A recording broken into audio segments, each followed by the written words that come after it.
Thank you. And hi, I'm Liz Kruger, Chair of the Senate Finance Committee, joined by my partner, my new partner, Gary Pretlow, Chair of Ways and Means, and our longer-term partners, Ed Roth from the Assembly Republicans and Tom O'Mara Renker from the Senate Republicans. I just always like to go over a couple of the rules of the road when we start a hearing. So this is the hearing on environmental conservation and energy.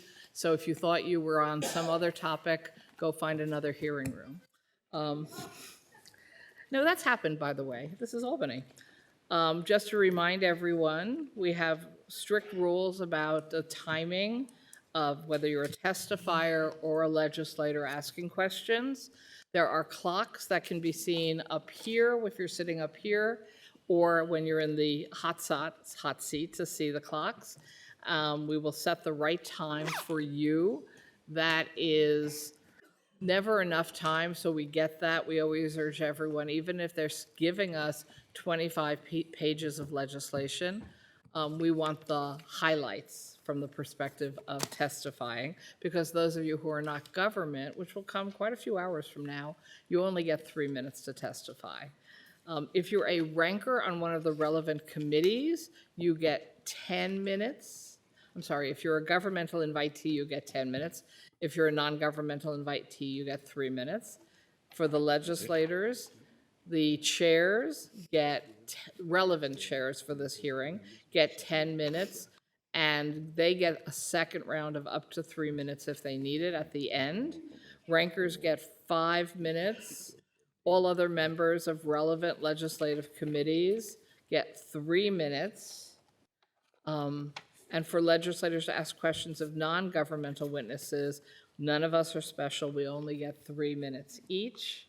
I know we're very crowded this morning, so what we ask is the Assembly members stay on the Assembly side, the Senate members stay on the Senate side, and when necessary, if you are here and you cannot find a seat up here, but you know you're going to have questions, let one of us know, and at the time that you are up to ask questions, this is for legislators, then we'll move you into a seat then.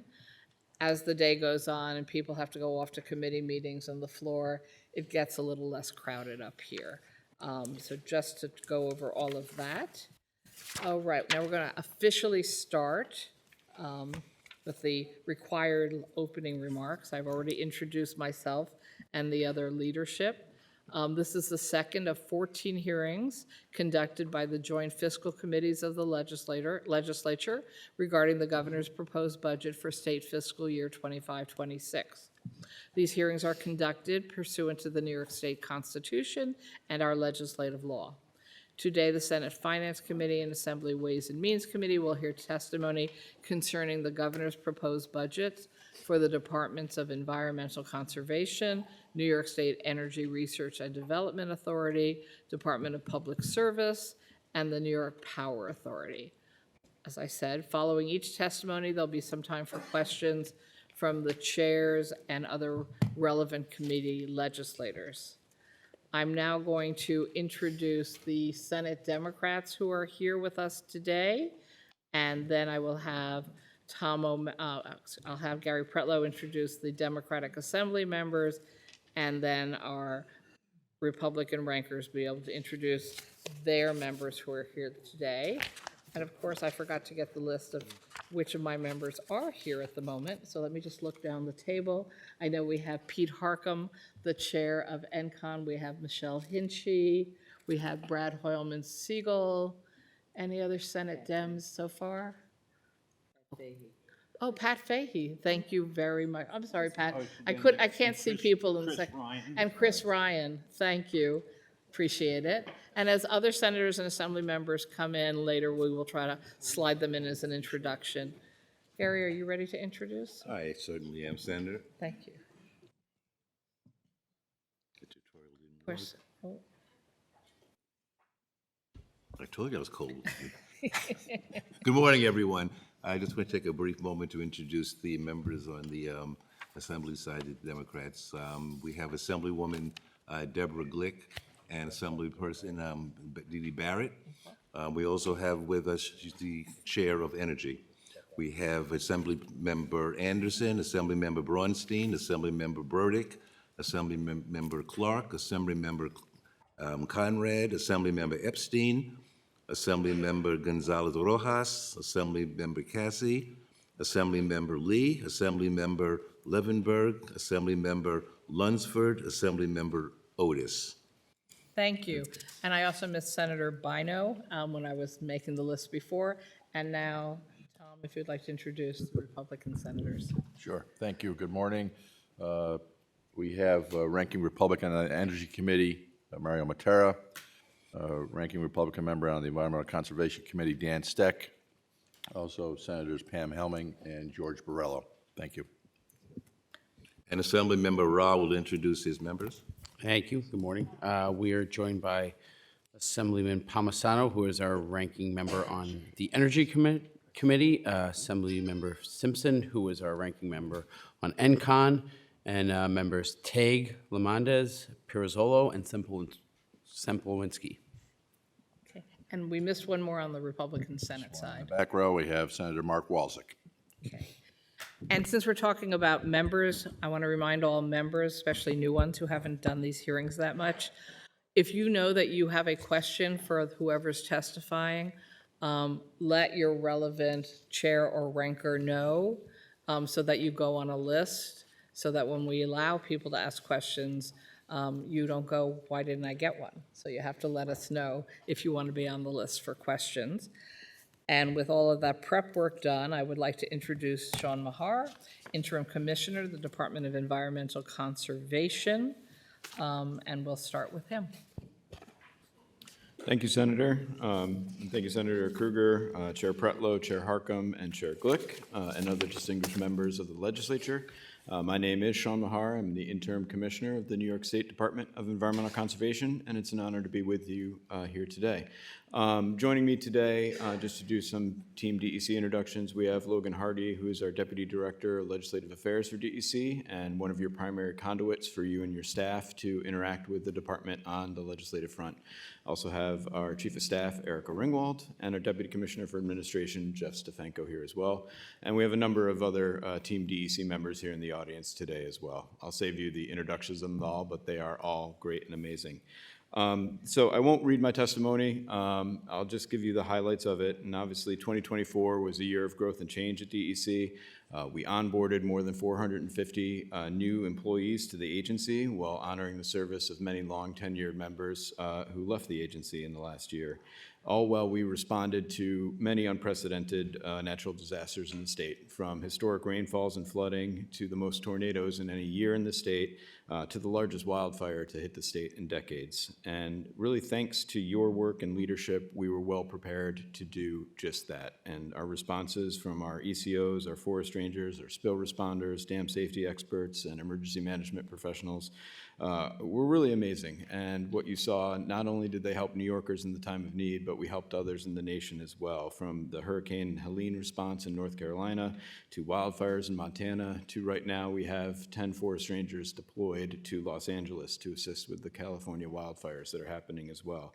And that really is a testament to the governor's leadership and the partnership with you all to provide the resources that we need in order to effectuate these responses and still maintain the high level of service for all New Yorkers that we provide.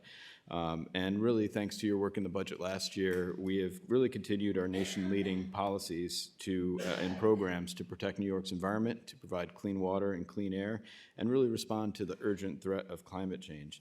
And what you're seeing in the way we do that is through the Bond Act. And as you'll hear, and we'll probably talk a lot about today, we have spent nearly $1.2 billion of the Environmental Bond Act, putting really critical resources on the street and making really great progress at implementing the Bond Act, but also leveraging the other investments that are made through the Environmental Protection Fund, the Clean Water Infrastructure Act, and all the other funding sources that you've dedicated. We are really making tremendous progress on the ground, and it's really a testament to the partnership that we have with all of you in this room.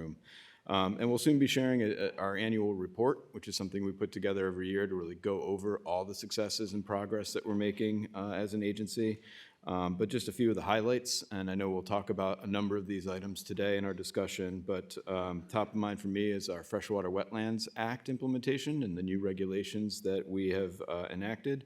It's really creating a workable program, I believe, to really balance the need to protect our freshwater wetlands, while recognizing that we need to have development on the landscape. And we're really bringing that balance to that equation, and we'll have some general permits that will be coming out soon for additional public comment, and that is part of our way of showing how we're making this a workable program. Our air regulations on HFCs and SF6 are driving this reduction of climate superpollutants in the atmosphere, and again, we're helping to make that transition for our food banks and grocery stores with a new grant program that the governor's announced in this year's budget. Our community air monitoring initiative was really the largest of its kind in state history, and it gave us a snapshot in 10 disadvantaged communities of local air quality.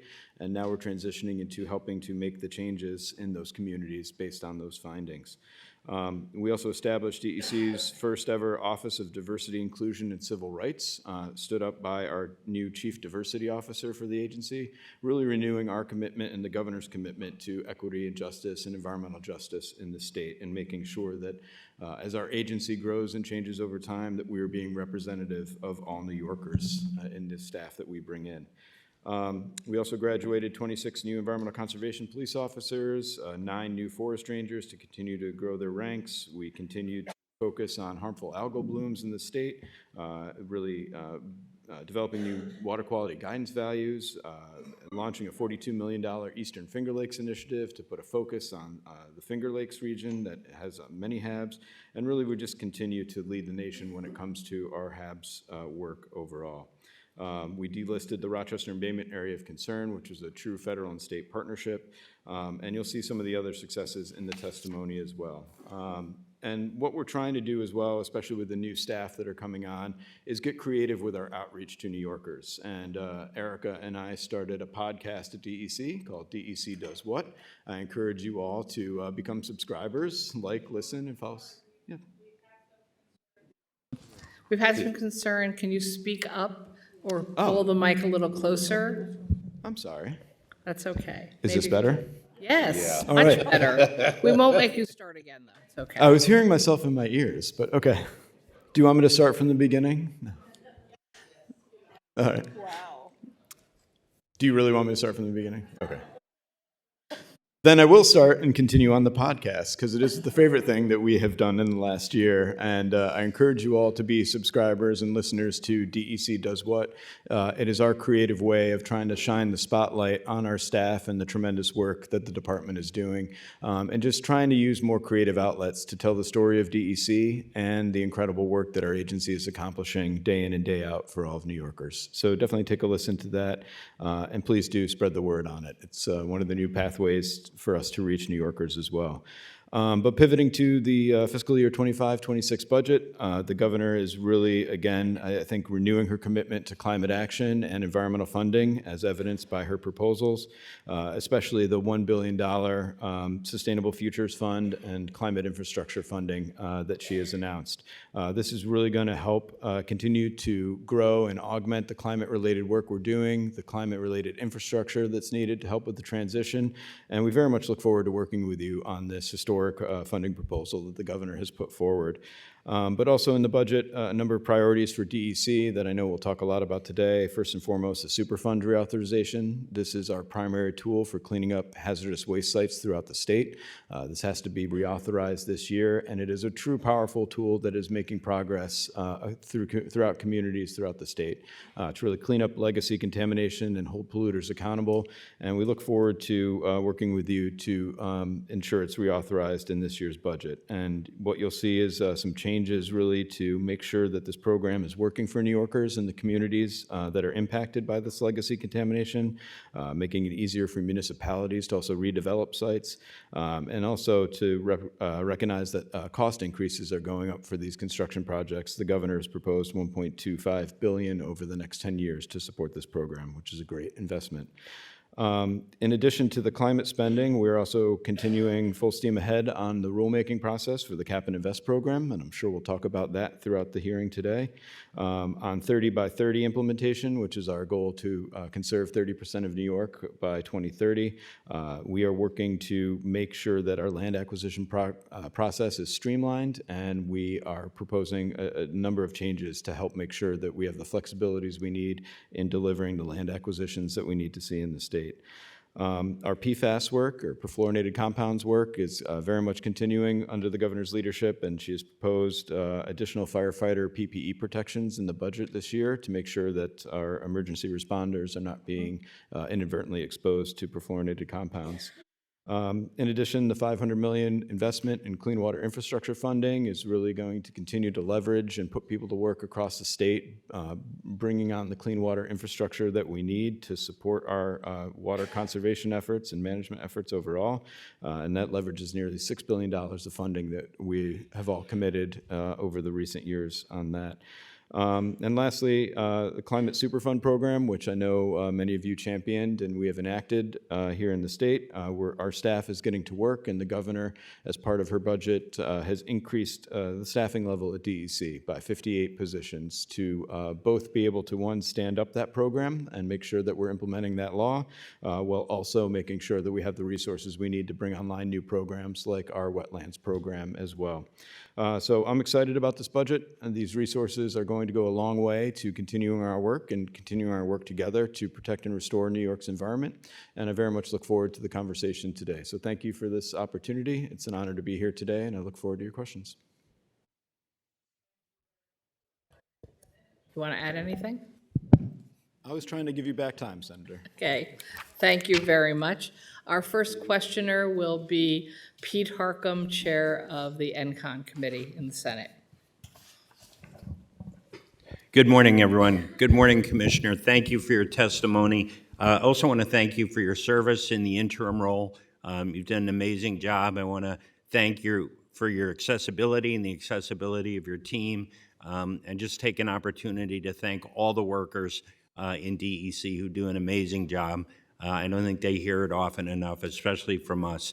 But I wish our constituents could see how hard your folks work on a daily basis. So we appreciate it greatly. Thank you, Senator. Appreciate that. Thank you. All right. I know some of my colleagues are going to be asking about Cap and Invest and CLCPA, so I want to focus on some other areas if I can. We'll kind of do a rapid fire. You don't need to give me a response, but can your team please provide Bond Act expenditures to the finance team, what's been expended so far, and also the same with clean water funding for the last 5 years, what we've appropriated $500 million a year, what's actually gotten out the door. Great. I'm happy to do that. We'll coordinate with the Environmental Facilities Corporation on the clean water funding, since we jointly administer that program. And on the Bond Act overall, I will just say, please check out our Bond Act website that we have, which is providing real-time tracking to the spending that we're doing. We have an interactive map that we've created to really show where these projects are being implemented across New York. So definitely check that out, but we'll provide a full accounting of what we spent the $1.2 billion on so far and what's coming down the horizon. All right, terrific. Thank you. Last night, the president announced that the federal government was freezing all federal aid, which could have a chilling impact on a lot of state operations. I know there hasn't been much time to digest it, but have you and your team thought about a freeze in federal aid or a severe cut? What would that mean to your operations and the budget that we're discussing today? Well, that is something that we're actively evaluating across the board with everything that's coming out of Washington right now. Obviously, the news is still fresh on this, and we're evaluating what impact that's going to have. We may need to come back and have additional conversations with you about those impacts on New York once we figure out exactly what the federal government is doing and how that's going to impact New York. But generally, as it pertains to our efforts on the federal level, in many cases, New York has backstopped federal regulations or even gone above and beyond to make sure that we're providing the utmost protection for New Yorkers. So in a lot of ways, we have confidence that New York is poised to respond in the ways that we have to, or already be in a place where we won't have to respond. But we really have to evaluate and see what changes are coming down and how we need to adapt. And that's going to take conversations with you to see if we need additional legislative authorities or changes to address what's coming out of Washington, what additional regulations we may need to do. And that evaluation is actively going on right now. Do you know offhand, or if your team can get to us, how much of your budget actually comes from the federal side versus the state side? It is a significant amount in the upwards of 25 to 30%, various different funding categories from grants to other direct funding sources as well. We can get you a full accounting of that. That does change from time to time based on some of the former administration's priorities in this area, where we were getting a lot of resources coming in for programs like well plugging, and that increased the amount of federal funding that we had.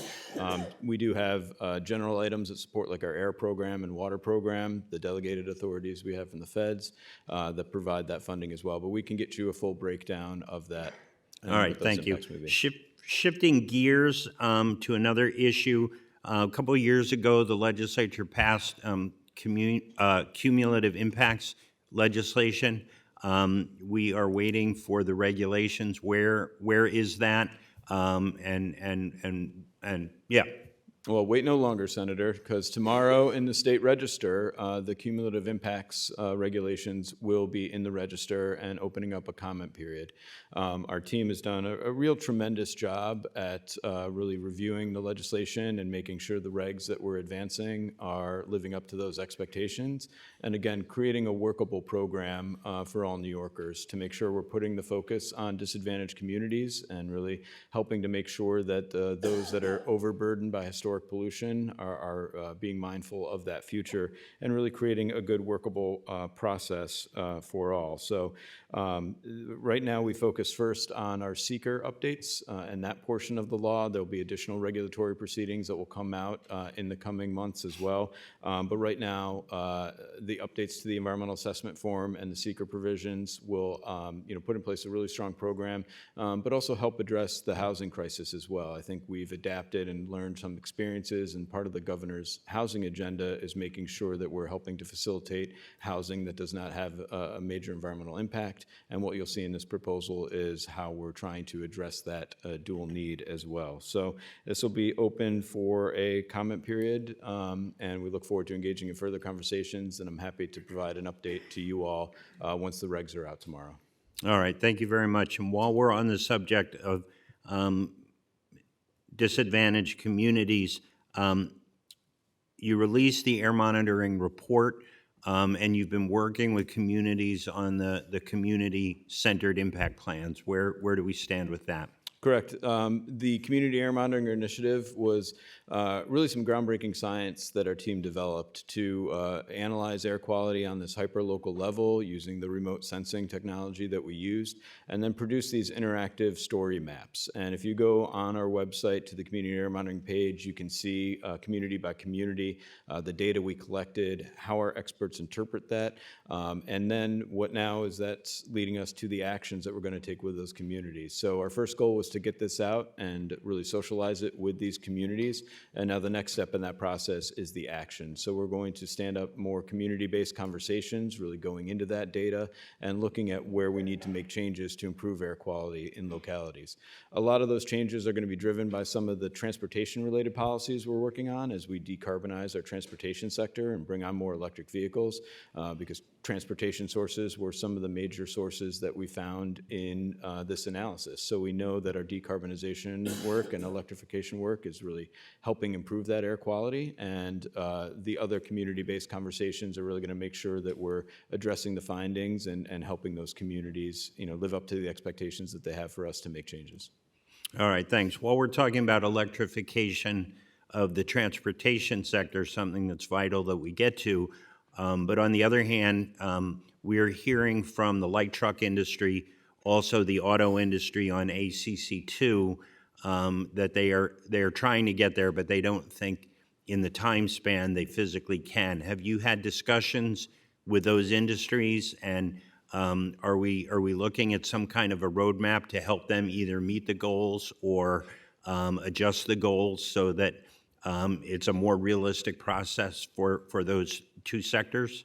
Always, and first and foremost, I neglected to say, our doors are always open, obviously, to you, but any stakeholders who are impacted by the work of the department. And we have a very open door policy as it pertains to those conversations. With regard to advanced clean trucks and advanced clean cars, we're obviously monitoring everything that's coming out of the federal government that may impact these programs and adapting as anything comes out of there. We're continuing to coordinate with California and the other Section 177 states of the Clean Air Act to coordinate those efforts. And I think what you've seen is, flexibility that the state is providing. Our goal here is to make sure that as we advance these regulations and drive these changes forward, we're mindful of the process to get there. And what you've seen with our use of enforcement discretions is direct response to what we've heard from industry and stakeholders on those programs. The enforcement discretions on snowplows and emergency vehicles are, a recognition of that.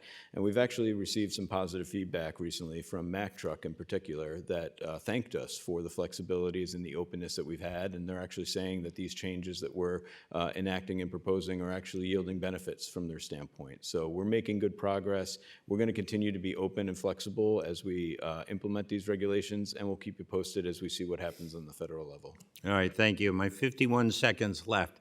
The 30 by 30 law in New York State, where are we on a percentage basis? I know you said you were changing policies to get us there. So what percent are we at, and what's the plan to get to 30? I think we are getting close to 20% right now. We've got a number of additional acquisitions in the pipeline. The Bond Act investments and Environmental Protection Fund investments are making us well poised to really move through the acquisitions that we have in the pipeline and really capitalize on some historic opportunities that are coming our way.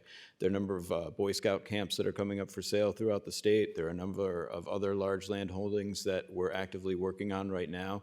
So we're really working hard at making sure that we're advancing our land acquisition efforts overall. And the proposal in the budget is going to help us do that. So Thank you very much. Thank you. Assembly. Thank you, Assemblywoman Deborah Glick, the Chair of the Assembly In-Kind Committee. Thank you very much. I want to thank you and your staff, not only for your service, but for the ability to ask questions and get answers. So thank you for the ability to take some field trips and get some on-the-ground information. So thank you very much. We look forward to doing more of that with you, ma'am. Yes, yes, I look forward to that when it's warmer. You have some additional dollars in the budget going into Superfund. Will that be enough, do you think, in order for the agency to keep up with what is contaminated sites that we're discovering?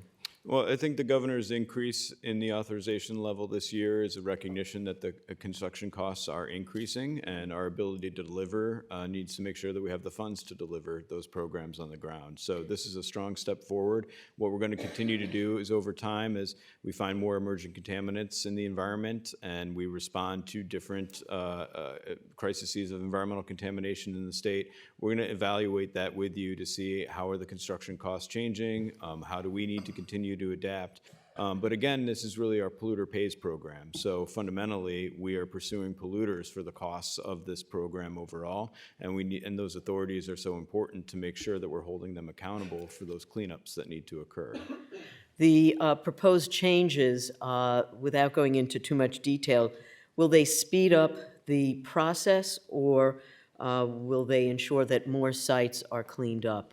I think it'll be. What's the thrust of the changes? The thrust of the changes is to make sure that we're adapting the program from the real world examples that we're seeing. So, for instance, you see the language on the liens and the use of liens in the Superfund program. That's borrowing from what is in the federal program, but also a number of states have similar programs as well. And really, the governor's putting the focus on disadvantaged communities and making sure we're prioritizing our remediation efforts in disadvantaged communities.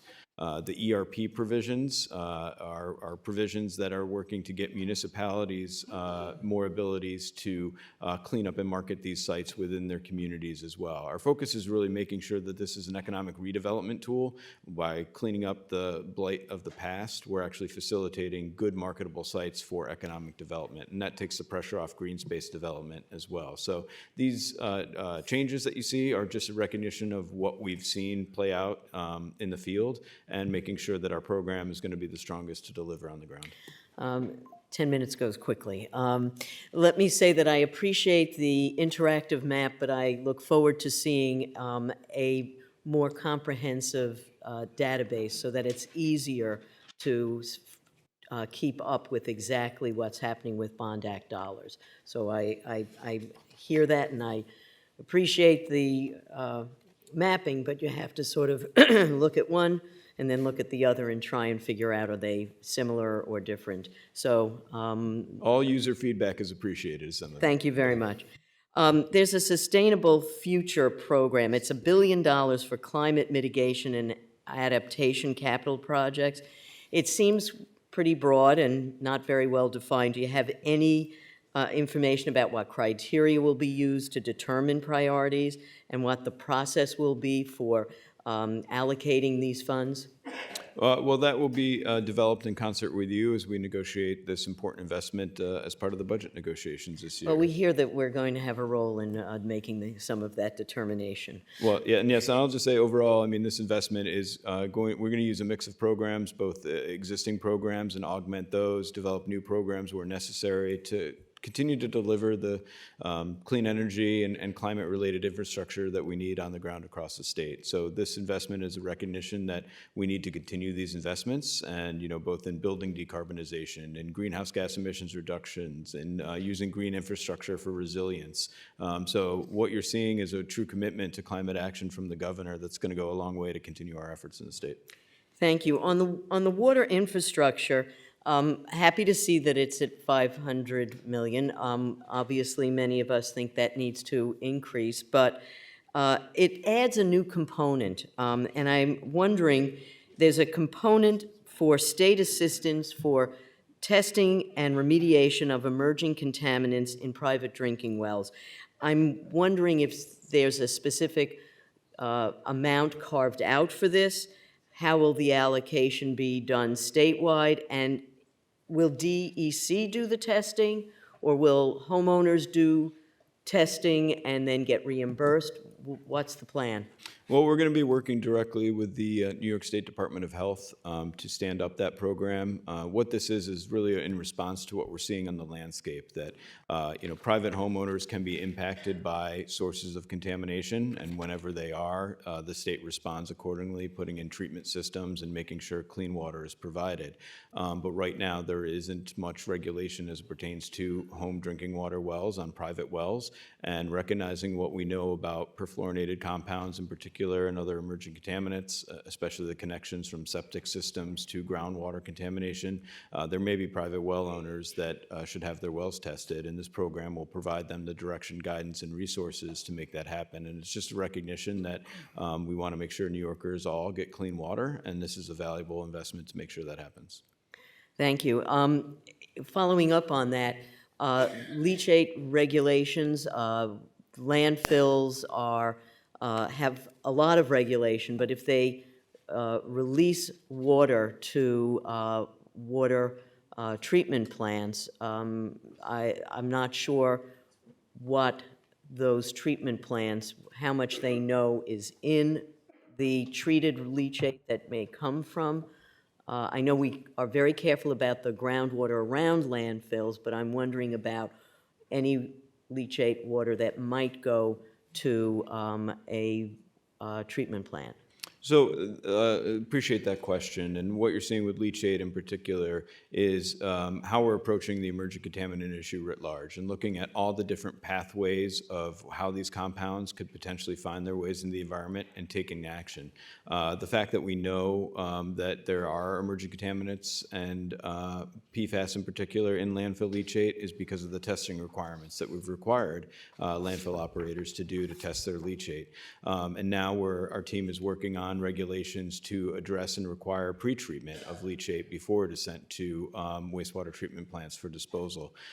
It's important to remember that there are permit requirements on wastewater treatment plants with regard to the discharges that need to be met, and they're routinely sampled for. So any leachate that they collect has to be processed in a way that isn't going to run afoul of those permit conditions. And wastewater treatment plant operators are very cognizant of that, and we continue to work directly with them to make sure they understand that as we're building the regulatory protection requirements to require pretreatment and other actions to reduce those contaminant levels in leachate overall. Just to follow up, when it comes to the private wells, is there a specific amount that you see going to that new component of the water infrastructure? And will DEC do the testing, or will they be reimbursing homeowners? That will be developed with the Department of Health with regard to the testing requirements and how this will be rolled out. I'll have to get back to you on a specific amount that we're envisioning for that program and the clean water funding. So I'll get back to you. There's quite a large capital allocation for the transfer to the new state SFS program, and that's been going on for quite some time. And so there's 30 million, and this is on top of, I think, maybe about 28 million. How close are we on actually completing that, and why does it cost so much? Don't we have enough 12-year-olds in the state to make that transition run a little smoother? Well, the team has done an amazing job at transitioning to the state financial system process. It has been a lot of work, I'll be honest. When we first started down this pathway, working with the state comptroller and the Division of Budget, DEC was very built on different infrastructure, and we had to transition all our processes and practices into this new system. So it has required a major infrastructure upgrade as well as additional capacity to make sure that we're focusing and helping this transition run as smoothly as possible. So we're in the final stages of it right now, and soon we'll be fully migrated to the SFS system. Well, that's what we wanted to hear, that this will complete the process. Yes. Thank you. I lend back my 13 seconds. Thank you. Thank you. Thank you very much. I want to introduce Senator Mayers, Senator May, and Senator Gonzalez, who joined us. Any additional assembly members? Not as of yet. Okay, any Republican senators added? Yes, we've been joined by Senator Patricia Canzoneri Fitzpatrick. Great. And next up is Senator Stack the Ranker on ENCON for 5 minutes. Morning. Press your button. My goodness. Good morning, Commissioner. How are you? Morning, sir. Apologies for my voice, getting over a cold. I got a few questions in little time. So a wide range of sectors, developers, renewable energy, affordable housing, general housing, have raised concern about the final wetlands regulation that seem to go well beyond the statutory changes and will impose uncertainty, delays, and increased costs on projects, including projects that are a priority for New York State. Is the department sufficiently staffed to make case-by-case applicability determinations for projects with wetland issues? And is there any intent to revisit the final rules based on what we see the impacts on projects? Thank you for that, Senator. And I think, like I said in our testimony, what we're seeking to do is really create a workable program that balances the need to protect these freshwater wetland resources that are so critical to protecting our communities from floods and providing clean water, to the need to facilitate development on the landscape. And what you've seen over the last year, from our advance notice of proposed rulemaking to the draft regs, was a real robust and open comment period where we heard from thousands of stakeholders across the state to make sure sure that our regulations were done exactly in accordance with the legislation and law that's enacted, and create that workable, balanced program. So right now, we're focused on the next phase of creating general permits, which will help guide certain developments through a process in a more streamlined fashion, while allowing our staff to focus more on those that need broader jurisdictional determinations. Our goal with the general permits is to really make sure that applicants know what we're looking for when it comes to protecting our wetlands and addressing the buffer areas and not developing in those. So as long as they can comply what's in the general permit, things will move through more quickly. But with all our regulations, we're always going to adaptively manage this with you. We always hear from stakeholders. We'll always consider revisions if we need to, or changes on implementation to make sure things go smoothly. And the governor's commitment of staff and the budget is making sure that we're going to have resources to effectively implement this program on the ground. All right, I hope so. I'm going to shift gears to EPR for a minute and just throw out a few just general discussion items that I'd like you to react to about where the administration is on EPR for packaging. Is there any intent to put forward a proposal in 2025 from the administration? The department is funding a needs assessment. I'm wondering what its status is, its findings to date, and when it will be completed.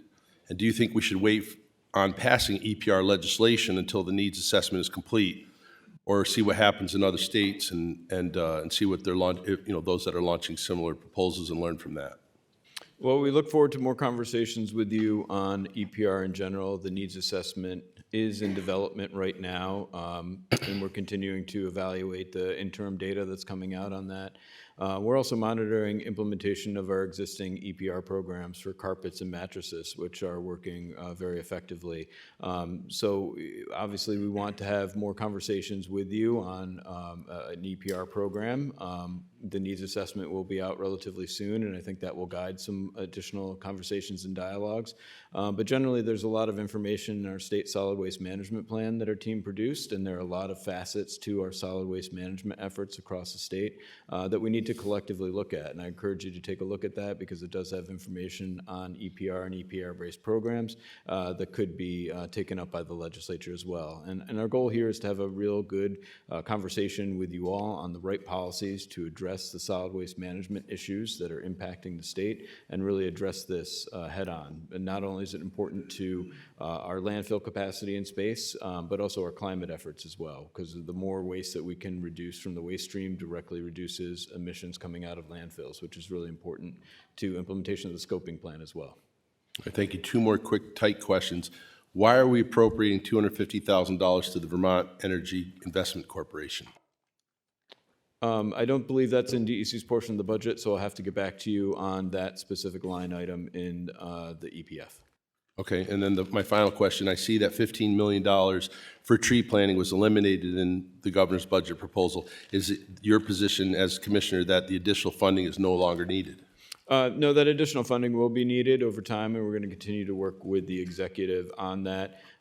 We are just in the process of making that first $15 million investment happen and begin bringing on that necessary capacity at our Saratoga Tree Nursery, and continuing the work to reach the governor's 25 million tree goal that we have.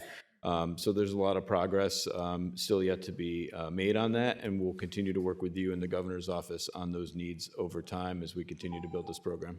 All right, thank you very much.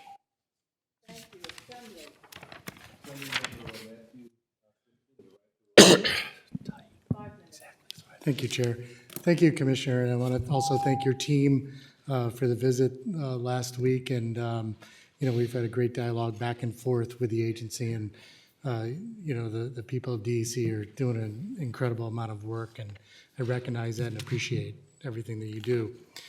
My question is, and I didn't see a line or anything, and I haven't heard any movement on it, but is there any resources or programs that have been established to address some of the critical incident stress issues that we've seen, with the law enforcement side and also the Rangers side? We have a big focus on mental health throughout the agency, not just for our first responders, but all staff. We continue to work directly with the Forest Ranger leadership, our employee assistance program, our other assistance programs from the state police and others to make sure that we're providing that mental health support for all our first responders in the agency. These are really tough jobs and they do take their toll, and we want to make sure that we are putting in place the systems and processes to help them out.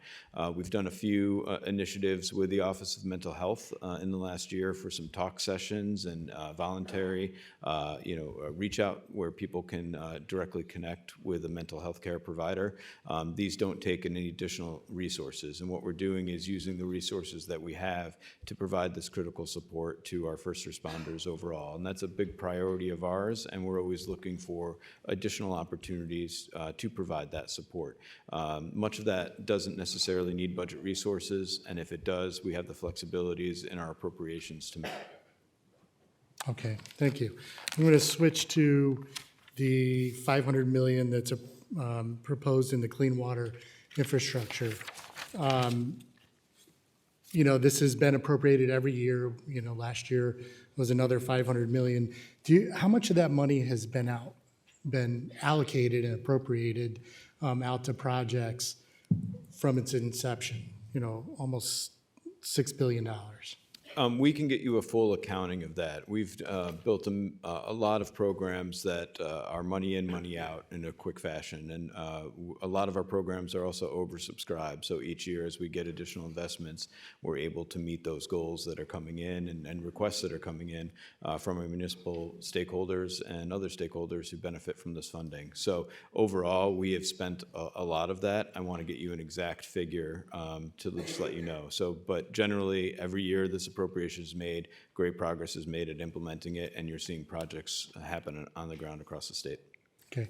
Many years ago, there was a report that did a needs assessment essentially across the state. Have we done an updated report assessing, representing the needs that are? DEC or EFC has not done an updated report on that, but we continue to implement the programs. I think what would be most beneficial is to have a meeting with you with Maureen Coleman, who's the president of the Environmental Facilities Corporation, so we can go over both the implementation of the clean water funding that we have and also what the needs are that our communities are facing in the future. But these investments are really critical and do underpin a lot of important progress that we're making on the ground to provide clean water.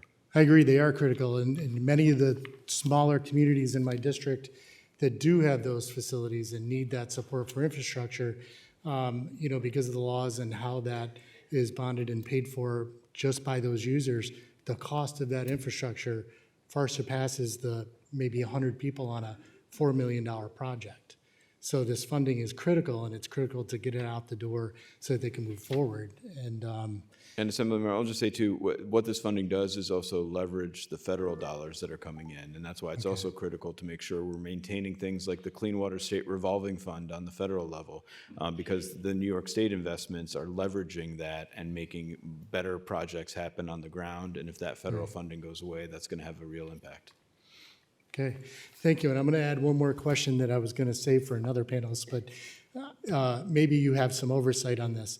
There's a state project in my district attached to Gore, the Ski Bowl project. $40 million plus is being spent there in a beautiful facility.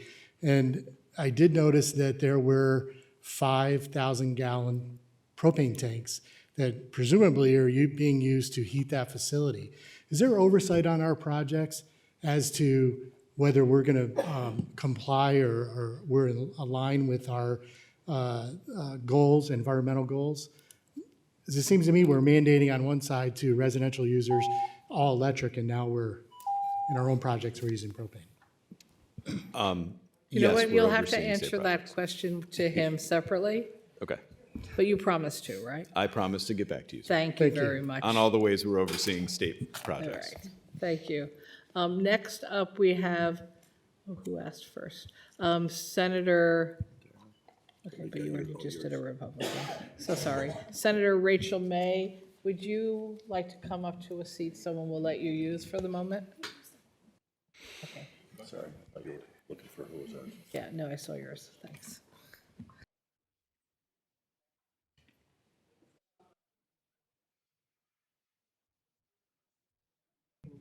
There we go. All right. Thank you. Commissioner, good to see you. Good to see you, Senator. I want to ask a couple of questions. One is about solid waste, which doesn't appear very much in the governor's budget, where the people of the Finger Lakes do not want to see an expansion of Seneca Meadows landfill. I know that permit application is in front of you all now. But if we're going to not deny that permit, which I hope will happen, there has to be a plan. So I'm wondering, there's nothing about EPR, there's nothing about expanding the bottle bill. I didn't see anything about expanding composting activities in the state. What is the plan for reducing solid waste?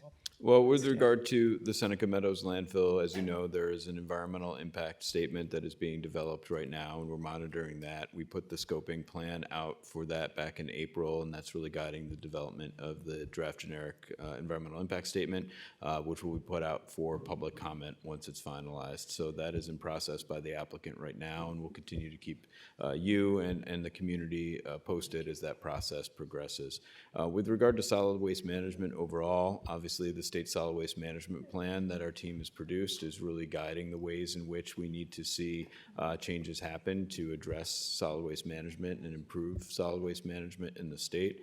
The governor's budget is continuing a number of appropriations that are critical to that in the Environmental Protection Fund in particular, and also really making progress on reducing food waste. And thanks to the changes in the law that were recently enacted, we're seeing even more generators come online and real great food scrap recycling and donation occurring. We just announced 32 million pounds, and we reached that milestone in the last year of food waste that was diverted and recycled and provided to needy New Yorkers who need it most.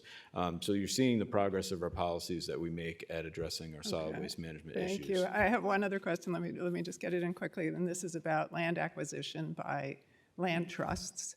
I see that there is a move to allow title insurance for DEC land acquisitions. What is being done to speed up the land trust land acquisitions? Because between DEC and the AG's office, they are running into years and years of delays. So we are in active conversations with the Office of Attorney General right now regarding that to find the opportunities to streamline. If we are unable to reach some agreement and consensus on those streamlines, we're going to be coming back to you to discuss additional legislation that may be necessary to streamline those processes. But what Do you're you seeing, need additional staff for this purpose? Because Well, some of I'm the- hearing that that's where the delays are at DEC. some of the additional staff that the governor's providing in this budget is going to help address programs like land acquisition generally, but the legislation, Article 7 bill, will help streamline the process. Okay, thank you. Thank you very much, Assembly. Remember Bill Conrad for 3 minutes?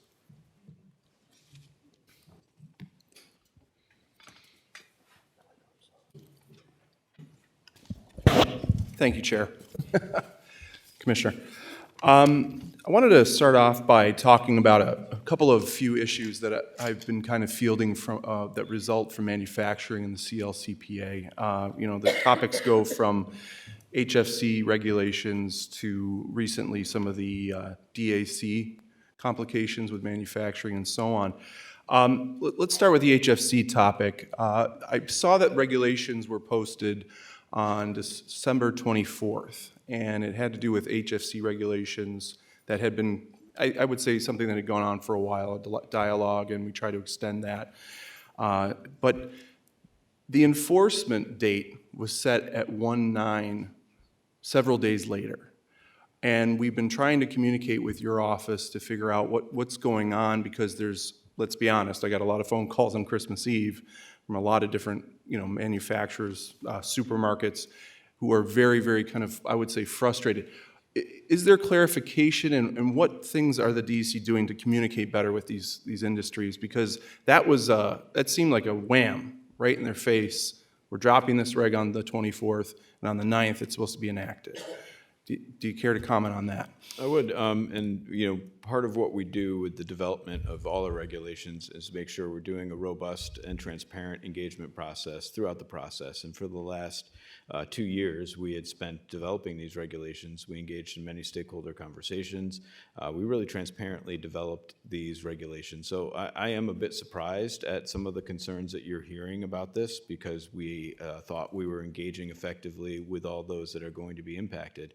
But when it comes to implementation, similar to, you know, what I spoke about earlier on some of our other programs, we want to be flexible, and we hear from stakeholders, and we will adapt accordingly to make sure we're helping them through this transition. So with regard to Hardy Industries, which I believe has reached out to you and posing many of these questions, we're actively engaging with them right now, looking at using enforcement discretion to make sure that they have that compliance pathway that they need to phase this in over time. And again, this regulation isn't meant to, you know, take refrigerators offline right now. This is really meant as equipment ages out and phases out. The industry now needs to phase in natural-based refrigerants and equipment that uses natural. And I understand that completely, but it just seemed like that time stamp that was put on was quite brutal, you know, and Well, again. And you that's know, where enforcement discretion helps. As we hear those concerns, we can work with the industry and give that flexibility that they need for compliance. Okay, and with the short time I have, with the disadvantaged community calculation, I had reached out to your office in discussion about completing a plan and having models available for companies as they try to do this, what I would call public participation plan. I'll leave it at that. Take a look at the regs tomorrow, which will be provided. Appreciate it. Thank you. Thank you. Thank you. Ranker Senator Matera for 5 minutes. And thank you, Madam Chair. It's great to be here today, and welcome back, everybody. Our hearings, and Commissioner, it was great to have a conversation with you the other day with your staff, and you do a great job, and I appreciate it. I know we had a very lengthy discussion about what's happening with the battery storage situation. And one of the questions I did ask you was, does the DEC have any oversight, you know, town, county, state, for the permitting process? And, you know, I found out, no, you don't, in certain incidents. We have a situation right now where, which I'm very proud of in my district, representing 2nd Senate District, Smithtown and Huntington opted out. They have a moratorium on battery storage facilities. Right next to me, where it used to be my redistricting, when they redistrict, I used to have a part of Brookhaven, which they have 6 battery storage proposed. Does the DEC have any oversight at all on the permitting process? It depends on the case-by-case basis of where these battery storage facilities would be sited and what permitting authorities DEC would have. For instance, if it's a floating battery storage, there would be different marine permitting required. Excuse me, I can't hear you. Oh, is this better, Senator? Yes. I said it's really a case-by-case analysis that we have to undertake to see what permitting authorities we would have.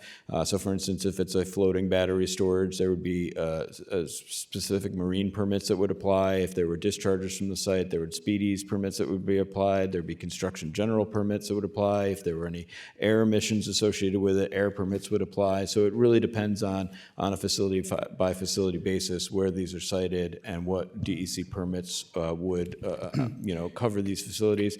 I encourage you to talk to my colleague at NYSERDA as well, since they're doing a lot of work on battery storage. Trust me, I will be getting into that conversation also. But Commissioner, my question is also, look at the fires that have been happening. Right on Long Island alone, we had East Hampton, we had a battery storage fire. Let's talk about upstate, the fires that are happening upstate. Let's talk about Moss Landing battery plant in California that just happened, another major fire. We're talking about the DEC, we're talking about our contaminants right now. I think this fire is still going on actually in the Moss plant. That's how severe this fire is. So how could the DEC not be a huge part of the permitting process? So I just actually put a bill in that I'm hoping that all my colleagues, because We have constituents in my district that they're putting battery storage facilities right in a dense community, right in Setauket. And the DEC has nothing to do with, especially with something that could go on fire, contaminants going into our ground, up in our atmosphere. This is something that's very, very serious. That one thing I always say is battery storage is nothing but an experiment. And it's going to cost all ratepayers trillions of dollars for an experiment, but guess what? Could cause harm. Our volunteer firemen, they're not experienced enough to do anything with this. Not for anything, you could be an experienced fire person. And guess what? We're putting them in harm's way. So to you, this is something very, very important that we, as obviously the DEC, needs to make sure we're very vocal about this, that you are a big part, the DEC is a big part of the oversight and the permitting process, not just with the towns, the counties, and the state. Well, Senator, I look forward to more conversations with you on that generally, and obviously coordinating with NYSERDA and multiple state agencies. We're looking at battery safety, and we had a fire working group that was stood up to really evaluate our safety initiatives in the state. Right, for are battery you storage. very concerned, my question is you concerned, is your department very concerned about battery storage facilities? Well, we're obviously recognizing the importance of battery storage to our clean energy efforts and the need to ensure they're properly sited. And that's really where DEC comes into play with the current permitting authorities that we have to review this. We're continuing to coordinate with NYSERDA and other state entities on making sure that we're balancing that need to bring on battery storage, but properly siting it in ways that are not going to potentially increase fire risk from wildfires or impacts to communities. But this is an essential part of the clean energy conversation that we need to have, and battery storage does have a future as part of the dependability and reliability of our grid overall. And I thank you. I wish I had another 5 minutes, but thank you very much. 3 minutes? Thank you, Chair, and thank you, Commissioner. Thanks so much for all that you've done and for being here today, especially. I've got just a couple of questions. In the 2024 state of the state, the governor directed NYSERDA and DEC to launch a study on the Clean Transportation Standard, also known as the Clean Fuel Standard. Can you give us a sense of what the status of that study is and where, how it's being done and when you expect the study to be released?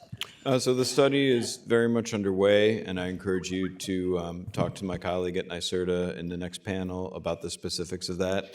But I think the work is very much transitioning and progressing, and we're making sure that we're building what Thank you. building what we learn into all the policies that we're working on across the board to advance our climate goals and achieve our climate goals overall. Okay, thank you. I want to follow up on what Senator Harckham started asking you about, which is the advanced clean trucks and then also the advanced clean cars, because we are hearing from clearly the trucking industry has a lot of concerns about New York's unwillingness or seemingly unwillingness to delay the implementation, which other states like Massachusetts and Oregon have already done. Even while you're delaying the enforcement, and even as that's happening, the rule's still being implemented and manufacturers will accrue deficits for the trucks. And then the cars, there's a lot of concern because the infrastructure isn't there. We had a hearing last week specifically on transportation and zero emission charging infrastructure. And, and especially what's happening at the federal level at this point, it's really hard to, to force people to, to really run their businesses into the ground without having some way to protect them if there isn't the infrastructure, and we're not really encouraging, we're not doing the kinds of things that would make buying EVs as robust as we really wish we could, and truck companies that are being punished for something that they really have no control over. Can you talk to us a little more specifically? I know you said you're open to everything, but this issue of the implementation is really important. So on that, obviously, we are not trying to shut businesses down. That's not what we're in the business in. We're obviously in the business of making sure that we're helping reach the climate goals that we have and recognizing that electrification of our transportation networks is really essential and critical. And what you're seeing from the commitment of $1 billion in this budget to climate-related infrastructure and the Sustainable Future Program, that is really looking at how we are creating the infrastructure that is going to be needed to help New Yorkers make this transition. And on the clean energy side and the transportation side, that EV infrastructure is an essential component of that, and that's what we're looking to finance in part with this $1 billion investment that the governor is making, because we want to make sure that this transition is happening affordably for New Yorkers, and we recognize we need this infrastructure in place. Regarding the flexibilities on the regulation side for ACT and ACC2, that's where we continue to really monitor what is happening on the federal level, because that is going to impact these programs potentially. If the administration in Washington pulls back California's waiver or changes anything there, that's going to have an impact on this program. We continue to work directly with California right now, and as I said, the other Section 177 states of the Clean Air Act who are enrolled in this program to evaluate any additional changes. And we are looking at pushing out the timeline for ACT to 2029 and different flexibilities. So those conversations are actively happening right now, and our goal here is to make sure that you're informed of this. And we've really appreciated you and a number of your other members, interacting with us throughout the fall, really bringing the concerns to us, because that is helpful for us to hear. But we also want to have our experts be able to talk directly with you on these programs to understand, how they're structured to achieve these goals. So, for instance, these requirements are on engine manufacturers, not on the dealers and distributors. And it's unfortunate that the engine manufacturers have started to play some of the games we see that are impacting the dealers. But as we hear from the dealers, we look at the different enforcement discretions that we can use to help make sure that our regulations aren't putting people out of business, that we're adapting in real time to what you're seeing. And what you're seeing on the snow plows and emergency vehicles is a true recognition that we can be flexible and we can make changes that address the concerns of stakeholders.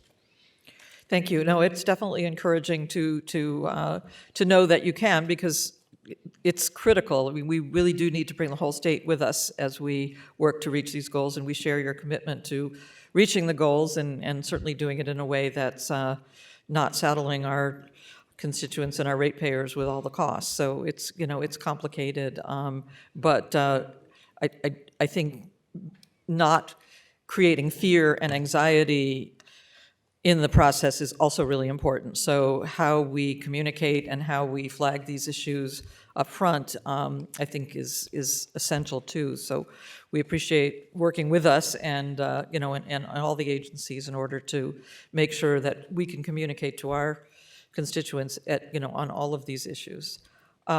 That's all I have right now, but thank you. And I'll say, our doors are always open for those conversations, and we value that because we want to make sure that we're hearing from you and also arming you with the right information so that you can help advance the programs that you are directing us to advance through legislation, and making sure that we're working together on helping these transitions occur to our clean energy economy of the future. So we appreciate those conversations and dialogue. Thank you, and we look forward to hearing from your office about the water infrastructure for communities that don't have any water infrastructure to expand or increase or upgrade. I So believe thank you. Logan is already working on setting up that meeting with you, ma'am. Excellent. Thank you. Thanks very much. Thank you. Senator Helming. Thank you, Senator Krueger. Commissioner, you talked about PFAs, and I was happy to hear that there will be funding in the budget for PPE protection for our firefighters. Hopefully it's sufficient that we're not picking winners and losers. Any funding or language in the budget to assist our volunteer fire departments with the removal of disturbed or identified contaminated soils from their property? Well, that is something that we'll have to have a case-by-case conversation with. Okay, I look forward to following up on that. Yeah, I was just say, Senator. On wastewater treatment plants, we talked briefly about that. I only have 3 minutes, and there's a long list. There are aging facilities. I visited many throughout the state of New York. They're in desperate need of upgrades. They have to compete for grants. Some of them need assistance with that. I'm wondering, in our budget, is there significant infrastructure funding to ensure that our wastewater treatment plants are able to meet safe and the most recent discharge requirements? Yes, that Thank you. financing in the 500 million is Okay. going to go a long Real way. quick on conserved lands, it's already been discussed, so just, do you realize how much money is owed to our statewide land trusts? We're advancing land acquisition and conservation in the pipeline that we have, the investments in the Bond Act. and So it's EPF held are up, going as to do Senator that. May said, and we owe statewide, our land trust, more than $150 million.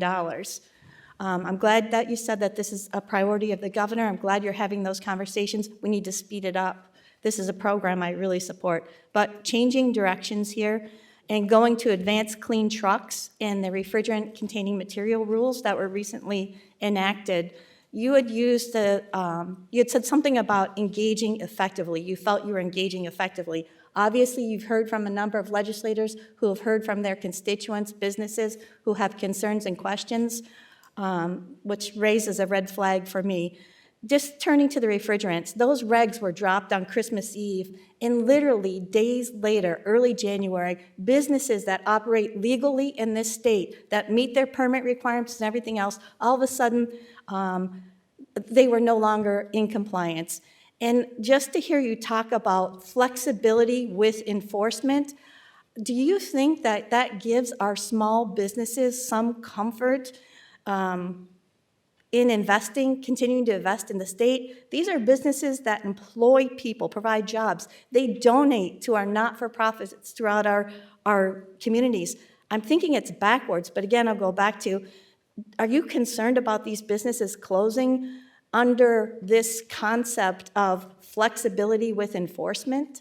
Well, I think any businesses that have questions on the impact of our regulation should reach out to the department so that we can walk them through that. And again, with the enforcement discretion, that's These a businesses direct are reflection. just trying to survive, to do business every day. They don't have time to continue to check the DEC's website, and we reach out on their behalf. Sometimes we you, get answers, Senator sometimes Helming. we don't.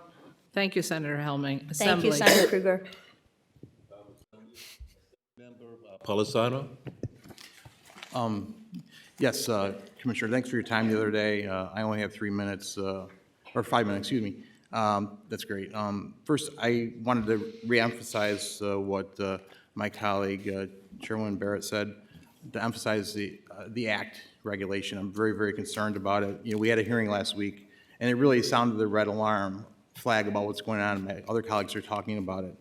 The things we heard, limited range. I mean, one statistic that came out, a typical diesel truck can drive between 1,800 to 2,000 miles before needing a refuel and fill up in 20 minutes, while an electric truck can go 200 miles and take maybe 4 to 5 hours to fill up or to charge.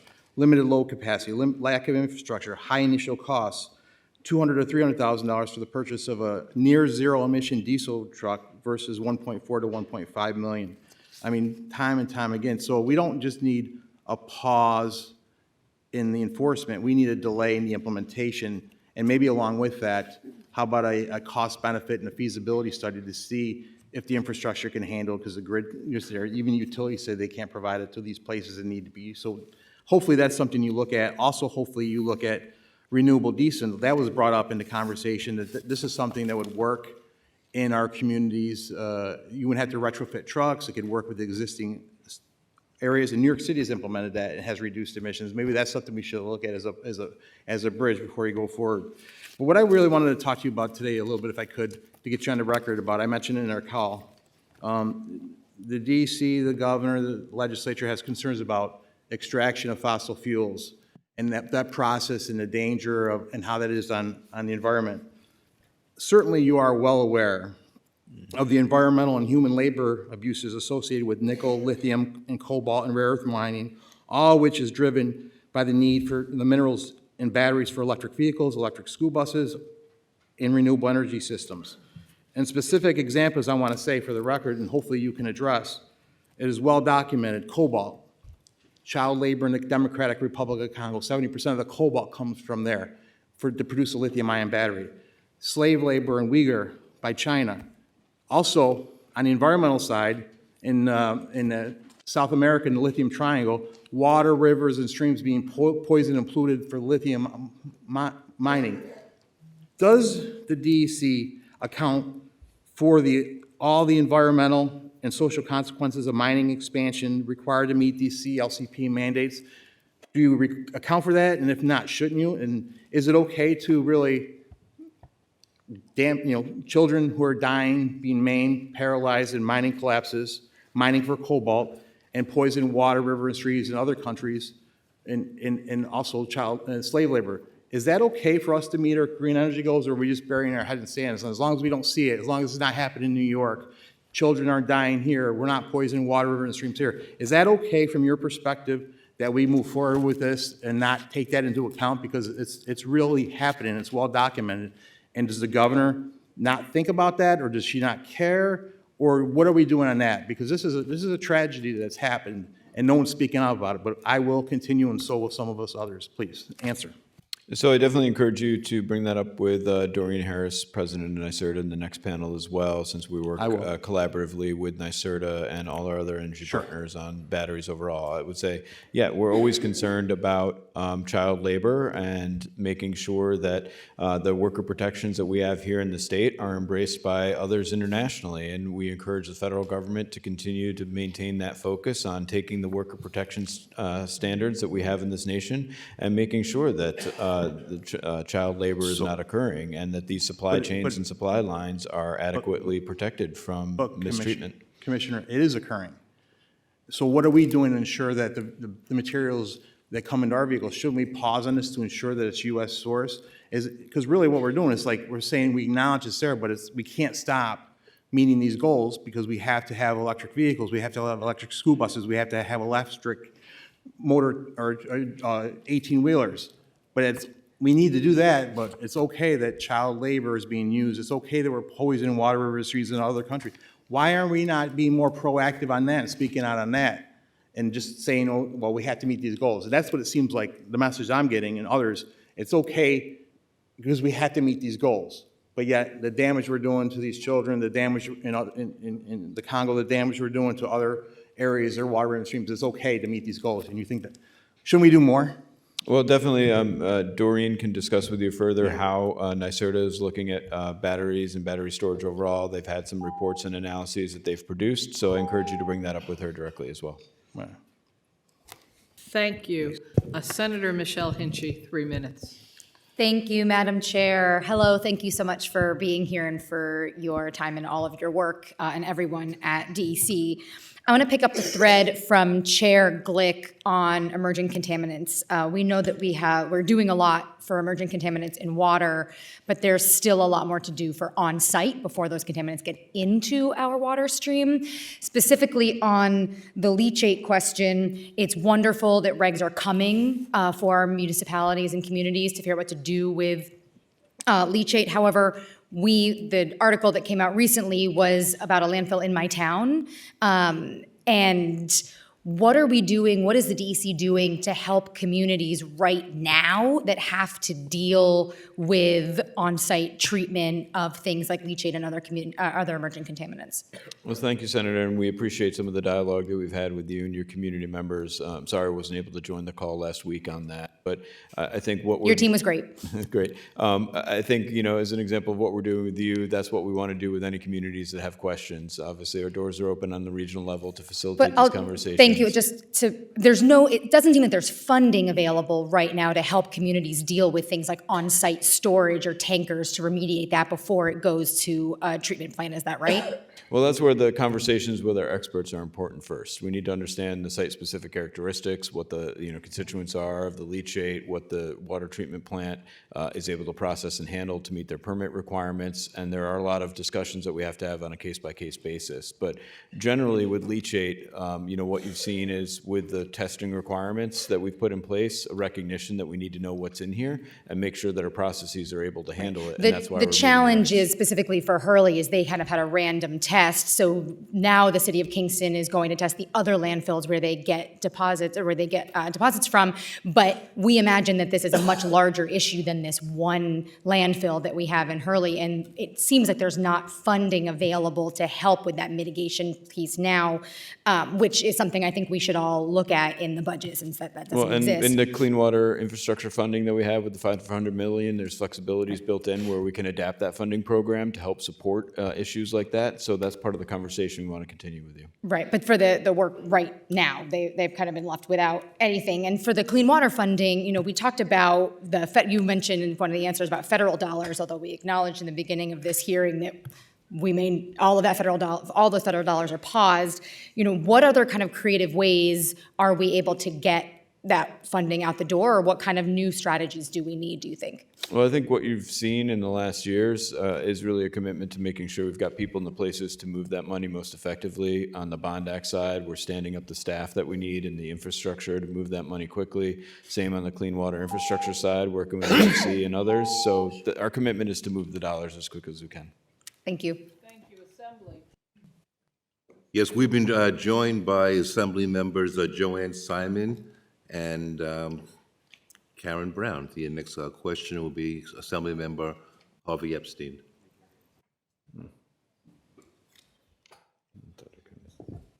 Thank you, Chair, and thank you, Interim Commissioner, for being here.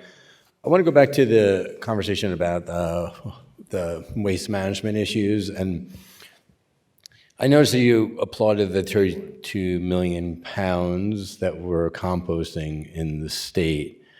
But, you know, probably overall, New York State turns out about 3.9 million tons of food waste that goes into our waste stream.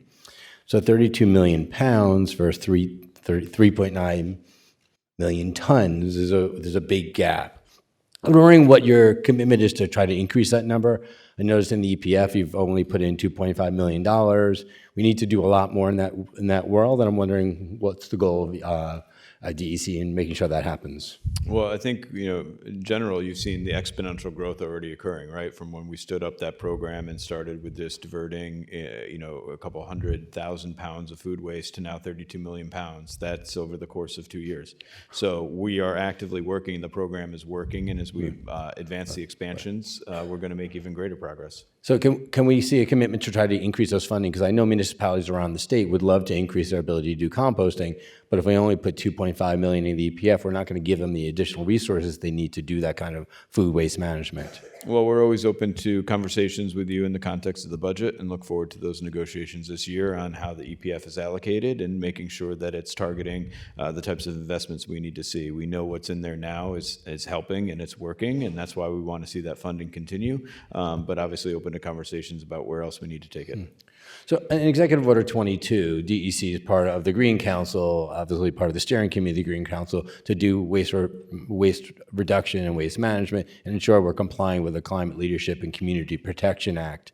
What oversight does DEC have over other agencies to ensure they're complying with the CLCPA as well as Executive Order 22 to ensure their procurement and operations are reducing waste and making sure we're moving to a more sustainable economy? Yeah, our Green New York team and the EO22 team is some of the most passionate folks that I've seen in state government for this work, and the collaborative process that they've created with the steering committee is really working to make sure that we're making progress. And So with regard, I know I only have 30 seconds left, but if an agency is not complying, what authority does DEC to have over a different agency to say when they're buying non-electric vehicles are not complying? What authority do you have to ensure that they're complying with there our are goals? provisions built into the executive order on that, and it really depends on a case-by-case basis of what we're seeing. As it goes with all the enforcement that DEC does, it's education first. Right. So we'll work with a state agency, a business entity, or others to talk to them about their pathways to compliance. Have you tried to do that with agencies who are not complying currently with the CLCPA or the executive order? We're always working across state government to make sure we're leading by example, and that's why EO22 is so important, and you're seeing that progress play out.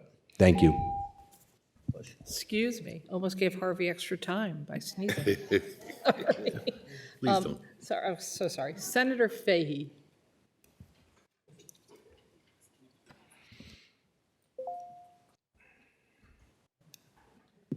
Thank you, and thank you, Commissioner, for your service in stepping in this last year or more.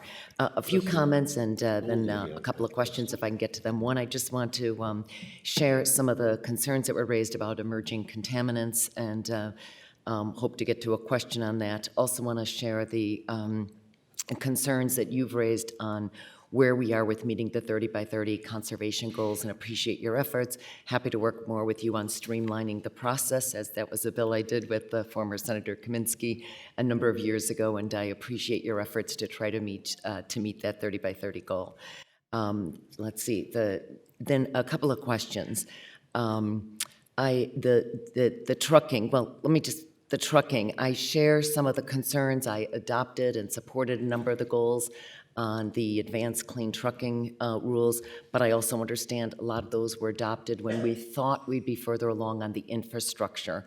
And I see that other states now are trying to give more time. Is that your anticipation? You said something earlier in one of the questions that you're looking at possibly 2029. Is that where we're at on that? Well, those are some of the flexibilities that were contemplated with California and our other states who are advancing this program overall. But on the infrastructure side, I'll just say again, the governor's commitment of $1 billion to clean infrastructure or clean energy spending and the Sustainable Future Program is going to stand up that infrastructure that's going to help with that transition. And it's a recognition that we do need to make sure that the charging infrastructure is in place as we transition to electric vehicles, and that's why the governor is making the solid commitment and advancing those necessary components as we continue to look at the regulations themselves, how we help adapt to the concerns that we're hearing and create workable programs that are reaching our goals and facilitating this transition to the clean energy economy. Looks like it turned off. I understand after that we also had talked to the Thruway Authority and lots of new sites there and didn't put in the infrastructure. So I know there's a lot of work to do and happy to support you in any way with meeting those because looks like we're a little ahead of ourselves, and I do think that there is more time needed for the trucking industry. With regard to biosolids, the Rockefeller Institute, the biosolids used to fertilize lands, the Rockefeller Institute has issued a couple of articles on this. I saw that our county has just passed a moratorium, Albany County that is. Is there a status on the testing regarding some findings, and how is the department looking at responding to this right now with some of the contaminants that are being found in the biosolids? Yep, across the board with all our PFAS-related work, we're looking at all the different potential pathways of introduction into the environment. And biosolids, we know, are an emerging issue, and I'm happy to follow up with you on the specifics of what we're doing in that regard. Thank you so much, Commissioner. Thank you, Chair. Assembly. Assembly Member Dana Levenberg.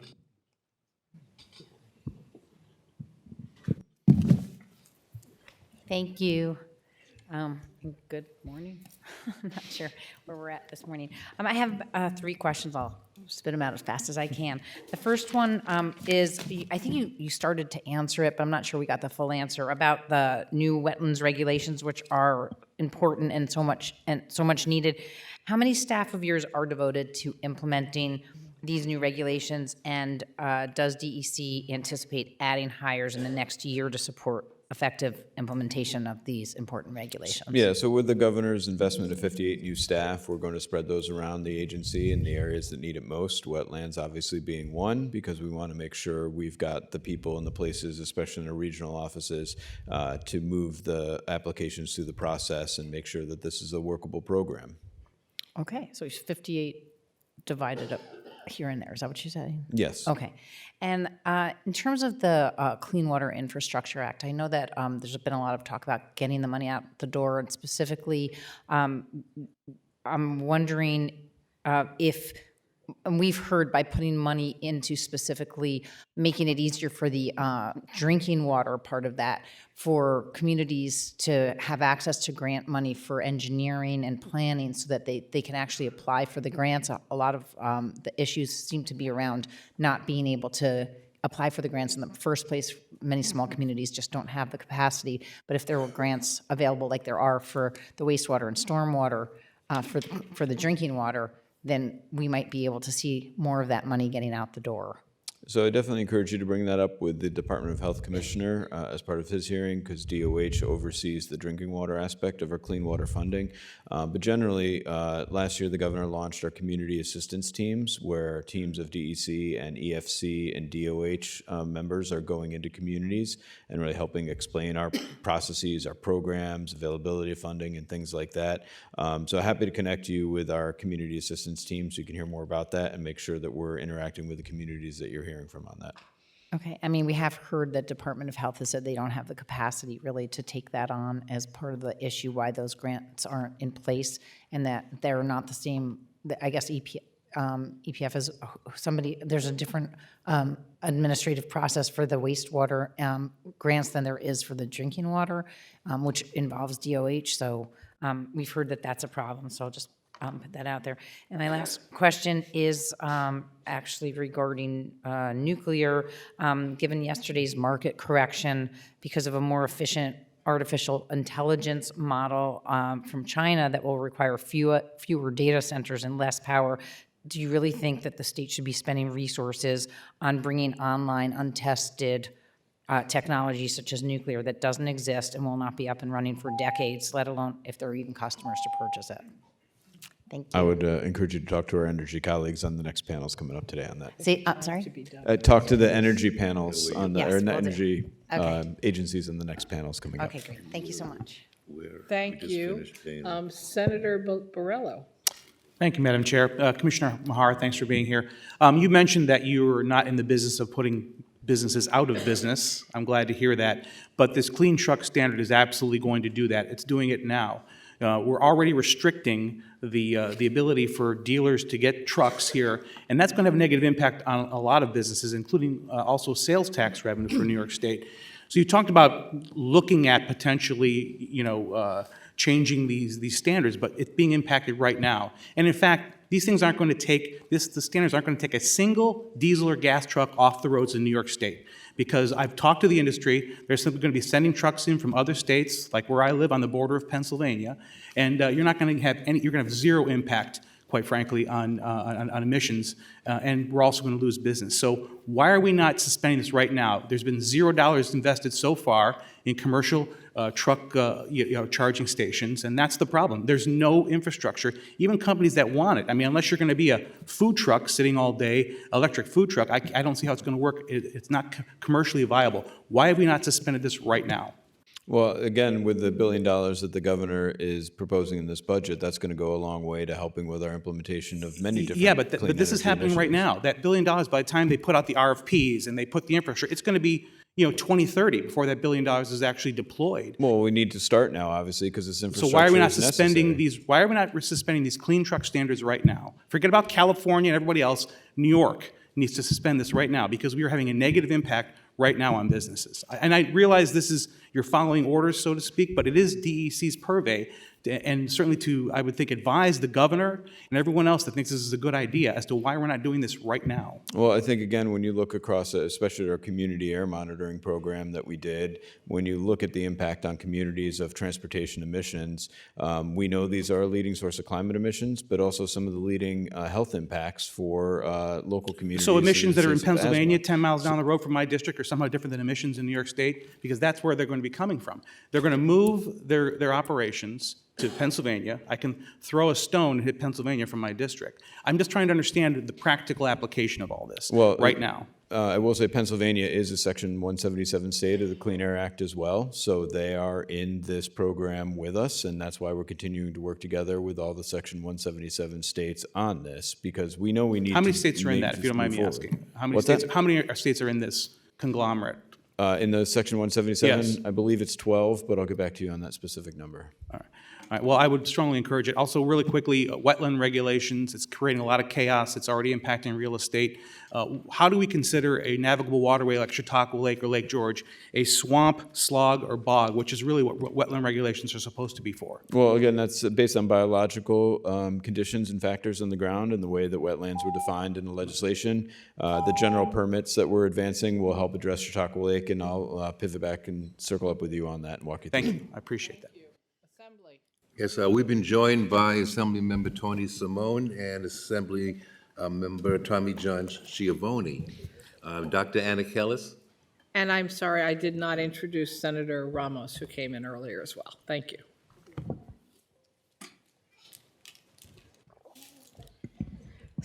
Thank you so much. Ton of questions. Won't get through all of them, but we'll give it a try. The 1 billion, so that's a one-time. My concern, I'm just looking at SUNY alone, 40% of all of our state buildings.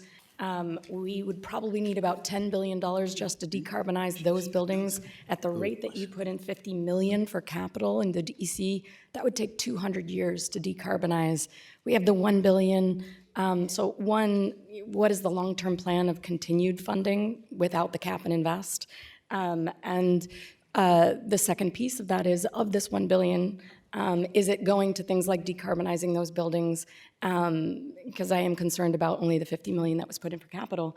But is the 1 billion going into the climate fund? Is it going to guaranteed have 30% of it going to disadvantaged communities?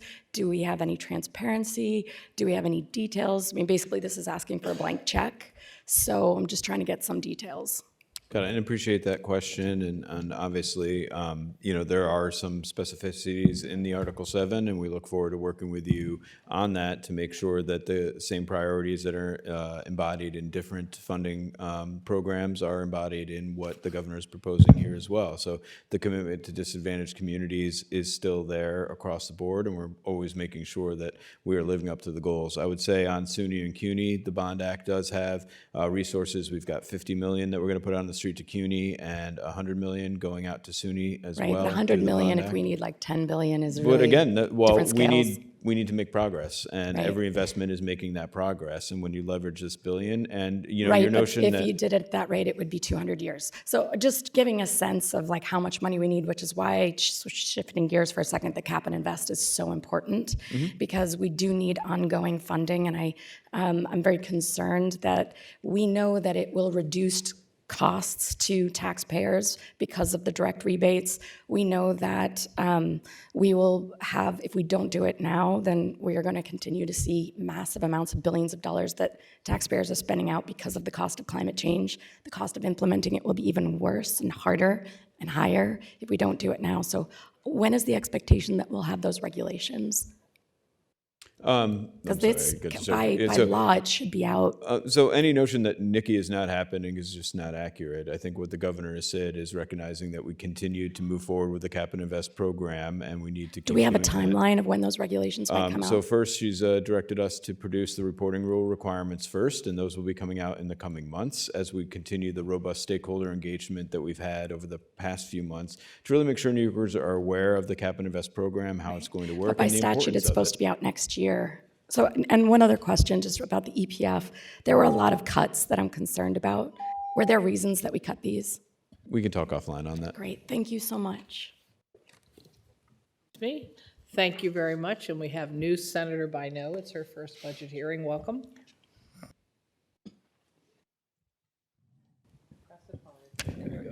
Good morning. Hi, Commissioner, how are you? Doing well. Great. Today, I'd like to discuss the Water Infrastructure Investment Plan. And so that act provides opportunity for investments in our local communities, especially when it comes to PFAS and 1,4-dioxane, as I understand it. And the fund is currently $500 million. Would you be able to tell me if that program is oversubscribed?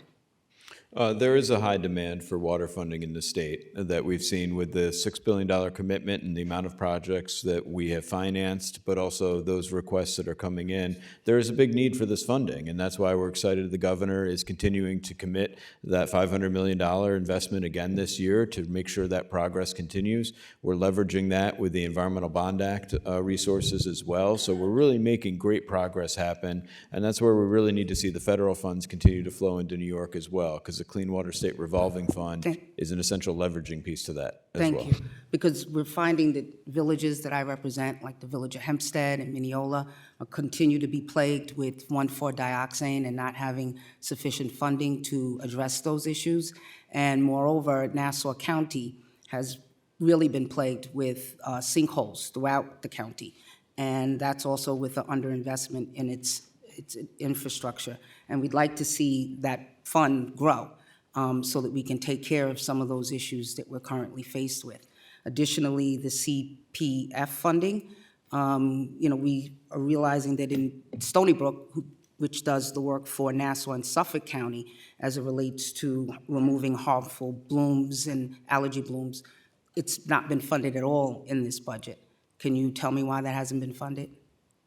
Why, what hasn't been funded? I missed the last part of your question. The Environmental Protection Fund, the CPF, and I'm talking about the Stony Brook initiative. Oh, Center for Clean Water Technology. That's right. They have a lot of funding that hasn't been spent yet, and we were working on some other creative partnerships with other institutions to continue to advance that clean water work. And we can get you a full accounting of that program and why the changes were proposed in the Environmental Protection Fund this year. Happy to chat with you offline on that. Moreover, there's additional funding that's needed for the South Shore estuaries. It's only $2 million. It's very underfunded in terms of the needs of that area to be able to remediate pollution. Can you talk about that funding a bit for me, please? Well, we work with the Department of State on the South Shore Estuary Reserve. DOS leads that effort, and DEC is a partner in that process overall. I think you've seen just a continued commitment to the importance of that program, and we look forward to working with you on any changes we need to make in appropriations. Look forward to working with you. Thank you. Thank you. Thank you. Assembly. Thank you. We've been joined by Assemblywoman Serestra. Next is Khalil Assemblymember Anderson. Thank you so much, For 3 Chair. minutes. And Interim Commissioner, thank you so much for being here. I have 4 questions. Hopefully I can get them in. So I'll ask them and then hopefully you can you're respond on the thereafter. list. So the Listen. first question deals with a question related to food. So I know that the local emergency food relief and equipment grant program was something that was announced again for the last fiscal year. Just wondering the success of that program and wondering if there's any request for additional resources from the legislature to keep that program going. My next question is about food insecurity and food recovery. My colleague spoke about the food scraps program, and I'm just wondering again if there's any more resources needed to ensure that that program runs efficiently and successfully. Of course, there's a gap between what is recovered and what is out there, and I'm just wondering if there's anything else needed to expand and grow that program. My third question is dealing with illegal truck parking and enforcement. We know that the regulations that are on the books as it relates to illegal truck parking and trucks that park overnight, this is a big point of contention as I represent the cargo areas of JFK Airport. Love to invite you out to the district to learn more. Happy But I'm to. just wondering, how that's being enforced and what mechanisms does DEC have to ensure that folks are following those statutes. And my last question is about managed retreat. I know that managed retreat is generally something that's in the HCR camp, but I did see the $1 billion related to the Sustainable Futures Program. I'm just wondering how that interacts with managed retreat, particularly the $250 million that the governor announced last year. I'm just wondering how that interacts. All Those are right, my I'll go questions. rapid fire in reverse order. So, Thank you. managed retreat, the Bond Act is really helping with our climate adaptation and resilience efforts overall. We've got a Blue Buffers program that we're working with HCR on.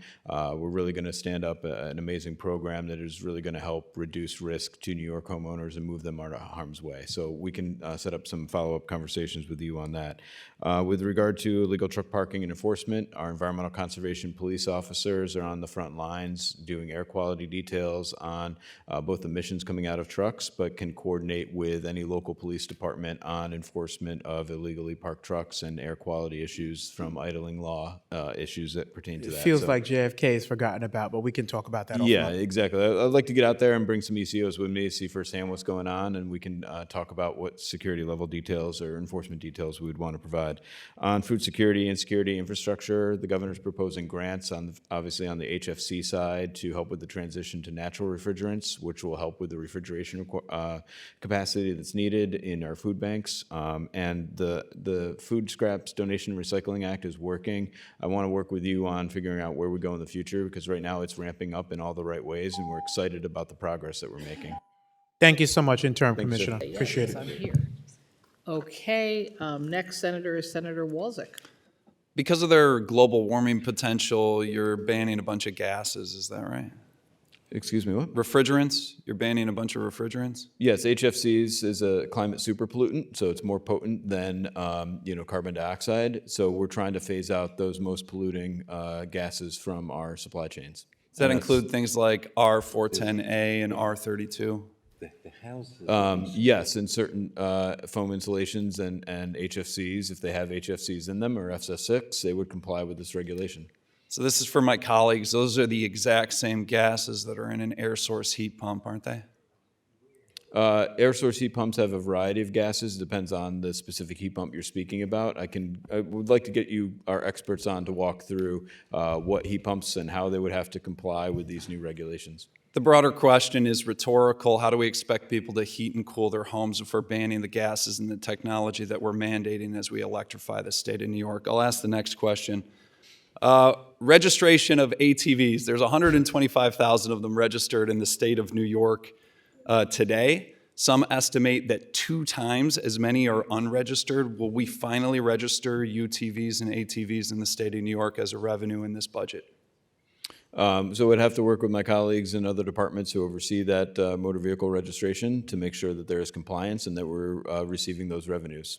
And that's always a priority. We want to make sure people are complying with the laws and registration requirements there and that we're realizing those revenues coming in. Yeah, so the issue, Commissioner, is the weight limit. Are you willing to increase the weight limit for ATVs and UTVs so that we can finally get those registered in the state of New York? We're always open to conversations on that. And again, I'd like to bring in my colleagues from the Office of Parks, Recreation, and Historic Preservation and others into that conversation. Thank you. On wetlands, you mentioned earlier in your comments a lot of advance notice of the proposal. You talked about a comment period being long. Those things are appreciated. Obviously, we want to hear back from the public. I've heard back from the public. I represent a number of lakes. You also mentioned that the general permit is developing now. Hopefully you hear back from the public and don't have to develop a general permit that doesn't have their input, because the people on Black Lake don't want to apply for a permit to build a deck. And the people on Oneida Lake don't want to apply for a permit through the Department of Environmental Conservation to put shrubs in their backyard. And the people of Butterfield Lake don't want to apply to cut down a dead tree that's a danger to their home. So hear the public comment from me on behalf of my constituents. Will you remove the 100-foot buffer zone that you've included in those regs right now so that lakes can be lakes and wetlands can be wetlands? Well, our focus is to make sure wetlands are treated as wetlands and that the appropriate protections are put in place, while recognizing that certain ones, like a lake like Chautauqua Lake, which is a shallow, weedy lake, provides that flexibility for homeowners to continue to put in docks and do the work that they have to do. And we'll have additional general permits out, and our doors are open for those conversations. So we've had robust engagement with lake-wide landowners, and we're going to continue that across. Thank you, Sean. You can continue Sorry. with the senator afterwards. Will do. Assembly. Assembly Member Steve Otis, 3 minutes. Thank you. Commissioner, first, I'd like to thank you and your team at DEC for the tremendous help in the village of Mamaroneck in terms of dealing with very complex flooding issues, and your whole team has been so great in working with the local officials and trying to problem-solve very complicated matters. I'd spend more time on that, but I have limited time, but thank you, thank you, thank you. You personally have done a great job. And we appreciate that. I have 3 quick questions. On the Federal Clean Water State Revolving Fund program, do we know whether that funding is included in the recently announced federal pause of federal funding? Well, that's our evaluation is very much continuing on that right now, Assembly Member. So we'll get back to you on what programs that applies to and what impact that's going to have on the state. So I would say, and this is really for the federal government, that program was started under the Reagan administration. It has been a very successful national program for which New York has done well. We hope that that funding continues to flow. For the $1 billion over 5 years, is the plan to do $200 million a year, or may there be more flexibility depending upon how, as projects come forward, or is it not yet been decided? I think that's still in development, because once the legislature and the governor agree on the budget, then we can get to work on implementation. I think, again, we're going to look at existing funding programs that we have where we need to stand up new programs, but our goal is going to move this money as quickly, effectively, and efficiently as we can, because as I think you're hearing from your colleagues, we need to be moving on this transition right now, and that's why the governor is standing up this funding. That's great. I will say as an aside, since you mentioned that, some of the water money that doesn't flow is sometimes because the grantee is not ready to receive the money. Sometimes they get the award, and so just being familiar with the program in EFC, some of that is really program readiness at the local level, not with the state. Last topic, which is fire, and been through a lot, and just curious in terms of DEC's plans for anticipating the fire threats going forward and expanding our capabilities as these things occur. Well, our forest rangers are wildland firefighters for the state, and they do a tremendous job year in and year out responding to wildfires.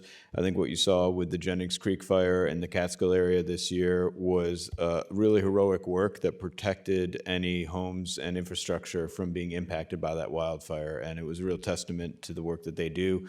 Across the state, we're always evaluating fire risk. The statewide burn ban is an important tool, and I'll get back in touch with you, Assembly Member, on all the other ways we're addressing wildfire risk in the state. Thank you, Sean. Thank you. Senator Chris Ryan. Good afternoon. How are you? Thank you.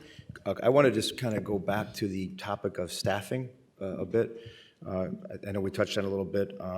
Obviously, DEC, conservation officers, we struggle a little bit with retention and recruitment. Do you believe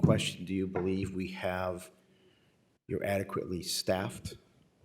Well, I believe that the governor's investment of 58 staff is a recognition that DEC continues to need new resources to implement the new laws that are being passed and the programs that are being stood up. So we're always evaluating our staffing needs and levels with the executive to make sure we're putting the people in the places to guide the implementation of all the programs that we do across the state. So the 3,000 people plus, or 3,300 people, are doing amazing work, and I'm proud each and every day of the hard work they're doing to deliver for New Yorkers. So as far as it, but specific to conservation officers, right? I think we have we're close to 200, 300, or how many across the state? We have 291 environmental conservation officers. Okay. Minus what we just lost, but we put on 26, but that class was down from 45, right? So we're going to try to do 50. So if we were to put on additional 58, do you believe that that would satisfy? Well, that's something that we're evaluating across the board with the 58 positions we have, where we need to make sure we have staffing resources put in place to guide the programs and address attrition losses that we're seeing throughout the agency. I spoke in my testimony to the over 400 new staff that we've brought on to the agency in the last year alone. For the last 2 years prior, we had about 350 each of those years. So about a third of our agency has overturned in the last 3 years, and that is on the recruitment and retention side. We're always looking at all our pathways to make sure we're bringing in talent. On the ECOs in particular, excited to graduate that newest class. We're already beginning planning for the next training academy in the very near future. We're looking at next year, or 2026, as being another training academy year, and we'll evaluate with the executive and you what additional resources we need. So the 283, right, is that about where do you think we need to be, or how many more do you think we need to be adequate? Well, that's what we're always evaluating with the implementation of the new laws that come in. Are there more staff that we need on implementation, or more ECOs that we need in the field to be able to address those new laws and regulations that are coming into effect?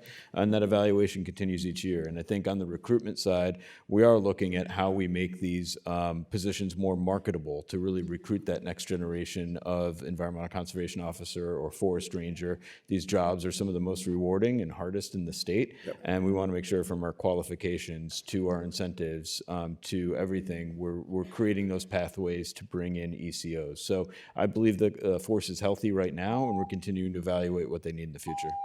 Thank you. Assembly Member Jessica Gonzalez Rojas. Thank you, Chair. Thank you, Commissioner, for being here. As you well know, devastating hurricanes and storms have been more frequent and more destructive, particularly for vulnerable communities that live in and around the flood zones.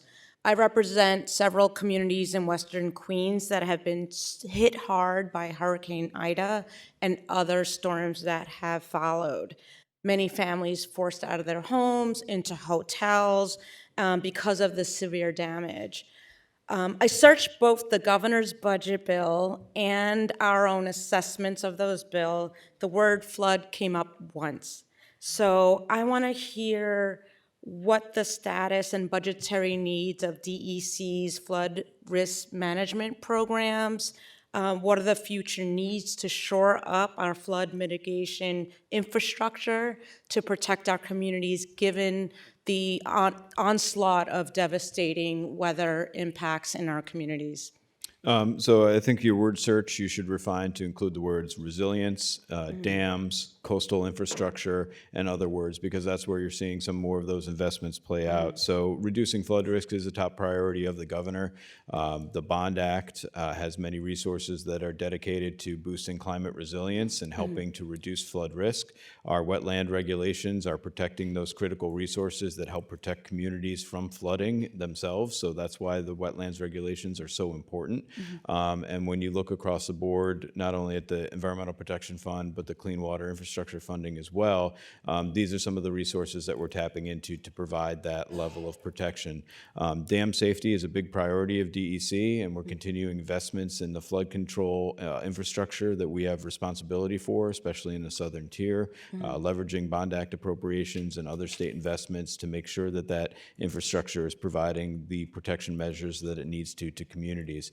On the federal level, we continue to coordinate with the Army Corps of Engineers on many of the larger flood control and coastal restoration projects, from the Fire Island to Montauk Point project that's underway on Long Island, to the South Shore of Staten Island project, to the harbor and tributary study that's underway as well. You know, we're evaluating with the Corps all the projects that we have to do to increase community resilience and protect against floods, and really learn the lessons that we've seen in the recent floods to make sure that we're engaging with communities where we have to. And we've done a robust engagement in Steuben County in particular that was really impacted with floods, on making sure that the emergency repairs that they do are actually helping alleviate future problems and not just creating problems. More specifically, can you speak to the area in and around LaGuardia Airport? LaGuardia Airport? Yes. I'll have to get back to you with our regional staff, and I'd like to set up a meeting with you just on that specific area and how we're looking at flood risk and addressing it. Great. Thank you very much. Thank you.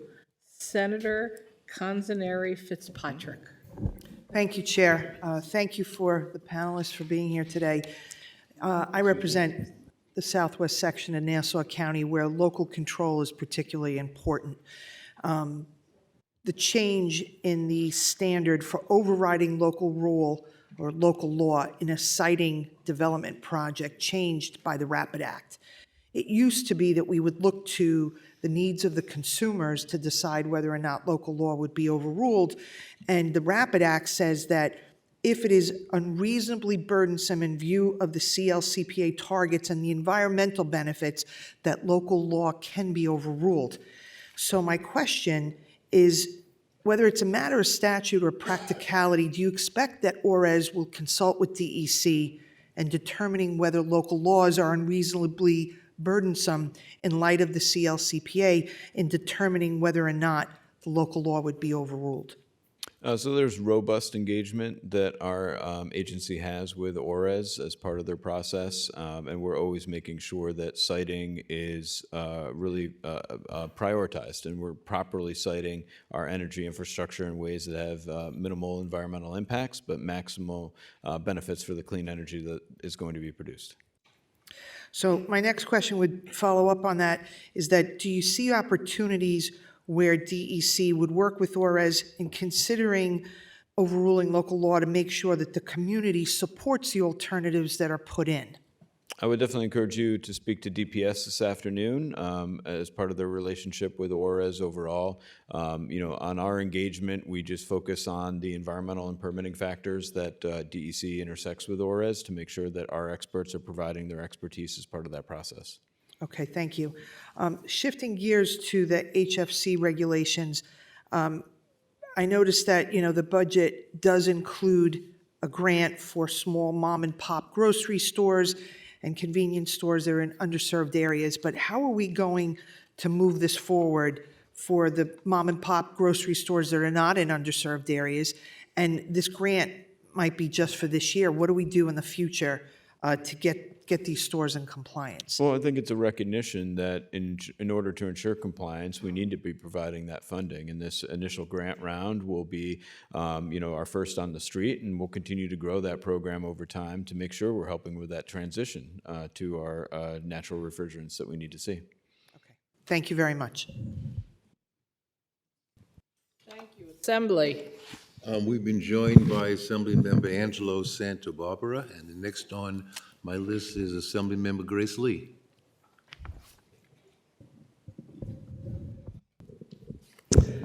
Thank you, Chair, and good morning, Commissioner. I passed a bill with Senator Brian Kavanaugh last session that would expand the technical assistance grant program requiring participants in the brownfield cleanup program to provide technical assistance grants to communities when a brownfield's cleanup site is located on and/or adjacent to a school or daycare center. The bill passed unanimously through both houses, but then was vetoed by the governor in December. Do you know why the governor vetoed the bill? I have to look back at her veto message. I don't have that in front of me right now to understand her concerns. How But I'll much- just say we're always open to providing technical assistance and engaging communities. So that is a priority of our programs. And Great, I wanna thank you. work How with much more do on you that. spend giving grants to property owners for cleanup projects in the aggregate and per project? Oh, for the Brownfield program? Yes. We don't provide grants, we provide tax credits. Right, And, tax credits, sorry. The Department of Tax and Finance can get back to you with the specifics on that. Our focus of this program is overseeing the effective cleanups and make sure that those goals are met and the sites are cleaned up appropriately. And how often do you provide funding to communities impacted by brownfield cleanup programs? With the Department of State, with the Brownfield Opportunity Area Program, there is incentive funding for communities and municipalities. How often do you to provide those engage. grants? I would have to encourage you to talk to the Department of State about the implementation of Got that it. program. As I understand, this is a multi-billion-dollar program for developers, and these funding grants are not that frequent. Do you think communities should have the right to objective information about how risks are being managed during cleanup projects? Well, the way our cleanup projects are advanced, both in the Brownfields program and the State Superfund program, is really based in community engagement. And we want to make sure that we're hearing But do you from think communities should have the objective information about how risks are being managed on their site? Of course, and that's what we provide Great. through our programs. We always make sure that we are transparently putting out how our cleanups are Excellent. being Well, I look vetted. forward to working with you more on this bill as we pass it through the Assembly and Senate this session. I have a question about congestion pricing, or impacts of congestion pricing. There are serious concerns from my community that congestion pricing is going to negatively impact air quality for residents along the FDR Drive as the traffic is being pushed to the edges of Manhattan outside of the central business district.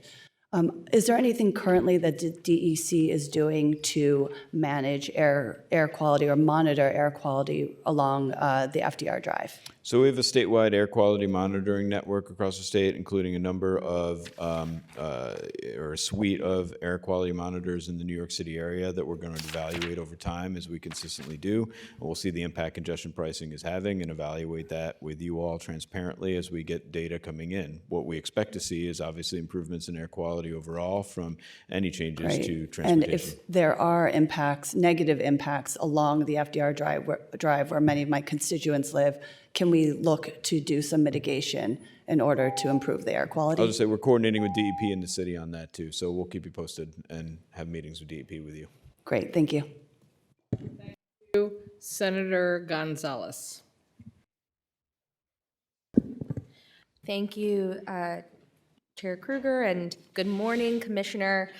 This question is for you. I think, as you know, I represent Newtown Creek, which is one of the most polluted waterways in the entire country. And in addition to the 17 million gallons of industrial waste at the Superfund site, today around 1.2 billion gallons of combined sewage overflows flow into Newtown Creek every year.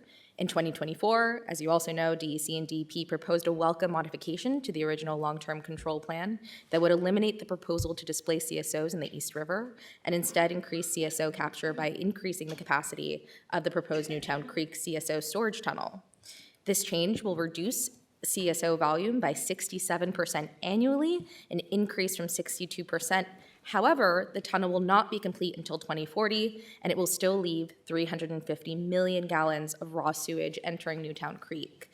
Does DEC plan to strengthen the Newtown Creek long-term control plan and other similar plans for waters throughout the city to eliminate more CSO overflows? Appreciate that, Senator. And I think what would be best is for us to set up a meeting with you and our experts who are working on Newtown Creek to go into all facets of the program, both on the remediation side, but also on the water side, from our, holding the city accountable for implementing the long-term control plans.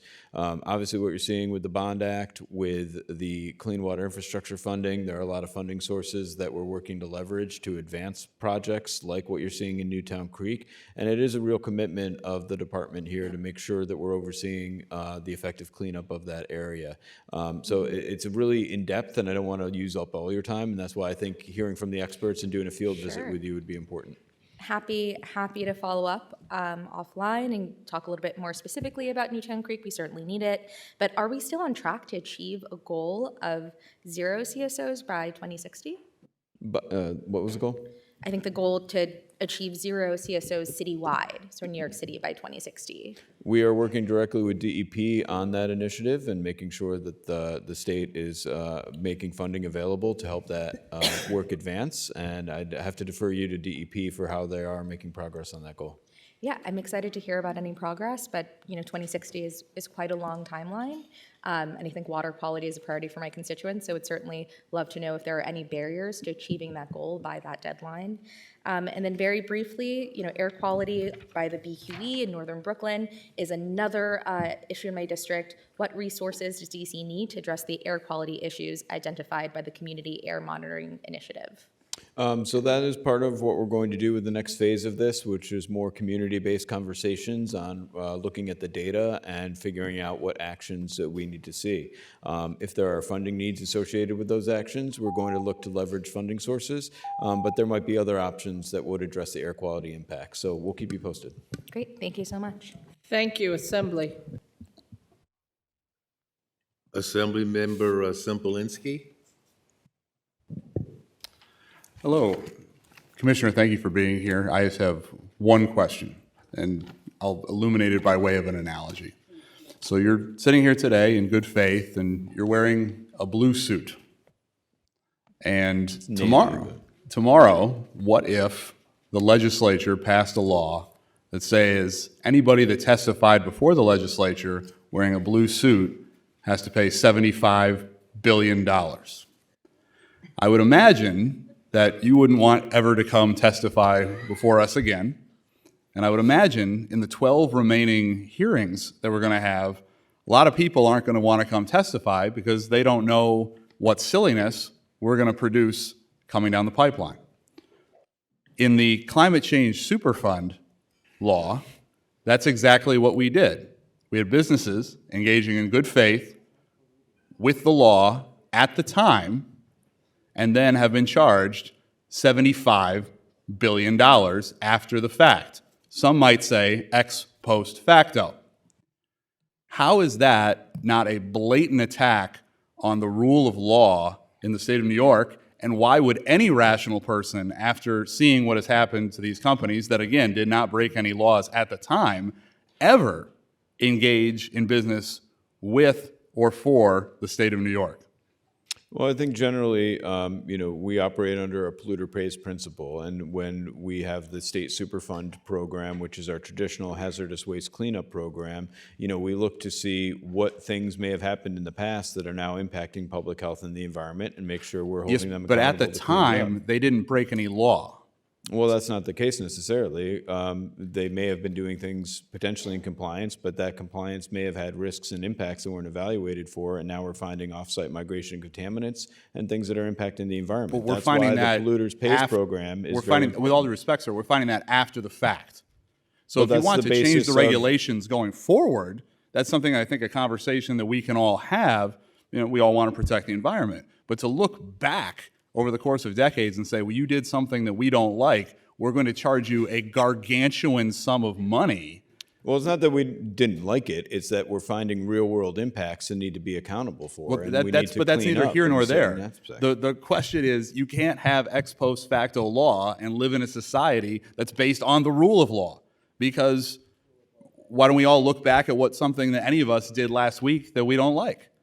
Well, and that's why we have to look back to make sure that we're protecting New Yorkers. And I think that's fundamentally what we've done with the traditional Superfund program, and that's what we're going to be doing with the Climate Superfund Well, program. I that we're I gonna build appreciate your regulations answer. It's around. blatantly unconstitutional and an attack on the rule of law. Thank you.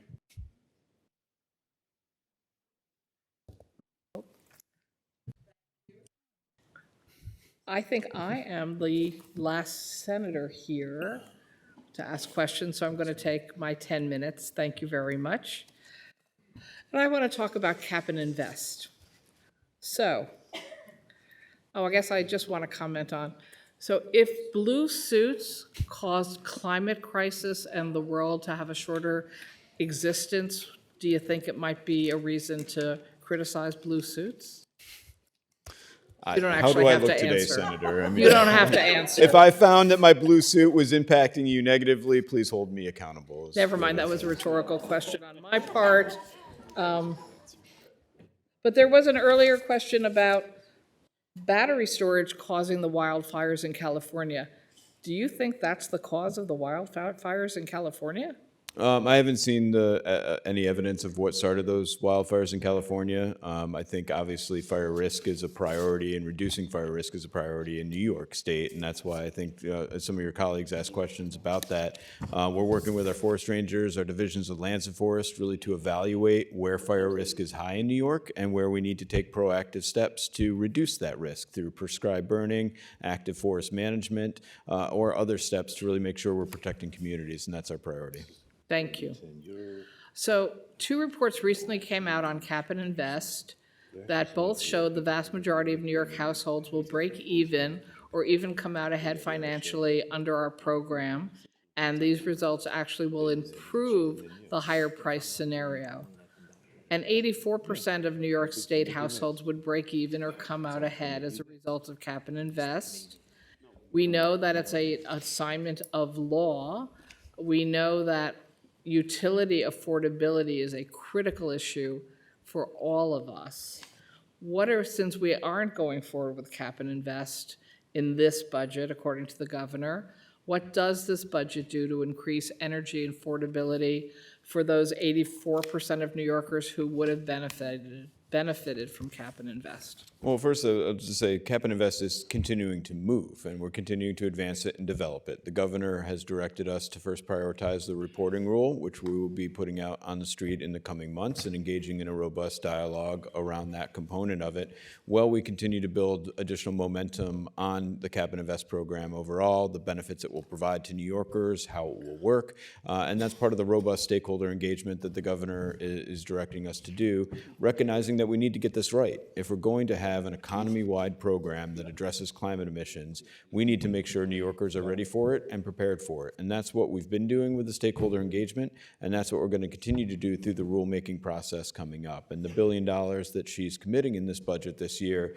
is a recognition that we need to keep those investments going and stand up these programs so that as new programs like a Cap and Invest program come online, we can take that revenue, leverage it, implement it effectively, and address affordability concerns of New Yorkers across the state. And that's really what you're seeing play out here, and that's why, there is a strong commitment to the Cap and Invest program, and we're continuing to move forward on it. So my reading of the budget is, while she's talked about $1 billion, it's actually over 5 years, so it's only $200 million. Am I correct? Well, it's a $1 billion commitment that will be spread out over time, but we're going to move investments as quickly, efficiently, and effectively as we can. And again, looking at the suite of programs that we may use, from traditional programs to new programs.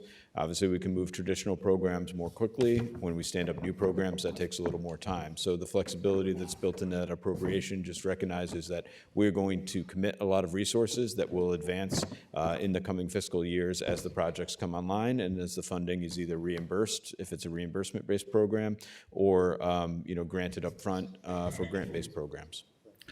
You just referenced spending quickly. Someone informed me that we still have unspent money from the 1996 Bond Act. Is that true, and can we spend that money this year? We do have, I think we're down to just a few uncommitted funds from the 96 Bond Act, and that was based on some of the way that Bond Act was enacted and created with the legislature at the time, and there were certain spending requirements or restrictions on that fund. So obviously with the new Bond Act and the way that you all worked with us to create, we don't have that same problem. And what we're doing with the eligibility guidelines and criteria that we're creating, we're really showing New Yorkers transparently how we're building the Bond Act funding, how it's going to be spent, and how we're maximizing that delivery of it on the ground. So I think most of us, if not all of us, weren't here in 96, so if you wouldn't mind sharing with us how much money is left and what it specifically needs to be used for, so that we can coordinate in this year's budget getting that money spent. So it was reported, I believe, in the press yesterday that your draft regulations on cap and invest were ready to go. Are they ready to go, even though they are not going forward right now? Well, as we always do with development of any regulations that DEC is developing, we produce options for what, how these regs would roll out, what the different components of them are, and evaluate that with the executive. And what we did as part of that evaluation was obviously show potential scenarios, and the governor has requested that first we move on the reporting rule, which is what we're going to be putting out on the street in the coming months to continue to show that momentum of and commitment to cap and invest while we continue to build the broader program and hear from additional stakeholders, including members of the legislature here. I think we've had a robust conversation today, and I see where you all want to make sure that we're getting this right, and that's part of what we're going to do as we build out the Cap and Invest program moving forward. So it's tricky to know whether we all are going in the same direction because we haven't seen the draft regulations. Cool. So can you share with us what the various anticipated revenues were in your multiple projections? I would have to get back to you on any of that specific accounting. I don't have it at my fingertips right now, Senator, but part of what we will be doing as the further development of the Cap and Invest program is putting that information out there transparently, looking at different scenarios, what the cost implications would be, what the revenue benefit would be, and making sure that we're engaging transparently with you and all New Yorkers in this conversation. So I know that the governor and you now also have said, we want more time so that we can sort of have more people brought in to discuss. How many public meetings have already been held on Cap and Invest, and how many people have already sent comments in? I'd have to get back to you on the specifics because it has been robust over the last 2 years and there have been multiple engagement opportunities, and we just want to continue that and deepen that moving forward. I think the more transparent we can be with the development of these programs, how it's going to work, it creates better programs overall, and that's our goal with something that is going to be fully economy-wide and it's going to really touch New Yorkers. We want to make sure we get this right and deliver the right program for New Yorkers. And since many of us read the law that actually we should have already started Cap and Invest, can you give me an estimate about when you think we are going to start now? Because I even implied it doesn't mean something won't happen this year, in the coming fiscal year. Well, I'd say that will be developed, and we'll work with you directly on that as we finalize the first draft of the reporting rule and get that out on the street. There will be a robust public comment process, in part that's been dictated by legislation, to make sure that we're transparently and effectively engaging New Yorkers, and that will really dictate the rest of the timelines for the broader Cap and Invest program overall. So, our goal is to be very transparent with you on that. First things first, we need to get the reporting rule finished and out on the street, and that will really dictate the next steps in the process.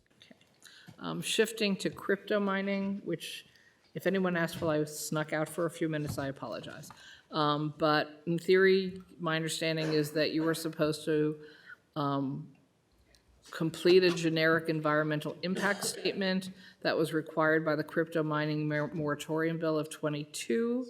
And you have not completed that report yet. Can you tell us what the status is and what more you need in order to complete the report and deal with policy solutions, ensuring that crypto miners don't continue to cause problems? Because apparently the crypto miners that already are here in New York are using up to the equivalent energy that 1 million homes use.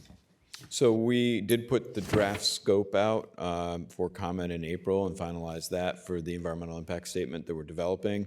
We took comments on that. The EIS is being developed now, and then will be put out on the street for a 120-day comment period, including public hearings across the state on what we learn. DEC didn't have in-house expertise with regard to some aspects of the crypto mining industry and the implications of it, so we had to contract this work out and really stand up the right people and the places to move that forward. And that's very much moving forward now. And with regard to the requirements in the law, that 120-day comment period will be the next step in the process to really hear from New Yorkers. But in the interim, any crypto mines that are potentially looking to open in New York have to come to DEC for various permits that are analyzed on a case-by-case basis. And we have oversight authority over that to make sure they're complying with the Climate Act and other aspects of our air and water and natural resource regulations.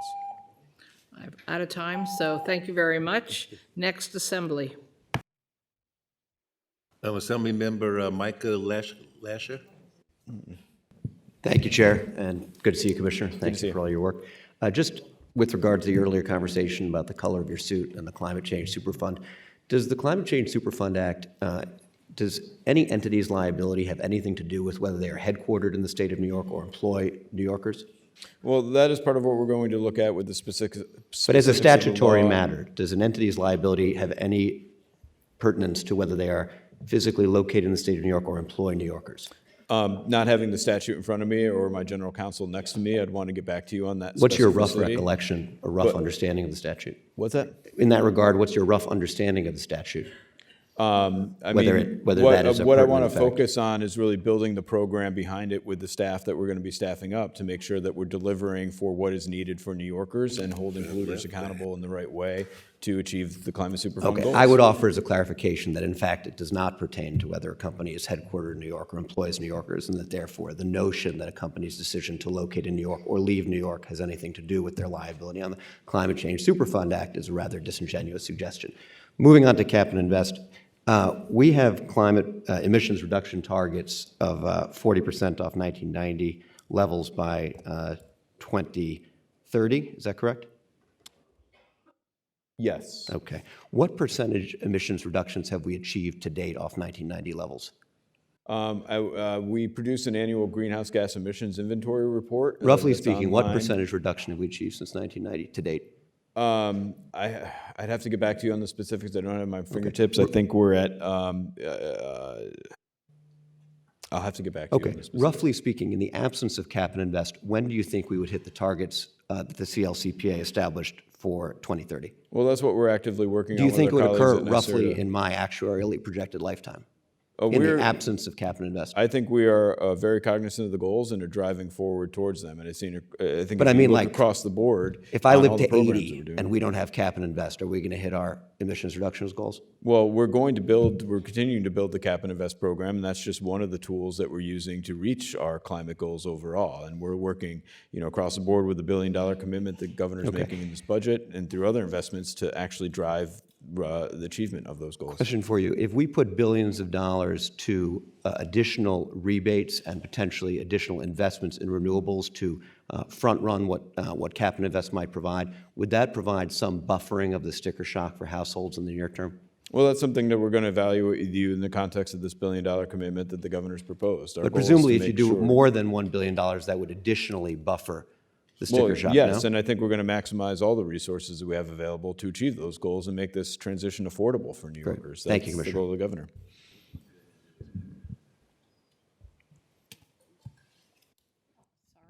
Thank you. Senator Tom O'Mara, 5 minutes as a ranker. I almost got my.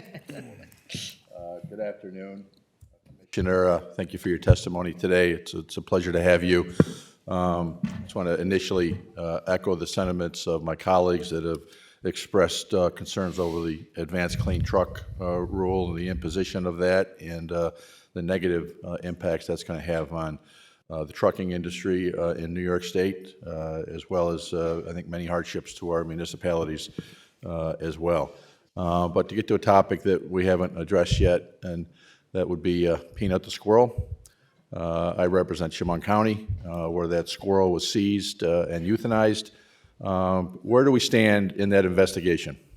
Thank you, Senator. So that investigation is ongoing, and I can't comment too much on the specifics of it. It is an ongoing law enforcement activity that we're engaged in. Generally, what I can say is that obviously state laws make it illegal to have wildlife as pets, and that is a responsibility that we take seriously to enforce, both for animal health but public health. And there are specific requirements with regard to individuals who want to be wildlife rehabilitators in the state. There is a process to be a licensed wildlife rehabilitator, and obviously we take our responsibility to oversee those programs very seriously. Well, it's been 3 months now, and when do you expect this investigation to be wrapped up so you can discuss what happened? Because it seemed pretty heavy-handed to my constituents and to many across the state, in fact, across the country and across the globe, with the attention that this incident got. Frankly, a huge embarrassment, to say the least, for New York State, the way that went down. There are a lot of questions with regards to that, on how and why that was carried out in that manner, what interactions there were with the Longos, the squirrel owner, before that action was taken, and also why was not the officer that was bitten vaccinated for rabies before that? So again, I do look forward to providing more and additional information on this matter as we can provide it. We did provide media updates early on in the process, but because it's an active investigation, we are limited in how much we can disclose at the time. And my goal is always to be as transparent as we can with the initiatives that the department undertakes, including all our law enforcement initiatives. And that's something that's really important to make sure we're transparently informing the public of what's going on. So there are some. I know you've made some changes so far. What changes have been made in the execution of this type of a search warrant? Well, again, it's an ongoing issue, and I'll report back to you on that. What we're always looking to do is make sure that we're enforcing the laws appropriately and correctly, and I can say that based on my understanding of the situation, that played out as it normally does across the state when we are presented with situations where people may be holding wildlife as pets illegally. And we do take seriously our responsibility to both protect animal health and also protect human health, as there are many animal diseases such as rabies, and we coordinate directly with the Department of Health on these initiatives because it is a serious matter that we need to take seriously. And that's what we've done. This particular incident seems to many to have been very heavy-handed and in fact over the top with the way it's pursued. But 3 months, too long for this investigation. We need transparency on these types of things, and the quicker the better for the public. Just to use my last minute up here, the Greenwich Power Plant along Seneca Lake, that's in litigation as well, and I think they were in court last week, I believe. Again, we're waiting for a decision there, or has there been a decision since the hearing last week that I haven't seen? But how are we going to make up the lost power from that plant that's going into the grid? And also, how is that community, particularly Yates County and the school districts there, going to make up for the loss of tax revenues should that plant ultimately be shut down, and the loss of jobs in that community? Well, again, I think as you recognize, there is litigation involved in this, so I can't comment too much further. Obviously, we're following the courts. With regard to our permitting oversight of that facility does have to comply with any current air permits while this court matter proceeds, and we have oversight over that facility moving forward. With regard to energy production and impacts there, I'd encourage you to talk to DPS and others on how they evaluate a plant like this in the context of our energy demands in the state and how that capacity. Is there any dollars available for these communities for a plant like this to be shut down? Well, again, our goal is to see where the courts go, and we'll take our steps from there working with the community. Thank you. So the Senate is now complete except for 3 minutes for our chair, meaning now we will just go into a group of assembly members in a row. We will start with Assembly Member Chris Burdick. Thank you, Chair. And thank you for your good work, Commissioner. I have a couple of questions now, and I'll also submit some in writing. Regarding the pilot program for private well owners, as I'm sure you know, there are many homeowners associations that operate public water systems sourced by wells and are subject to DOH water quality regulations. The EFC has advised us that they lack the statutory authority to consider associations for WEA grants. And given that the EFC and DEC collaborate regarding water quality standards and projects, I thought I'd ask whether the pilot program will be open to such associations, and more generally, would EFC statutory authority be expanded to provide for the pilot program and generally to open up EFC grants and loans to homeowners associations? I want to get back to you with EFC and also DOH on that as we develop and build the program to see how homeowners associations would be factored into the program that we're standing up. So I think we're still developing it. Our goal is obviously to make sure that clean water is provided to New Yorkers on private wells. How homeowners associations fit into that mix, as in do they have a private well that services multiple homes? Do they have, what type of level of jurisdiction do they have? Is it all private wells on private homes? And those types of conversations we're just going to have to play out with you, and I look forward to getting the experts together with you on that. Okay. In a different area, the land acquisition program, and I saw your mention of it in your testimony. Can you advise whether community support for a land acquisition proposal is considered in the scoring for land acquisition proposals, and to what extent? And could you also advise how that might be conveyed to the DEC? So with regard to implementation of the Bond Act, we put out eligibility guidelines and criteria, which will transparently show how we're going to achieve the goals of the programs that we're standing up and how that funding is going to be implemented. I think our land acquisition pipeline and program is very robust and transparent in our approach to conserve land in the state. Happy to get a meeting with you and our experts, to walk you through more of that in specificity and detail, so you can see exactly how we're evaluating the acquisitions, how they're prioritized, and how we're delivering this program on the ground. And again, the proposals in the governor's budget are going to streamline it. Question, if I can. The Open Space Conservation Plan goes back almost 10 years, I believe. Has it been, or will it be updated? It's in the process of being updated now. We've had stakeholder engagement sessions around the state. We have regional committees that have been stood up, and we're working on finalizing that. Great. Thank you so much. Thanks, sir. Lunsford? Thank you, Commissioner. I'm over here, yes. Following the EPA's inventory of the lead pipe inventory, many of my adorable local historic villages with 100-year-old water infrastructure have discovered that they have a significant amount of lead pipes they need to remediate. Is there any express funding earmarked for lead pipe replacement or mitigation in this budget?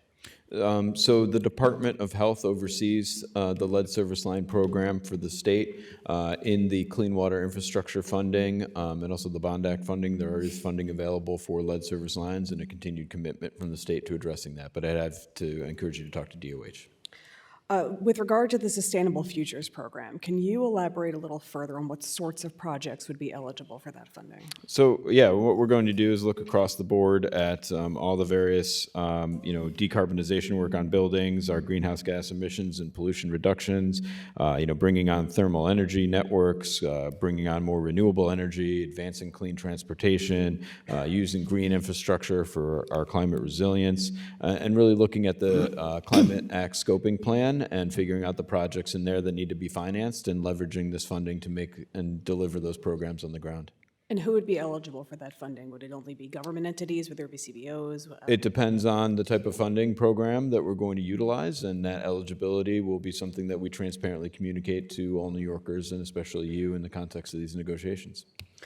Going back to lead pipes, I've had some concern from my local municipalities, because obviously if you're a homeowner, the service line from your street to your home is your responsibility. They're looking for opportunities to help alleviate that expense for homeowners.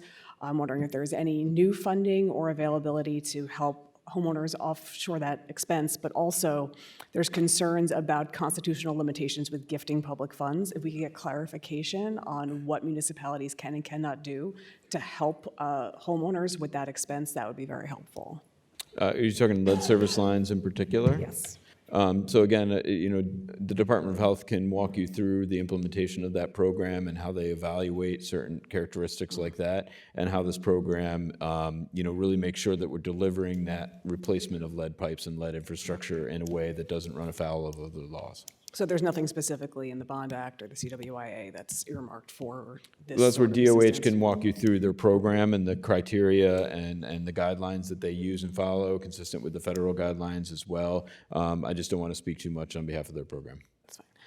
Very quickly on Cap and Invest, I know the governor has expressed that there is additional research that needs to be done with regards to pollution. Who's doing that research, and what's the timeline for its delivery? Well, that's very much underway between DEC, NYSERDA, and our partners throughout state government who are working collectively on this. So, ongoing. Thank you. Assemblymember Keith Brown.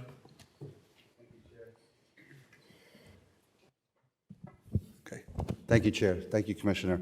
On behalf of all residents, appreciate your work and the great work that your staff does, especially down in Region 1. I'm going to go really quick because I have limited time, but thank you for all your help with Northport Harbor, as well as the Ashroken Seawall, and I just most recently spoke about the deer culling problem that we're having in the Huntington area, and see if we could get your support to kind of get that off the ground.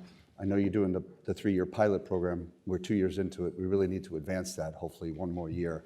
So I've spoken to your staff about that. Any chance we can get the position filled as the director and get fully staffed? And are you fully staffed in Region 1? Most recently came to my attention about saltwater intrusion around Jamaica Bay. That's a real concern, as is Suffolk County Water Authority came to me the other day and asked for an increase for the water infrastructure amount, clean water infrastructure, from the 500 to 600. So that was in the budget last year. Just want to see if we could restore that to its full amount. And then the southern pine beetle out in the Pine Barrens. If you drive on Sunrise Highway, it's readily apparent the mass destruction. With the wildfires that are happening, it's a real concern. The firefighters that will be fighting that will be undoubtedly from all over the island, if not all around the country. So that's a concern. And then finally, I speak for many of my colleagues in elected office about a regional garbage plan needed for Long Island. Thank you. That's a lot to unpack in a minute and 11 seconds. So we could also, whatever we don't get to, if we could follow up with myself. Let's definitely follow up. I'd say saltwater intrusion. Obviously, we have a comprehensive Long Island groundwater study that's going on that's really looking at the how we're managing our groundwater resources, the threat of saltwater intrusion into drinking water wells, and how that interplay plays between all the different water withdrawers. Our team is really doing an amazing job, really pioneering some science on that with the U.S. Geological Survey as well. And we can give you a full briefing on that and how we're evaluating both phase 1 and moving into phase 2 of that overall. Southern pine beetle, as we talked about, reducing fire risk. Obviously, the Pine Barrens is a fire-prone ecosystem and one that we need to evaluate in the context of the threat of invasive species that are impacting our tree stock there and potentially creating wildfire risk. So that's something we're working on with our rangers and our lands and forest staff to really look at how we continue the management efforts in that area, both to suppress southern pine beetle, but also address fire management needs within the Pine Barrens as well. Deer culling overall, something we can keep the conversation going on and using all the tools that we can to reduce the deer risk and overabundance in certain areas and the impact that's having on forest health. Thanks. So if I could follow up with Senator Matera and myself and you about the garbage plan. Yep. Thank you.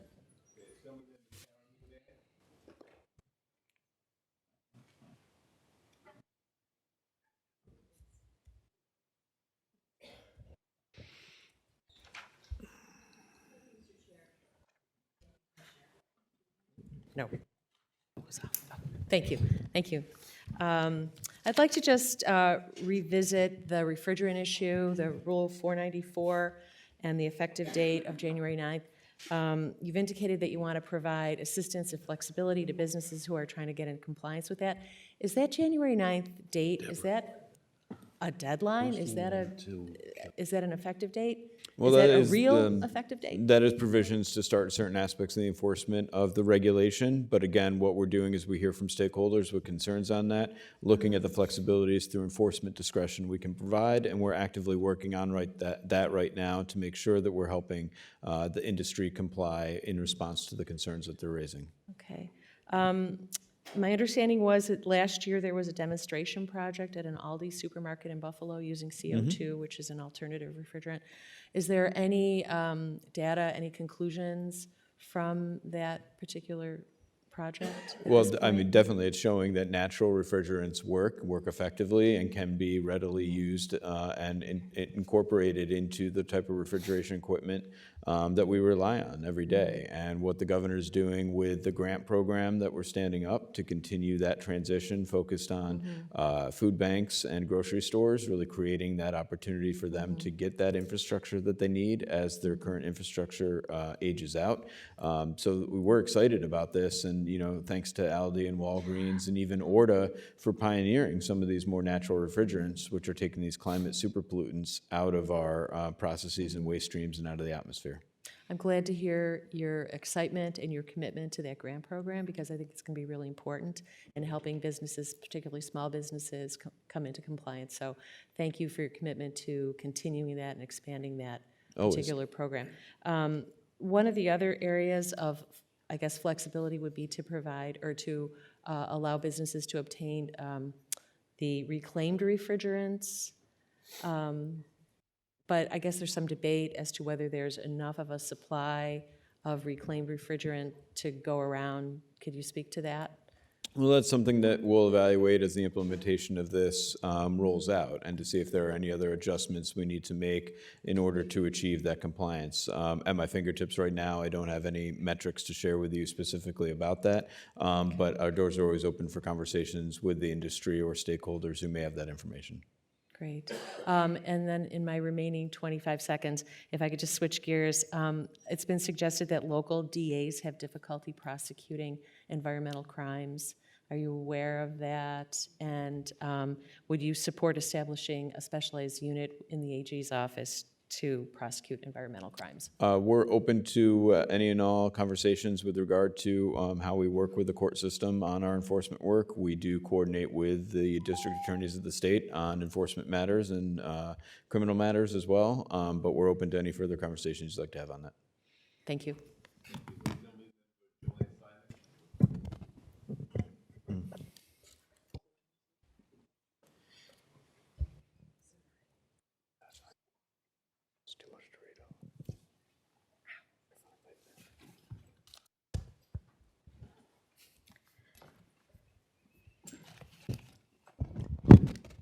Thank you. So DEC does what?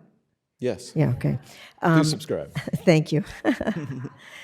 I wanted to ask you some questions about both the soil vapor intrusion studies as well as the brownfields program, which, as you know, there are a lot of sites in my district. One of the concerns I have is the funding necessary to do the work that you're doing, which I understand is a fairly large portion of the state budget. Could you elaborate on that a bit for me? Sure, and really appreciate our partnership. Assembly member, obviously, always love to spend time down in your district in the Gowanus area and talk to you about these issues. And I'm glad we were able to do a Superfund tour recently for you and other members to really see firsthand what's going on in this community and how the Brownfield program and Superfund program are being leveraged to protect that community. So we do have an area-wide soil vapor intrusion investigation that's ongoing now. We're working building by building and homeowner by homeowner to obtain the the access we need to do that testing. We're utilizing Superfund dollars in order to make that happen, and that's really why the Superfund reauthorization is so critical in this year's budget, to make sure that we continue to have the authorities that we have and the resources we need to deliver programs like this on the ground in Brooklyn and beyond. So there's a lot of work underway, and that work is very much continuing with the current appropriations we have, and we'll, taking immediate action steps in coordination with the DOH anywhere we need to in response to the data that we're finding. Great. Does the budget provide you with enough of this money? Obviously, we're going to reauthorize the Superfund.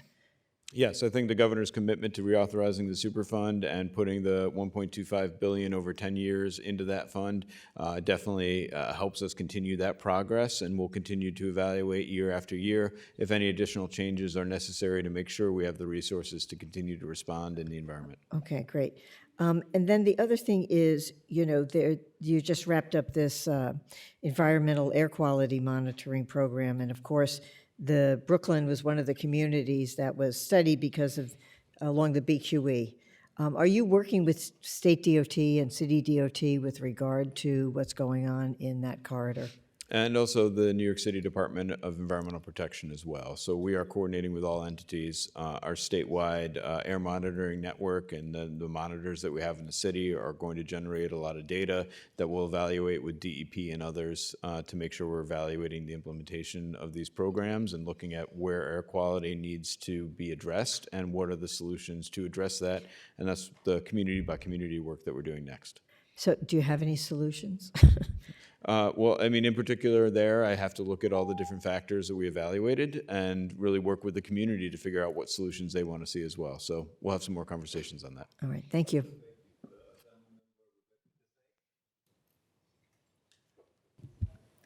Hi, good afternoon, thank you. So I'm grateful to my colleague who spoke about flooding. I'm coming from Suffolk County, been working on that issue a lot. It's becoming more frequent, more severe, as we know. And like many, we were devastated by the August storm, including Stony Brook University, which had 2 dormitories affected.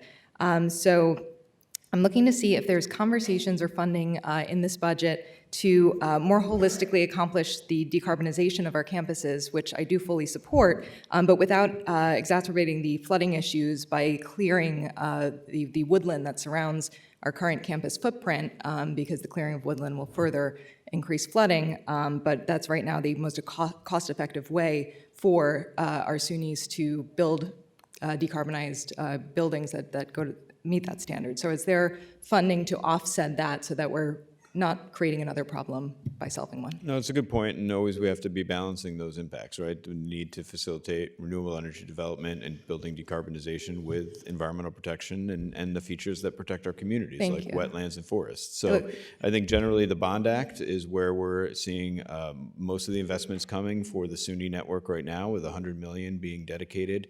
I look forward to discussing that more specifically with you. I appreciate that being on the radar, though. Thank you. Sticking with Stony Brook, it's one of our flagship SUNYs, increasingly growing research institution. And so while it's attracting top-notch researchers, 7 of which have come on in the year 3 of 5 of the water program there, the Clean Water program, to be sure that one of our SUNYs, which is one of the beating hearts of New York State here, is the center of advancing what we can be doing with clean water. I saw that one of my colleagues mentioned that the funding was cut out. The program is in year 3 of 5. Of course, there's going to be unspent money for this program. I would be disappointed in this system if it was not. But they have built the tracks, the train is on the tracks, and the momentum's just getting going. So to pull funding at this point would be really stopping something that's building in a really effective way. So I'm hoping to have to know if there's the decision makers will be willing to reconsider staying partnered with our own SUNY instead of seeking other partners for this effort.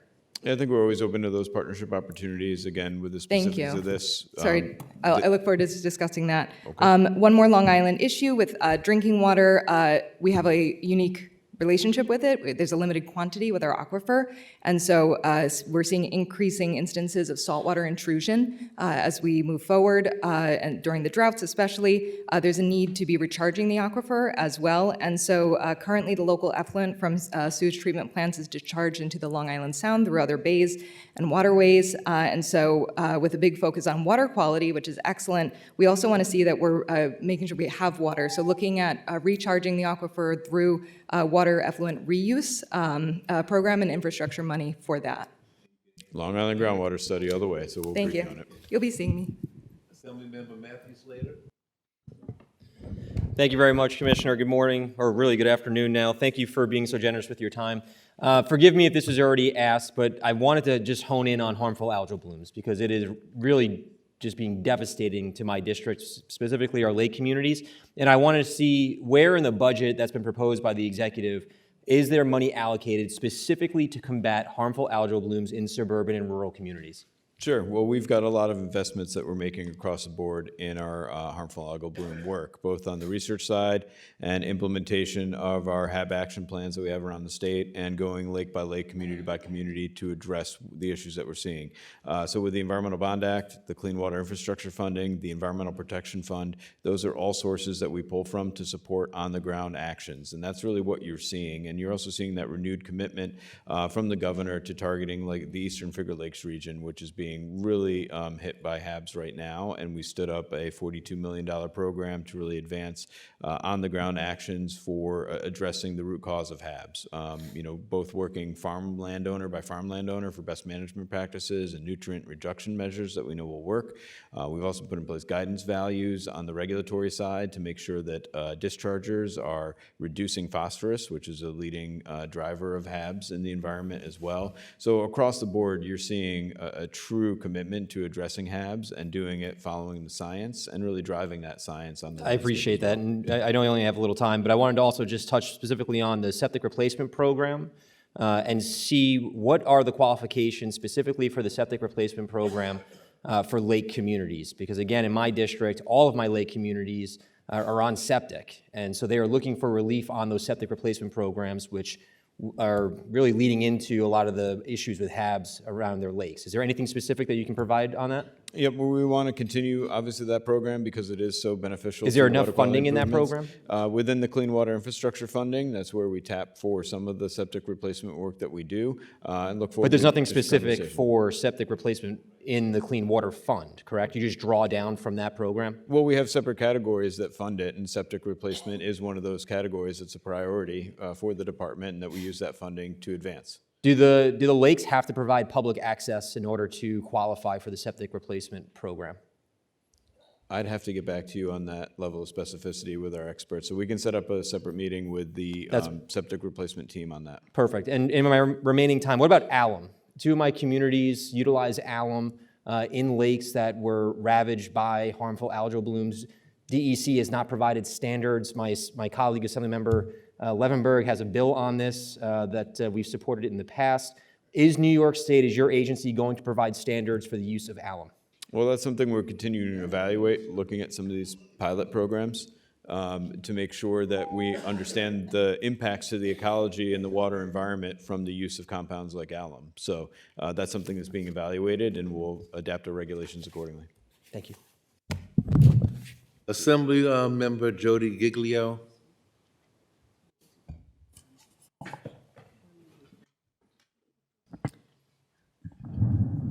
Thank you, Chairman. So my question is, I have a concern about garbage removal from Long Island. And with the landfills closing, especially the Brookhaven landfill in 2026, we don't have any plans in place for transfer stations that are actually permitted and ready to go. And with the recent dumping that took place of hundreds of tons of construction and demolition debris at the Puspatak,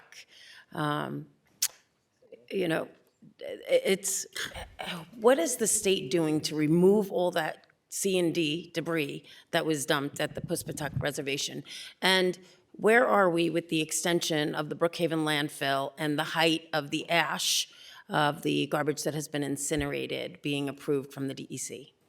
So with regard to the nation, we continue to work directly with them on that. This is part of an investigation that's underway for the illegal dumping activities that occurred. They are being very open and communicative and receptive to, our approach on this, working directly with them and consulting with them on it. It's not something that they wanted to see happen or that they thought was happening. They thought they were doing the right thing to protect their community and their homes, and unfortunately, apparently, got taken advantage of. So Yeah, it is next to a very large body of water, so the runoff is. I is went going down there right for- into. I went down there firsthand to see it and met with the chief of the nation as well to make sure that he knew that we were going to collaborate with him on this once we heard from the locals on it. So that's very much ongoing. We'll keep you posted on that. With regard to the Brookhaven landfill, right now we don't have any active applications before us for any further expansion of that landfill in the future, but that's something that we'll continue to communicate with you if any applications come in to extend operations, turn it into an ash fill or anything else that they may propose for that. Waste by rail is something that we're looking and working on as well to address some of the solid waste issues that are facing Long Island. We're seeing more facilities come in for permits and that are under review by the department, and that I think will help address some of the illegal dumping activities. But our ECOs are really continuing on the front lines of making sure that we are investigating and responding to illegal dumping throughout the state. That is a top priority of our agency, and we have enforcement actions and activities that are I'm sorry, I'm limited on time. Have any permits been issued for garbage transfer stations on Long Island? I'll have to get back to you on the specific ones. There are a number in process, I believe, and I'll I have to know. see where we are and give you a full accounting. Yeah, I believe there's only one, but it's a smaller parcel, and I'm concerned with the dumping. I'm concerned with the landfills closing, that people are just gonna dump their garbage on the side of the road or go to preserves or open spaces or along riversides and dump their garbage if there's no mechanism to get it off the island or if it becomes too costly, which is why the extension for the Brookhaven landfill should really occur. I'm told that request is in, and then also for the height on the ash. Look forward to working with you on that. Thank you, Commissioner. Thank you. Assemblymember Tommy John Schiavone? Thank you, Chair, and good afternoon. Thank you for being here, and thank you for your work. I'm from Eastern Long Island, and I know the DEC is very active out there. Thank you in particular for your work on the Napeak stretch, as well as the Riverside sewage treatment facility that the town of Southampton is putting in.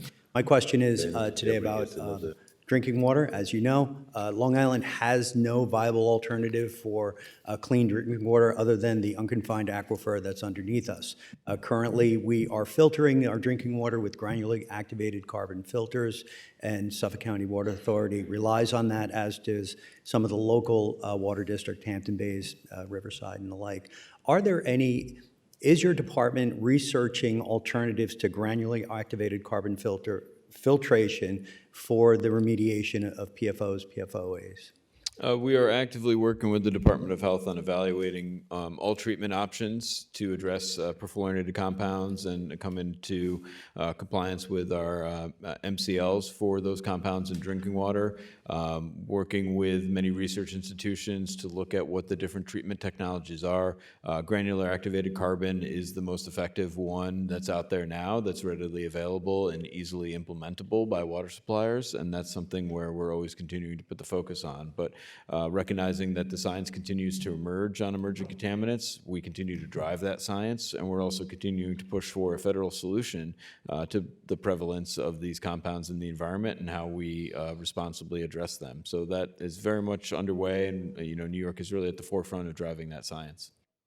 The filters themselves currently run about $1.5 million and up, depending on the size.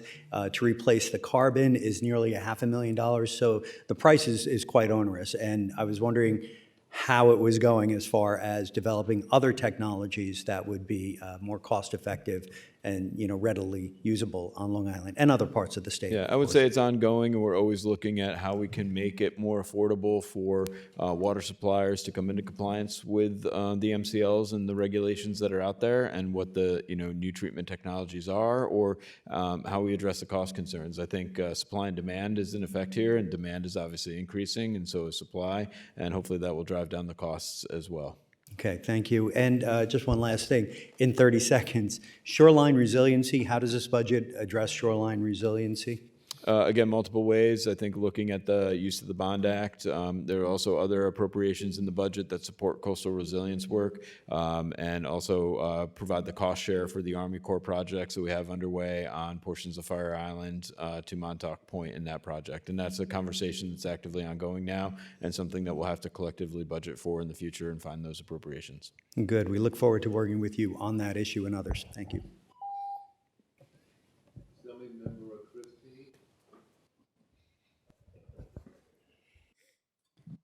Thank you, Chairman. Commissioner, thank you to you and your staff for being here today and testifying before us. Number one, a big problem in rural upstate New York is our schools are very, very concerned about complying with this electric bus mandate. What are the penalties for our school districts if they do not comply with the electric bus mandate? I'll have to get back to you on any specific penalty provisions, and you should ask Doreen Harris on the next panel with regard to electric school bus electrification and that process as well. Governor Hochul has been quoted as saying we need a pause on cap and invest and other CLCPA mandates. After 5 years of examination, why can't we tell New Yorkers on the out-of-pocket costs for the implementation? Especially after the CAC said that the plan will pay for itself. Well, I don't think the governor has said that there's a pause on cap and invest. I think what you're seeing is the governor is making sure that we are moving forward with the cap and invest program and continuing conversations with stakeholders. So the first part of that process is making sure that we're advancing the reporting rule requirements that will be out on the street in the coming months as we continue to build the broader cap and invest program overall. So that work is continuing, and our goal here is to work directly with New Yorkers to help them understand the construct of the program and the benefits that it is going to provide overall. Okay, and then lastly, despite the state efforts to eliminate natural gas, seven large industrial users have been given access to huge volumes of natural gas. So, sir, who will make that decision? Well, that would be something that's done between Empire State Development and the Department of Public Service and other energy entities that look at, the types of energy needs for our new emerging industries that are coming into the state. And then we would evaluate the proposals in the context of our permitting authorities over air, water, and everything else. So we would evaluate that to make sure they're meeting and achieving the goals of the Climate Act and our rigorous laws and regulations in the state. And lastly, and I've asked this question before and never gotten an answer, but since the 1970s to present, both federal and state government have spent trillions, definitely billions of dollars in environmental initiatives and added more regulations to our businesses, especially here in New York State.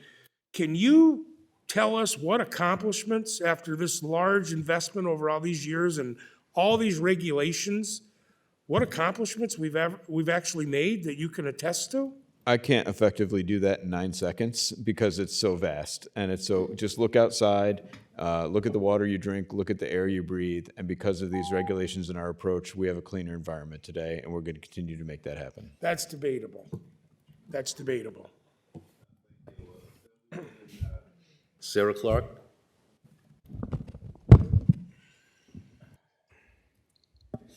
Hello, thank you, Commissioner. I am, in Rochester, obviously, and not completely affected by the harmful algal blooms, but because Rochester is in the Greater Finger Lakes region, it is of top concern to many in our area.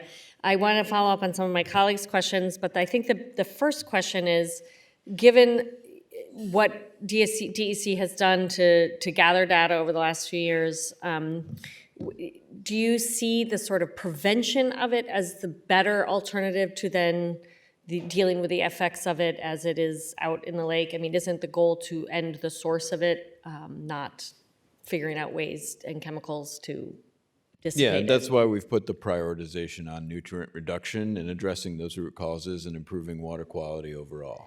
And I think for us, what we've seen is that, it's obviously like a huge hit to tourism and the ability to swim, be in water, but now we're actually seeing it filter into water systems, including in the city of, drinking water systems, including in the city of Auburn, which seems to put this huge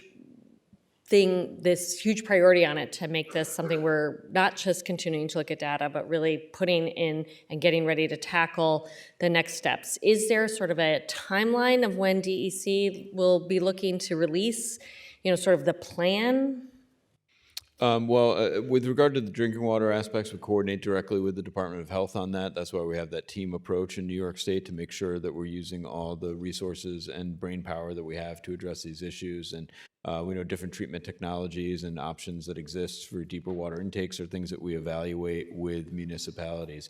The broader HAB action planning process that we've conducted has really helped show and really take how we can take what we've done in certain lakes and apply that to other lakes that may be impacted by HABs, and our case-by-case really engagement to make sure that as a water body is impacted by HABs, we're taking steps and actions to reduce that risk.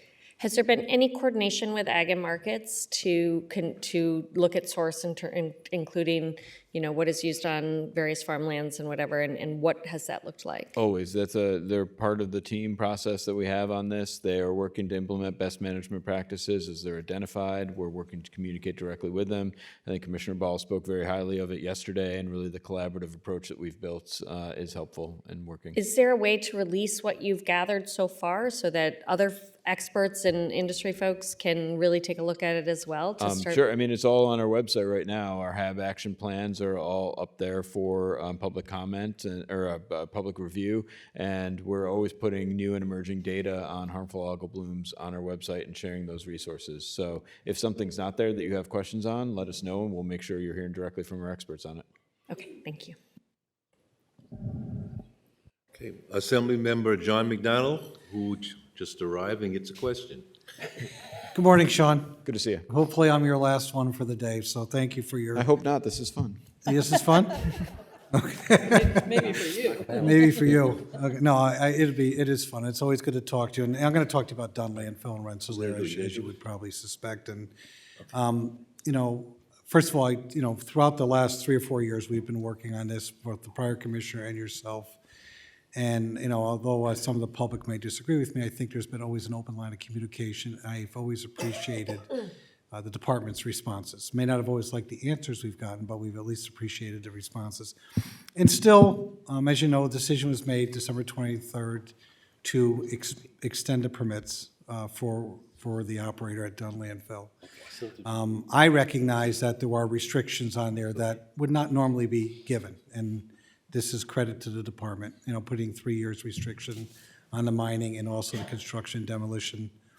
I think one of the concerns myself that I have, both Senator Ashby and I had written a letter in the fall of last year asking for more monitoring to go on around the site because there's a concern about a particular matter. With the extension of the permit, the community is upset. I share their discernment. And at the same token, I think there still are concerns about air quality. So I think we're looking, as much as I think many are looking for a reversal, I think that's going to be a challenge. I think we're looking for additional commitments. And what else can we expect to have tighter and stricter monitor when it comes to air quality in and around the Dunn Landfill and Rensselaer? Thank you for that. And I think across the board, across the state, we're obviously always committed to making sure that we're effectively overseeing all facilities, landfills included, to make sure they're not having an adverse impact on communities and the environment. And that is playing out with the Dunn Landfill day in and day out with the monitoring that our staff is conducting. And, what we hear from the community, we integrate into our oversight approach for that facility as well. And what you saw with the permit authorization was first a little housekeeping to get both their mining permit and solid waste permit on the same timeline so that we can have a more robust and transparent dialogue with the community. So that's why it's a 3-year permit term at present, and that will allow us to get those lined up and continue to have conversations with the community. When you look at what we put in that permit, that was in direct response to what we heard from constituents and your community members as well. That's why we've reduced truck traffic, we've reduced reduced operating hours, it's driving down emissions, it's reducing particulate matter. But most of the air quality monitoring that we've done has been based on the nearby school, which is not shown to have any impacts associated with the landfill. And now we're open to conversations with the community if we need to adjust and adapt that monitoring in some way. Thank you, Sean. Well, thank you. Ed Roth, ranker on Ways and Means.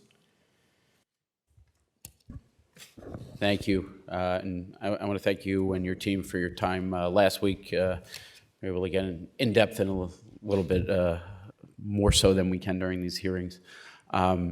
Just a few issues, starting with a somewhat local one to us down on Long Island.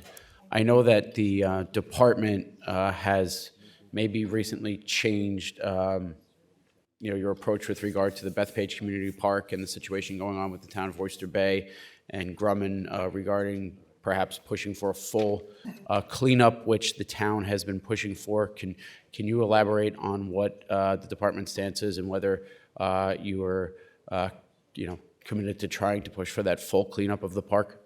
Well, definitely. I think the Bethpage work overall just speaks to, again, the importance of the state Superfund program and making sure DEC has the authority and ability to actually have conversations like this with communities across the state, and especially in Nassau, where you have historical contamination that has impacted it. We directly work with the town and continue those conversations on advancement of the cleanup of the park, and our goal is to get it cleaned up and put back into the hands of the town for productive use as quickly as possible. And that cleanup is going to be achieved in accordance with all the laws, rules, and regulations to protect public health and make sure that that cleanup is complete. And that's an ongoing conversation that we're having with the town to make sure that advances.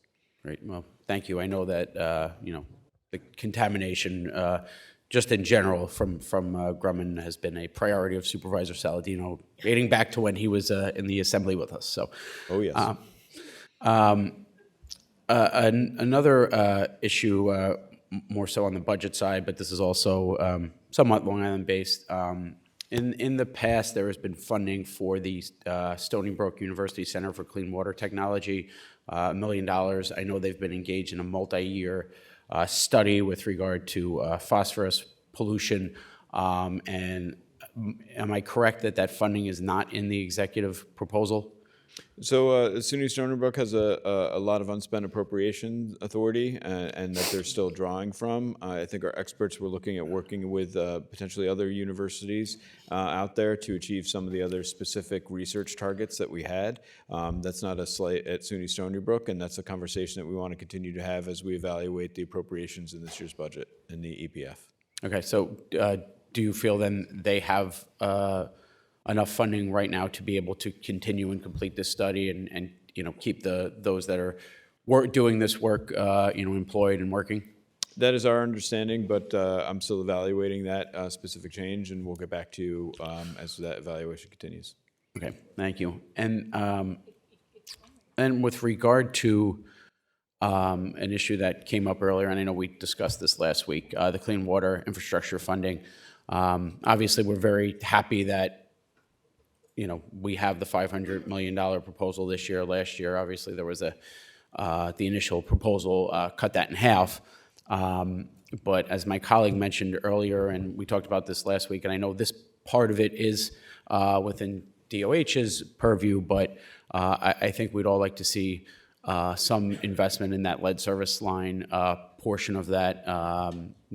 Constituents are now learning that they have lead service lines. Many are concerned, would like to replace them, but they're learning that it comes at great cost.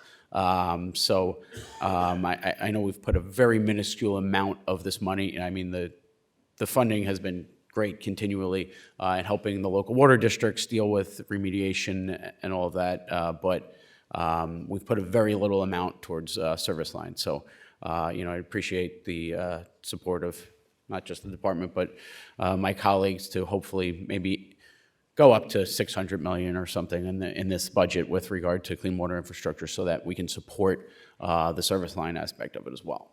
Definitely, and it is a commitment of this administration to address lead service lines overall. I mean, I have to defer to DOH just because that's their authority, but this is a priority, especially looking at disadvantaged communities and others. We want to provide that assistance because it is vital to public health protection to get these lead service lines out of the ground.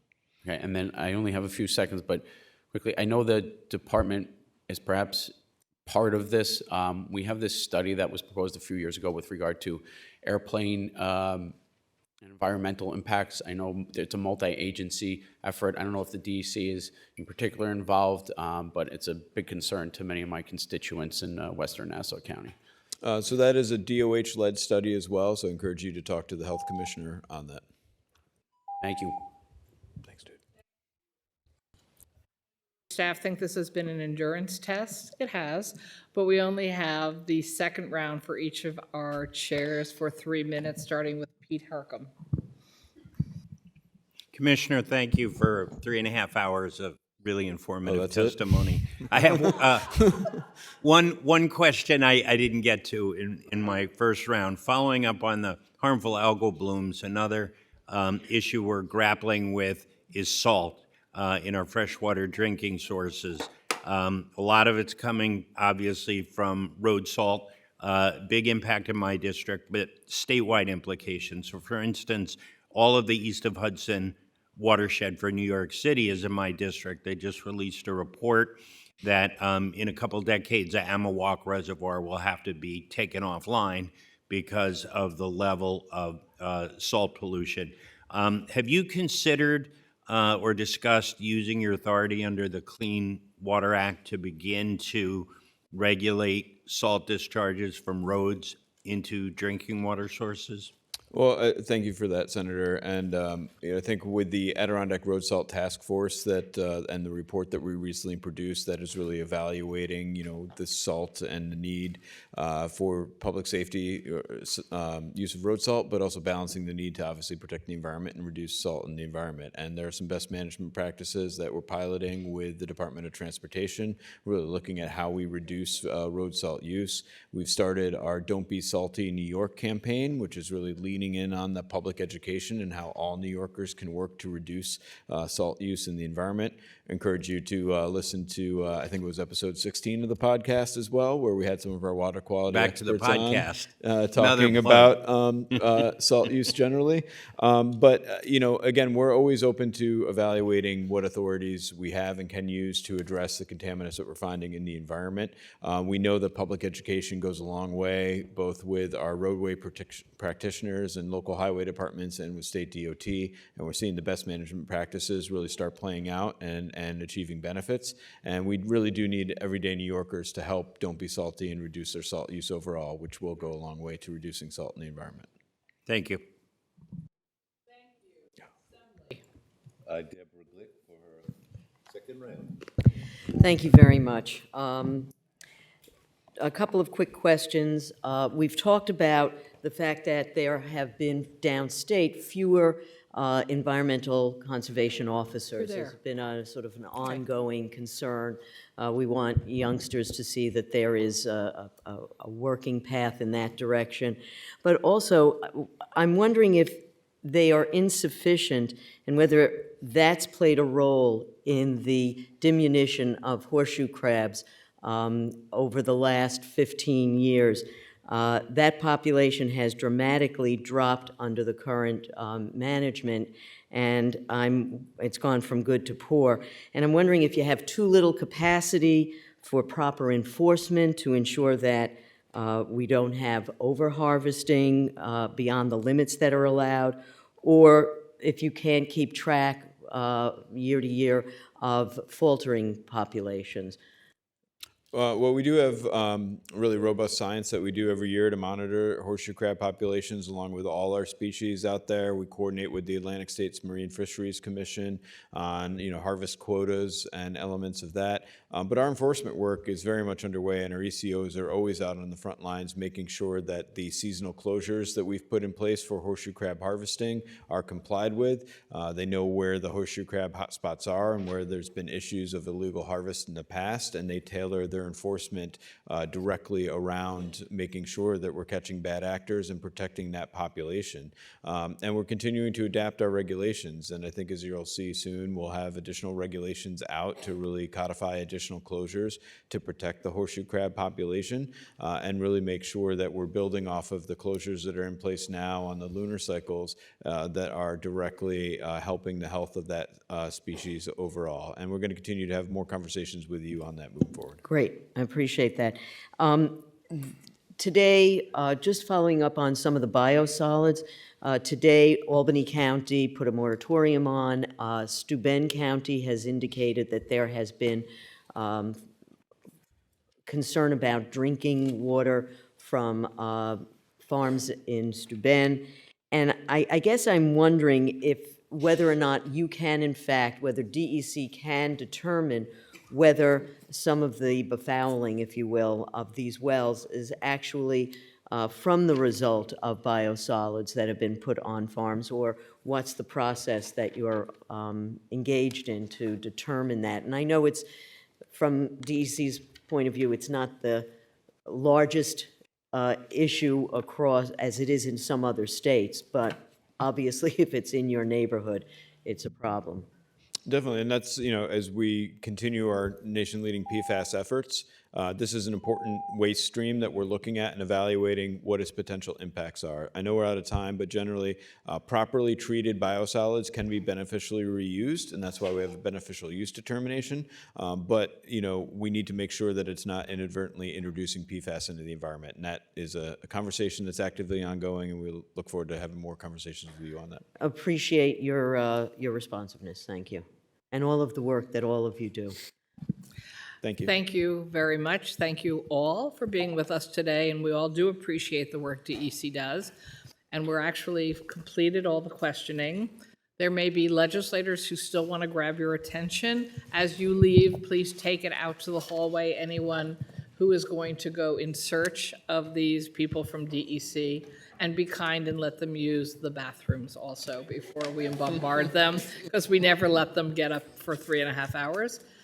With that, we are on to panel number 2, NYSERDA. So as NYSERDA comes down, please let DEC escape the room.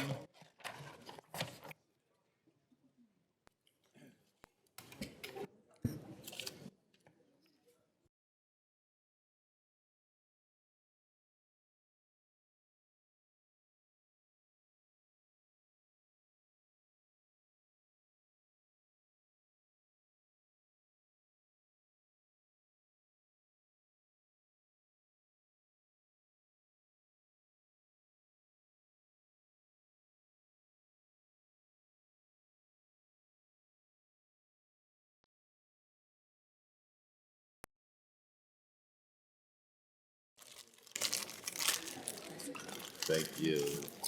Okay, thanks. Let NYSERDA join us, and DEC out in the hallway. You Assembly Member Kellos, walk out in the hallway, they'll follow you. first on the list, your turn to be first on the list. Thank you. Okay. I will put you right after the chairs. I will put you down. Let's start my list now. You're bad. You're very.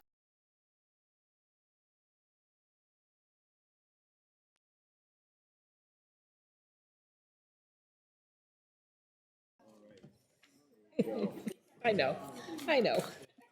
Okay, hi. I know it's hard to believe, but for people who are keeping track of the scorecard of how many people are going to testify, we're only on panel B. Doreen Harris, President and CEO of NYSERDA. She has been with us before, so she knows the rules of the road. Remember to press your mic to the green light shines, because that way we can actually hear you, and you have 10 minutes to present. Thank you and welcome.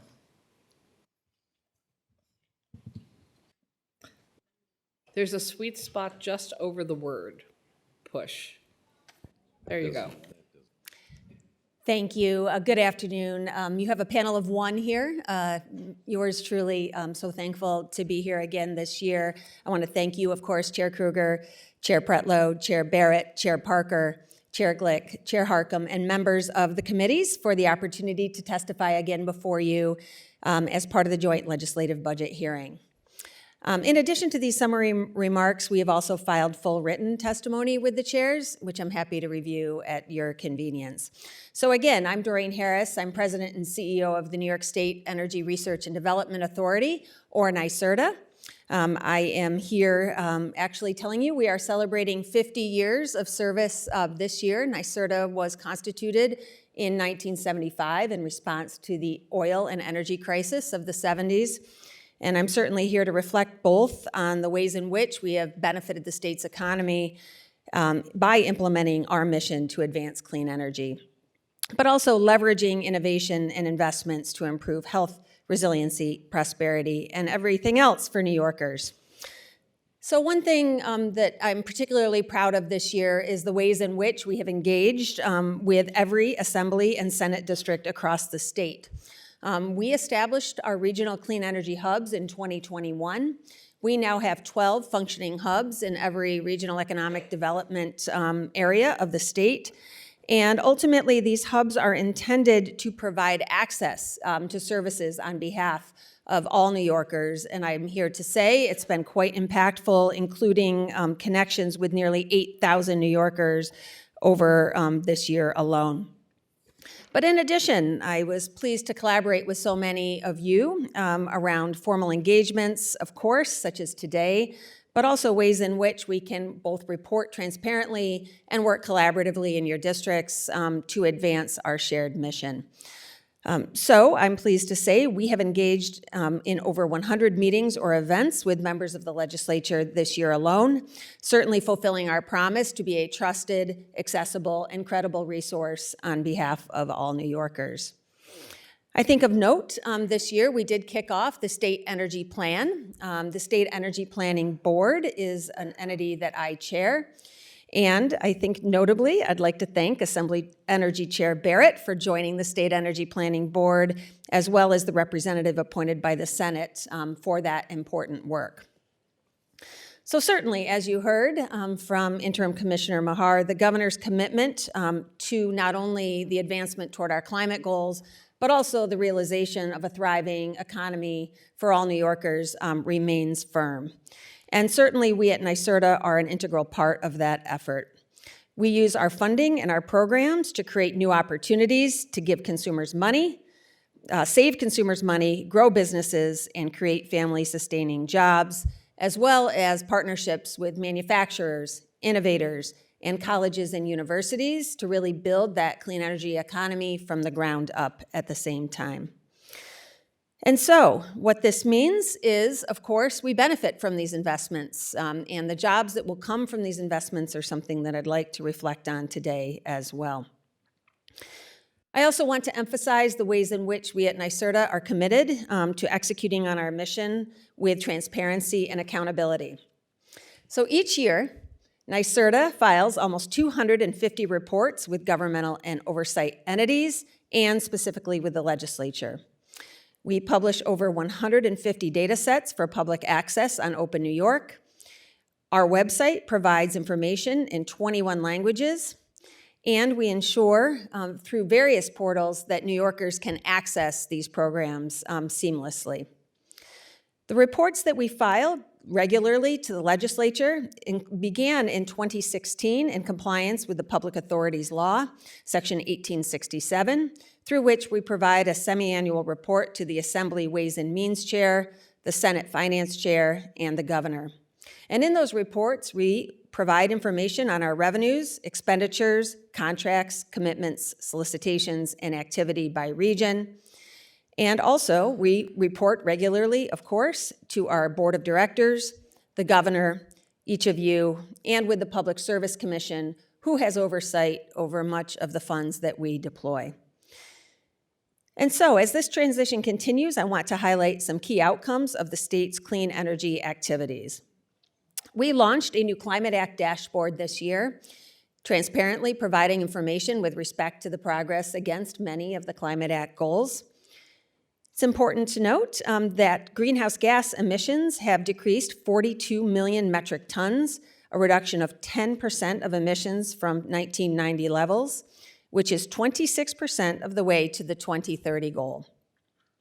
Our Clean Energy Fund portfolios report that 36% of our local community-based clean energy investments occur in disadvantaged communities, which exceeds the Climate Act requirement, with some portfolios exceeding that number as well. And it was with particular pride that I joined some of you to celebrate the early achievement of one of our Climate Act goals, 6 gigawatts of distributed solar installed 1 year ahead of time, with more to come. And statewide, more than 136 TBTU of site-based energy savings has been recorded, accounting for approximately 75% of the Climate Act goal. So it is extremely important to highlight all of this in light of the fact that we actually are doing so while we operate one of the most reliable energy grids in the country. And so much of our work is really centered on that need to do all of these things at the same time. And I am particularly proud of the ways in which the governor's proposed executive budget puts forward the Sustainable Future Fund, which would advance $1 billion in new funding to support this future, the single largest climate investment in state budget history. And so we're looking forward to working with you to identify categories of spending that would occur this year, and certainly more to come as well. Specific to NYSERDA's administrative and other activities within the executive budget, our proposed 18A funding includes a $7 million increase, bringing the total to $35.725 million. And also the ongoing work at the West Valley Demonstration Project in Cattaraugus County, and that budget estimate is the same at $25.8 million. Looking ahead, so certainly we will continue to need to build markets for renewable energy, energy storage, clean transportation, and other investments that provide opportunities to fulfill the promise that these clean energy investments will result in net benefits and jobs for New Yorkers. As we plan for the coming decades, this will remain central through our state energy plan and other proceedings as well. But also supporting the more than 178,000 clean energy jobs across the state. And I'm pleased to say that this was the most significant year-over-year growth yet, well above the growth of other sectors of our economy, something that we can all be very proud of. And of course, we do all of this within the context of the federal government. And I will say we remain very focused on the ways in which the Trump administration may have impacts. Certainly, there's federal actions that have occurred already that may impact our work and fundamentally affect our energy outcomes in New York State. I'm happy to talk to you today about the specific impacts we're monitoring, but it is too soon to determine the exact nature of those impacts with respect to our progress and initiatives. So certainly, as NYSERDA looks forward to 50 more years and perhaps more, we're very thankful for our partnership with the New York State Legislature to realize these positive outcomes on behalf of all New Yorkers. This concludes my opening remarks, and I very much look forward to our dialogue. Thank you very much, Commissioner Harris. Pete Harcum, our chair of NCON, will be the first questioner for 10 minutes. Thank you, Madam Chair. Thank you, President Harris. I want to thank my friend Senator Walczyk for reminding me this may be the only opportunity I have to say President Harris for a while, but thank you for being here. All humor aside, you concluded your remarks talking about what is happening through the President's actions. Last night, ordered a freeze of all federal funding. When we spoke about this with DEC Commissioner, he said at the outset it could impact up to 30% of their personnel and activities. What did these cuts or freezes potentially mean for the work you and your team do? Yes, it is true that the federal context is extraordinarily relevant for our state. I could speak to many areas that are relevant. However, specific to the funding cuts, we certainly made quick work at NYSERDA of advancing various initiatives to really utilize those federal funds to increase the leverage and the impact that we can be having within our state. As we speak, we are going to be deploying approximately $1.2 billion of federal funds that had been awarded or allocated since the Biden administration took office. We have a relatively few full-time equivalent staff against that work, most notably because we're cautious and scale up according to need. So on this order of less than 10 full-time equivalents that we have working on those programs now. Clearly, we are monitoring the impacts that this may have because, of course, we want to continue to scale our programs and advance them according to the plan, which was a multi-year plan that we had put in place. Thank you. And then the other action recently was a federal moratorium on offshore wind, and many expect this to be a permanent ban on offshore wind. How does that impact the activities that we plan for New York and are trying to implement in New York? Yes, thank you for that question, Senator. It is true that one of the day one executive orders did speak to actually wind in general, onshore and offshore wind as being areas where there was an objective to, as you said, limit or extinguish the permitting and advancement of those projects. Obviously, we need more time, specifically with respect to the ways in which the federal agencies will interpret those executive orders relative to their day-to-day work. There's a lot of complexity when it comes to advancing these projects, and some are more integrated within the federal purview than others. However, what I am pleased to say is that our two marquee offshore wind projects are continuing their construction, Empire Wind 1 as well as Sunrise Wind. We have the South Fork Wind Farm, 132 megawatts that entered operation this year.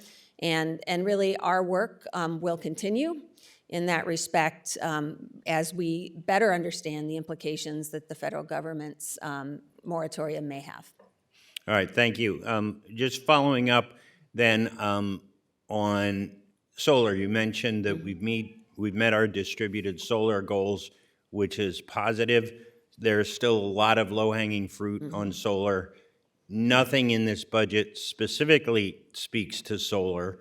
You know, there are a number of bills in the legislature, one particularly expanding the solar tax credit to make it refundable so low and modest income residents could enjoy the same benefits. Do you have plans to, in regulation, expand the distributed solar goal in a formal way, or do you have other plans to stimulate growth in the solar market? Yes, certainly the distributed solar market remains a very strong, bright spot for the state of New York. We are the #1 community solar market in the nation, and that is in part because of the durability that we have provided to that industry with respect to both the Climate Act goal, which has been achieved, and now the 10 gigawatt expanded goal that Governor Hochul had committed to. And in fact, I think it's important, if I could just geek out for a minute here and tell you how impactful this resource really is in a highly decarbonized grid. When we looked at the summer of 2024, when we hit our peak day in July, distributed solar actually reduced that peak by 6%, ultimately saving New Yorkers $90 million. So these are real numbers and real impacts. And I would say we are anxious and ready to explore the contributions that distributed solar may make well beyond our 10 gigawatt goal. Thank you. On another energy source, there's $6 million in the budget to study nuclear. Being agnostic about nuclear for a moment, one of my villages is going to be home to spent nuclear fuel forever because the federal government never addressed the issue of spent fuel. Also sitting on over $1 million gallons of radiated wastewater. What are the state's plans if we're going to go down this path of nuclear? Have we thought about what to do with spent fuel rods? What are we doing with radiological wastewater? Do we have a plan to address these critical but basic issues? Yes, so certainly we are taking cautious but deliberate steps forward as we consider the potential for advanced nuclear technologies to be deployed across our state. Senator, I want to be clear, our focus is not in the area of Indian Point with respect to the master plan that we have launched. Instead, we're focusing on the zones A through F, which really push us north and west of those areas of our state. Well, but they would have the same concerns that my communities have. Certainly, certainly. So as relates to these topics, of course, as one would say, has been the case with every nuclear deployment across our state, safety and waste will be among the myriad issues that will be investigated as part of our master plan, knowing to your experienced voice that these are issues that local communities and everyone needs to really focus on. There is a theory that these technologies could be beneficial in this respect from the perspective of waste, risk, et cetera. However, we need to take an objective look at this, and that is exactly what we will be doing through this multi-year master plan process. Thank you. Switching gears, the Empower program, can you give us an update on that, please?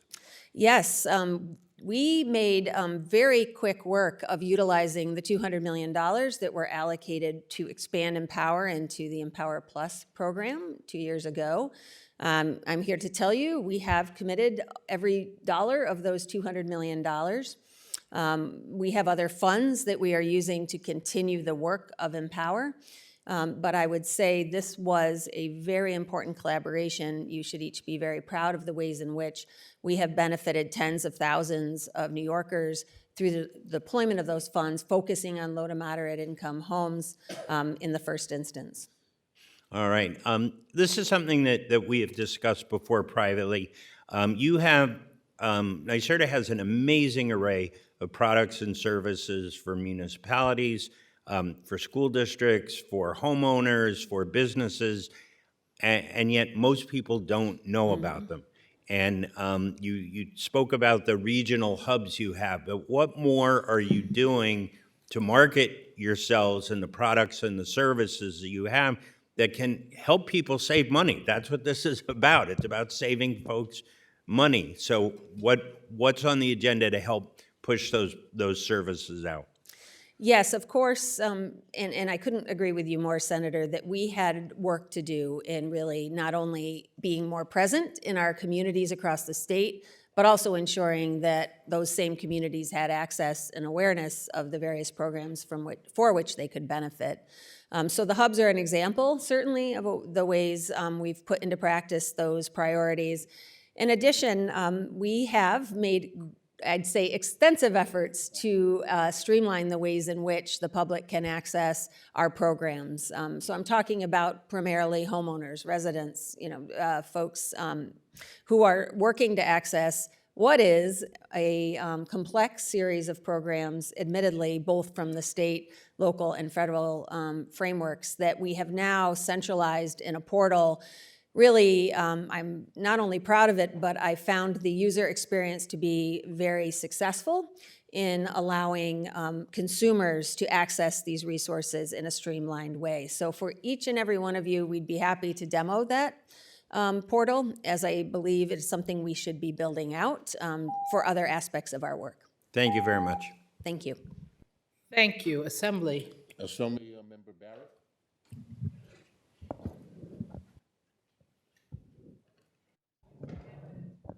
Very good. Thank you. Thank you, chairs, and thank you, President Harris. Thank you for being here. I just also want to flag, you and I have had those conversations about community access and members, and I think one of the best things that we did in our community was a roundtable on electric school buses, and you have a very well-informed and knowledgeable team, and I believe you've done it with BOCES across the state, but I just want to flag for my colleagues, if you haven't, please reach out, because this was extremely helpful for all of the school districts in my assembly district. Also want to clarify, we had a lot of conversation with Commissioner Mahar, and you mentioned the sustainable fund that's in the budget, the $1 billion that the governor put in. That is really just capital funds, just bondable capital funds, right? Is that, can you just, for the record, Yes. spell out for us what we can expect that money to be able to be used for? Yes, the Sustainable Future Program is a $1 billion fund, and it is intended to advance the types of projects you are describing, Assemblymember Barrett, which involve large capital expenses, capital projects that are bondable. This is a situation that, based on the nature of these projects, it may be that the funds are expended for a number of years, but I want to be clear that the intent is to commit the funds in the full $1 billion in this fiscal year. So these are the types of projects. There were some examples certainly given.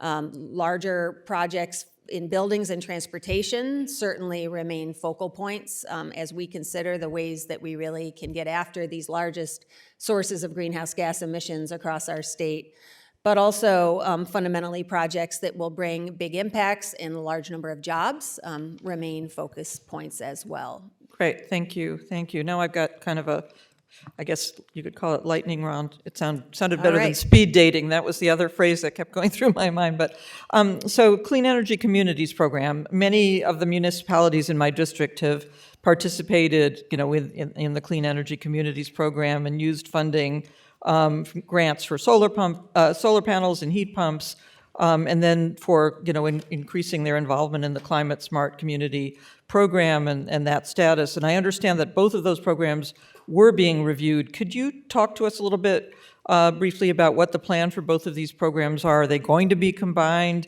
If one is being eliminated, do we have a way to ensure the communities that really want to be actively engaged, that there will be this funding to qualify them to become climate smart communities? Yes, thank you for the question. The Clean Energy Communities Program has certainly been a great success. We've engaged with over 60% of the municipalities across the state for the high-impact actions that not only should they be proud of, but of course they benefit from financially as well. Two things. There is a new version of the program that has been proposed with the New York State Public Service Commission. Received a large number of comments about that framework, which really, I would say, brings that program forward to the next generation of the program, focusing on cohort-based learnings from one community to another, something we heard a lot about, but also specific to your point, the ways in which it can better intersect with the Climate Smart Communities Program, knowing that they're different, but there are overlaps that we really wanted to get after. So that is before the commission as we speak. And do we have an expectation of when that will be resolved? Well, there's a panel that includes the chair of the Public Service Commission, so I'd suggest his timeline All would be right. more accurate Everybody than mine. says, well, ask the next panel. Okay, we can do that. NYSERDA submitted a storage roadmap to the PSC for approval, and if approved, we would expect to see energy storage solutions as soon as this year. As NYSERDA is crafting these solicitations and your scoring metrics, are you taking into consideration long-duration storage technologies, including multi-day storage? Thank you for that question. I can answer the question for the commission. That order was approved in 2024, so we are advancing a number of implementation plans for the bulk retail and residential sectors. So specific to your question, our near-term focus is on the shorter duration technologies, but the order does leave open the opportunity for long-duration energy storage, as it is known, that could be useful, to your point, for multi-day applications. Meanwhile, NYSERDA's innovation team does continue to invest in these technologies, and when we really see that market readiness available, we're ready to deploy. No, I understand there was a project that potentially could even be in my district that you funded. So, but it certainly seems to me that multi-day funding is critically important. Multi-day storage is a critically important piece of reaching our goals here. In the executive, well, we talked a little bit about that already. So more on nuclear. Last year, NYSERDA published a request for information for advanced nuclear technologies. Could you talk a little bit about the responses since they were due December 16th and let us know was there interest from potential host communities to that? Yes, so with respect to advanced nuclear technologies, there are a number of work streams that are underway, and in fact, Governor Hochul's State of the State book included a few of them. One of the areas was a request for information that we issued. This is an industry that has, I would say, been in existence throughout our state, but fundamentally, we use this RFI in part to understand not only sentiments and opinions, but also expertise and opportunities that may exist with respect to this resource. And through that RFI, we see a lot of information that can be used in multiple respects, but indeed, one of them is the topic of siting. And in fact, there are a number of communities that had responded with interest. I think we have to have a more expansive and deliberative process to both survey but also consider that interest, and that is exactly what our master plan is intended to do. Okay.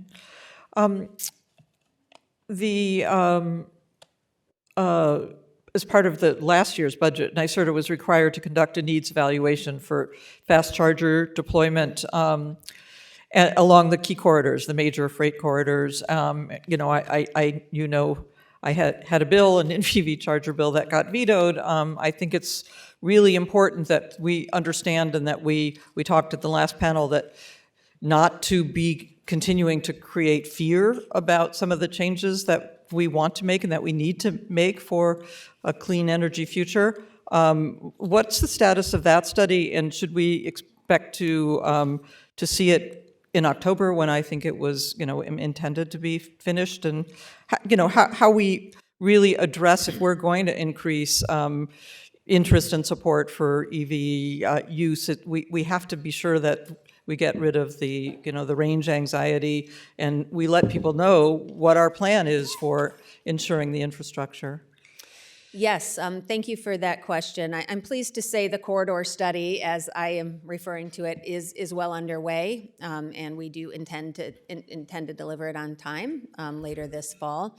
As you and I have discussed, we also are happy to really consider the broader charging needs of the state with respect to this study, and something that I'm happy to work with you to ensure that we accomplish, because I agree with you. We're making good progress, but we really do need to be looking at the longer-term plans of the state and across all aspects of transportation electrification.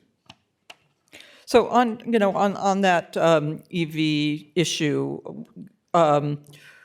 what would you say the state could be doing maybe better or more widespread or whatever to really encourage a statewide embrace of this? I mean, I know this is a challenging time to answer that question because of the federal situation. We don't know exactly what those policies are going to be, but we have to obviously go forward with our intention. What's the view on how we do that for increasing? In our last panel, we talked a little bit about the challenges for the trucks and the act. Can you just talk a little bit about how you see that going forward? Well, I'd say there's multiple work streams on the topic of transportation charging. It is the case that the Public Service Commission's Make Ready proceeding was perhaps the largest place to look, with over $1 billion in investments that will be made by the utilities and others to really enhance the charging stations statewide, but also, of course, federal funds as well as those that we're deploying through other means. Great, thank you so much, thanks. Thank you. Ranker Matera for 5 minutes. That's great. Thank you so much, Madam Chair, and it's great to see you, CEO Harris. In your testimony, you mentioned that NYSERDA strives for transparency and accountability, yet we have no transparency or accountability accounting for any of the cost of the CLCPA. Are you willing to be transparent and to share the cost of the CLCPA with this body? Well, certainly, as we've discussed before, Senator, thank you for the question. We believe our integration analysis did very transparently reveal the costs of the CLCPA.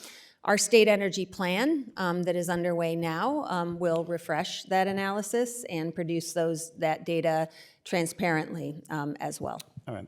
In the past, since the last budget hearing, the reality of this rush to implement unrealistic energy policies has been revealed, especially even our comptroller, DiNapoli, even came forward with that. From battery storage fires to the rage out of control emissions by many of the goals of the CLCPA are too unrealistic. The reality is that this is being rushed, and we need to work on a real plan that protects our environment, our future, and our ratepayers. Is there a consensus in New York State that it is time to come to slow down and to be realistic with our energy mandates that have been put in place, that have been passed? Should the laws that have been passed should be repealed or to start over? Thank you for the question, Senator. This is a topic that I think is quite complex, but one, as a general matter, we have set out to make reasonable, rational, and maximal progress toward the Climate Act goals. And as you've heard, we certainly have achieved that in one very important instance in the past year. We had a task. Our task is to execute against the law that, of course, this legislature advanced in 2019, and one that we all have, I think, a clear-eyed view as to what it takes to get from here to there. I think we've made very rational, smart progress in those interceding years, reflective of perhaps some areas we didn't expect, a pandemic, supply chain disruptions, inflation, interest rate hikes, and the like. So we're always willing. That's the reason why we have companies that are pulling out and everything like that, because it's not realistic, and we all know that. And where is NYSERDA with the regards of the new source of renewable energy, not wind, hydro, solar? You know, what are we doing to talk about nuclear, carbon recapture, wastewater, thermal energy, and green hydrogen? We do have $1 billion that, in other words, that could be spent. We've been discussing this. I was very, very happy to go to the Energy Summit over the summer, and 80% was speaking on nuclear power, which I was very happy about, but I haven't heard anything since. But what are we doing to move forward with other sources of renewable energy? That's important. I haven't heard anything, because wind, solar, and I'm going to talk to you about battery storage, because I've got a minute 36. You know, battery storage is nothing but an experiment, and it's becoming a disaster, but we need to talk about that too. But what are we doing about spending money right now to move forward with other resources of renewable energy? Yes, I was very thankful, Senator, that you were able to come to Syracuse. We certainly have a number of work streams underway looking at, to your point, the post-2030 plans for the state, which involve, of course, tens of gigawatts of dispatchable emissions-free resources that can complement renewables. There's a Public Service Commission proceeding underway, really looking at all of those technologies you just laid out, and I think the policies will follow the clear-eyed assessment of the commission. All right, so carbon recapture is something that's going to be very... Yes, we are conducting a techno-economic study, a series of them on behalf of the commission. One of them is on the topic of carbon capture. Okay, and let's talk about the battery storage disaster that's happening with fires of East Hampton. We had fires upstate, and obviously we know the Moss plant that just happened over in California. What are your feelings on this? That I just found out just during the week that the DEC had no oversight in our towns, our counties, and our state. What do you feel about this total disaster, total experiment that's costing all of our ratepayers' money? Because I did find out, and all New Yorkers need to understand something. We are paying for this experiment, especially with this battery storage. Wind, solar, I have no problem with this. Battery storage has been nothing but a disaster in our communities. We've got 9 seconds, so can you please talk to me about this? Certainly, Senator. I would say with 160 gigawatts of energy storage installed globally, we would disagree about your theory of it being an experiment. Fires, Thank fires, you. fires, our community with contamination. Thank you, Senator Matera. It's Assembly's turn. Yes. Assembly.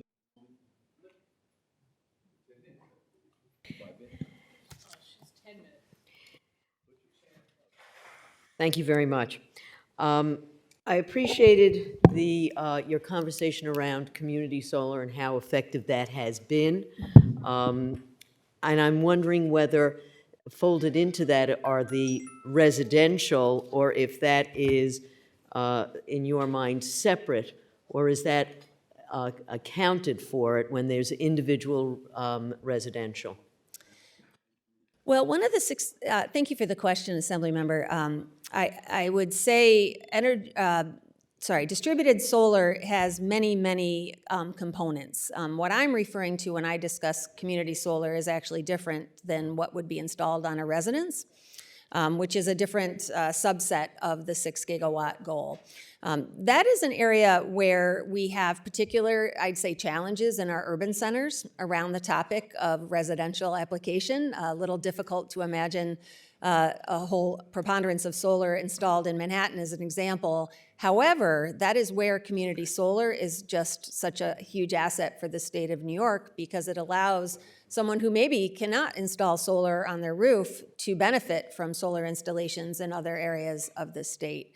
So certainly this is an area that will continue to grow and evolve, and as I said, the benefits will only increase as time goes on. On that same tact, what are the numbers around residential solar, which seems to be observationally very, very successful in many places? In places where I would not necessarily have thought there would be individual homeowners who were interested in it. As I travel around, I am surprised where I see fairly significant amount. And of course, in those instances, those homeowners directly receive a benefit that their cost of energy is dramatically reduced. And what are we doing to encourage and make it easier for people to understand? Not everybody goes to the website. So what are we doing to make people aware of it and to make it easier? In a lot of instances, it does seem that when you go through the steps, it ultimately results in, discuss this with the installer or contractor. So at some point, people get to that point and go, oh, well, I guess I didn't get as much information as I had hoped I would, in advance of talking to somebody that they're not sure they know or are comfortable with.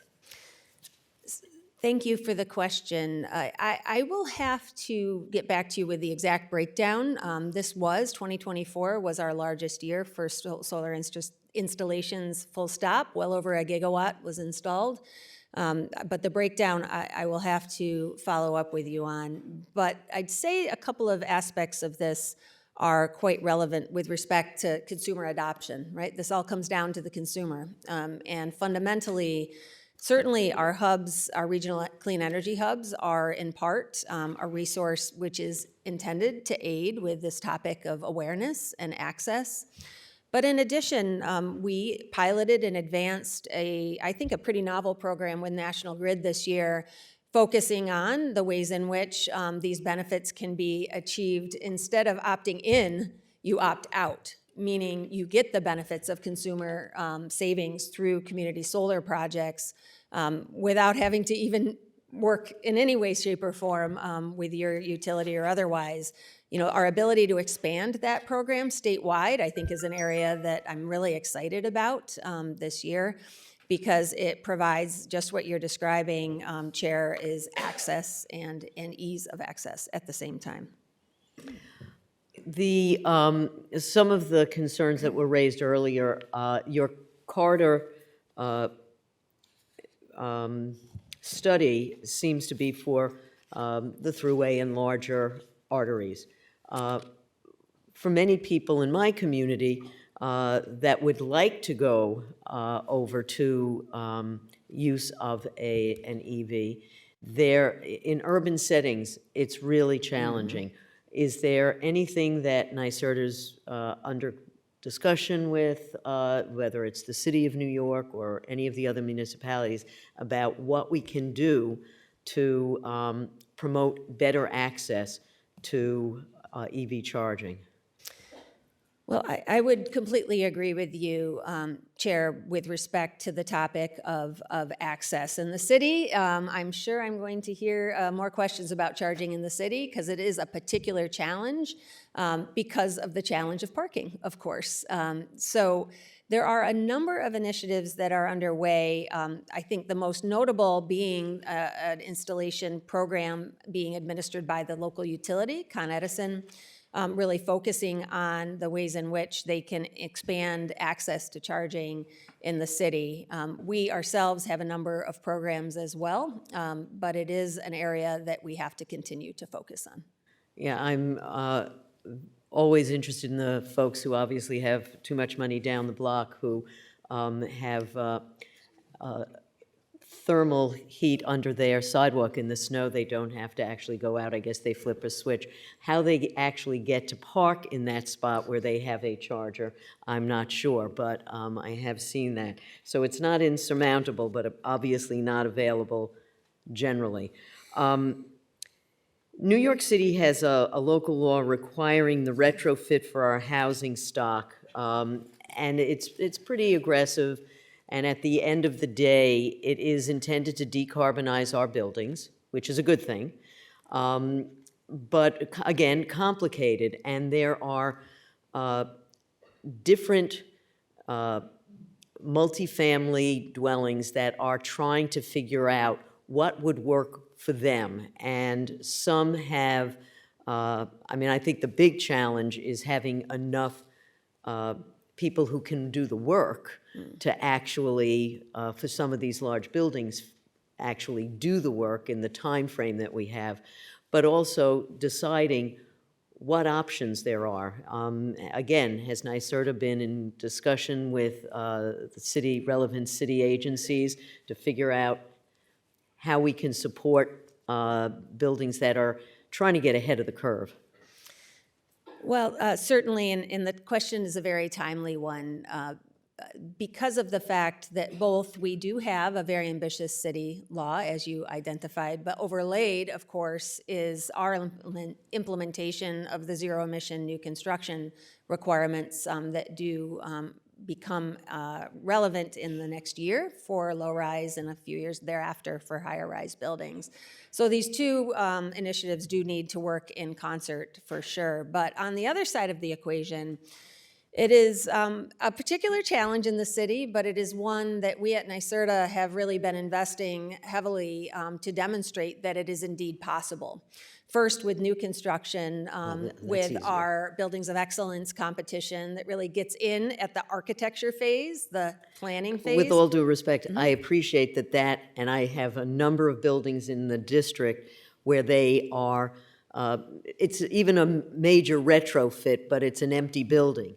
I think I'm trying to figure out what do we do with everybody who's in an older building that they're all living in. New buildings have, are very interested in selling that point, that they have made the commitment and they have put in heat pumps and they've done a variety of things. The question is, what do we do with all of the condos, co-ops, and multifamily dwellings that, are older? I do agree. Retrofits are a different matter altogether, particularly in an urban environment. The program that we have launched and continued to expand is the Empire Building Challenge, which is focused just on that, which is the retrofits, that market. Not just how, but how does one share the technologies and the solutions that have been utilized by these buildings. And that's been a central aspect of that program's success, and one that we continue to build upon as well. Are we looking at some of these networks that will link buildings, and where are we? Is that just in the talking stage and the explaining to me stage? So thermal energy networks, as they're known, are, I would say, a very interesting and relevant solution for dense populations, whether it be a SUNY campus or in the case of the city, Rockefeller Center, where a pilot effort has been advanced through the New York Public Service Commission to both plan for and demonstrate that these networks can be installed. We'll talk more. Thank you very Thank you. much. Thank you very much, Assemblymember Glick. Next is Senator Hinchey.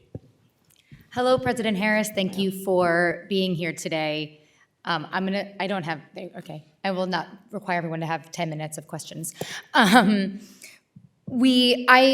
think a lot of the goals and the improvements that we've made and the steps forward that we've made in our renewable energy goals are incredibly important and really inspiring. That said, we need more solar energy, and we needed solar energy 50 years ago.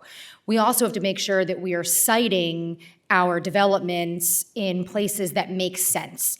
Anecdotally, we know just in my district alone, many are still being sited or going through the permitting process in places that are not ideal, including prime farmland that still exists. We have one in Columbia County, for example. What is NYSERDA doing to help incentivize solar developments on places like brownfields and parking lots and rooftops and places where we should be doing large-scale solar that makes sense? Thank you for that question. We have made, I'd say, good work at bringing these developments away from prime farmland. Our large-scale program, as you and I have discussed before, is showing that when we incentivize and make clear that that's our objective, that the companies are responding. Admittedly, though, it's still happening. Certainly.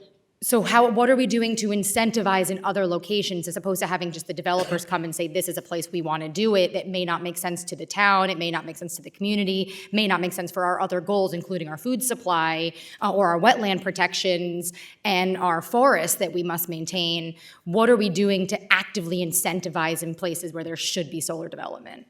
Yes, with that side of the topic, there's two programs that I'd like to highlight. One is our Build Ready program. That is exactly what Build Ready is intended to do, is to be siting projects, and I'd say solar is the prime target to install on underutilized lands, brownfields, et cetera. We had our first Build Ready project go to auction this year. It was on an abandoned salt mine, effluent, perfect place to put solar in the Adirondack Park in that instance. In addition, on the distributed side, we do recognize that these projects can be not at the same cost, perhaps, as a project on a greenfield, and as such, we have a number of adders that are intended to incentivize the installation on brownfields and the like. I'll tell you, when I talk to solar developers who are both looking in our district and across the state, they say that it is not economically viable to do it in places that are not kind of large-scale flat land, which is primarily farms. So I would encourage NYSERDA and ORES and the PSC to do more in making it clear how we are incentivizing, not just through the Build Ready program, but real incentives so that we can shift away from the projects that are proposed currently and to places that make a lot of sense. Thank you. Thank you. No one should take offense. The Assembly got called into Ways and Means Committee, so we have the members who are not Ways and Means, and the next Assembly member up is Assemblymember Palmisano. Thank you. I am on Ways and Means, but I wanted to do my question. So, President Harris, good to see you again. Before I asked my question, I really wanted to emphasize your help. I mentioned it to the DEC Commissioner as well. This act, I'm really concerned about the medium and heavy duty regulations, the ACT regulation, the mandate on our school districts. We need on the ACT regulation, we definitely need more than just a delay in the enforcement. We need a delay in the implementation. We had a hearing last week. None of the state agencies showed up for it. They were sounding the red alarm. I mean, they're scared for their business future. The impact this is going to have on trucking. 96% of the goods are transported by trucks in New York State. This will increase food prices. This will increase housing costs for construction materials. So I would just ask you to, when you're talking to the governor, please send that message that we really need to take a look and pause on the ACT regulation and also the school bus mandate, because that's something they're not ready for as well. But one thing that did come out in the conversations in the hearings is about things like renewable diesel, where you can use the same retrofit of the vehicle you have, and you don't have to do any upgrades. You can use it and still have performance. And in fact, the US EPA Office of Transportation Air Quality said new clean diesel fuel technology is expected to reduce particulate matter and hydrocarbon emission levels to near zero levels by 2025. Wouldn't that be a better approach to address first and before going forward?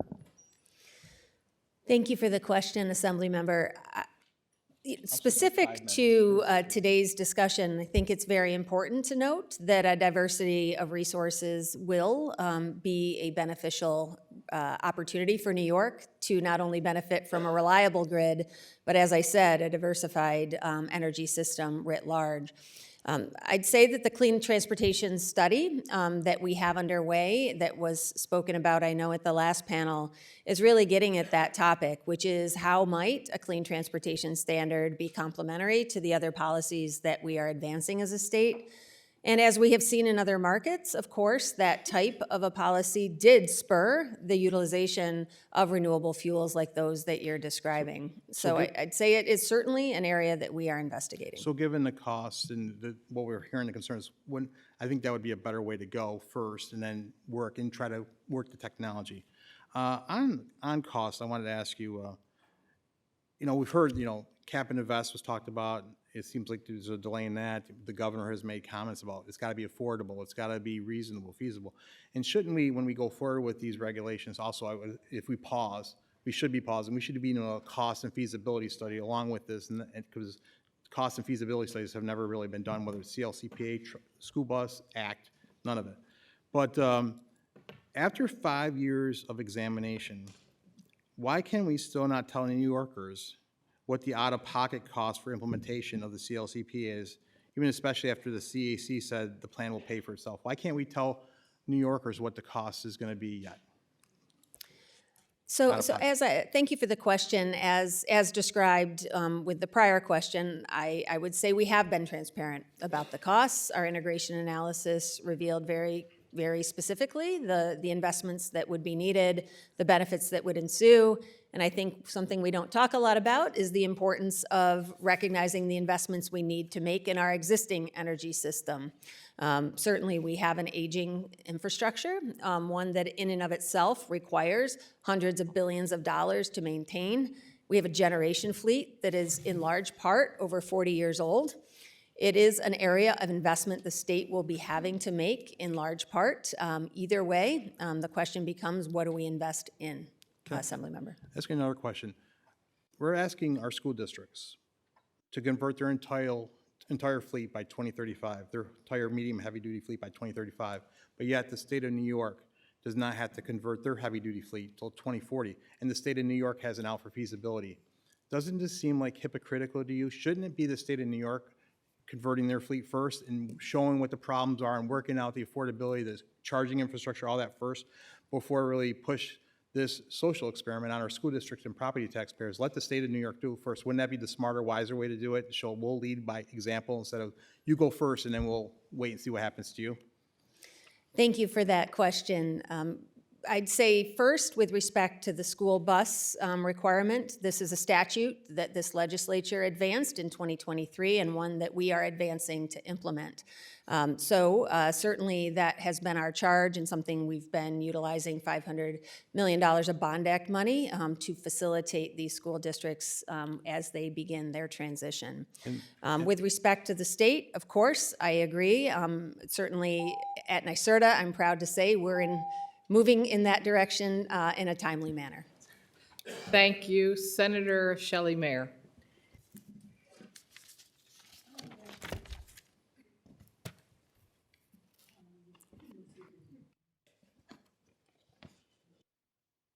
There we go. Thank you.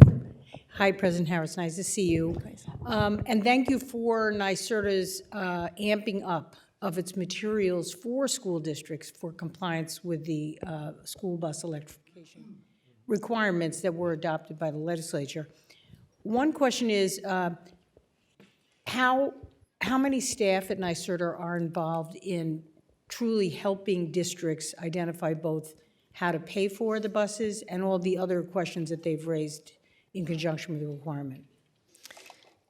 Thank you for that question, Senator. We have been staffing up our transportation team consistent with the electric school bus program.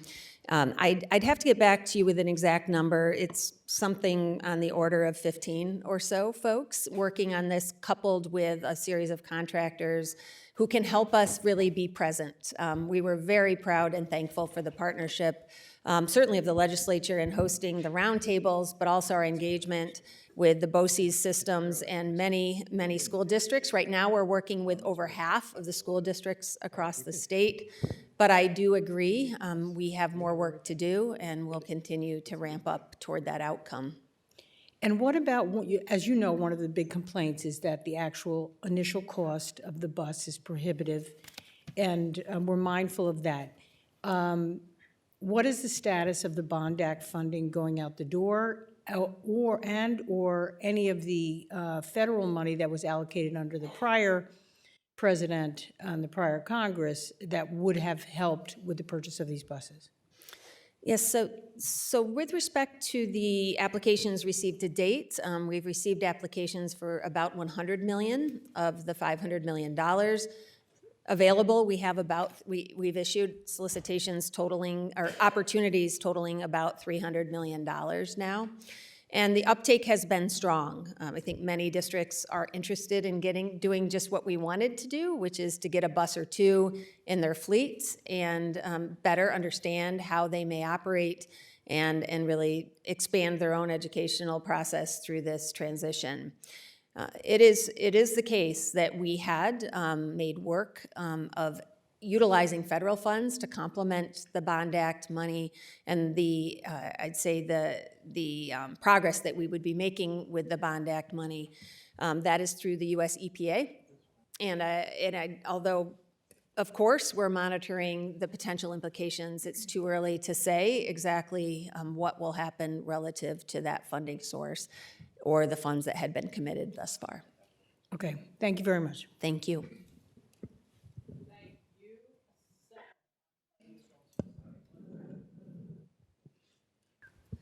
Okay, we are up to Assemblymember Shrestha. Excuse me for the mispronunciation. Thank you. Hi. Yes. So in 2022, NYSERDA awarded $14 million as part of the Clean Green Schools initiative to 11 school districts to invest in building decarbonization. The next round of this funding is scheduled to be awarded in 2026. But $14 million for 11 school districts doesn't seem like a lot of money, and Senator Jackson and I are proposing appropriating $500 million to NYSERDA to help public schools overcome hurdles in accessing opportunities in the Inflation Reduction Act. That would be by providing upfront complementary funds and technical assistance for solar, geothermal, and storage projects, and this program is based on a similar one in Pennsylvania. So my question is, what kind of impact do you think this would have on schools as the need to decarbonize them and ensure safe temperatures become more pressing? And how much money do you think we actually need for this decarbonization effort? Thank you for that question, Assemblymember, and for your interest in this program. This is a big effort, $200 million in total across a number of different funding sources, including the Environmental Bond Act, the Clean Energy Fund, and the Regional Greenhouse Gas Initiative, that has really been put to use. Thus far, we have funded 32 projects across 68 buildings. And importantly, we've also funded a large amount of technical assistance for these districts because part of the issue is planning, being ready for the transition. So with respect to your specific question, we'd have to scale that up as opposed to the actual number of school districts and school buildings within those districts across our state. As a general matter, though, I would agree that the need exceeds the funding, and certainly this is a great opportunity to protect our youngest citizens and create those modern, comfortable spaces for them to learn in together. And, you know, we have these direct pay provisions for now still safe in the Inflation Reduction Act to help schools. My next question is, NYSERDA put out a joint report with the PSC recently showing that we are not on track for the 70% renewables by 2030 goal. And we know that the New York Power Authority is, doing its planning for building public renewables to help us close the gap on those goals. Is there a role NYSERDA can play to fast-track these public projects? Directly speaking, Assemblymember, that is not a role NYSERDA would play. I'm sure President Driscoll in the next panel would be able to speak to various means by which their authority could be streamlined, if you will, from a siting and permitting perspective. Okay, and is that okay? Thank you. Thank you. So much. Sorry about that. Next is Senator Steck, 5 minutes as a ranker. Thank you, Chair. Good afternoon. Affordability and outmigration are two key issues that everyone here agrees that New York State is challenged with. Energy cost and reliability are two key components of both of those issues, affordability and outmigration.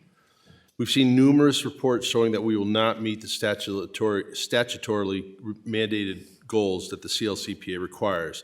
Do you believe that those reports, such as Comptroller DiNapoli's report, are accurate?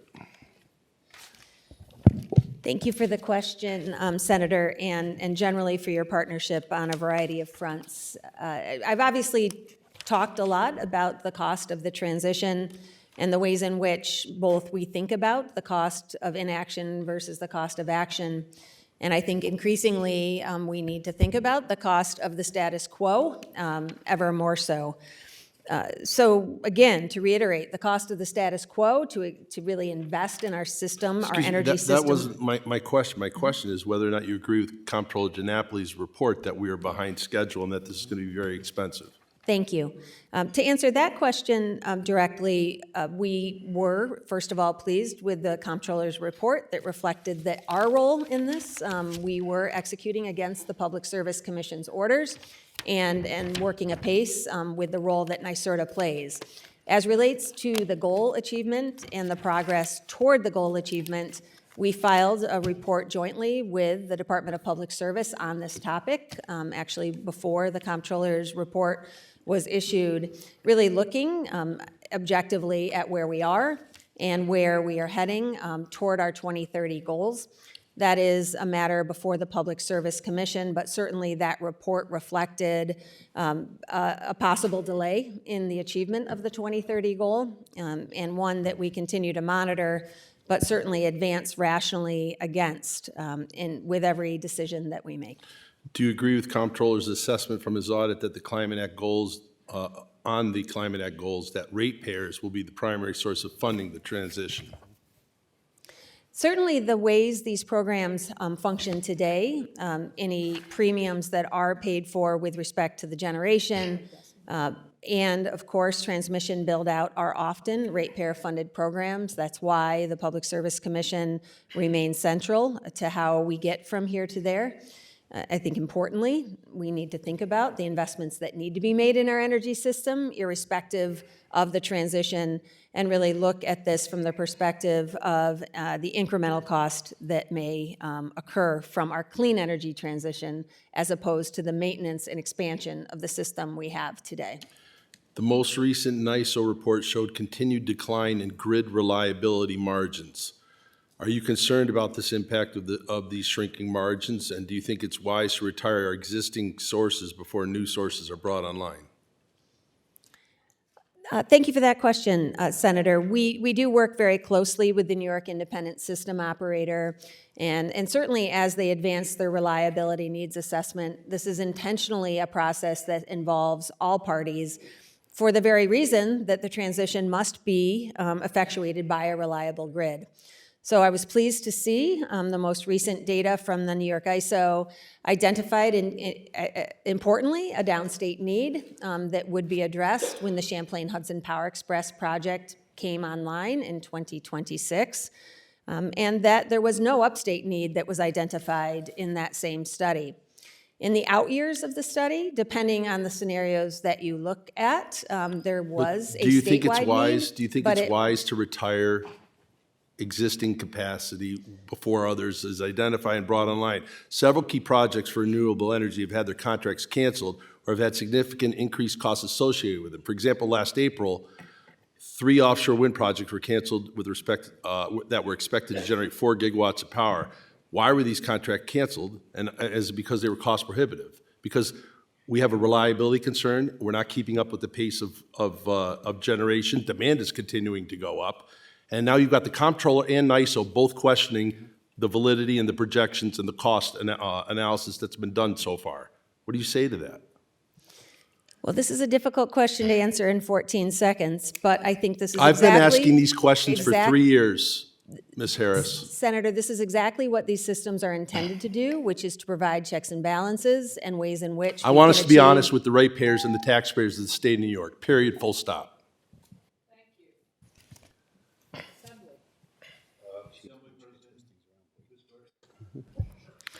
Thank you. And President Harris, thank you for the great work that you do.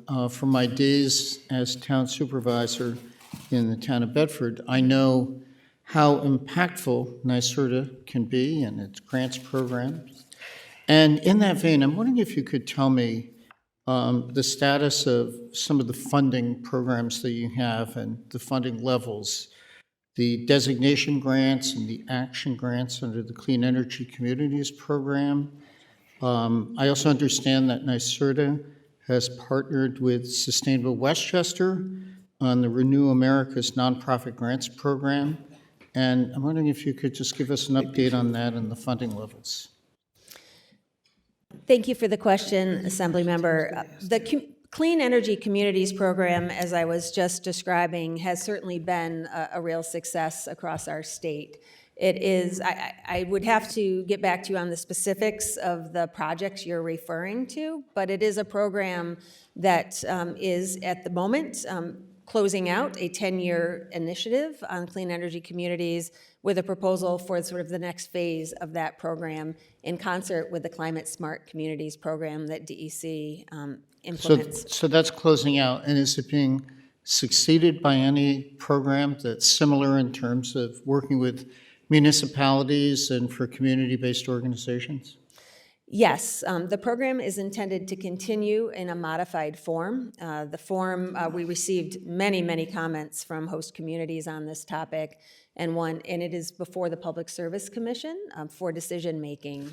So the proposal is one that has not yet been codified, and one that we're happy to engage on your thoughts, of course. And do you know what the funding level has been recommended by the executive for that in the 2026 proposed budget?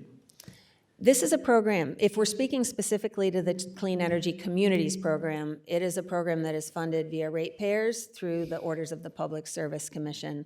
I'm not familiar with the executive budget numbers that you are looking for.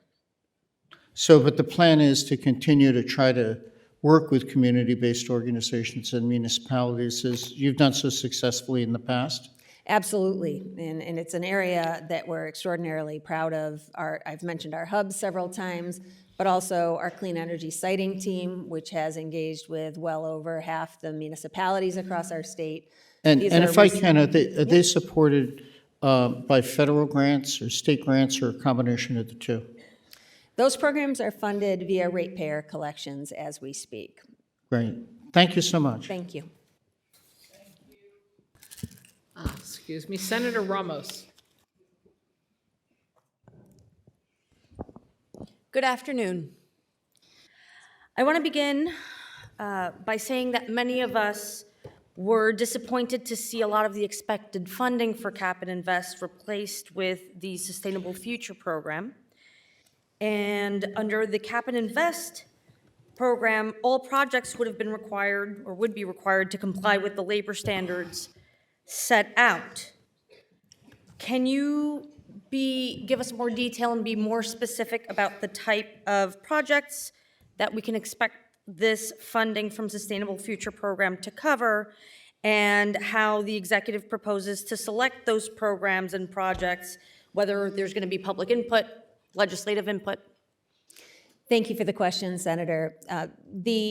$1 billion Sustainable Future Program that Governor Hochul included in her executive budget is very much intended to advance large-scale capital projects that are bondable. Our intention is to the extent possible, commit those funds in this fiscal year.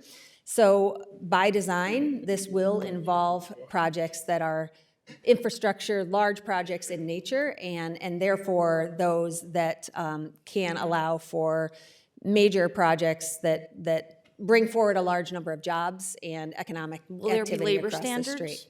That is a topic that I would have to defer to our Division of Budget on. Of course, these projects do lend themselves to those types of standards, but as to the requirements, that is not something that I I'll should be speak to. following up on that. With regard to your NYSERDA training apprenticeship centers, I've received some concerns from pre-apprenticeship practitioners who are finding them difficult to access. Would NYSERDA consider changing its funding criteria so those type of programs can better access the funds? Thank you for the question, Senator. I am always willing to find ways to expand access. We need as many workers as we possibly can get. Our $120 million for these purposes was very much Why do you think they're so intended- difficult to access? Excuse me. I didn't- Why do you believe they are so difficult to access for apprenticeship programs? I would not have a direct answer to that question because we have been working directly with so many contacts within the community of workforce development, organized labor, and beyond, that the programs are very much designed with the input we've Thanks received. for the answer. I have one more question before I go. How are you tracking job numbers by specific project size, job type? We're so far behind on reaching our goals. How are you keeping track? We produce a longitudinal study issued annually. The Clean Energy Industry Report tracks every clean energy worker across our state. I'd be glad to send that to you. Please do. Thank you.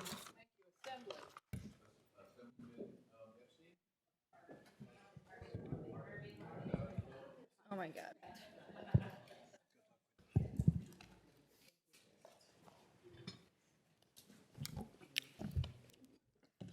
Hi, Commissioner. How are you doing today? Thank you. So I want to talk again, you talked a little earlier about publicly available charging infrastructure.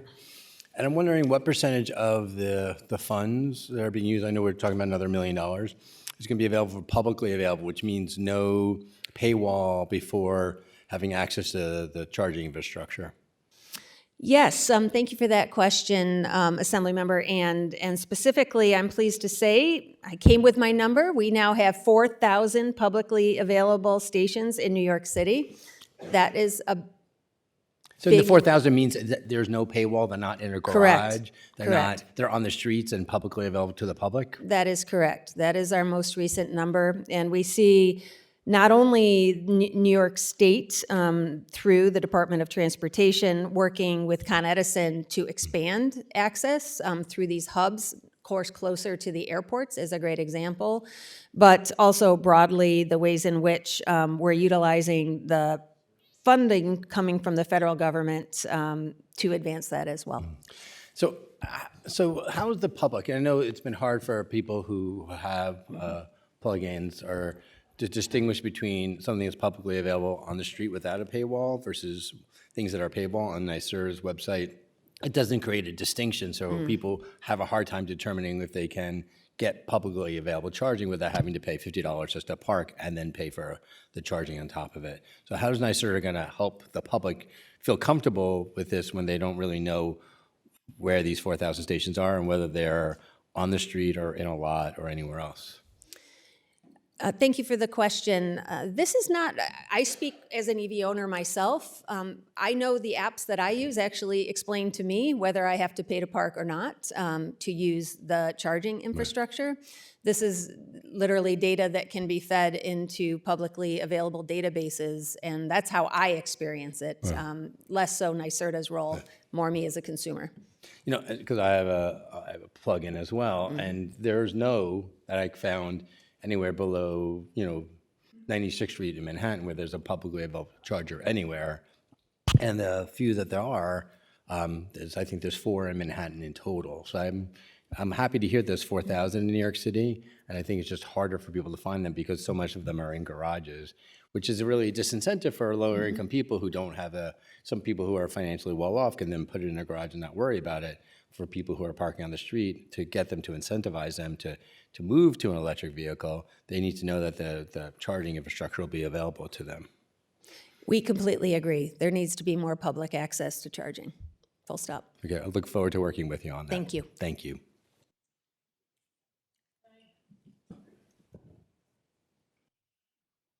See, now it doesn't like me. I'm so sorry. We are now up to Senator Helming. Thank you. Thanks for your testimony, President Harris. I want to talk about jobs, specifically accelerating economic opportunities, growth, particularly in upstate and the Finger Lakes region. You mentioned about jobs and businesses. Well, businesses need workers and workers need housing. Are you aware that in some areas in upstate, housing has just completely come to a dead standstill because we don't have capacity, we don't have enough electric to build? Simple yes or no. In Ontario County, we have over 500 units, residential units on hold because of capacity issues. Thank you for the question, Senator. I am aware of a number of areas. I was thinking of an area in Rochester that I'm well aware of as an example of this. And I think it's important to note that the governor in her executive budget is recognizing 2 things among many. One is the need for housing, right, and a commitment to continue to build housing. But 2, importantly, the ways in which we can really ensure economic development occurs through the upgrade of our grid. I just wanted to know if you were aware that we have a crisis situation right now where we can't build residential homes because we don't have electric capacity. And then my next question is, why is there this massive push, this massive rush to retire existing power sources when we can't even meet the demand for current basic housing needs?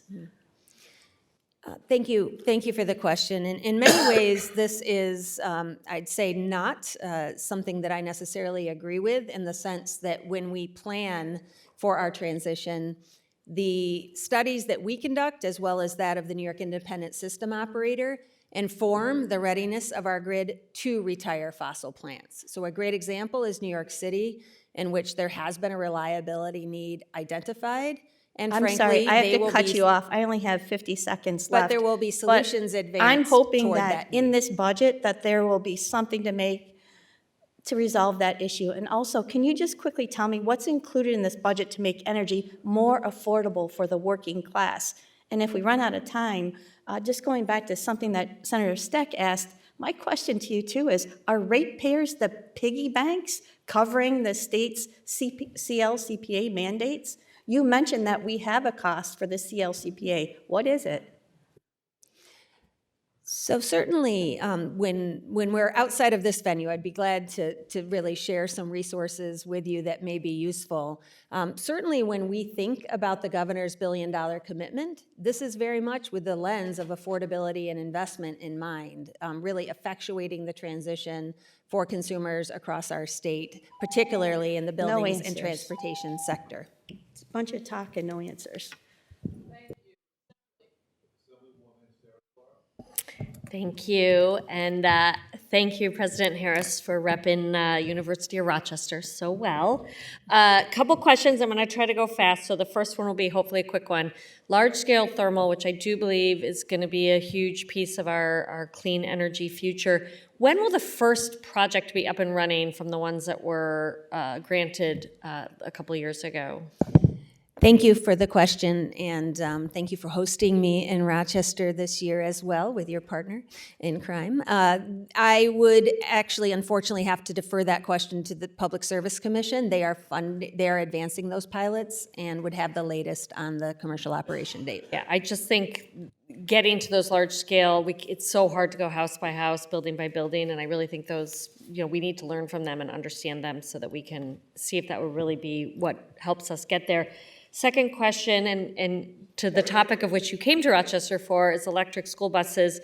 Very committed to seeing this through and sort of parsing through what is fear, what is not true, what is misinformation, and what is going to help us get to our goals. One of the issues that came from one of our districts who was very, very far ahead of this mandate, they'd been working on this long before it became law, is the utility company charge. And if they even hit a 15-minute window of peak rate for charging, they're charged the entirety for peak rate. And sort of the answer they were getting was, well, then don't do that. Don't charge during the day. And they said, well, what if we have a field trip? What if we have this? That's not an answer that they can sort of work with.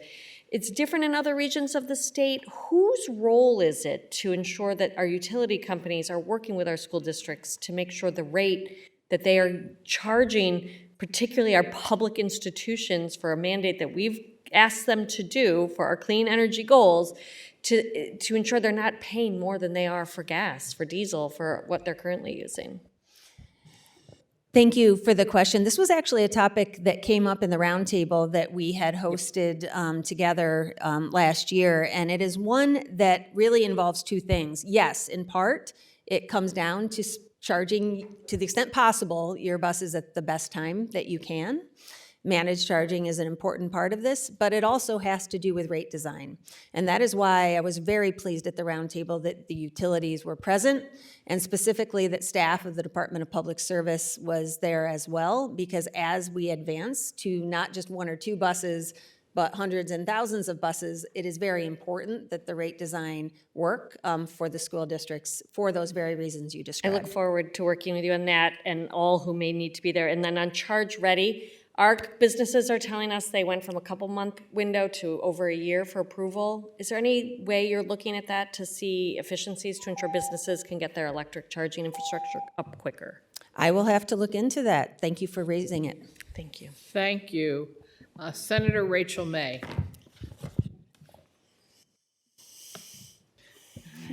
Got it. Hi. President Harris, thanks for being here. I wanted to start by saying I think it's great that you've hit that 36% number for disadvantaged communities for clean energy investments. Do you track and report the actual savings to consumers of those that might come from those investments? This is, thank you for the question, Senator, and for raising this. I'm also pleased to say our other programs are delivering as well. The New York Green Bank, the Regional Greenhouse Gas Initiative, and the Clean Energy Fund are really all on track to meet or exceed these requirements. There will be a requirement through the CLCPA for broad statewide reporting on not only the achievement of those objectives, but to your point, the impact thereof. It is a work in progress, but there are various reports I could share with you that at least show NYSERDA's contributions in that respect. It would be very helpful for us to know how it is benefiting ratepayers, because as you've heard, there's a lot of concern out there that it's driving costs up, but I think for some people you are bringing costs down, or you should be. Thank you. I had a question about your draft Clean Energy Standard Review, which pointed out that some of the contracts, because you award contracts to the lowest bidder, sometimes you're getting unrealistic bids that don't actually get built. Is there any revision to those standards so that you can maybe take projects, bids that, judge them not just by the lowest bid, but by whether they'll get completed? Yes, thank you for the question. This is actually a topic that was included in the progress report, the biennial review, as we called it. Looking at the scoring criteria that we utilize, just for clarity, we do not award solely on the basis of price. We do, depending on the program, generally look at 30% non-price components, but it is true that the lowest price, of course, dominates, relatively speaking. So we've brought forward a few additional considerations for the commission to deliberate on. In the meantime, I am pleased, I haven't been able to say this yet, we have constructed 2,000 megawatts of renewables in the last 18 months.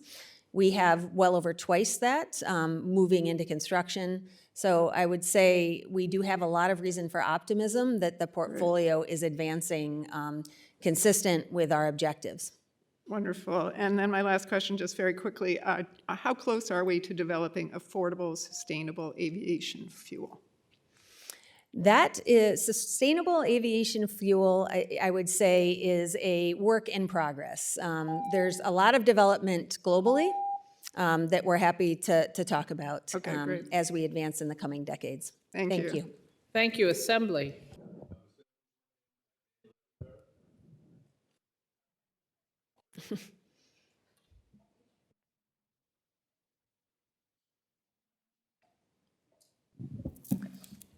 Hopefully that works.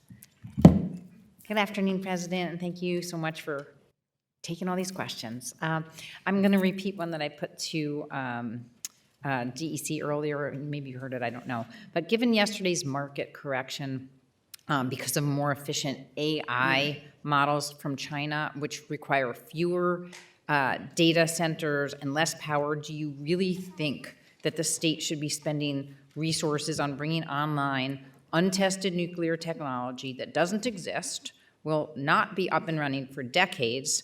As there's still no plan for waste disposal, as we heard previously from my colleague, Senator Harckham. And to date, there has been no nuclear effort that has actually paid for itself and requires enormous subsidies, and no one wants it in their backyard, even if it's not in our backyard, again, where Indian Point is. So that's one question. I'll just throw out another one, which is that, we know that energy storage actually, as much as we have heard from some of our colleagues, the great fear of fire is a great way to address intermittent nature of renewable energy generation. So maybe you could explain a little bit more how energy storage is successfully addressing intermittent generation.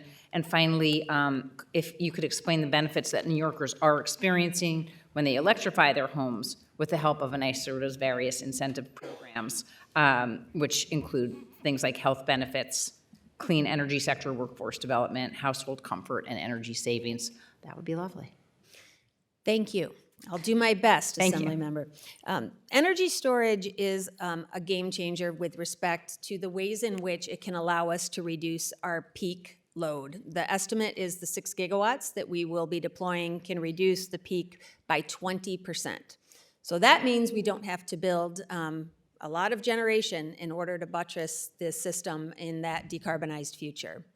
As relates to nuclear technologies, we are in a study mode. I want to be completely clear. We're looking at this much like we did with the offshore wind resource over a multifaceted, objective look at the potential for the resource brought about by the bipartisan support that we saw in the Biden administration through the ADVANCE Act.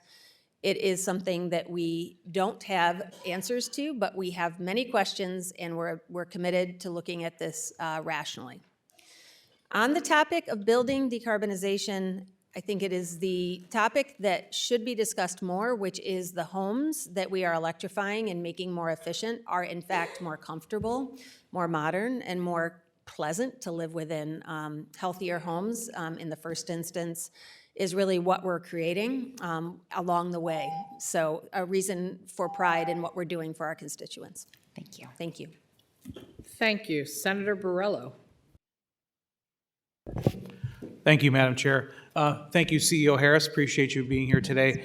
I have had many conversations with school districts about the electric school bus mandate. It is a cause of a lot of stress and consternation. But here's the issue. The numbers just don't add up. By my estimates, it's going to take $20 billion to turn every school bus into an electric school bus in New York State. That's about an $8 billion delta between a gas or diesel school bus and an electric school bus. And yet, you've only provided, the governor has only provided $500 million. So we've created this Hunger Games for school districts. And now we have school districts that are actually voting down the purchase of these buses, even when these school districts have gone to extensive lengths to try to basically encourage it by having school buses there, electric school buses there, and touring them and everything else. So now the school districts are going to have to choose between educating our children and feeding our children or meeting this ridiculous boondoggle mandate. How are we going to address that? Well, thank you for the question. As I had said, Senator, we have been working to implement the time, against the timeline, of course, that the legislature included with respect to the 2027 timeline for zero-emission school bus purchases. The $500 million, I would not claim it will get us all the way from here to there. How I think about it is allowing our school districts, our 700 school districts, to each get a couple of buses in their fleet to better understand how they operate. And that would be great if we had a pilot program, but we do not. Would you support ending this mandate, which is already causing lots of stress, and replacing that with a bill that I have that actually calls for a pilot program in a rural, suburban, and urban area, so we can actually see what's going to happen?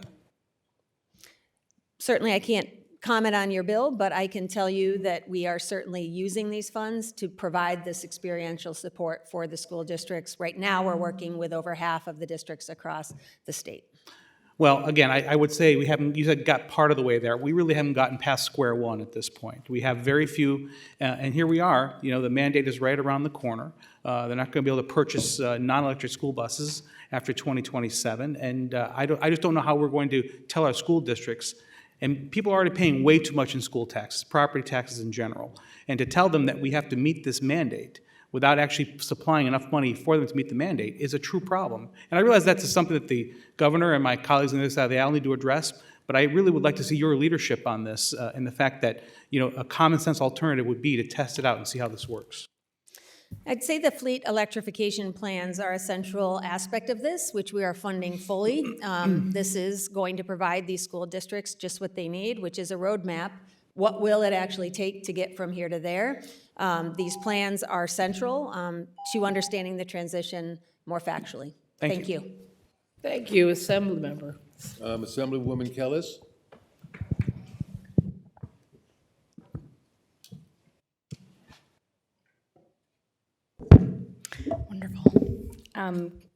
We'll do lightning round as well over here. So I appreciated what you said earlier, that we do need to focus on efficiency of homes. One of the programs that you have, the Empower Plus program, is specifically designed to help lower income families do exactly that. But of course, people who have need hazard mitigation or pre-electrification work on their homes are disqualified for that program and most likely to be the lowest income of those that income qualify. Is NYSERDA receptive to, open to expanding the program, whether it be through the hubs or in partnership with, say, HCR or OTDA, work with us to expand that program to make sure that we also fund those pre-electrification and hazard mitigation initiatives in order to get them to the place where they can do the efficiency? I'm very glad you brought this to my attention before this hearing, and I'd say even here. It is the case that we are dealing with a population that does need the ability to both make their homes safe and I'd say before one can talk about efficiency or electrification. And we've been better at sort of taking these funds from HCR and others to allow that to happen. Our hubs are a great place to really bring those resources together, but I do agree with you fully that there's more work to be done. I don't believe that the funds are sufficient to really necessarily combine at this moment, and I'd welcome the opportunity to work with you to identify ways that the consumer experience can be improved from beginning to end. Well, I'm excited to do that with you. That's great. So another question. The PSC directed NYSERDA a while ago to evaluate and propose an agrivoltaics incentive adder. Specifically, we know agrivoltaics for, if they're used properly, we really would like to incentivize those so we're not competing between food and renewable energy infrastructure. Where are you in the process of creating that, and how soon can we expect that proposal to go to PSC?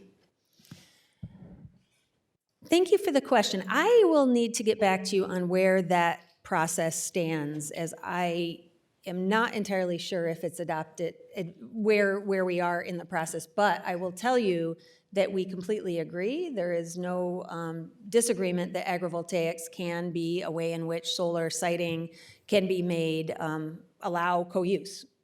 And we're doing the same with RGGI funds for that same purpose, and working with Cornell on their program as well. I'm going to just ask one other question. NYSERDA recently published its blueprint plan to build new nuclear power plants. Can you tell us details about the public participation process? Is it accurate to say that the focus has been to specifically create nuclear for the private uses like AI, data centers, Micron, or is this to put energy onto the grid? Can you give us an idea a little bit more in 10 seconds? Thank you very much. We'll And our- follow up with that question. If anyone else wants to ask it, by all means. Okay, sorry. And our next senator is Senator, I'm so sorry, Gonzalez. Thank you so much, Senator Krueger. Good afternoon, President Harris. I think this is a perfect segue, actually, because Assemblymember Kellis and I are working on numerous, or two bills at least, that address both retrofitting and data centers. So starting with retrofitting, as we've spoken about before, we know New York has an aging housing stock, and I'm curious, with the existing programs, Empower Plus, the Weatherization Assistance Program, Clean Energy Fund, what has the progress been, and how are we taking steps to actually get the word out about these programs? Because when I speak to my own constituents, there still seems to be a knowledge gap about what exists. Thank you for the question. And this is an area that, as I had said earlier in my testimony, it is a focus of ours, both through our regional clean energy hubs, our website presence, to streamline access to these programs. I'm pleased to say last year we increased our deployment of Empower funds by about 20%. So that's a really good thing, but it is a small component of the broader need. We're touching 25,000 housing units a year, and we need to be touching 200,000. So there is certainly more work to do. I look forward to ways you may suggest that we can make our resources better accessed. Right, and then for folks who may be in low-income communities, who are coming from environmental justice communities, who may not quite qualify or satisfy the prerequisites for those programs, and may need to make upgrades to their own home, is there a single fund that exists, not a loan, but a grant, to support them in making those upgrades so they can qualify for the broader or existing retrofitting funding? Yes, so our My Energy portal that we just launched, I had offered a tour for anyone who was interested. That's exactly what it's intended to do, is to provide a streamlined way to determine what sources of funds you may be eligible for, depending on your income, but also the type of residence or building that you occupy.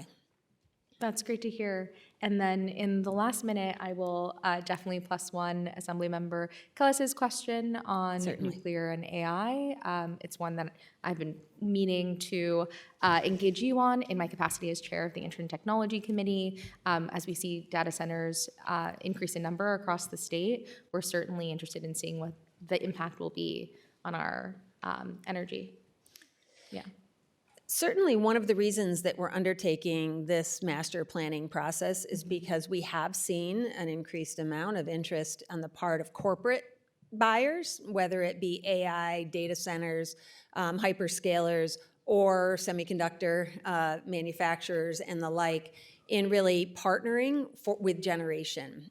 So it is among our studies and the work we'll be doing, but it is not the only potential application that is being considered through the master plan. Thank you. Assembly. Assemblymember Kassai.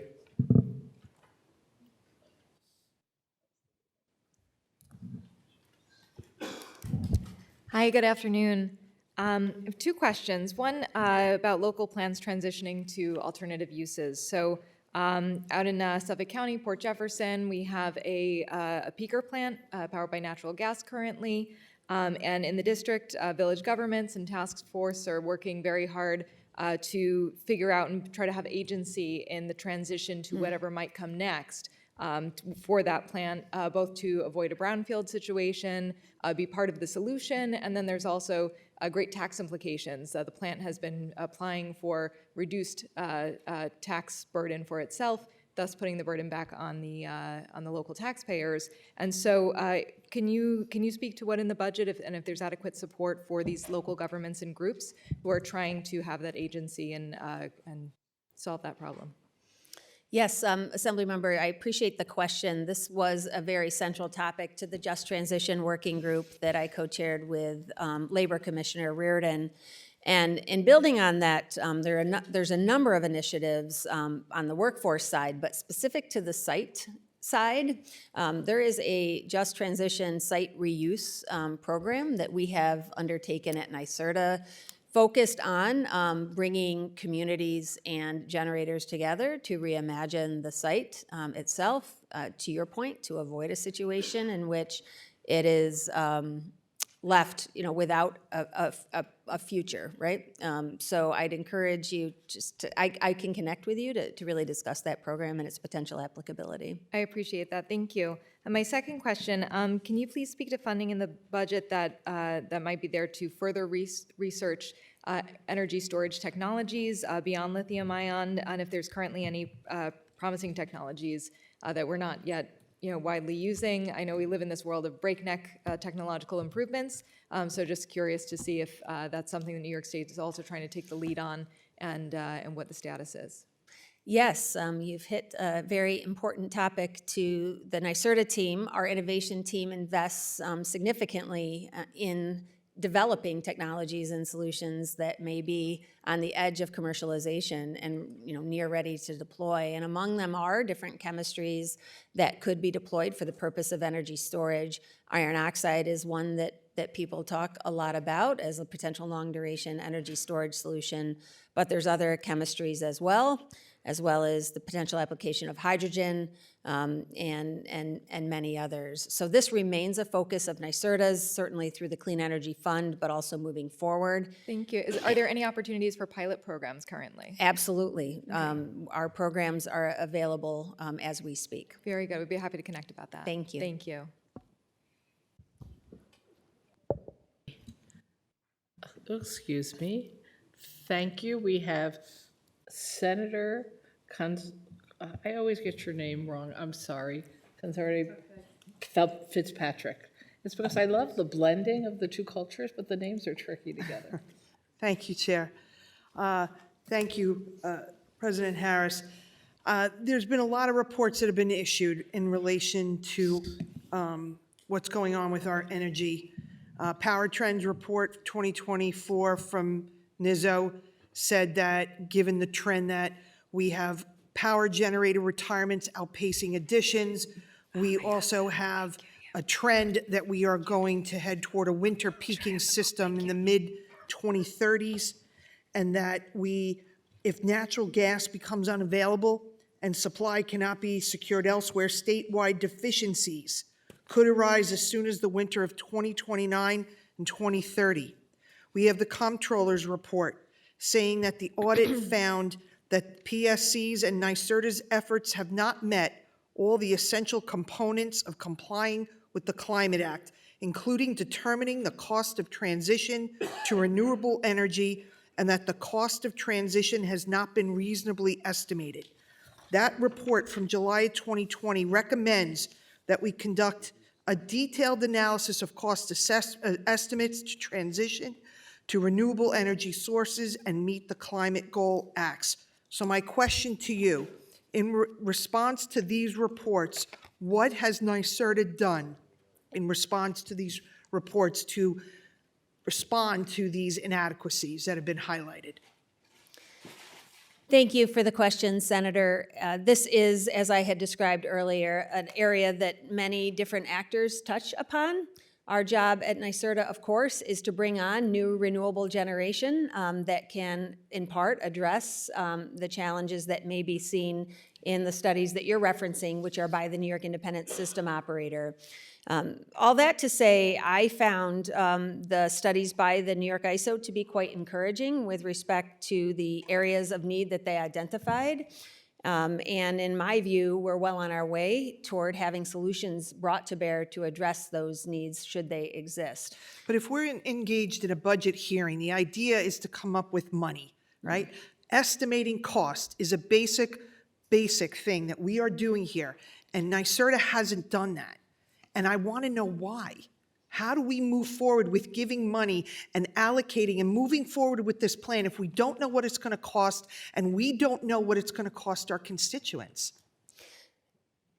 I would say that the integration analysis that we conducted through the Climate Action Council was intended to be a transparent assessment of costs and benefits. Again, hundreds of billions of dollars on either side of that equation, which were transparently provided and will be updated through this year's state energy plan that will be produced by the end of this year, Senator. Thank you, Assembly Member. Thank you. Thank you. The rank of Good afternoon. So going back to nuclear and advanced nuclear, obviously this is something that under our Climate Protection Act, we need to have this base load of energy as we're also putting all these other sources in. So just in terms of what our long-term plan here is with regard to nuclear, which I think has to be part of this.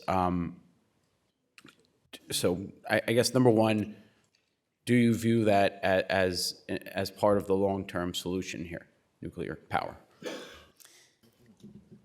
Thank you for the question, Assembly Member. We certainly, through that same integration analysis, recognized that there was a need for tens of gigawatts of dispatchable, emissions-free resources to complement the renewables that we were deploying.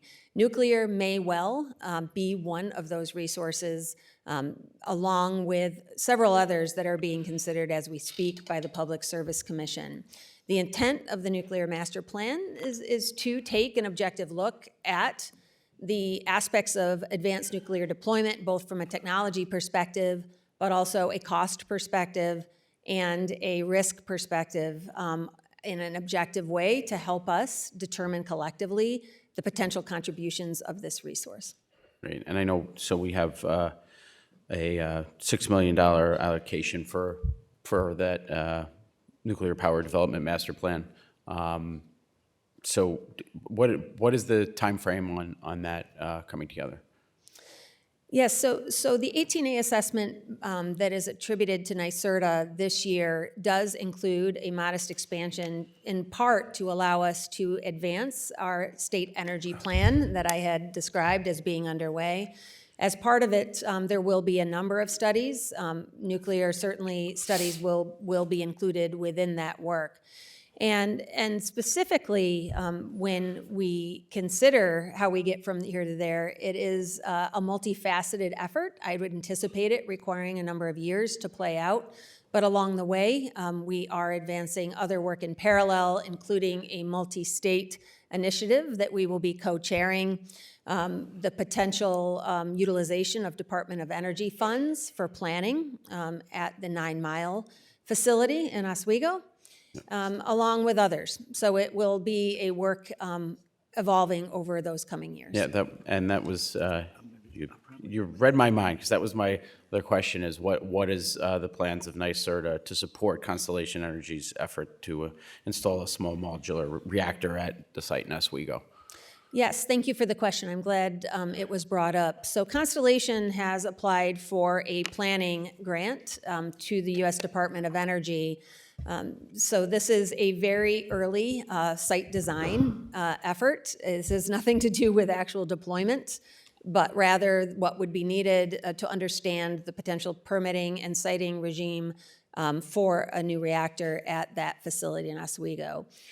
So NYSERDA's role in this would be to provide the cost share required under that planning grant, and certainly we await any feedback from the Department of Energy, as this is a competitive process.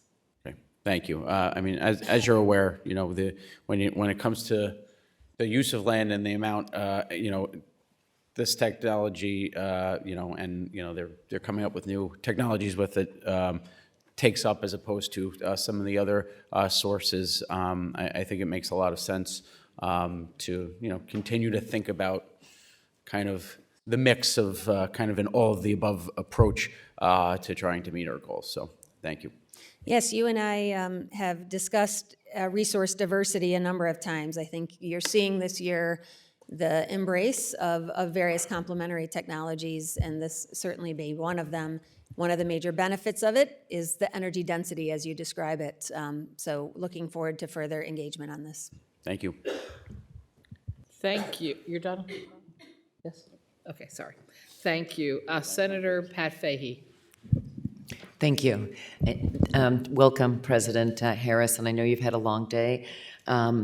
So I'm not going to repeat a lot of try not to repeat a lot of the questions. I'll just make a few comments.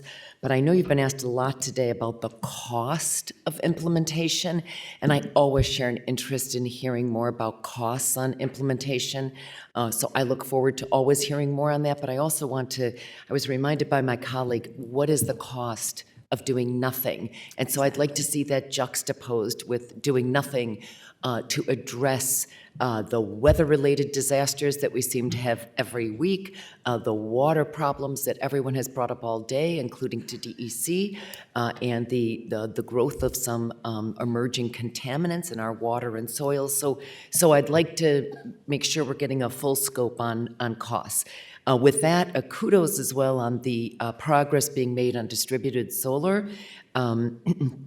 And I too would like to hear more about residential solar. I also, Senator Hinch, had asked a question about solar farms, would also like to hear more as well on that, because I do agree with the concerns on how we address that. Just a couple of other comments, and then I do have a question. Share a number of the concerns that were raised about the advanced clean trucking, as well as on the EV buses. I too am interested in some time here, because we didn't anticipate some of the international upheaval in the energy markets. We've got infrastructure problems, charging times, range constraints, and others, particularly in our rural and more suburban areas. So as much as I have been supportive of moving toward the EV school buses in particular, I recognize there are a number of constraints, and I think we need more flexibility. Also, just want to echo the interesting questions and follow up on the data AI.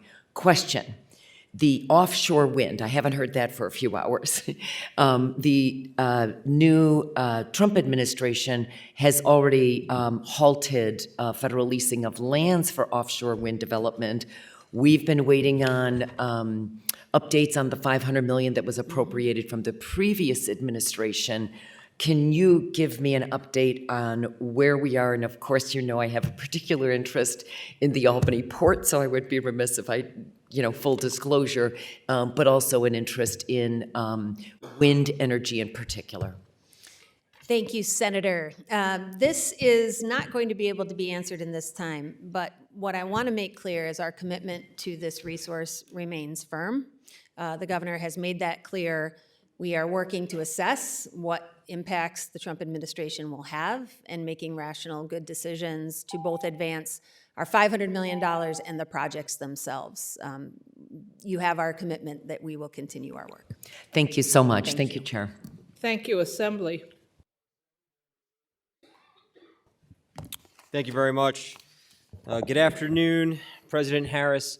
You had mentioned earlier about battery energy storage systems, and I'm curious if it's your position or that of NYSERDA's that large-scale commercial battery energy storage systems belong in residential areas.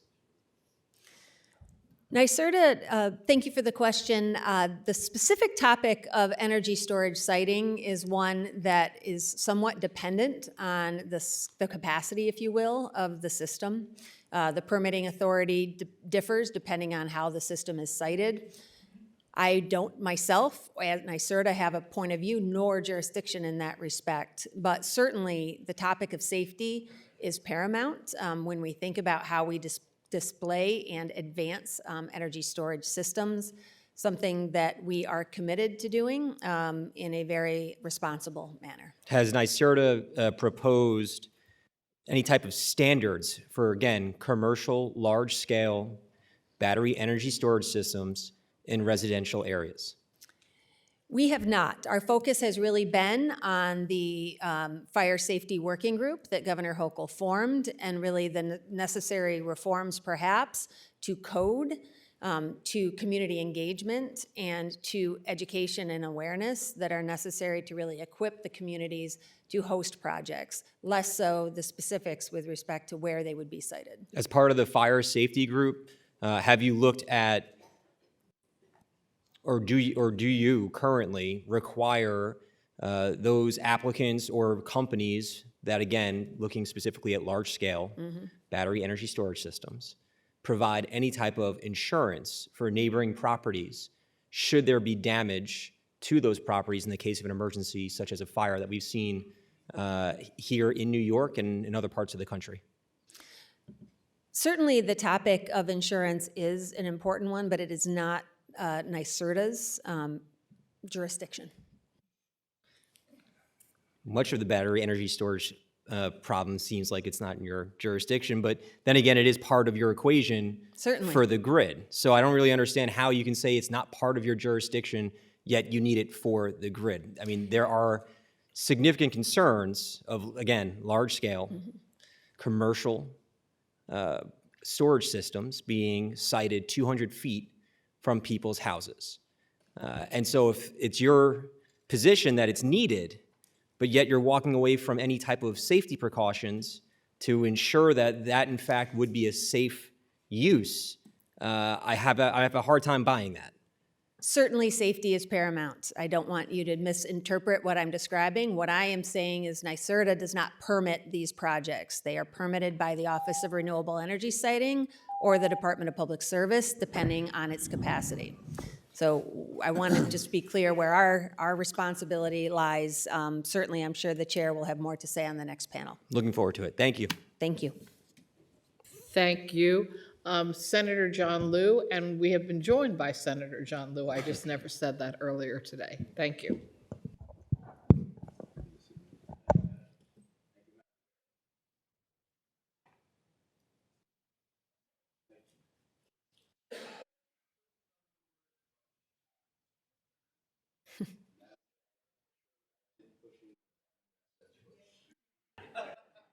There you go.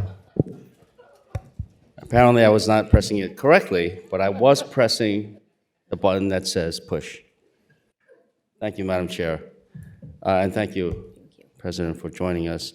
NYSERDA recently published its blueprint plan to build new nuclear power plants.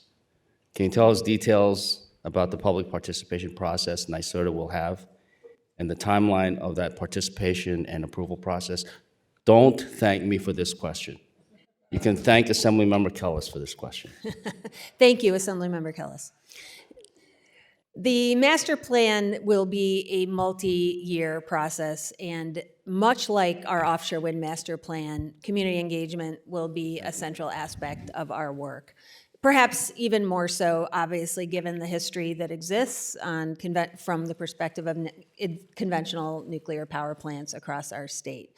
So this will involve many ways in which we can take in input, but also information. I think education is going to be one of the most central aspects of this endeavor, because we need better to describe how these technologies work today as opposed to the technologies of decades ago, but also to clearly evaluate the impacts and benefits that may ensue. And what would the timeline of that participation and approval process be? Certainly. The timeline of the study is likely to require multiple years, but that doesn't mean our engagement will start in multiple years. It will be undertaken this year to begin the process of what will be a multi-year engagement. So what's the minimum timeline? Like, can we say there won't be any nuclear power plants for 5 years, for 10 years? Certainly thank you. When you read the literature, it would be fair to say that from the perspective of deployment, these technologies are many years in the future. Some would say a decade, some would say earlier, but we are not talking about a Okay, so you have no idea how long it's going to take. NYSERDA sent out a request for proposals to the nuclear industry. Can you share with us which companies have responded and what they proposed?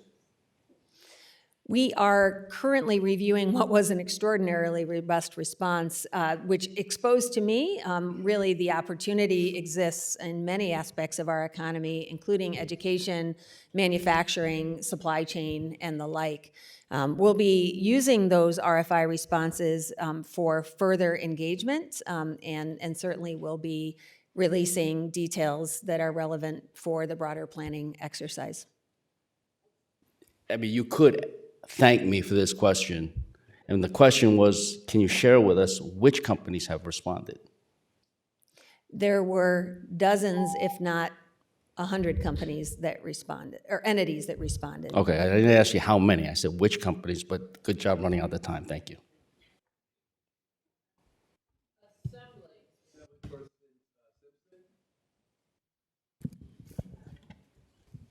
Thank you. Thank you, President Harris.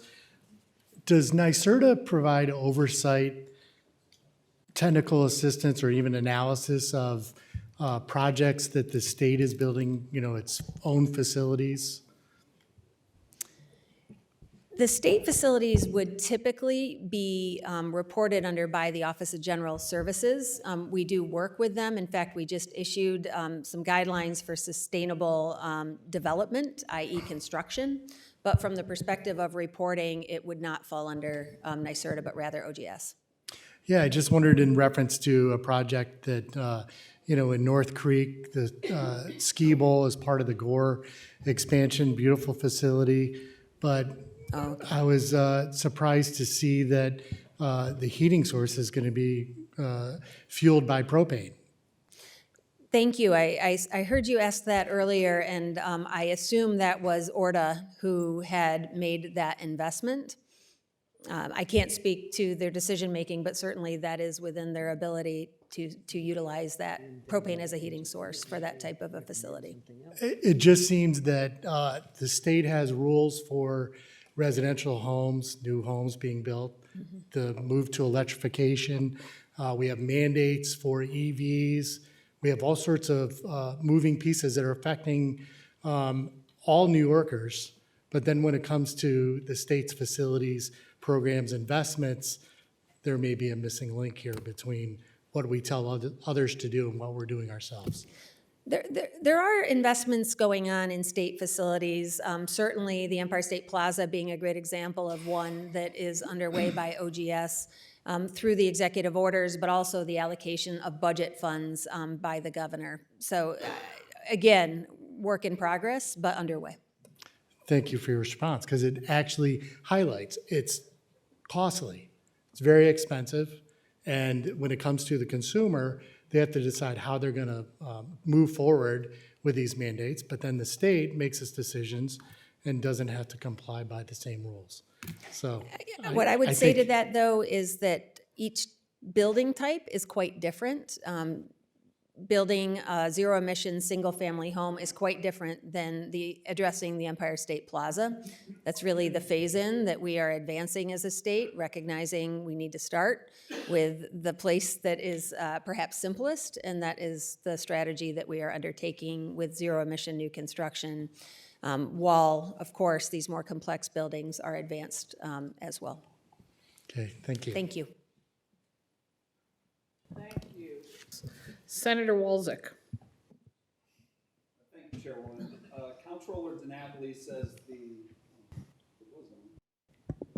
Comptroller DiNapoli says that the CLCPA costs $340 billion to implement. Is he wrong? Those numbers are approximately those. I'd have to pull them from the integration analysis, but likely was quoting data from our own analysis. Good. I heard the question from a couple of other members. What was your number? I'll have to pull it. It was on that order. I have it in my notes. Just 1 minute. Oh, just your total number in billions for what it'll cost to implement the CLCPA? So the estimates that we had provided were on that order, both from the perspective of costs and benefits. So $340 billion? Again, you have to give me a sec to pull the exact number. It was a range that we produced. Okay. You've been with NYSERDA for 15 years? That's correct. And this is still the Energy Research and Development Authority? Well, that was the constitution of the organization back in 1975. Indeed. Better known as NYSERDA now, though. No one tries to spell it out. Does the governor like nuclear power? The governor is very interested in the technology, both from the perspective of its ability to be, I'll say, serve larger loads, such as that by AI, semiconductor manufacturing, and the like, but also its ability to be sited in, as I said, a more energy-dense way, less land use, and a large amount of electricity that may be generated. So she certainly called for the Future Energy Economy Summit in Syracuse last year that many of you participated in, really as a means by which we could begin a objective assessment of this technology, among others, as useful and complementary to the renewable resources as well. So yeah, she likes nuclear power? I'd say she's quite interested. Would you say nuclear power is emissions-free? I would say nuclear power is a zero-emission asset. Is it carbon-free? Yes. Is it safe? That is a topic that is subject to our master plan. There's new technologies that are at least marketed from the perspective of providing additional safety features. This is something we will be looking at and evaluating on behalf of New Yorkers. Does its reliability make it a necessity for where New York is headed for electrification?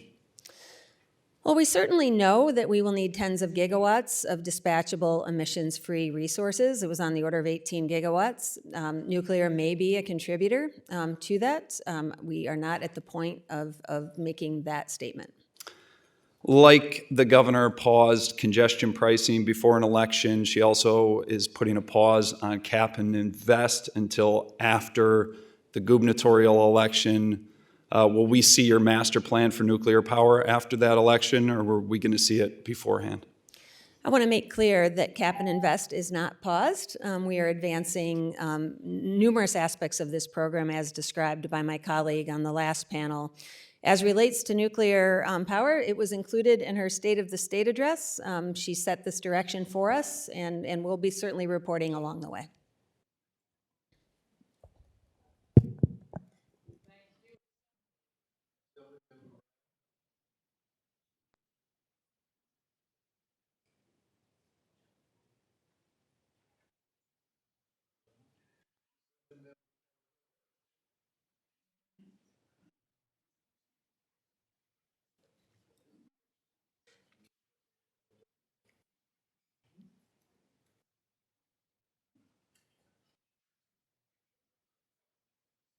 Push.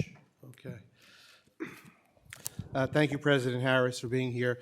I just happened to stop by In and Out all day, a lot of questions, and I heard one of my colleagues talking about insurance, and I know insurance isn't really your thing, but looking at the website, it talks about your website, improving the quality of life for all New Yorkers equitably. Now, in my district, Staten Island, they want to put one of the second largest battery facilities, BESS sites in the country. We all know, and we've seen, that battery sites do go on fire, and when they go on fire, everything seems to go up. The fire department can't try to put them out. This particular site is located along a lot of different waterways. One of the reasons fire departments can't put them out is because they don't want to poison the ground and the groundwater, but they're willing to do that on Staten Island, you know, and other areas. So when we talk about insurance, it's not, I'd like to know if you can make a recommendation that as these companies open these BESS sites, that they put up a bond to help residents. Because the question is, if there was a fire right now, and someone who is living next to one of this BESS site, not only are they probably suffering a decrease in property value, which is suffering a decrease in property taxes being collected by the city and the state, will their insurance companies say to them, we're not going to insure you because you live near a BESS or charge a higher premium? So these are just things I want to put on the record for you to realize that as you have your conversations going forward, these are certainly issues that need to be addressed, because it's not like their house has to burn down. It could just be coated in whatever pollutants are being released by these batteries. So that's a very big concern for me. And then talking about nuclear energy, I'd like to know if there is, I know that you've gone back and forth on this, but SMRs, I think, are a very big thing as far as small modular reactors. I don't want to say they're the wave of the future, but I'd certainly like to know how you guys feel about them in comparison to standard nuclear power plants. I believe they're cheaper to build, easier to operate. They kind of run on their own. Don't take that as a literal. thing, but I know in California, they've reopened nuclear power plants, and Google has decided to buy 100% of the output because of their data centers. And, we're trying to attract data centers to New York. We're trying to electrify the state. I'd like to know where all this electricity is coming from, if not from SMRs. So 2 responses. First, on the topic of insurance, I appreciate you raising this as well today. I'll certainly take that under advisement and understand better how that may be accomplished in New York's siting and permitting paradigm. On the topic of nuclear power, we obviously have taken on a big effort to answer for New Yorkers the very questions you're asking, which is, what is the contributions it may make? What are the risks that we may see? What are the costs that could come? And ultimately, what are the technologies that we may deploy, including SMRs, among others? So this is all part of the scope that is being undertaken. Thank you. Thank you. Tom O'Mara, 5 minutes as ranker. Thank you. Good afternoon. Thanks for being with us today. On the $1 billion Sustainable Future Program the governor has in the budget, that appears to me to basically encompass anything and everything that either Cap and Invest or the Climate Super Fund were designed to handle. Is that correct? The focus that the governor has provided on the topic of the Sustainable Future Program would really be looking at the needs primarily in our buildings and transportation sectors, focusing on these large capital projects, as we had termed them, bondable, that are more significant infrastructure projects necessary to get after the 2 largest sources of emissions in our state.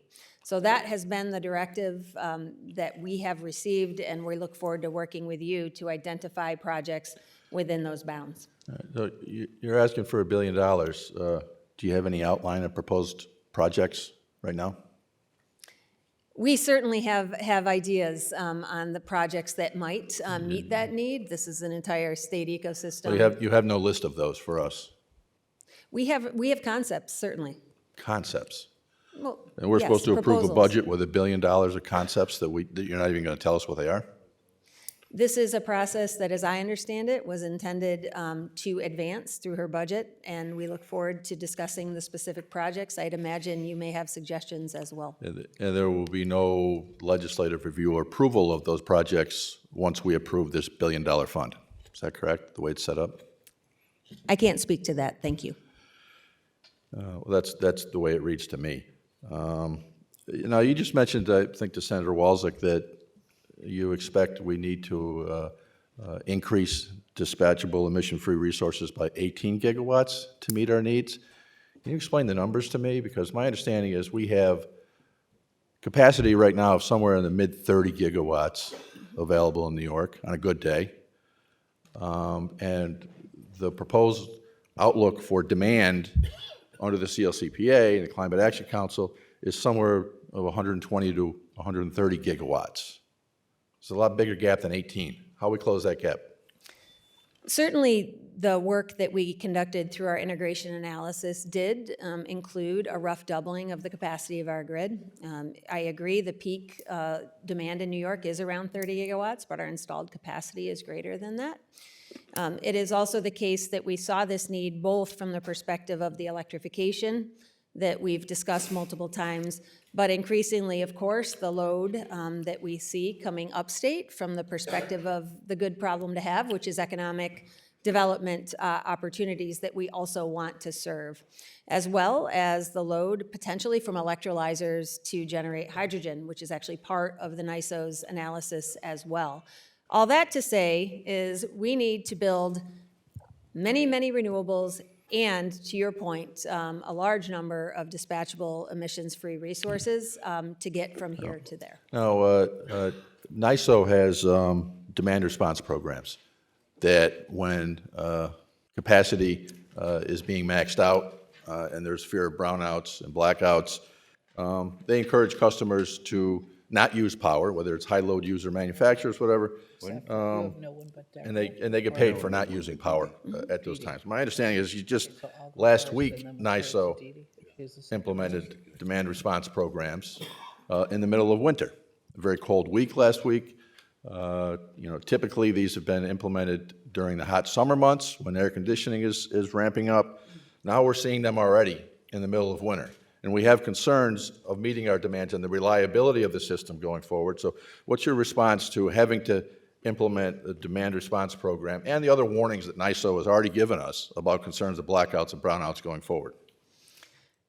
As I've said throughout this hearing, we look carefully and work carefully with the NYSO around the studies that are part of their RNA, and there is definitely contributions we make to the scenarios that they are evaluating. The current need is really one that they've identified in the near term in the New York City area. In the out years of 2030s, there may be a statewide need, and these are all things that we are planning for. I'd also note, as I had said with some pride, the solar contributions this summer reduced peak demand by 6%, saving New Yorkers $90 million. So we have a lot of resources that we can be using to address the need for a reliable grid. Thank you. Thank you. Since the Assembly has finished except for a second round, I'm going to take my 10 minutes as Finance Chair. There's another Assembly member looking at you. He had to step out. He wants to be on the list. Keith Brown. I Should we let called him you. go? You were absent. He can go first if you like. Okay, Mr. Brown, you can go. Hello, President Harris. How are you? Nice to see you. Likewise. So my main questions relay around the fact, we had LIPA brought tax certiorari cases that affected my district in particular. But we have, the Northport Power Station, we have the former Shoreham Nuclear Power Plant, both of which have major substations. And in talking with a fellow member from Queens, in the city, Con Edison is doing everything they can to try to maximize the use of those power station properties in order to keep the tax base up. Are we doing everything in our power? Is NYSERDA doing everything in their power to make use of those properties and those substations for both Northport and Shoreham such that we can keep up those tax ratables? Thanks. Certainly, the utilization of existing power plants is part of our work, both from the perspective of, frankly, of the value they provide. The infrastructure itself is extraordinarily valuable. And on Long Island in particular, we, of course, saw many offshore wind companies really looking at these locations as potential points of interconnection as a result. We will and anticipate continuing our work in two ways. One, as we deploy toward our energy storage goals, the utilization of these sites as a potential place for those storage systems to be located. But also from the perspective of the broader planning, we were just discussing the fact that we have resources to aid in the planning efforts for those sites as well. So those are some examples. I'm sure there's more. So is there any plans on the books that you could refer us to that we could look at? Because I'm sure both the school district and the town, which is a recipient of a lot of this, the tax money from LIPA, would be interested, and National Grid, because the plant is owned by National Grid. I don't have any that come to mind at the moment, but I'm sure my team would, so we could certainly follow up with you. And Could you thank please? for the question. Great, thank you. Thank you, Chair. Take a stab at my 10 minutes as chair now. Thank you. So many questions have been asked of you, Doreen, and I just want to try to get some clarification because I don't agree with many of the questioners, for the record. But the discussion of our CLCPA having a cost of multiple hundreds of billions of dollars, I believe that integration analysis that was being referred to also found that the benefits outweigh the cost by $115 billion. Am I correct? You are correct. I have finally found that note in my page. So many numbers. So it estimated the costs between $270 and $295 billion through 2050. And to your point, the value of the benefits far exceeded that on the order of $400 to $415 billion over the same time frame. So our broad conclusion was that the costs of inaction were exceeded the cost of action by more than $115 billion. Thank you. And it's also my understanding that if we stay with the status quo and just continue with our existing system of natural gas distribution, updating that infrastructure will cost us $150 billion in repairs over the time frame of the CLCPA to move to renewables. Am I off base there? You are not off base, Senator. This was the metric that I had quoted that I think is very important to highlight. This includes investments in fuels, infrastructure, equipment. All of it is part of our current energy system. And I think notably, the fact that we see half of the state's installed generating capacity turning at least 45 years old this year means that irrespective of our climate law, we are looking at an unprecedented amount of investment. And very much the investments in clean energy and a resilient grid will be far more beneficial than costly to New Yorkers. Thank you. And several of my colleagues raised concerns about the safety of ESS large-scale battery storage. And I just want to compare that from 2010 to 2022, nationally, there were an average of 286 natural gas explosions every year. These leaks there was an estimated 630,000 leaks in 2020. Those same time period explosions injured over 700 people and killed 140 people. And 2023 was the worst year since 2004 for catastrophic gas-related home and building explosions, including 25 in the last year here in New York State.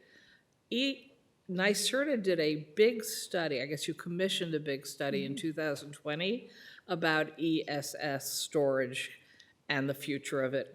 Is it nearly as dangerous as the system we're living under? Thank you for the question, because this is the area that we really need to think about, which is where do the risks exist in the system that we have? You referenced some very important metrics. I have myself looked at the security of the fuel system that we have today. We are monitoring fuel supplies on behalf of New York, and I am here to tell you there are real challenges that we see every winter with the availability of fuels, and to your point, the safety of those fuels as well. So we need to look squarely in the eye around the topic of the reality that we're living within, and fundamentally the fact that specifically energy storage with 160 gigawatts installed globally is a technology that is advancing. There are challenges with any technology. You've identified some, and that we need to really look at this on balance and bring forward the best solutions for New Yorkers, which I very much believe we are doing. Thank you. And again, my colleagues, as am I, are very concerned about the costs of energy for ourselves and our constituents. So my understanding is New Yorkers spend right now on gas and diesel for our vehicles about $40 billion a year. Do you know if that's correct? I believe it is. I would have to double check, but that is the metric I And then I remember. was also advised that of that $40 billion a year we're paying out, $34 billion a year is flowing to out-of-state companies. Is that correct? That is correct. Thank you. And because internal combustion is so inefficient, is it actually possible that for every dollar we're paying for oil and gas, we're only getting 30 cents of value back? There are inefficiencies in combustion technologies. Okay. So you would basically agree that other forms of energy are actually probably not only cheaper, but per dollar spent, a better use of money. I think that point can be made, of course, very dependent on the potential application of it. But I think you've pointed out some realities with our existing system that are worthy of note. Thank you. And a lot of people have asked about nuclear, and you and I talked about it as well privately. Are all these, you said over 100 companies may have responded to the request for, are you interested? Are we talking about companies who want to build nuclear power plants for their private purposes, their private manufacturing, their AI, their data centers, Micron? Or are we talking about new energy that would actually go into the grid to help us all? So I want to be clear, we had 100+ responses to the RFI. Some, they ran the gamut, interested communities, colleges and universities, workforce training centers, supply chain companies. But specific to your question, there are entities that are interested in deploying advanced nuclear technologies. We call it behind the meter. By that, I mean it would actually be sited at the location of the load. So it would be next to a user of electricity of whatever sort, a data center, semiconductor manufacturing, et cetera. We see that from companies like Microsoft signing contracts to actually utilize nuclear power. But this technology, the technologies that we are investigating are all the way from the microreactors that could be sited in very specialized ways, all the way up to the conventional generators that we see. The technology is known as the AP1000. They're called Gen 3+, but they are large generators that would not serve a particular user, but rather the grid writ large. So we're really not choosing a technology, but rather evaluating the landscape. So my colleague, Senator Harkam, already pointed out concerns in one of his own communities about the radiation and spent rods reality for that community forever. Mm-hmm. If these are plants that are being intended to be built by private companies, I'm assuming on land that they already own, are they then exempt from the community's right to say, we don't actually want to live next to a nuclear power plant and spent rods? Or is it still going to be the same process that we assume is in place for nuclear power plants if they're owned by a utility company for movement of energy into the grid? Is there any way that these companies could actually avoid the participation of their communities in the siting and approval? You ask a great question in part because the answer will depend on the type of technology in that range that I am referring to. One important aspect of this is what will be subject to federal purview. I know we had discussed that, and the Nuclear Regulatory Commission's role in these projects on a going forward basis.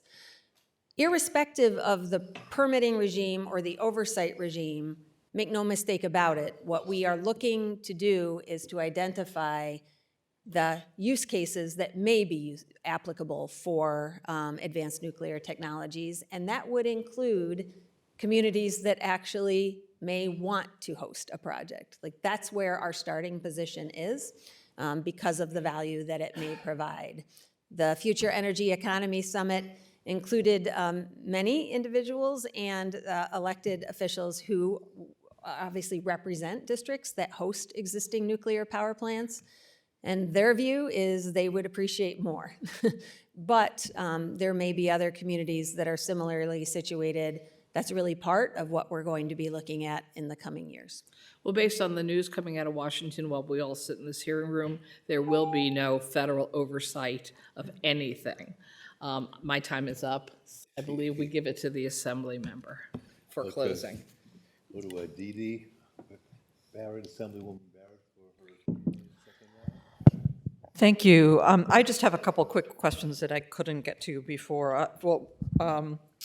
One is I had asked the first panel, since you're the second panel, well, it seems like yesterday, but in the governor's 2024 State of the State, NYSERDA and DEC were charged with a study on clean transportation standard, clean fuel standard. And I asked Commissioner Mahar, he said, ask you what the status of the study is and when do you expect it to be released and what that process has been.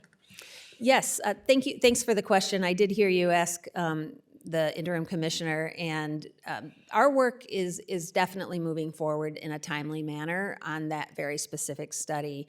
I'd say what we are learning is also the fact that we see these types of policies as being highly complementary to other policies that we are also considering and advancing, such as Cap and Invest, where we saw specifically on the West Coast these clean transportation standards not only bringing forward a multitude of fuels that we had been talking about as potential assets, but also a large number of investments in the electrification of transportation, which we've also discussed today is central to our transition as well.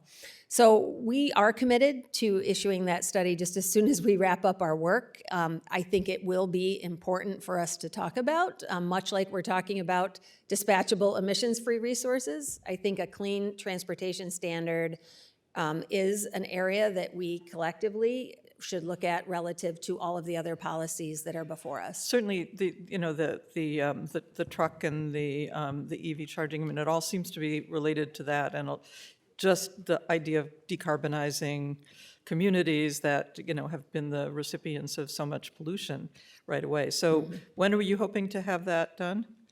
I can't report on an exact timeline, but I know from our team that the work is continuing in a rapid pace, so I wouldn't expect it to be too long. Before the end of our session, maybe, or is that? That may be ambitious, but certainly this year. This year, okay, thank you. And then just the other question is about the $500 million that were the reappropriate for offshore wind. I know that NYSERDA had issued an RFP that was intended to award some of the funds, and that was targeted to be awarded in September of '24. However, that never was announced, and I just wanted to know what the status of the RFP was, and are there viable projects that are still being considered based on existing criteria, or have you put this on hold, or what's that? So the RFP is not on hold, but it is certainly needing to be informed. Certainly the federal election has bearing on the industry and its long-term plans. So we thought best to sort of take stock of those impacts. We received some really exciting projects, and I'm confident that at least some will move forward, but I believe it is in the best interest and prudent to evaluate those projects in light of this very significantly changed federal context. Got it. Thank you. Thanks very much. Thanks so much for being here. All right, so we have completed all the questions, well, not all the questions, but within our time frame. I want to thank you very much for your work and your participation here today, and we're going to allow you to leave. And in fact, we're going to encourage you to move quickly out, and if Thank you. anybody tries to follow you, deal with them in the hallway or ignore them in the hallway, whatever you wish, but don't have the conversation here. Thank you very much. Thank you, Chair Kruger, and thank you to the members Thank you. and the committee. And with that, I'm going to call up Panel C, which is both the New York State Public Service Commission, Rory Christian, Chair, and the New York Power Authority, Justin Driscoll, President and CEO. And for those of you who are hoping to go after this panel, just remember, it gets much quicker with all of you because there's only 3 minutes of you're allowed to testify, 3 minutes for us to ask. If anyone looks at their watch and realizes, I've just got to get on that train home, just let someone in the front know that you've left your testimony or you filed it with us, but you're not going to be able to be here, so we're not looking all over the building for you. Thank you very much. Okay.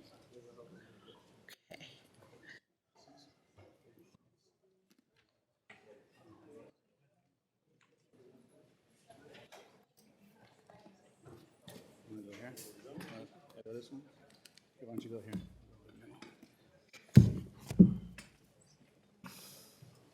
Good afternoon, gentlemen. Good afternoon. Do you have a preference of which one of you goes first? Did you discuss it amongst yourselves? We haven't. Wanna go?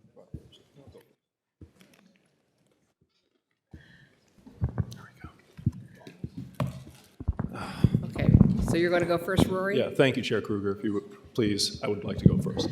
Absolutely. So we're going to allow both commissioners to testify, and then we get to ask them questions. They're in a panel format. Okay, thank you.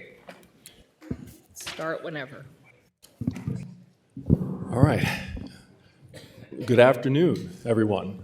First, I want to thank you for having this hearing today and allowing us to be here. It's an honor to be before you to discuss these matters of importance to you and the citizens of New York. My name is Rory Christian. I'm the chair of the Public Service Commission and the CEO of the Department of Public Service. And I'd like to give a special thanks to Chair Kruger, Chair Pretlow, and the other distinguished legislative members here today. Okay. The welfare of all New Yorkers and the operation of the state's economy depends on a safe and reliable access to affordable energy, water, steam, telecommunications, and cable services. The department and the commission were established by statute to oversee the utility companies that own and operate the infrastructure through which customers receive these essential services, and in doing so, to protect these customers from abuse. Our agency's mission is to ensure these entities provide safe and reliable, secure utility service at just and reasonable rates, all in alignment with the state's laws, including the Climate Leadership and Community Protection Act. Pursuit of this mission works hand in glove with Governor Hochul's commitment to an affordable and reliable clean energy future. Today, after more than a decade of energy usage that has largely remained flat, due in large part to hard-won gains in energy efficiency through various state policies, forecasts now show electricity demand rising significantly in the coming years to keep pace with new industries and economic development, as well as the electrification of buildings and transportation throughout the state. Through the governor's leadership, we are bringing new jobs and businesses to New York, in great part because the state's commitment to clean energy aligns with their corporate policies and goals, and advancing our transition to a clean energy economy. Clean energy will provide the backbone for continued economic growth in New York, consistent with the principles enshrined in the department's mission, affordability and reliability.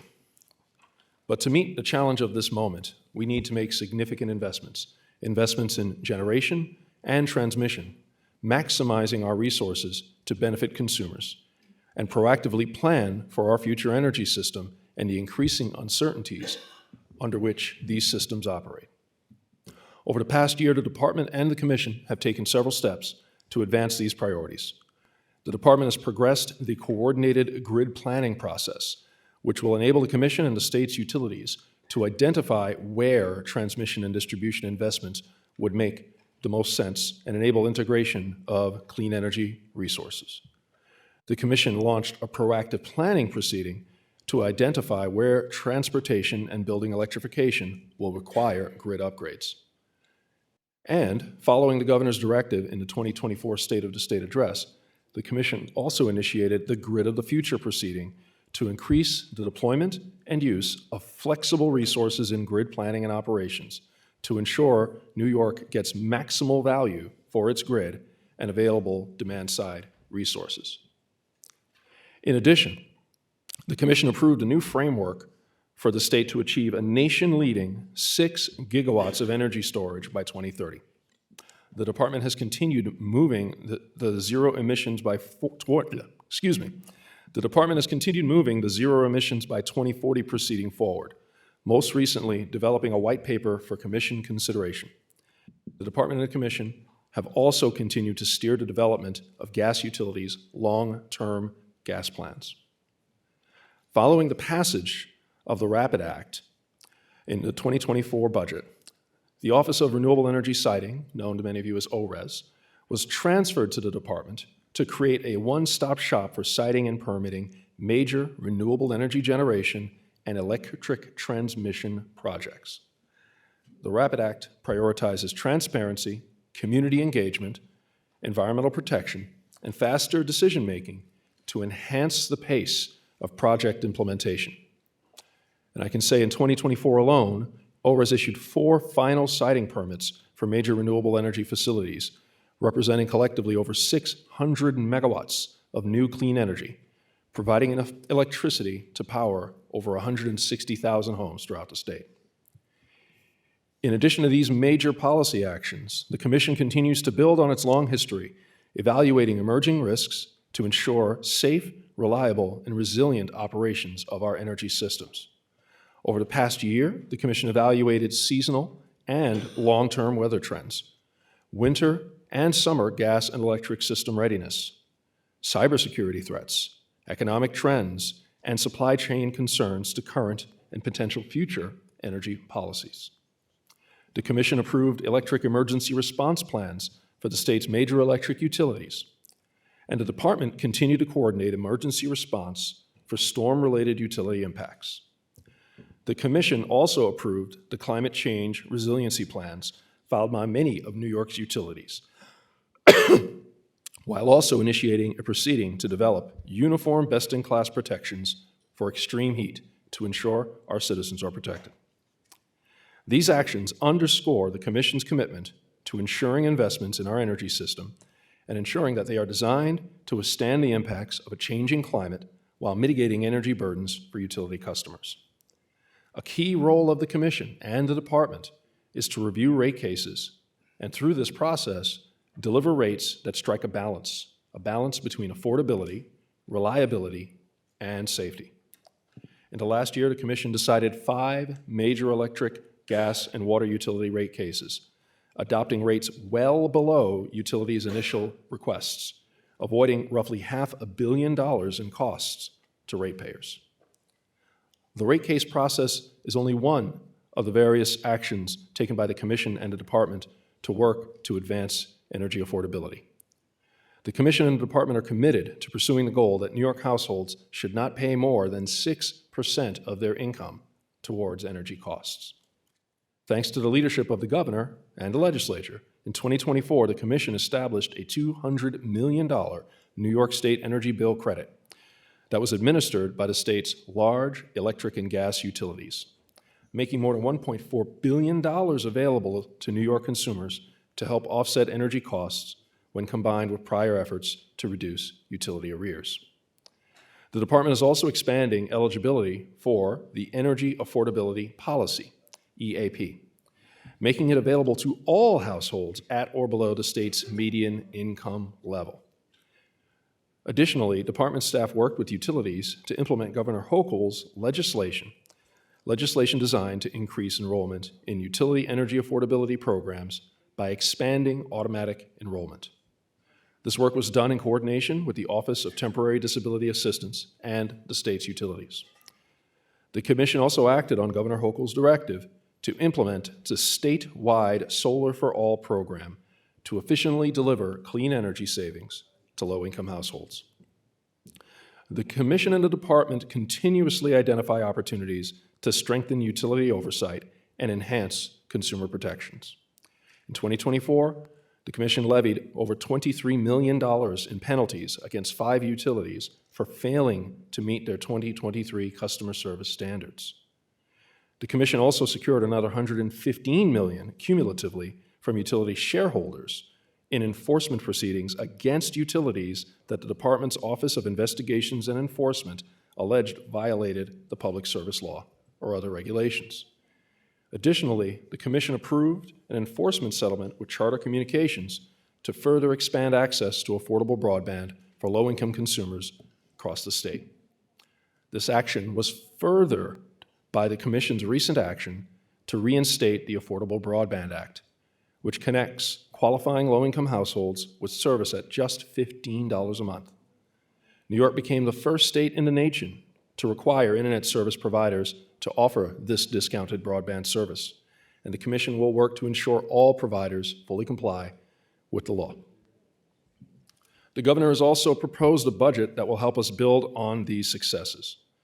The 2025-26 State of the State and Executive Budget includes $149 million in funding to support the Department's operations and calls the Department to advance several proposals to align economic development and clean energy initiatives in a way that lowers the cost of the clean energy transition. To align the development of clean energy generation and transmission expansion plans, the Governor called on the Department to identify clean energy zones. Clean energy zones will build on the Department's coordinated grid planning proceeding to reduce project risks, further engage communities, and support economic development with clean energy generation and transmission deployment.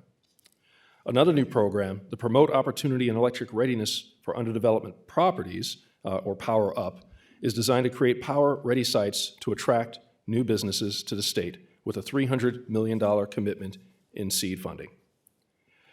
In conclusion, we are well positioned to deliver on our core mission and meet Governor Hochul's ambitious agenda, and we are grateful for the legislature's continued support. This concludes my remarks, and I look forward to your questions. Thank you.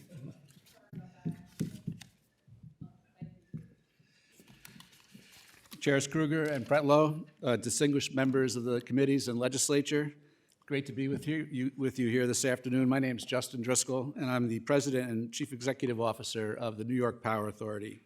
Thank you for the opportunity to appear today to discuss Governor Hochul's executive budget proposal. I will begin by emphasizing the broad reach of NYPA's work and summarizing NYPA's core mission of providing clean, reliable, and affordable energy for all New Yorkers. We serve as a critical entity in our state's energy infrastructure, shepherded by the leadership of Governor Hochul and the legislature.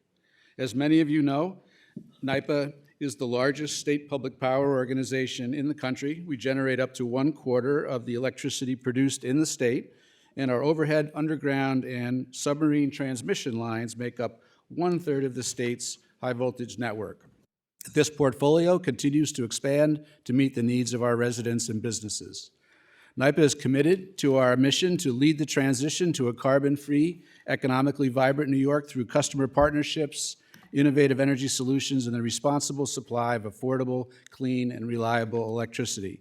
We have more than 1,100 customers across various public and private segments as provided under our state and federal laws, and our customers include large and small businesses, not-for-profit organizations, hospitals, airports, community-owned electric systems, and state and municipal governments and utilities.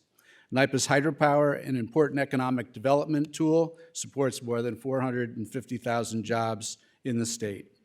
NYPA is also leading the state's clean energy transition through our electric mobility program known as Evolve New York, which provides pathways and expertise in installing critical infrastructure along key travel corridors. As of December 31, 2024, we have executed contracts providing for the installation of 394 EV charging stations around the state under Evolve, with 212 now in operation.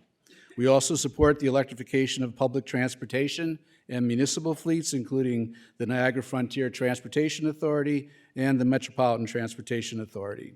We also provide technical assistance and funding for local governments to develop their own EV charging networks. NYPA's decarbonization efforts also include our traditional behind-the-meter or customer-sited solar power deployment via partnerships with school districts, municipalities, college, transportation agencies, airports, wastewater treatment plants, and other public entities to install photovoltaic arrays at their facilities coupled with battery energy storage. These include the largest solar carport canopy in the state and the only solar array at a wastewater treatment plant also in the state. NYPA is also working with New York City to deploy solar PV systems at more than 50 K-12 public school rooftops, providing visible and concrete examples of the renewable energy future to inspire future generations. All this great work is part of the full suite of services to help our customers and other entities align with the state's energy and greenhouse gas emission reduction goals.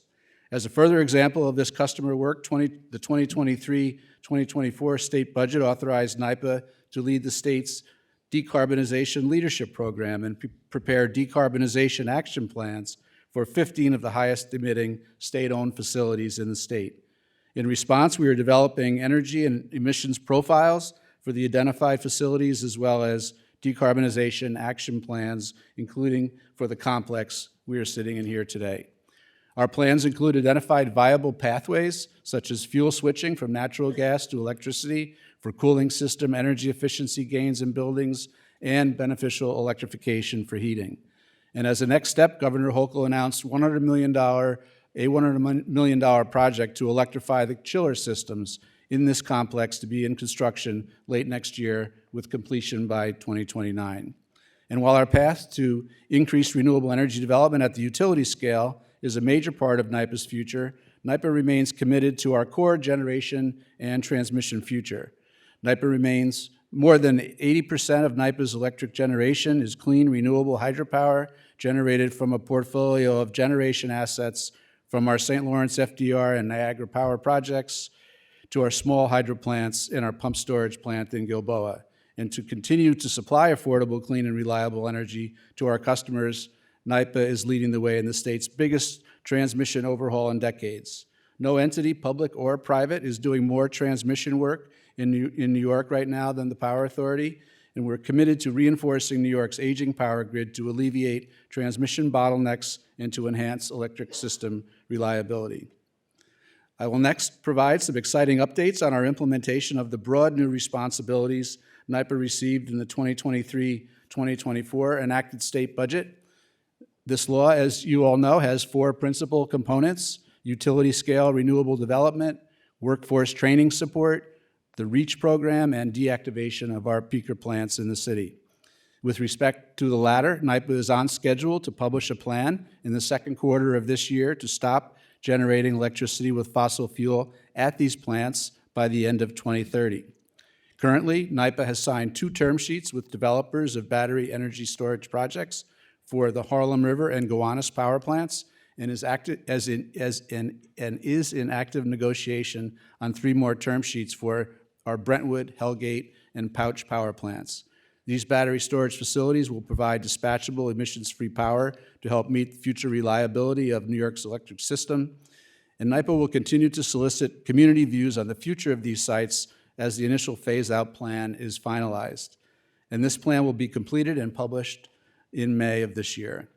Another charge we were given under the expanded authority is the development of the Renewable Energy Access and Community Help, or REACH program. And under REACH, NYPA will develop a portfolio of renewable energy generation projects and distribute a portion of the revenue from those projects to the state's investor-owned utilities, who will use those funds to generate bill credits for low and moderate income energy consumers in disadvantaged communities. And on October 16th, 2024, the PSC granted our petition establishing a regulatory framework to allow the electric utilities to receive funds from the Power Authority to credit the electric bills of these ratepayers. Investor-owned utilities have now filed tariff modifications and program implementation plans, and we have signed implementation agreements with the utilities to enable the transfer of funds to implement REACH as revenues become available from these new projects. And NYPA expects bill credits to become available as projects are built and come into operation. Next, some of our proudest work under the new authority has been within our workforce training and development program. Since May of 2024, NYPA has awarded $20 million for training workers for employment in the renewable energy field. The investments will assist in training New Yorkers for work ranging from maintenance of wind and solar facilities to aerial drone structural inspections, and will also include training in heating, ventilation, and air conditioning maintenance to support electric vehicle charging equipment. And with respect to renewable development, we are excited that NYPA is now a developer of utility-scale renewable generation resources for the benefit of the state. Last year, we set out to develop a renewable generation strategic plan to outline our vision for renewables under this new authority, and this morning, our Board of Trustees approved our first plan after a robust 3-month public comment period where NYPA received input from over 400 stakeholders from diverse regions throughout the state. And we held 12 public hearings and one virtual public hearing across the state to collect that input. We also received over 5,000 written comments to further inform this historic expansion of renewables across the state. All feedback was complied and published on our website, and we're grateful to the members of the Assembly and Senate who attended some of these public hearings and wrote public comments and engaged with their constituents throughout the process. As of today, NYPA has successfully identified 37 proposed projects with a total capacity of 3 gigawatts across the state, and we continue to assess the economics, community impacts, and real estate considerations for each project. Let me also say that NYPA's statute requires us to received public feedback on our plans for new renewables developed under this authority, including any future updates to the strategic plan. We intend to update the plan with more projects in the first half of 2025, as we are currently evaluating up to 3 gigawatts of additional projects for inclusion. And we look forward to your continued engagement on future updates. To put us in the best position, NYPA has established financial structures and other measures to do this work. We created a subsidiary as authorized by the legislature, and we authorized $100 million in bond issuance for the first tranche of projects, and we also issued a request for qualifications to identify potential private sector partners for the development of this work. We're also very excited about Governor Hochul's announcement in her State of the State that NYPA and OGS are collaborating on a contractual structure that will allow NYPA to enter into contracts to supply state agencies with renewable energy. And finally, one note on the canal system, if I could. We're excited also for the inclusion of the $50 million appropriation, as was the case last year, to do the important work of maintaining the canal system in a safe and reliable way.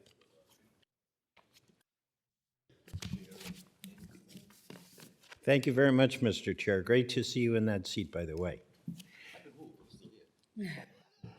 Compared to last year. Thank you. Good afternoon, gentlemen, both of you. Forgive my lack of formality. I only have 3 minutes in this round. So first question to President Driscoll. Let's talk a little bit about Build Public Renewables. First tranche of projects was announced. Fanfare to some, criticism to others. And you said that there would be a second and a third tranche of projects coming. Can you give us an update on where the next rounds are and what the thinking is and how much capital?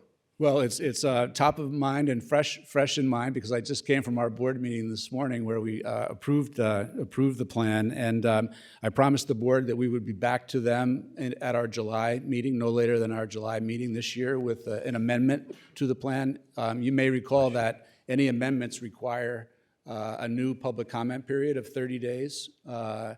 And so we'll be doing a public comment period and conducting one public hearing, which is required under the legislation. And this is going to be an ongoing effort. I mean, this is just our year one deliverable, if you will. I mean, we're trying to achieve the state's 70 by 30 goal, and also its 2040 clean energy grid goal. So this is going to be an ongoing process that we'll be conducting, and the reason why we've already identified certain projects that weren't in the strategic plan was because once we went for public comment on the strategic plan in October, we couldn't amend that to include additional projects.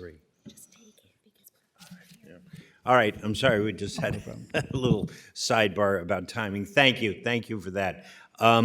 Chair Christian, you talked a little bit about clean energy and the grid. The specific question is, we know a kilowatt of clean energy is less expensive now than a kilowatt of carbon energy. Regardless of the clean energy benefits, what are the benefits of clean energy to the grid in New York?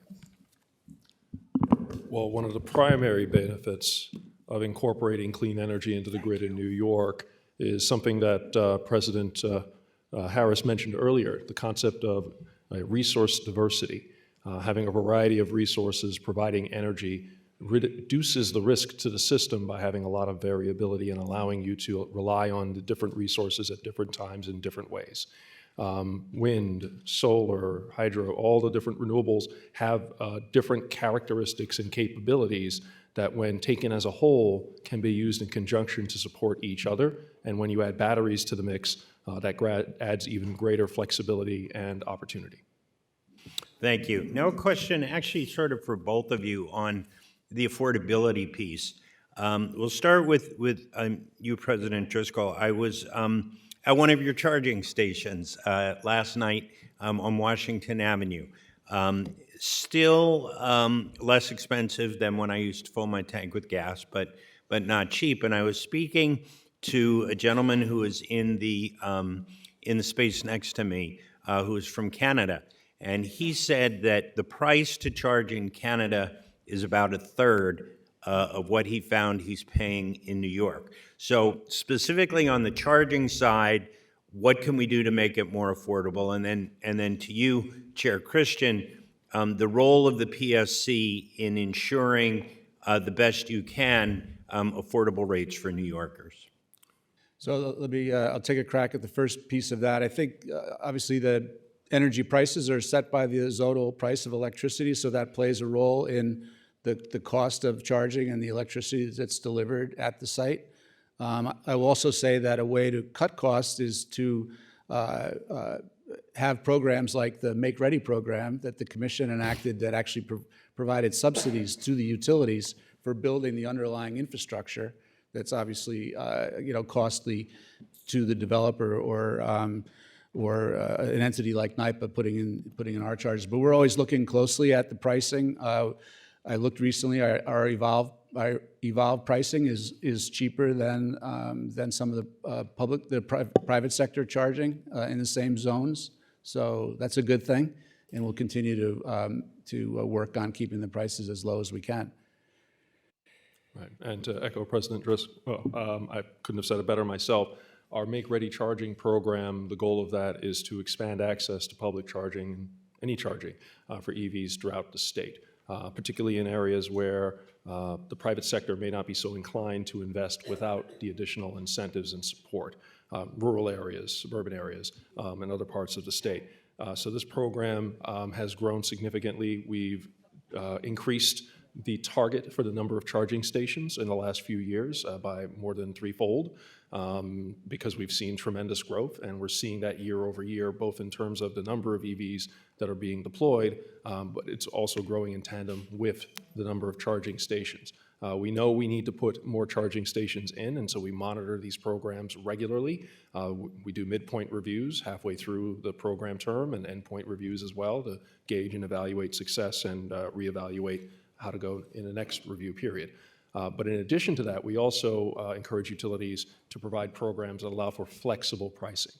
I can't speak to what kind of programs exist in Canada and this individual is using, but the flexible pricing programs we offer allow low-cost charging during off-peak periods when there's cheap power available on the grid, and it encourages that use. And it discourages charging during periods where there's limited supply available or more expensive resources. So we at the Commission encourage the utilities to deploy that kind of measure, and we work with them to make sure that it is aligned to both meet the needs of EV drivers, but also support the overall health and well-being of the grid. Thank you both for your responses. This question is for you, Chair Christian. Last year, the Office of Renewable Energy siting was put under your portfolio as well as transmission. How has that integration gone between bringing that over from Department of State? Can you give us an update on that, please? Sure, happy to. So the integration from my perspective is going swimmingly.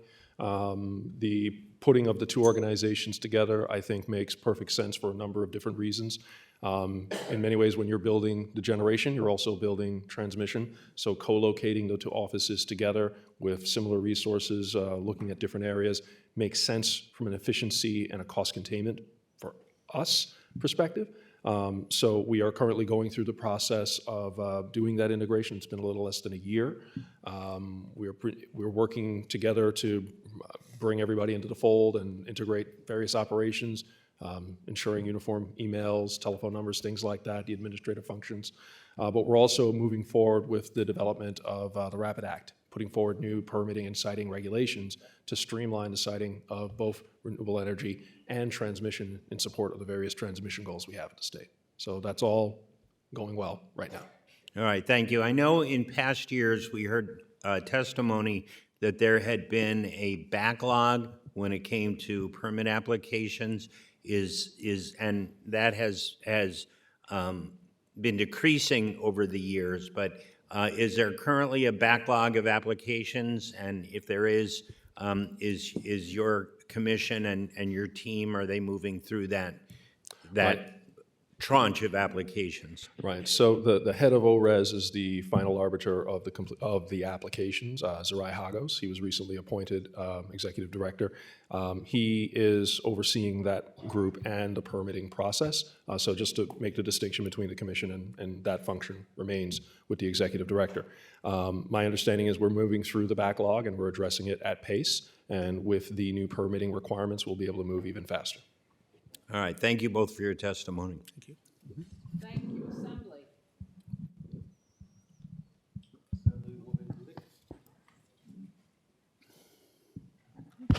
Just a couple of questions, President Driscoll. How much more transmission lines is there an estimate that we need and where? That's a great question. There have been estimates of the total build-out of the transmission system nationally, in the hundreds of billions of dollars across the entire country, just given the aging nature of the grid and building out of new generation assets around the state. I would say that we're going to, and we are at NYPA, both upgrading and adding new transmission lines, and that includes work in the North Country to unbottle wind generation that's been been constrained in the North Country. So adding additional capacity to transmission in the North Country.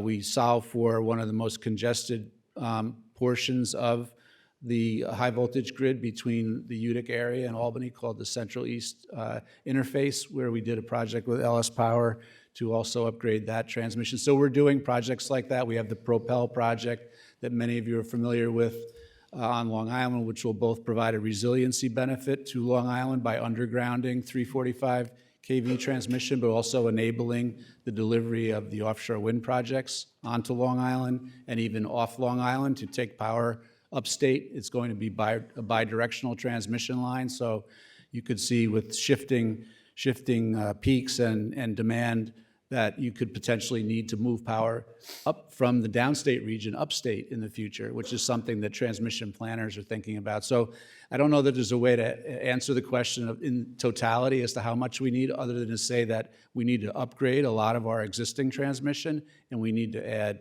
significant new. Champlain Hudson Power Express, great example of a creative project from bringing hydropower from Hydro-Quebec. So we need significant transmission development. You anticipated in my second part of that question that this would also include the wind power. Really, they're only responsible to get to shore, and then any distribution thereafter are transmission lines that are required on land. Is that just your responsibility, or is there another, are those also contracted to companies that might do that?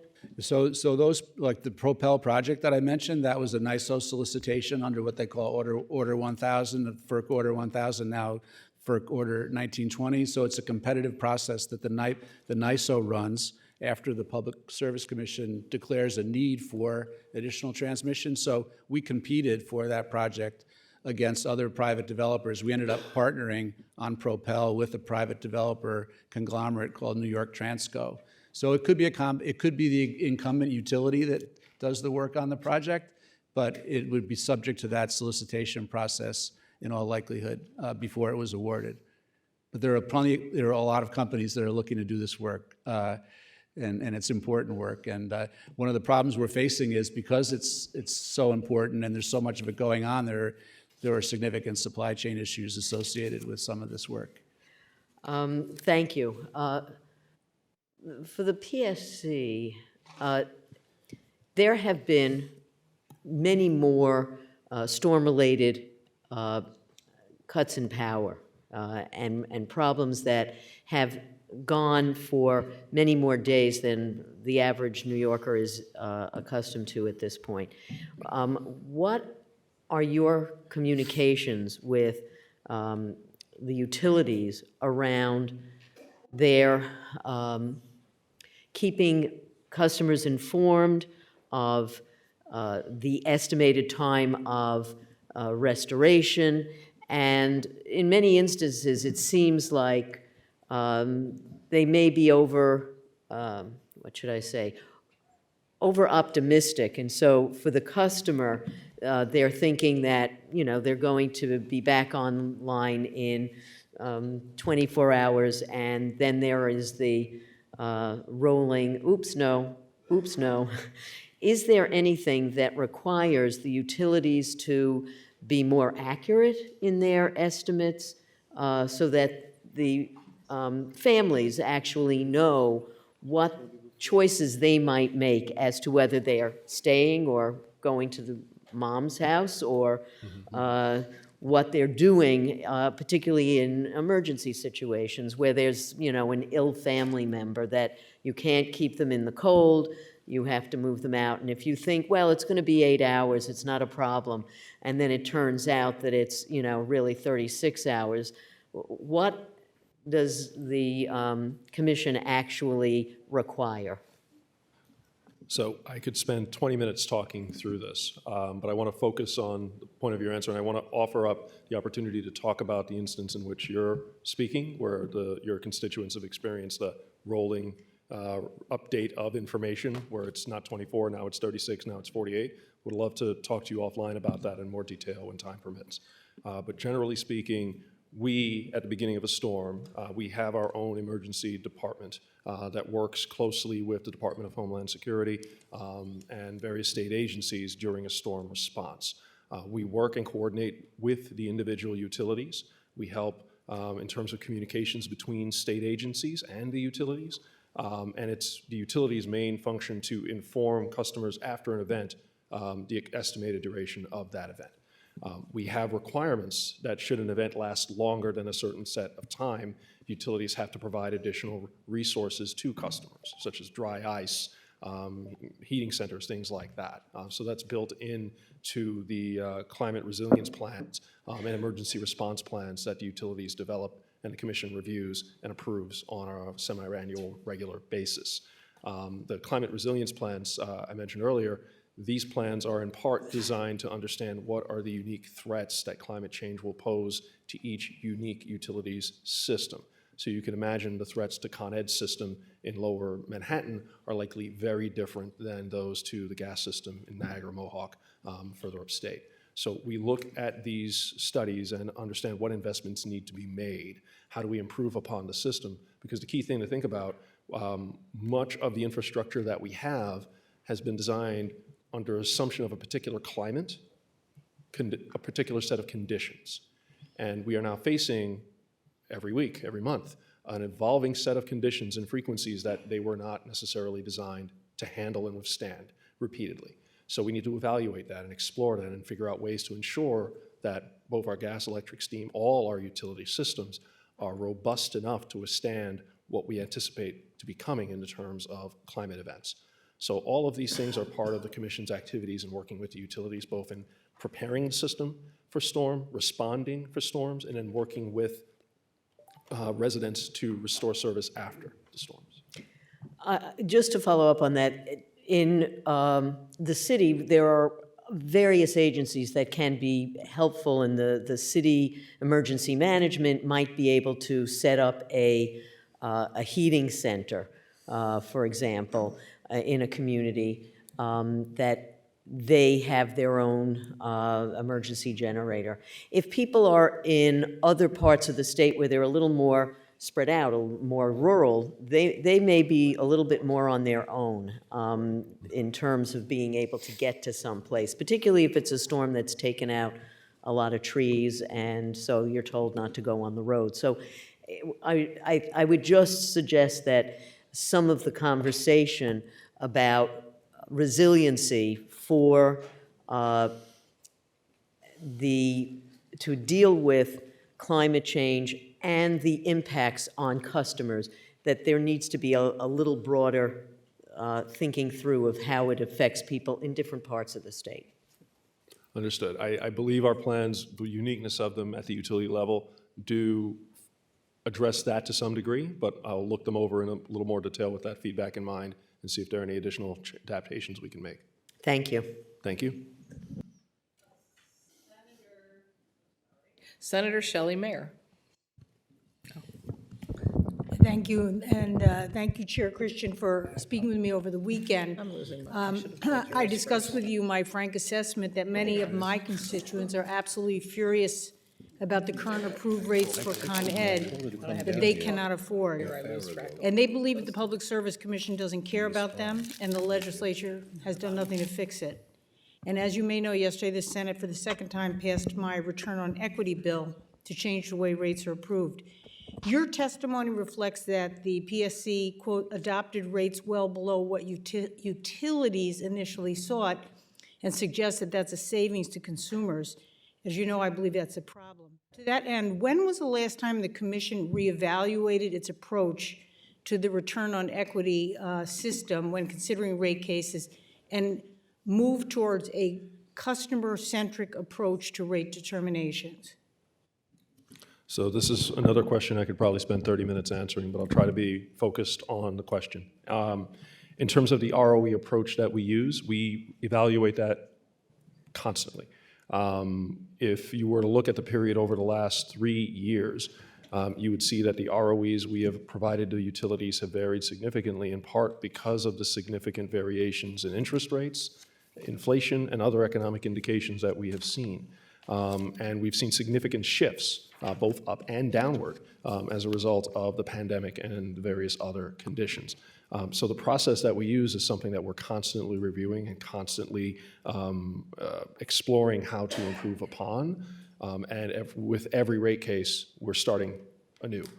So if we were to provide a utility a particular ROE in 1 year, there's no assumption that it will be the exact same ROE the next, due to a variety of different conditions that can change from one period of time to the next.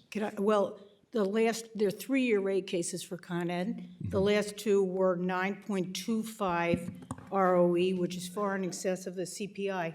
The second question is, are you aware that according to the SEC filings, Con Ed's net income increased by 52% from 2022 to 2023, up to $2.5 billion, and that the CEO of Con Ed has a salary that increased from $9.5 million in 2022 to $16.1 million in 2023. Why should my constituents have to pay for this? So the constituents aren't exactly paying for it in the manner I think you're describing. So the thing to recognize, there's a component of equity and debt that goes into every rate case. We monitor executive compensation closely. I'll have to do a bit of a review to see those numbers that you just quoted and verify and understand the dynamics. But the inherent assumption should not be that ratepayers are paying for utility largesse. Some of that is from shareholders as compensation for executives. Thank you. Mm-hmm. Thank you. Assembly?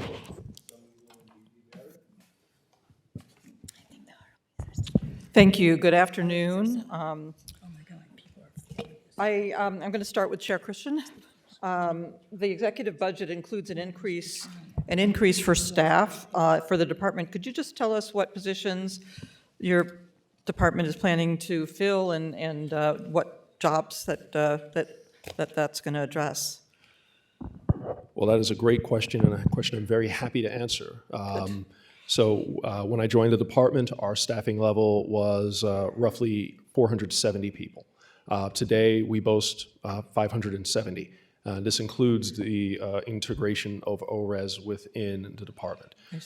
So in addition to the efficiencies from having that integration happen, that has freed up staff time in other areas, and the additional staff we've been able to bring in, we're poised to do a lot of new things, particularly from the customer service perspective. I've heard from many of you concerns from your constituents. I've heard from many constituents, and that is an area of significant investment that we at the Commission seek to staff up. Hiring freezes over the years and other concerns have left that department wanting. And we're in a position now through this new budget and other actions to address those wants and really empower our ability and increase our ability to address various issues as they arise. In fact, I want to point out the Central Hudson billing issue that I've discussed with many of you over the years. That in part was identified as a result of existing staff using new tools that we were able to acquire through a partnership and discussion with IT, our ITS, state ITS division. And with the new individuals that we're bringing in, we're able to expand how we do customer complaints and explore new ways of handling those complaints. And I know from conversations, again, with many of you, from feedback on many a rate case where customers express their concerns, that's an area of need. And we're going to be investing very heavily in making sure that our customer service group can rise to the challenge that we're seeing before us. Got it. Thank you. Thank you. I want to talk a bit about affordability here.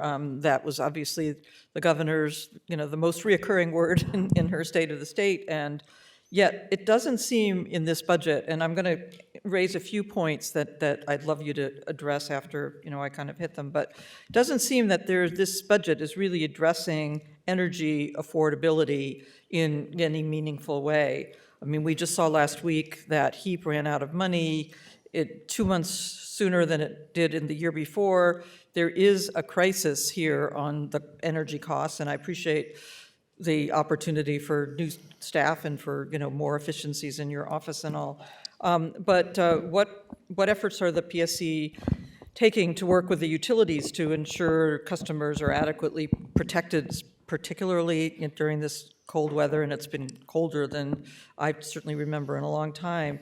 And then in last year's budget, we expanded the energy affordability to moderate income individuals, because I feel like our low-income programs are solid, but that next tier up, the people who are, one car accident, one health crisis, one lost job away from really being in that same category aren't covered. So can you talk about that program? I understand that you actually haven't begun to start filling those applications or meeting those applications. And could you just give us a affordability overview hitting on those topics, please? Got it. So I'll do my best with the time that I have. So you mentioned the HEAP program running out of funds. That is something I believe the Office of Disability was able to work through and provide additional funding to address that. Could you move your mic a little closer? I sort of feel like I'm losing your voice in there. I'm sorry. Let me try that. That's all That right. better? Thank you. Okay, great. So we were aware of the problem of the funding shortfall with the HEAP program. Before it happened, you were aware that it was going to happen? When it happened. And we communicated with, we received feedback from a number of different organizations. We talked internally with our state counterparts at OTDA, and as to your point, funding has been provided to address that shortfall. So in that area, I think we're in a good place for now, but we'll be working with them to see what can be done. But to the point you're making, generally, that is a sign of where things are. A few years ago, Governor Hochul approved a package of over $1 billion to help pay off arrears that were accrued during the COVID-19 pandemic, and that made a big dent. But over the last few years, arrears have slowly crept back up, and they are quickly approaching the levels where they were during that time years ago. So we're monitoring the situation closely. We're working with the utilities to identify different pathways towards addressing that. But we recognize that affordability is a major issue. And we at the Commission are doing many, many different actions, both internally through the rate cases and through a review of different policies to identify opportunities for addressing affordability at the rate itself. At the moment, one of the main things that we have from a policy perspective is the 6% affordability guarantee. And we put this in place in part because through this affordability guarantee, we're in a position to actually have control over and line of sight over an entire individual's energy use, while also driving that individual to take actions aligned with state policies. It's impossible for me to know what's happening with oil or propane in an individual's home. But a fully electrified home, an individual who drives an electric car, has an electric heat pump, that's one bill. That's something I can very easily manage. And the 6% affordability guarantee is designed to look at individuals who move in that direction towards electrification, and we can help keep their costs at 6%. Through the funding available through this guarantee. So that is one program that we put together that we are working on spreading the word, getting more people signed up and involved. But we feel like that is an approach that can drive some significant savings while also aligning the actions of consumers with the overall goals. But it's a journey till we get there. A lot of people are, it's going to take a while to get to that all electric, in there, just by the nature of our housing and our lifestyles and our communities. So we're living in the now. We are looking into different options. We're exploring what other commissions have done. California, most notably, passed a bill that created a unique rate structure. I believe there's some legal challenges with that at the moment, and we're exploring and seeing how that works out. But we are paying very close attention to this affordability concern, and I want to point out the affordability issue pre-existed COVID. This has always been an issue in New York. I remember a time when a high bill created a very significant problem in my life, and it's something I can only imagine how it affects people today as costs have gone up. So it's something near and dear to me. I'm a ratepayer. The staff of the department, they're all ratepayers. Justin next to me is a ratepayer. You're all ratepayers. So we recognize that we need to work on this and find solutions, and that is what the department is looking to do above and beyond what it already does with that in mind. Thank you. No, I know this because we've talked about this over the years, but I know this is an issue near and dear to your heart, so I appreciate. I just have a quick question for President Driscoll, too. You mentioned about the storage facilities, the large storage facilities that you're working with. We've had some conversations about storage today, and to me, I mean, we always say it's generation, transmission, and storage are kind of the three legs of the stool of how we get to where we need to be. What kind of storage are you looking at? Are you working with? Is it long-term storage? Is it just sort of combustible storage? Are we starting to look at real alternatives that that might be long duration or multi-day storage? So the technology that's furthest along, of course, is the lithium-ion strategy, or technology, I should say. So we're looking at that, but we're also exploring all the technologies under development, including the use of zinc oxide storage, hydrogen storage. We're exploring partnerships with companies that are developing that technology. So as we look to replace the facilities with battery energy storage, we're going to be looking at all the available technologies. But again, the lithium ion is further along. The problem, of course, is it's of shorter duration. And so really, we really need long-term or longer duration energy storage to solve the intermittency of renewable generation. So if investing in and starting with the lithium, does that become difficult to make that transition if we're looking at iron ore or we're looking at hydrogen or other things that are kind of on the cusp? I mean, I hope they're on the cusp of being ready. Are we sort of putting our eggs in the wrong basket, or? Well, no, I think in order to move quickly in this transition, we should take advantage of existing technology to the extent it benefits us, understanding that there are limitations associated with it, and then you look to rapidly develop the newer, longer duration technologies, and hopefully over time supplement the existing shorter duration storage with longer term duration. And there's also different use cases for different types of storage. So we'd be exploring all of the options available to us at that time. Okay, thanks very much. Thank you. Thank you both. Thank you. Senator Becerra. Great, and thank you. Thank you, Chair. And I appreciate both of you being here today, very, very important, and to Chair Christian and to President Driscoll, I thank you very much. This is to the Chair. President Harris just acknowledged that Comptroller DiNapoli's assessment that the CLCPA will cost New Yorkers $340 billion. That's $340 billion. That equates to $177,000 for every man, woman, and child in the state of New York.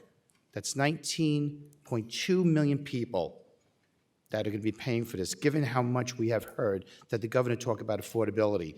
Do you believe that every New Yorker can afford any extra $177,000 in cost? Ratepayers are already paying the cost already. Their bills are going to be 10 times higher and more. Why should our ratepayers have to pay for something that is not even working? Right now we have problems. We also know what's going on with the offshore wind problem. There are reasons why New Yorkers are leaving to other states, Tennessee, the Carolinas, Florida, Texas, even South Dakota. They're leaving New York. Do you realize that we lost over 2 million people, residents of this great state, since 2020? What are we doing to reverse that? It's great to see you. That's a lot of questions. I don't know. I'll try to go from the top down in terms of. I think you said something to the effect of why would we pay for something that's not working? So I want to clarify a few things and amplify a few points. So the question's been raised and asked, what will be the total cost of the CLCPA? This is not a project that's a one-year project. It's not even a 10-year project. It's a 20-plus year project. And we all know costs change. And I remember paying a great deal of money for the first laptop I ever bought. But I would not pay as much as that for an even better laptop today, 20 years later. Technology advances, technology changes, and that's one of the difficulties in providing an accurate estimate as to what the true cost would be. These are forecasts. Forecasts can change. They're subject to various conditions. So that's one point. But in terms of them paying, they've not paid for that. We, at the commission last year, put together a report, a CLCPA report, highlighting the costs of CLCPA-related investments. And this was in large part to conversations and recommendations from yourself, Senator O'Mara, and many others here today to highlight and be more transparent with the cost impacts of these investments. So we've put that data out. It's available online. We can highlight the costs of individual ratepayers in different parts of the state. It averages between $6 and $9 per household. That's out there. That's in the public. So I want to make it clear, the numbers are out there.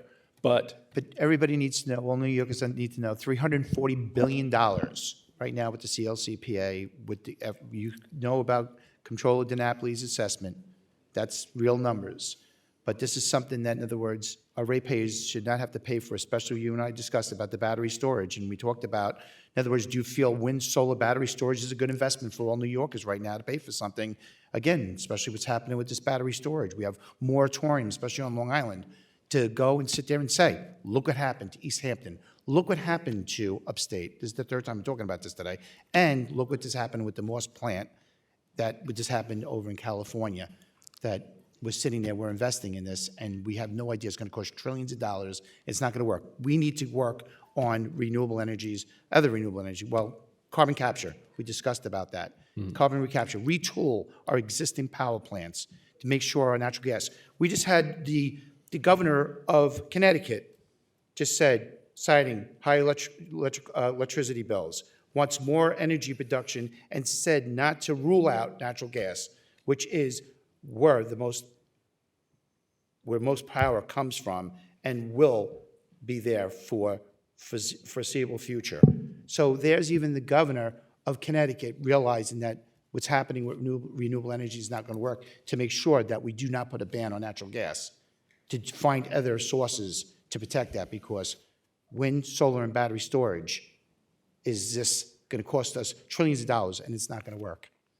So I think we can agree to disagree on the efficacy, but what I do want to point out, we at the commission, our only authority is through rates. We have no bonding authority, we have no taxing authority. So when the legislature passed the CLCPA and directed us to take this action, I was under the assumption, there was an understanding that it was clear to them and you, that ratepayers would be taking some of the cost. Well, you're here to protect our ratepayers, so please understand that you need to be a voice. Thank you so much. Yes, thank you, gentlemen, for being here. I'm going to start with Mr. Christian. I hope that I get to you, Mr. Driscoll, so if I cut you off, Mr. Christian, just bear with me because of time. We talked about how expensive, hundreds of billions of dollars, we know, the rates and things of that nature. And we had an energy hearing last month, we had one last week too, in the Assembly, and one of the things that came out of the hearing is that really there's no sign-off for funds that go to the NYSERDA. If they do big contracts, there's no sign-off or approval by the comptroller. Do you think it's a good idea that annual funding that's requests for the ratepayers funds that go to NYSERDA should be approved by at least the Public Authorities Control Board? And should these big projects have sign-off and approval by the state comptroller? Because from my understanding, what was said during the hearing, that's not the case for transparency. Well, sir, what I can say to the current process is there is a significant amount of review of NYSERDA funding, both annually, periodically over years, and on an occurring basis. These proceedings are public. The information is available in the dockets. Any one of you, and many of you have looked at these dockets and registered as parties, can review the information that's there. The process is a public process through which various nonprofits and other organizations and industry groups have participated in and provided comments on and feedback. So I want to make it clear, this is not a rubber stamping, this is not a blank check, this is not a carte blanche where we provide NYSERDA with funding to do willy-nilly whatever they deem appropriate. There's a lot of rigor that goes into determining how much is provided. There's a lot of rigor into determining what kind of work is done and the pace at which that work is done. I don't doubt your due diligence. My question, and I don't need you to ask it because this is, the state comptroller does not sign off on hundreds of million-dollar projects for offshore wind. There's no sign off by the Public Authorities Control Board on monies that, monies that are given to NYSERDA that come from the ratepayers. There should be from that perspective. So my next question quickly is, there was no additional funding, and I don't necessarily need an answer. I hope you can get back the information because for the interest of time, there was no funding in the governor's budget for the Empower Plus program, which would help in customers with the home electrification efforts. Would you be able to get back to this committee on, how much money is still in there? I understand there's some reappropriations that are in there, and how many eligible customers have taken part in the program since its inception. Is that something you could provide to us? I believe that is something we can provide and has been provided in our document matter system. So that information should be readily available. And I do want to add, these programs are not monolithic. We adjust them regularly. We look at them. And the purpose of the programs is to provide economic incentives for individuals to take particular actions. And so we at the commission, working with NYSERDA, adjust the values and the structure. And I understand that, Mr. Again, I'm sorry to be rude to cut you off. It's just time. The 6% cap, everyone talks about the 6% cap.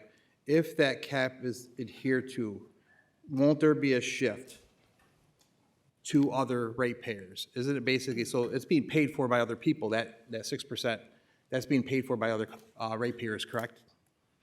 Sorry, when you say the cap, you're talking about the affordability guarantee? Yeah, that and the other 6%, so yes.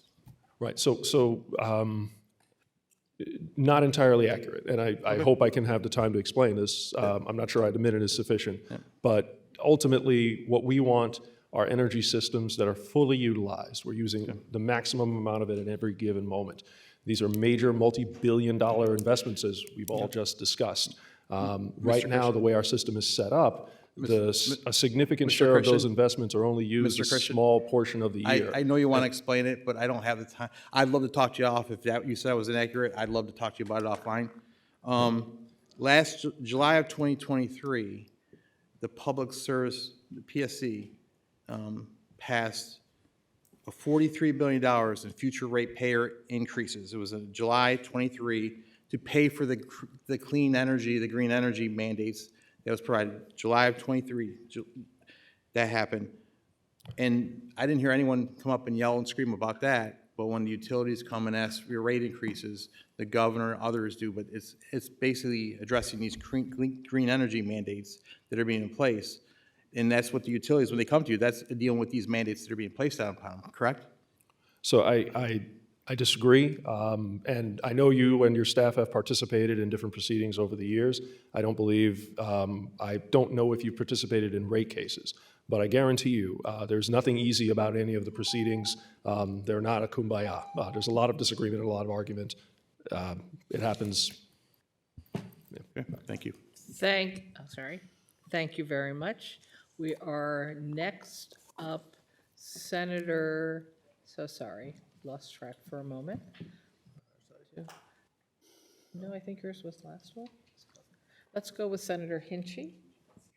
I think you were the last senator. I do. Thank you, Madam Chair, and hello, thank you both for being here. I'm going to direct my short time to you, Chair Christian. Nice to see you. And first and foremost, thank you for all of your work. It's been really wonderful to work with you, and I know you deeply care about solving these issues that we have. Unfortunately, you are in a difficult position and for a host of reasons, and therefore I ask for some guidance here. So my office have dealt with over 2,000 constituent cases regarding their utility company. Through the PSC, there was a ruling. Even after that, we still deal with over 40 calls a month of challenges with this same utility company. All we really can do is tell people to call them, file a complaint with you, and then hope they get an answer. Is there a better process? There has to be a better way to make sure that the Public Service Commission is really helping the public as it pertains to dealing with these utility companies. So I mentioned earlier when asked about our staffing levels and what we were going to be investing in with the additional appropriations, the need to invest in our customer service area and our team, the technology, the people, the staff, the training, all of those things to ensure that we can rise and meet the challenges exactly as you describe. The processes we have right now are designed to ensure that individuals approach the utility to try to exhaust their options there first before coming to the commission, before we work then with the utility to try and work through the issue. You can imagine in a period of time when there's a significant volume, those things can tend to take longer. So we're trying to ensure that we have the appropriate staff, the appropriate technology, the appropriate systems in place to handle what has been a very recent uptick in complaints that we've received, not just from the utility in your area, but for other utilities as well. Yeah, And it's a statewide issue for sure, and I think, and I appreciate that, but I think there's got, even just, and this is for all of us, there's got to be something better than just having to file a form with the PSC. Our utilities have to actually be better operators in our communities. But that leads me to the topic of delivery charges. And for us, we've got an uptick in delivery charges. We've had cases of $500 delivery fees when there's just a one-bedroom apartment, and another time where there was a service charge was $39, but the delivery fee was $389. What else can we be doing on the delivery charge issue here? So I can't speak to an individual case. I don't know the circumstances. I don't know what's happening. Of course. We see a lot of interesting things, and I'm happy to spend some time with you going through some of our different cases that we've had, resolved customer complaints to highlight the significant variability. But it requires that we investigate, look at all the facts, collect all the information, and ensure that the process was followed appropriately. So it takes time. Thanks. Member Steve Otis. Thank you. Thank you both for your testimony and your good work in complex issues. Both of you deal with math a lot and making the numbers add up in terms of all the things that you have before you. President Driscoll, thank you for hosting our Assembly Science and Technology Committee this summer, a trip to Lewiston and the Niagara Falls power plant, which was really fascinating, and the fact that you were there and presented to us was really great. New York Power Authority is the biggest producer of renewable energy in this state, and already what you inherited, but also in your testimony, many of the good projects that you're working on. The model that we have currently is that the funding that you have available is the funding within your own budget. My question is, should we reevaluate the use of general fund funding for the Power Authority to allow you to do more projects, since we are so eager to ramp our ability to expand more renewables? Would that be a tool that the legislature should take a fresh look at and find you other funds, and what could you do with that kind of opportunity? Well, let me first say we would always welcome additional funds. But it goes to the heart of the public authority construct, I guess, would be one observation. We're off the state budget and we're independent for reasons that the legislature chose back when we were created. We do, as you know, recently have sought funding for the Canal Corporation for some of the infrastructure work that we're doing there, which is critically important to us. So I guess it may be at the executive level and potentially above my pay grade, but we'd always welcome discussions with the legislature about creative ways that we could get more done. Thank you. And Chairman Christian, just one question about the delivery charges. when you're evaluating an application from a utility, how thorough is the analytical process on the Department of Public Service side to make sure that the representations that are made to you by a utility are accurate? Extremely thorough. And I can expand upon that in 30 seconds, but I won't touch upon the level of detail needed to give you the granularity. The basic process, the utility says, we have this portfolio of investments, this is what we want to do. We take that and we do our own independent analysis, looking at the costs, the assumptions, the interest rates, the financing, all the different things, and we come back with a counter proposal. And through that process, over 11 months, between us, the utility, and any stakeholders to which to participate, we evaluate the various approaches, and we come to a settlement where we agree that this portfolio of investments is the right way to go. Thank you. To be continued, but thank you very much. Thank you. Senator Steck, 5-minute ranker. Thank you, Madam Chair. Quick question first for the Public Service Commission. Chair Christian, thanks for being here today. Affordability has been stated by many people, including the governor very recently, as one of the main challenges facing our state, and obviously energy costs are a key component to that. What proportion of the average customer's bill do you believe is going to be attributable to the state's imposed climate mandates? And do you anticipate ratepayer bills will increase as more investment is needed to meet these goals? I'm sorry, would you mind repeating that question again? Sure. What proportion of the average customer's bill do you believe is attributable to the state's imposed climate mandates? I apologize, I have a cold.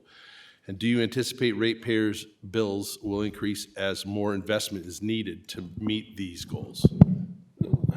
So, one, it's difficult to say what the final number will be. Delivery charges and energy charges are separate. They're calculated in different ways based on different assumptions. What I can say is, under the current regime with fossil fuels, whenever there's a storm in the Gulf, whenever there's a supply chain disruption, whenever there's geopolitical conflict, natural gas and oil prices go up, and our ratepayers pay the price for that in higher energy costs. Where we are today, we have an aging system, and I think President Harris mentioned this earlier. Our system is 50 to 100 years old in certain parts and areas. You need to repair, you need to upgrade, you need to improve. And added to the fact that climate change is causing greater stressors, these things will cost more. So irrespective of our climate goals, we have to spend a significant amount of funds to keep the system operational and make it work. What makes the approach interesting and unique and affordability focused is that we bypass the geopolitical, the macroeconomic, the microeconomic, the climate-driven factors that create temporary price spikes in natural gas. An issue that's even more difficult to deal with now because we've gone from exporting zero natural gas over the last few years to now we are the number 2, if not number 1, exporter of natural gas globally. 17% of all the natural gas produced domestically is exported overseas. We had a captive market for much of our history where the prices of natural gas were definitely only influenced by whatever happened within our borders. That we're exporting now, today, roughly 20% of that resource means we are exposed to higher prices in Asian and European markets, markets that are willing to pay significantly more than we have historically paid for natural gas. That exposure will lead to significantly higher prices over time. The renewable energy that we are deploying is fixed price for a very long time, 20 years in many instances. That's stability, that's certainty. That's something we're willing to use and make a difference in affordability for customers everywhere. So I see this as one of many things we can do to enhance long-term affordability for ratepayers in the state. All right, thank you. And if I could pivot to the Power Authority, President Driscoll, you mentioned peaker plants earlier. Can you tell us how that process is going? How many plants have been brought offline so far, and how many are slated for decommissioning? And obviously, the other concern, and we've touched on it earlier today, the progress of building out new energy sources to replace these peaker plants, because not only do we have customer demand growing organically in a growing economy, you would hope that that'll correlate to more energy use, but also the state of New York is mandating more electric energy consumption with our climate policies. So how are we coming on replacing those peaker plants? So the first part of the question, we have not retired any of our fossil units, mostly located in the downstate region, 11 peaking units around New York City and on Long Island at 6 different locations. And then we have a larger fossil plant in Astoria that's also currently online and under contract to the City of New York and other governmental agencies.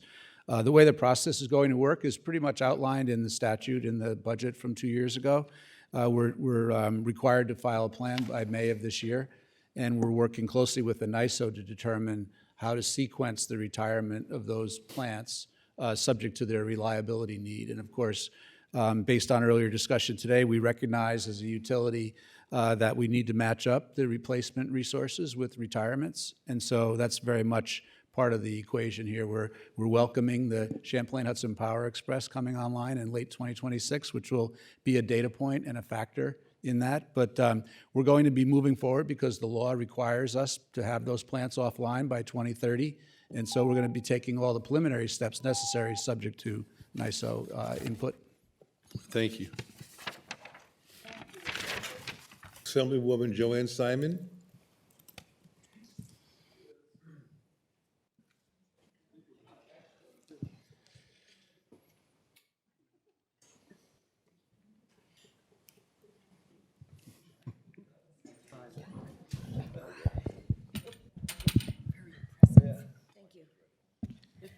Okay.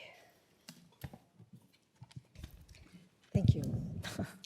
So thank you, Commissioner Christian. I have a couple of questions. Last year during budget, like National Grid had an active ratepayer case open. And so you were hesitant to get into specifics, but that case is now over, and there's been an order granting the increased rate. So, as you know, the Gowanus Canal and National Grid is a responsible party for a lot of the pollution there, including all the coal tar. And it's the largest Superfund site in the state. So what we're concerned about is National Grid is allowed to collect money from ratepayers to pay for the cost of cleanup, when this was a cost that, it's like the tortfeasor collecting from the victim in order to pay the settlement, right? Mm-hmm. And so I really want to explore how that is equitable, and also, what are potential future costs to ratepayers because of Superfund cleanup, where the company that's responsible for so much of it is going to keep coming back for more rate increases. Mm-hmm. So I remember your question from last year, and I apologize. I don't have all the information readily available to answer it as precisely as I'd like. I can say I do recall discussions about the costs associated with that appearing in the rate case. And what I can do is I can go back to staff and I can have that conversation, and we can meet with you and talk about it in greater detail and give you greater line of sight into anticipated future expenses based on information available in the lat rate case. And we can talk through your views of how that could change if needed. Yeah. Okay, because I get asked that question constantly by the community. Who is paying for it? Yeah. Yeah. Thank you. Ari, okay. Excuse me. Senator Gonzalez. Thank you. Good afternoon, Chair Christian and President Driscoll. Thank you so much for joining us today. I definitely appreciated hearing about the work that you are both doing towards energy efficiency and building out public renewables. I, as you know, am a young senator who represents an environmental justice district of constituents who want a livable future. So my first question is very simple, yes or no. Based on the work that you're doing right now, do you feel like we will achieve the CLCPA goal of 70% renewable energy by 2030? Simply.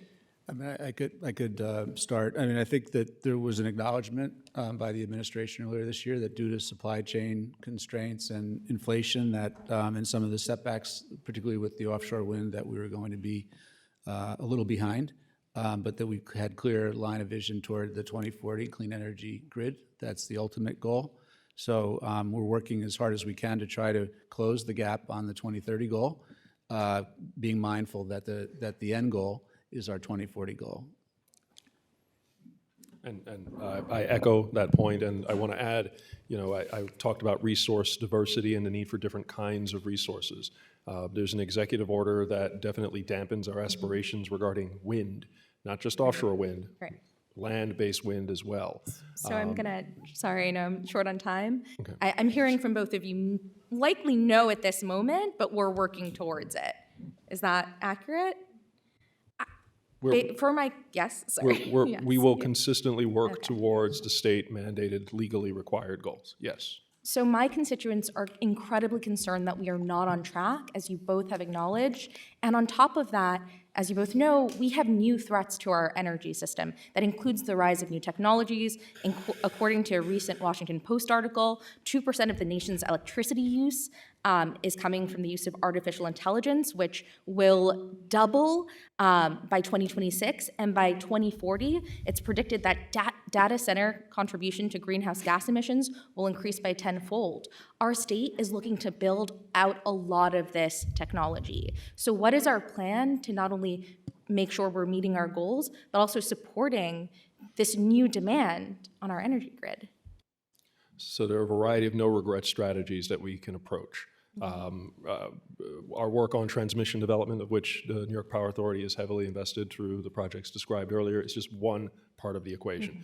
It's long been known that a robust and effective transmission and T&D, transmission and distribution system, can help integrate lots of different types of resources. And again, we're exploring different types of generation. We're looking at different ways to manage flexibility, which is how do we work with individuals, homes, businesses, so that they can use energy in different ways to help better align with the grid. All of those are part of our solutions. I think what I'll just close with, and we'll follow up after this, is that if we don't have a set plan right now, my constituents who live near peaker plants and who live near the Ravenswood Power Plant are going to continue to suffer Senator, I'm sorry, I have to every cut day. you off. You So can thank follow you, up with Senator them Krueger. afterwards. We'll follow Thank up. you. Thank you. Assembly. Assemblyman Mondani. Thank you. Thank you. Bipartisanship.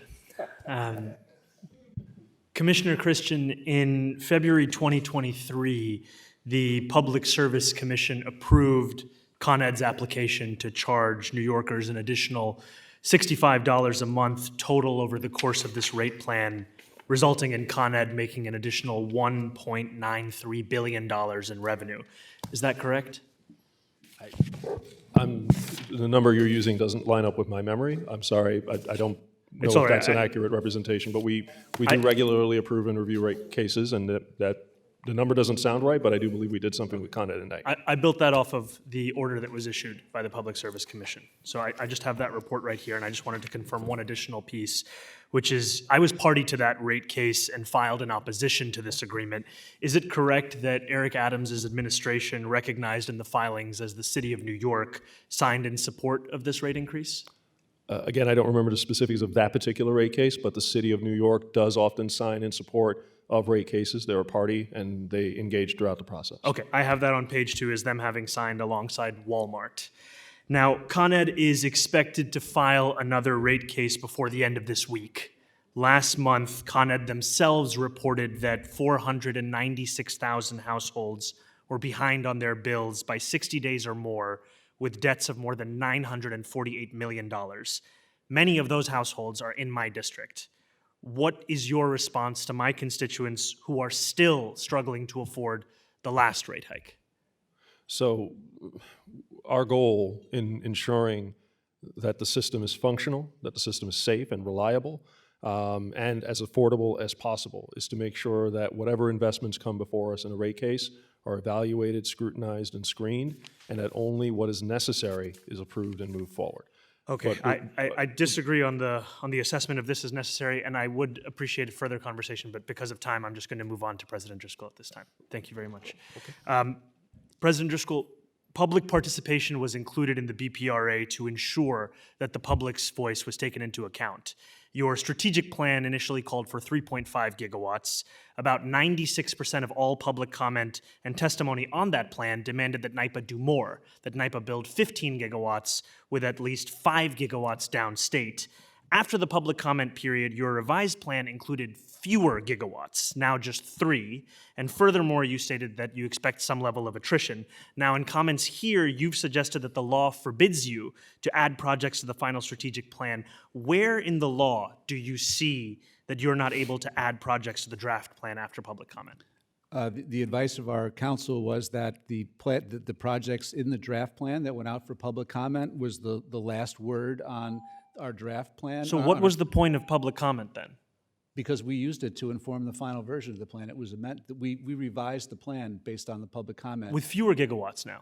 The gigawatts that were removed from the plan are still going forward. They're being developed. They just couldn't meet our timeline, but they're still going to count toward the state's goals. Thank you. Thank you, Senator Conzenary Fitzpatrick. Thank you, Madam Gonna Chair. get it. Thank you both for being here. Mr. Christensen, as you stated in your opening testimony, the Rapid Act empowers ORES to overrule local law, and it moved that entity within your control. So my question is, to date, have there been any instances where local law has been overruled to let a project move forward? So to my knowledge, I'm not aware of any instances where local law has been overruled. In many of the instances with ORES working with the local communities, typically they have managed to work through the various issues prior to the development. And that's something we are emphasizing through the Rapid Act now, that prior to coming for a permitting process, that the developer communicate and agree with the community on the various terms and conditions of the development in advance. And so that is something we are working with to ensure as a part of every project going forward. Great, and I hope that that will continue because, of course, getting local involvement is the key to moving these forward without a lot of resistance. Could you tell me how many current projects are being reviewed at this time and where they're located? So you'll need to give me a moment to get that information. I believe the number is in the teens, but I can get that greater level of granularity to you That would be great if you Yeah. supplied it to me But after this hearing. I don't want to. Okay, yeah, but I can say we issued 19 permits, roughly 38,000 acres of solar, another 17,000 for wind, and that significant amount of that was not developed on any prime farmland soils. Okay, thank you for that information. The comptroller's report stated that the PSC and NYSERDA had taken some steps, considerable steps, to plan for the transition to renewable energy, but they found that there was, the plans did not comprise all the essential components, including assessment risks to meet goals and projecting costs. So I'm wondering, in response to this report, what has your office done to better prepare for the transition? So over the 2 years of the report, in meeting with the comptroller's office, we talked through the various processes that we've had and how they work.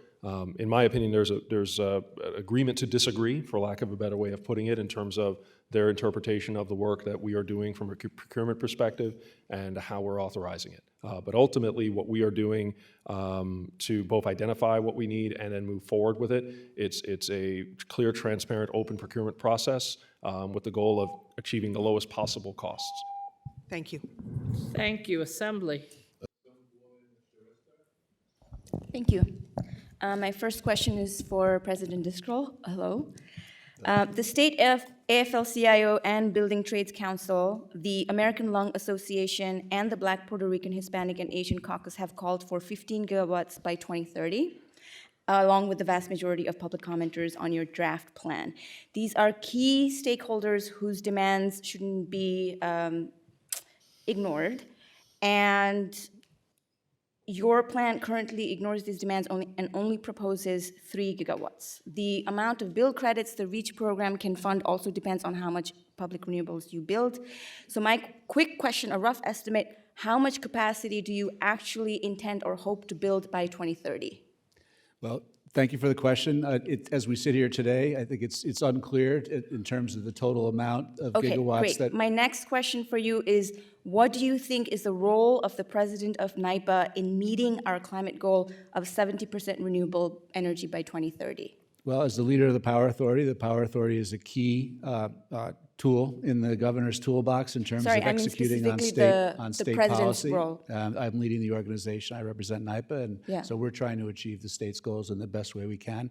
And we're not doing it alone, of course. We're doing it in partnership with the private sector, NYSERDA, and other community developers of solar generation. Do you agree with President Harris's position on the previous panel that how much NYPA wants to build is up to NYPA and there are no obstacles related to NYSERDA? Yeah, I listened to her testimony. I'm not so sure that's exactly what she said, but there are ways that we can cooperate. I think that was your question to her that I listened to. There are ways that we can work together. We intend to participate in the NYSERDA solicitation process, seeking REC contracts from NYSERDA so that we Okay, can sorry, I have get a REC question income for these projects. Chair Christian. A new report finds that over the last 3 years, investor-owned utilities' residential electricity rates have increased 49% more than inflation in the country, while publicly owned counterparts have increased 44% less than inflation. In some states, the contrast is even more stark. And as of September 2024, nearly 1/4 of US households were unable to pay their energy bills in at least 1 month in the past year. Do you think that the real obstacle to our climate transition being expensive and our ratepayers being on the hook for that is the fact that these privately owned utilities cannot access low-cost capital, and they also have the responsibility to make profits? Would it be better to have public benefit state corporations do this with low access to capital and without the profit motive, very similar to NYPA, which has excellent bond ratings and also low-cost capital? So I think a diversity of approaches is always a better way to pursue opportunities, and I think having NYPA on board is a great way to go forward with what we need to accomplish. Thank you. Sorry. And next we have Senator May. Thank you, and thank you both for answering our questions.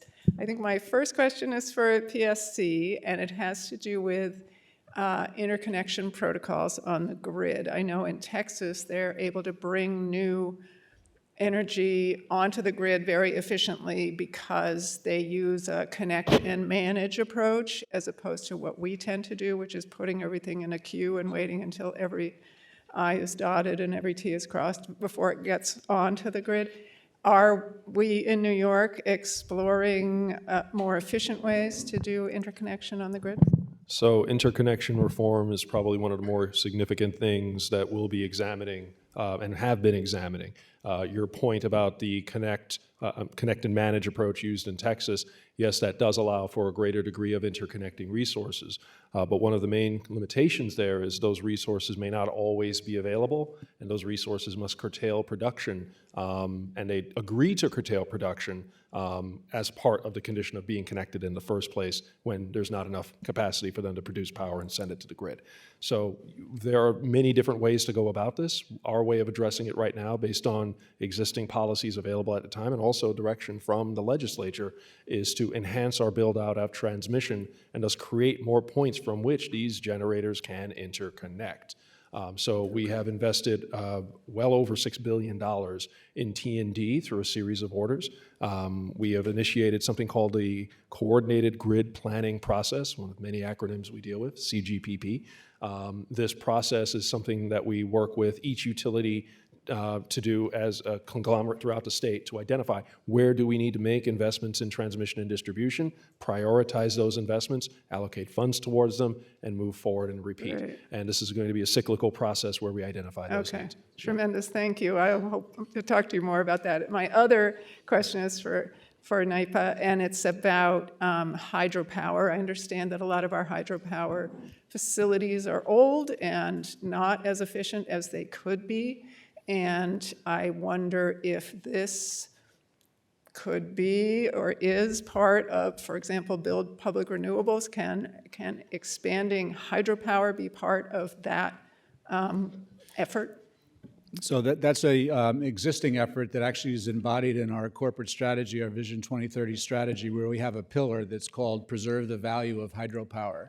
And that encapsulates all the work we're trying to do to make sure that those plants can produce at the same level. In fact, we're trying to eke out additional generation in some of the improvements we're doing. We're spending $1.1 billion at Niagara to refurbish all of the turbines there one by one to make sure that we can, like I said, keep them running, maybe make them more efficient.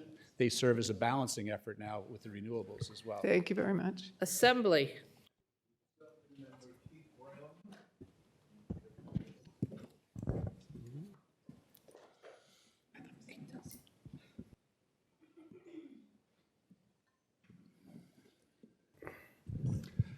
I think I could say good evening to you both.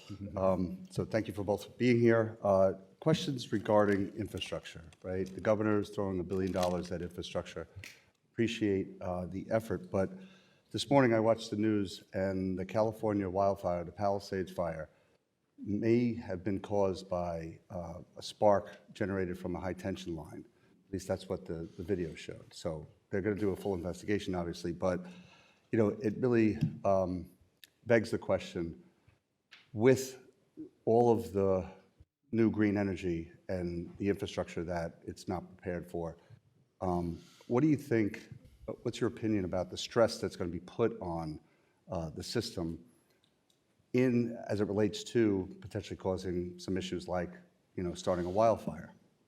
And then I also wanted to ask, and Mr. Driscoll, I've asked you this before, but the building out of the travel plazas, now with the hearing that was held last week, a lot of attention turned to the fact that not just electric vehicles, but electric tractor trailers and trucks won't have the ability to charge on the Thruway. And it's been a pet peeve of mine. I've sent 3 letters to the Thruway Authority, to DOT, and yet all those travel plazas and ones that are continuing to be built do not have proper infrastructure for EV for cars or for tractor trailers. So if you could address both of those, either one of you. Thank you. On the EV charging, I guess I would just say that our efforts are separate from the Thruway Authority's efforts at the rest areas. Most of our Evolve sites are at locations other than the rest stops off the Thruway, so that's at Stewart's and other convenience stores is where we've found real success with deploying So our let me stop you Evolve. there. So as an EV owner, you know, and the fact that people have to, it's not feasible for tractor trailers to get off the Thruway, right, that are going to be electric tractor trailers in order to charge. So it's really, it's a glaring omission, you know, the fact that the agencies could not anticipate bringing new electric power to the travel plazas. So I just want to switch gears over to the question about the infrastructure for you, Mr. Christian. Sure. So I'm still reading much of the information on the fires there. Reports have evolved, and to the point that you just made, the information on the spark is relatively new. What I can say for certain is we in New York, for a similar type of situation, vegetation management is one of the more essential aspects of minimizing the occurrence of an incident like that here. Ensuring that trees are cut back so that there's not any underbrush available to dry out and then create dry conditions for a fire to occur, but also ensure that trees do not actually knock down power lines during incidents of high wind and rain that we have. I'm more concerned about the load that's going to be put on the system. Thank you. Thank you. Senator Borrello.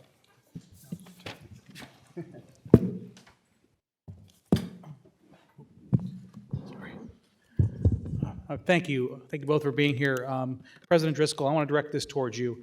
I have been getting some very concerning phone calls from the public energy companies in my district, like the Jamestown BPU, about the massive increase that you have proposed in the cost of hydroelectric power. You're going to go from $12.88 per megawatt to a proposed $33.05 per megawatt hour, a staggering nearly triple increase. This is going to drive out businesses and families. The Jamestown BPU services one of the poorest communities in New York State, and you're going to drive up electricity costs. Please explain to me, I'm told this is deferred maintenance, please explain to me how we can justify this kind of a massive jump in 1 year. Thank you. And let me just say that we obviously never want to raise rates. The munis are what we call our preference power customers. They were created when we were created at night, but they get our lowest cost. They get at-cost power from us. These customers haven't had an increase in 11 or 12 years. We work very closely with them, and we've been messaging the need to increase their rates, primarily to fund what we just talked about earlier, the refurbishment of the Niagara Power Project. What is the total cost of that refurbishment? $1.1 billion. 1.1 billion. Okay, so I've seen us throw billions around this state for things that are far less important than one of the very few things that we actually have as an advantage here in New York State when it comes to doing business, and that's low-cost power.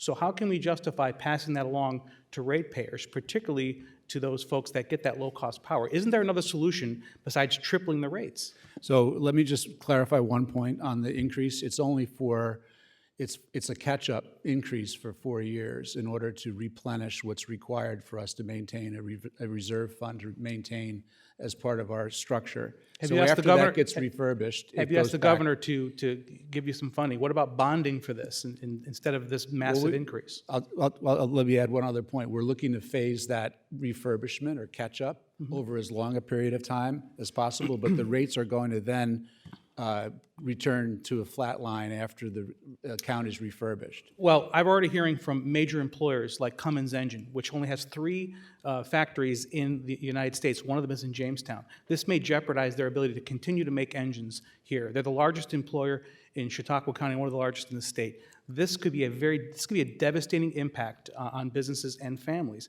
I would strongly encourage you to rethink this and perhaps ask the governor, while we're throwing billions around for other unnecessary things, to give you the money you need to actually bring yourself up to where you need to be for that deferred maintenance. I appreciate the conversation. I can assure you we'll work with our customers. Jamestown is one of our longest standing and most sophisticated uni customers. We enjoy working with them. We're going to work closely with them to make this as painless as possible. Thank you.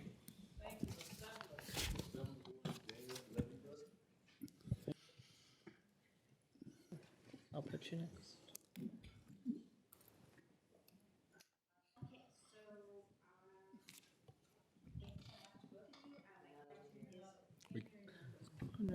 Okay, thank you so much to both of you. My question is for Chair Christian. Why does the PSC continue to do business as usual regarding the maintenance and expansion of our current fossil fuel-based system when doing it so puts it at odds with the clean energy transition mandate of the CLCPA?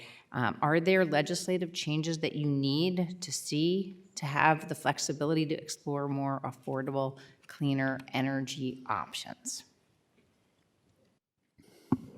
Well, this is an interesting question for a number of reasons, in part because I think if you were to talk to certain individuals, you would hear that we are very much doing everything we can to stop gas use in the state, which I don't necessarily agree with.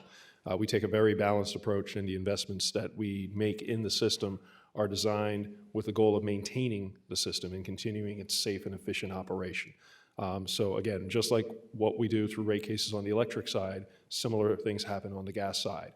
We ensure that those investments that are approved over the period of time of the rate case are necessary.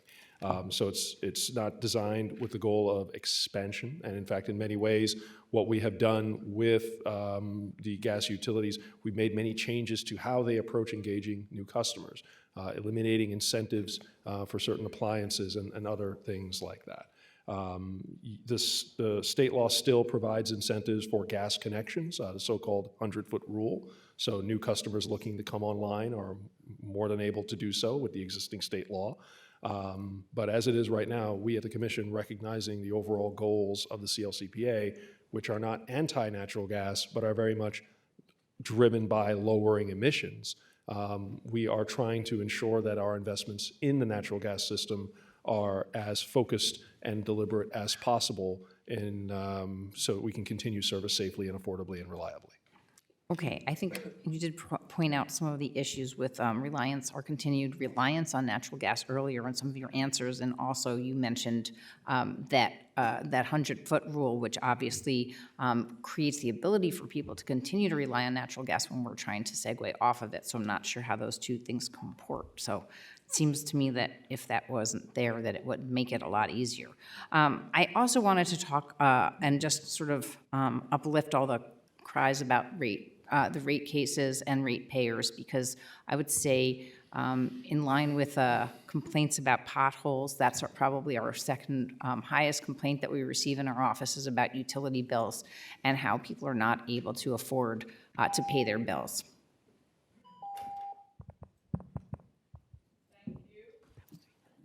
Next up is Senator Fahey.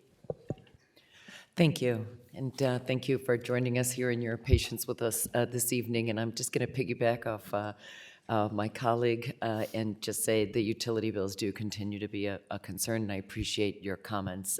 I also, Mr. Christensen, I appreciate your comment about the 100-foot rule. That is something, as you know, we've tried for a few years to tackle, and hope we can continue to work on that. Although it's no longer my legislation, I agree with your point on that and hope we can make some progress. While talking to you, can you also, this came up much earlier this evening in some of your back and forth, the exhaustion of the HEAP dollars that I know ran out extra early this year. What happens with the low-income families that are relying on those payments? So the HEAP program is an essential program to ensure that low-income families can pay their heating bills. So the program, I believe, and again, this is information I have available, I don't have full information on exactly what happened, but funding essentially was exhausted. Yes. Why yes. it was exhausted is unclear to me at this time. It could have been the money was used up in advance, more people were enrolled in the program. Yes, but is there an alternative, or does it just run out and there's no alternative for it? I just want to get onto a couple other questions. There's no other alternative then once they've run out? For the HEAP program, at this time, I don't believe there is an alternative to the HEAP program. That's a state-sponsored way it's set up. Okay, and then with regard to the ORES now under your agency, where are we on the backlog, which was part of the reason for the switch? So we are absolutely working through the backlog. Part of our review of the permitting requirements is setting up new processes to ensure that we can accelerate our path forward with not just clearing the backlog, but future projects as they come in being permitted in a more streamlined manner. So the organization has new leadership in Zerai Hagos, a very capable individual who's worked with the department for many years, and have full faith and confidence in his ability to work with the department and achieve the goals we've set for them. Okay, thank you. And just want to mention a couple of other issues and maybe a quick question for Mr. Driscoll. The affordability does continue to be a concern. I recognize that. The AI data centers that a number of members have brought up, I think, are really good questions that we look forward to hearing more on.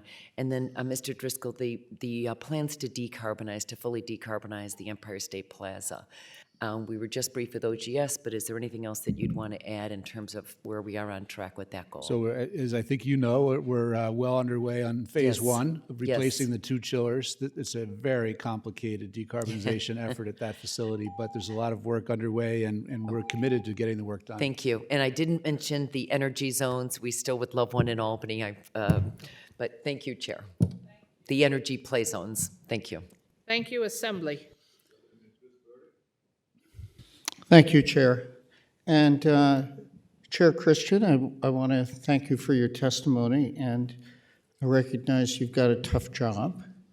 I also recognize the statutory requirement of the Commission to allow a fair and reasonable return and the need to ensure safe and reliable delivery of electricity. But with all due respect, I think it's gotten out of whack.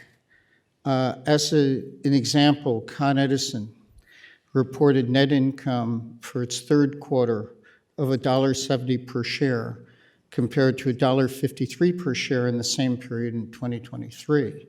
That's approximately an 11.8% increase.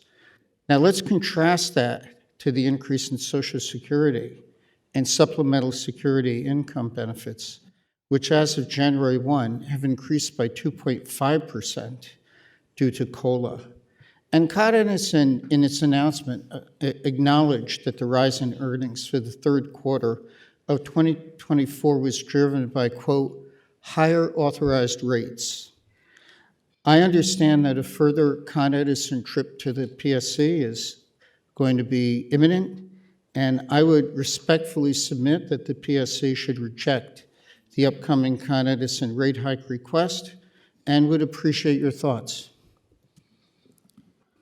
So thank you for your comments. Again, affordability is something that we are paying very careful attention to, not just because of recent conditions as a result of the pandemic and other factors, but because it's important for all New Yorkers. We need to have an affordable system, a system that people can afford to use. And if people can't afford to use it, that's not a good place to be. So we do strive to work with that goal in mind. I do want to point out a few things about the earnings for the different utilities, and I have some information here which I'm happy to share with you and speak with the other Assembly members and senators offline. But ultimately, we don't guarantee a return. We give them the ability to earn at that level. So when we talk about their return of equity and their earnings, that's the opportunity to earn that if they perform and do everything they need to do. But if I may, I just think that more should be borne by the shareholder, particularly the incredible impact that this has on seniors, others in fixed income, and the huge increase in inflation that's taken place. And I just would ask you respectfully to please try to get it back into balance. We are doing everything we can, and what I can tell you is there's an inherent assumption that the utilities have a blank check, and I assure you that is not the case. We've recovered hundreds of millions of dollars in penalties, and we have rejected requests for expenditures. With Con Ed alone, there was an $80 million request for expenses spent on a billing system. We rejected that. And that is part of what we do. We don't make a news splash about it. We don't highlight it in part because it's another day in the office for us. But these are everyday parts of the job for myself and the members of the commission to ensure affordability. And I know this is not what you want to hear, but if we weren't doing our job, the rates would in fact be significantly higher. And so I'm happy to continue this dialogue with you further. Thank you. Sorry, I have to cut you off. Thank you. Tom O'Mara, 5-minute breaker. Thank you. Good evening, gentlemen. Thank you for sticking with us today. Appreciate you having you here. Chairman Christian, we've seen significant utility rate increases in the cases over the last year or so, in the range of 25 to 30% phased in over 3 years. Reading a report here that National Grid in Long Island raised rates by $33 a month on average in Long Island last year, going up another $8 a month this year, another $19 a month next year.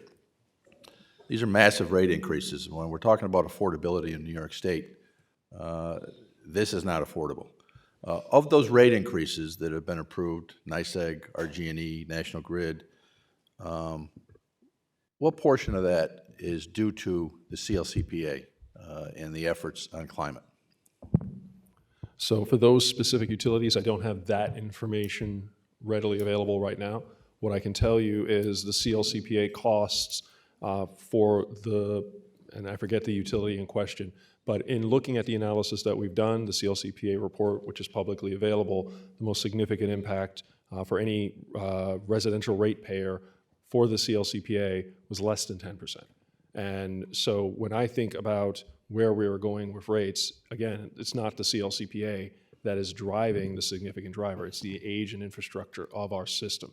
And keep in mind, and you're making this point very clear for me, we have a gas system where rates are going up. We also have an electric system where rates are going up. And the need for those rates is not simply to pay executives. It's to highlight that we need to make investments to maintain both systems. Our goal in transitioning through the CLCPA is to focus our intention and investments on a system that can be more robust, a singular system, put our investments there, lower costs in aggregate for all consumers. Okay, of what's going to be needed to bolster our infrastructure system, at what percentage are we at now? You say this is 10% on the bill right now is all. How much have we, are we invested dollar-wise at this point, and how much do we have to go? I can't answer that question right now, and I know this is a question you ask me every time, and the challenge with that is even the 10% number I'm providing you now, that's the maximum. That does not necessarily disaggregate other investments we would have to make. Much of what we're doing through the CLCPA are things we would need to do irrespective of the CLCPA to make the system more robust. Well, I think what I've been able to garner is that we haven't even touched the tip of the iceberg on the investments needed with these massive increases in utility ratepayers' bills already. And it's going to skyrocket, and it's going to triple, quadruple ratepayers' bills. And that's not affordable in New York State. And that's only the portion that's going on ratepayers' bills. The Public Service Commission needs to start line iteming these things on people's bills so they know what they're paying and what they're paying for. Because I can assure you, when the public knows, you're going to hear about it. Everything's being done with smoke and mirrors on this whole thing. And all these projects are going to get done, and nobody's going to know what the rate impact is until it hits them. Right now, President Driscoll, you said that the Champlain-Hudson line is coming on next year. What's the impact of that to the average single-family home? I don't know the cost. It's part of the Tier 4 contract that NYSERDA awarded. It'd probably be a question more appropriately posed to NYSERDA since they're the contracting party there. I can tell you that it adds 1,100 megawatts to New York City, which is a very hard place to decarbonize. So that's the benefit. Well, the fact that we don't know is really outrageous when this project is nearing completion and the public has no idea what's going to hit them on the monthly bill. And that's just one project of many. You got the Clean Path, you got others that are coming on. And there's no transparency, there's no forthrightness with the New York State public on what this is going to cost them. And as I said before, when they figure it out, heads are going to roll. Thank you.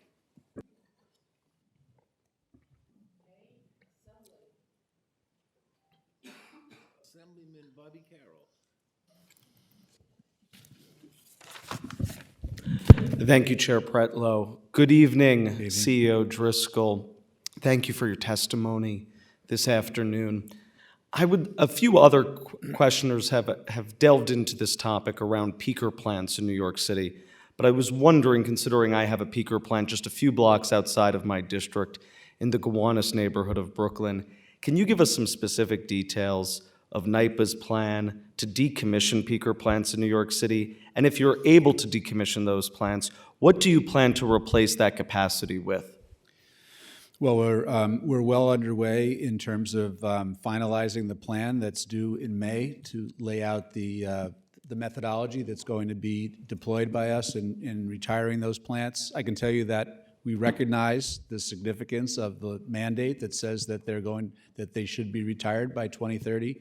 There is language in there that says subject to reliability, which pulls in the NYSO in terms of their determination as to which plants are needed for a longer period of time. There may be load pockets where one plant has to stay around, closer to 2030. We may be able to retire plants before 2030. In fact, we're thinking about potential plants that could be retired as early as 2027, 2028.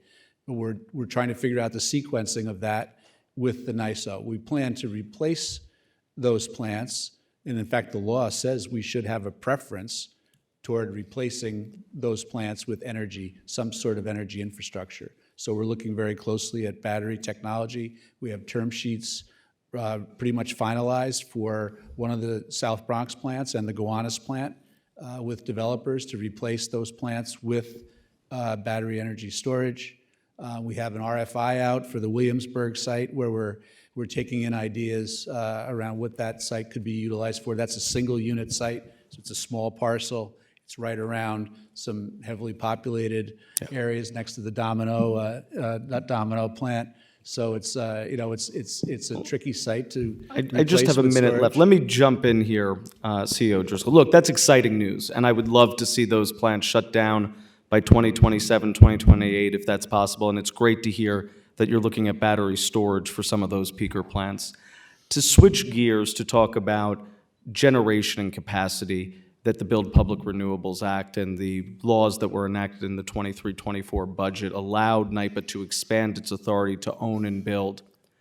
What is missing, in your opinion, either from the legislature or the governor, that would allow NYPA to unleash its potential and possibly build, own, and operate more renewable generation? Understanding that nothing can be built all at once, but are there ways that the legislature in this budget process can give you more either direct lines of income or more ability to actually build more renewable generation in the years to come? One quick response would be the 51% requirement, where we're required to own a majority interest in the plant. I think that reduces our ability to leverage NYPA's participation. There are a lot of partners we're talking to that don't want to own a minority interest with us. So being able to leverage our participation, we bring a lot of unique characteristics to a partnership. That would be something that I think would be worth revisiting. Understood. Thank you. We have been joined by Energy Chair Kevin Parker, 10 minutes on the clock.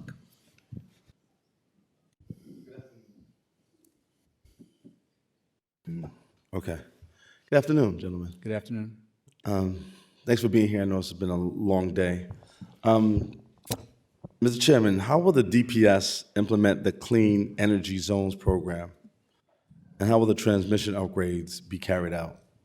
So the purpose of the Clean Energy Zone is to enable industry and renewable energy to be co-located in a manner that limits the cost of building out all the associated transmission and distribution infrastructure needed to power that industry.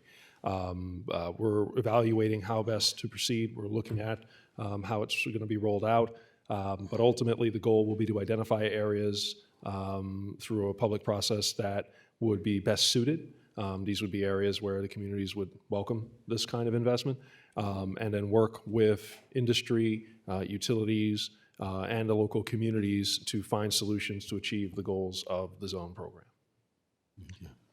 I have a follow-up question. 2 parts. The commission has really previously approved about $6 billion in transmission upgrades for utilities across the state without any competitive bidding.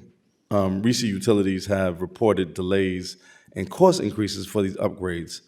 What safeguards are in place to protect ratepayers from excess costs associated with these transmission upgrades under the Clean Energy Zones proposal is the first part. And the second part is, would the PSC consider making any transmission upgrades in Clean Energy Zones a competitive process? So I'll have to look a little bit more at the language in the Clean Energy Zone regarding the nature of it. We will do everything in our power to make sure everything is competitive and transparent. So I think that's part of how we function today. I don't see that changing as part of this. In terms of ensuring that the costs between what we've already allocated through the $6 billion for transmission investment throughout the state, there may be some synergies with the zones. I think that's something that we will determine over time. But again, we want to maximize the benefits of all the resources that we have, the limited resources that we have. So we're going to, through this process, find the lowest cost solutions we can to achieve the goals set forth. Mr. Chairman, another question. In the context of achieving our goals, I know there's been ongoing both conversations and budget allocations around headcount and having enough hands on task. Where are we with that, and what would you suggest that we need to do as a legislature, either budget-wise and or legislatively, to help the PSC in its work towards reaching the goals of the CLCPA? So I mentioned earlier the recent appropriation providing us with additional staffing and the need to enhance our ability to engage with the public, mainly through our customer service group, which is currently the public-facing part of the department in terms of getting complaints from customers, addressing those complaints, negotiating with utilities. That's one area where I think additional investment is always going to be a good idea. There are increasing demands from the legislature, from the public, for greater transparency, greater information, greater access to the commission, and that is one place where we believe we are in a position to grow and provide that level of engagement. Historically, the commission has not engaged that way. We've engaged through our quasi-legal proceedings with rate cases. We've engaged through public statement hearings and other public processes. But what we're finding with all the outreach that we're seeing today, with the significant uptick in participation in our rate cases and other engagements, we need to rethink how we engage with the public. And so what we're doing with the current appropriation will be with that goal in mind, and I imagine future appropriations may be helpful along that line as well. So we did it as we obviously doing these conversations in the context of looking to close a new budget. How much additional funding would the PSC need, and how many FTEs approximately is that equal? So I'd say that's a conversation we may be prepared to have in time. Right now, we have grown significantly. From when I arrived at the commission, I think we had a staff of around 470. Today, we're around 570, just in the last 3 years. We anticipate growing further with this new appropriation. So as we grow, we want to manage that growth. We don't want to create any imbalances. So I want to ensure that whatever process we take, we do it with intention, ensuring that the staff and additions that we bring on are suitable to the task, and that the way it's structured is something that can work with the needs that are arising. So appreciate the offer and the opportunity to discuss this in the future. But right now, what we have, I think, will be sufficient for our near-term needs. Chairman Driscoll, as it relates to the Build Public Renewables program, where are we? So 3 questions. Where are we? Where will we be in a space of making, I know the legislation was about a planning process, but where will we be in terms of like completing that planning process? 2, do you think that we will actually need to put that planning process in place given where we are with the CLCPA? And 3, what do you need from us as a legislature, either budget-wise or legislatively, to assist in that process? Thank you for the question. I mentioned earlier, we just today approved the strategic plan that we had put out for public comment. Our board authorized us to move forward now, and now for the first time, we can actually execute on that planning process and start to develop projects. So we're looking at different types of projects, of course. We're looking at potentially doing greenfield projects that NYPA would develop that would have a longer project timeline. So those might not be online for 2 to 3 years from now. But we're also very focused on joining in-flight projects where a developer wants a partner, or a developer wants to step aside and turn the project over to us to get it over the finish line. So, and they're going to be community projects as well. So there'll be different types in different timelines, but we're, as of today, on the execution track now, and we're going to be, as I also said earlier, we're going to be amending the plan that we just approved today to add additional projects within the next 6 months. We're going to go back to our board in July because we have some additional projects we've identified. So, I think we're proud of the effort that we put forward in year 1. We're just getting started. This is a long journey toward achieving these goals, but we think we're playing a significant role along with others. And what do you think you need from us to kind of move forward with the projects that you're working on? Other than staying out your way. I mentioned earlier the 51%. We're finding that some developers don't want to have a minority interest with us. So we think we could leverage NYPA's participation in different ways. We could get more projects done, bring our unique characteristics to the project, facilitate more development that way. So that would be one thing for sure that we would be interested in having discussions with you and your staff over. Excellent. And I have a last question just for both of you, and this actually talks about kind of women minority business enterprises, and kind of wanted to hear from both a staffing perspective about what your staffs look like, especially at the top end of the scale as it relates to Blacks, Latinos, Asians, women, people with disabilities, LGBTQ+, And what does your procurement look like in relation to those categories as well? I could start. So we're very proud that we've exceeded in recent years the state goal on MWBE participation and veteran participation. We've also done some interesting things around making our contracting processes easier for MWBE contractors. We've lessened bonding requirements. We've done workshops with contractors and vendors to try to make our process, since it is paper intensive sometimes and frustrating for some new businesses. So we've done some work in that area as well. And I have statistics which we track it very closely on our own staffing, which I'd be happy to provide to you. I don't have it. I don't have that on off the top of my head, but we're doing good work in that area, and we're proud of the way we look right now. Thank you. Right, and through DPS, we are doing a twofold effort, one internal and a second external with all the regulated utilities, the major IOUs in the state. We initiated a proceeding several years ago to examine diversity, equity, and inclusion practices of the utilities in the state, working with them and a third party to evaluate best practices at each utility, put that information together and share that amongst the utilities, encouraging those that may not have all the various programs in place to adopt them through lessons learned from other utilities that may be further afield. So we are now, I want to say, in the third year of that program, and that effort's been met with a warm reception. Originally, it was meant to be a one-year effort, and then we would repeat it several years down the line, but they were so favorably received, we've kept it going each year subsequently, and it continues to this day. And internally, we've hired a diversity liaison, and we too also look at our metrics and figures for hires and staff, and we monitor that closely. Thank you. Thank you.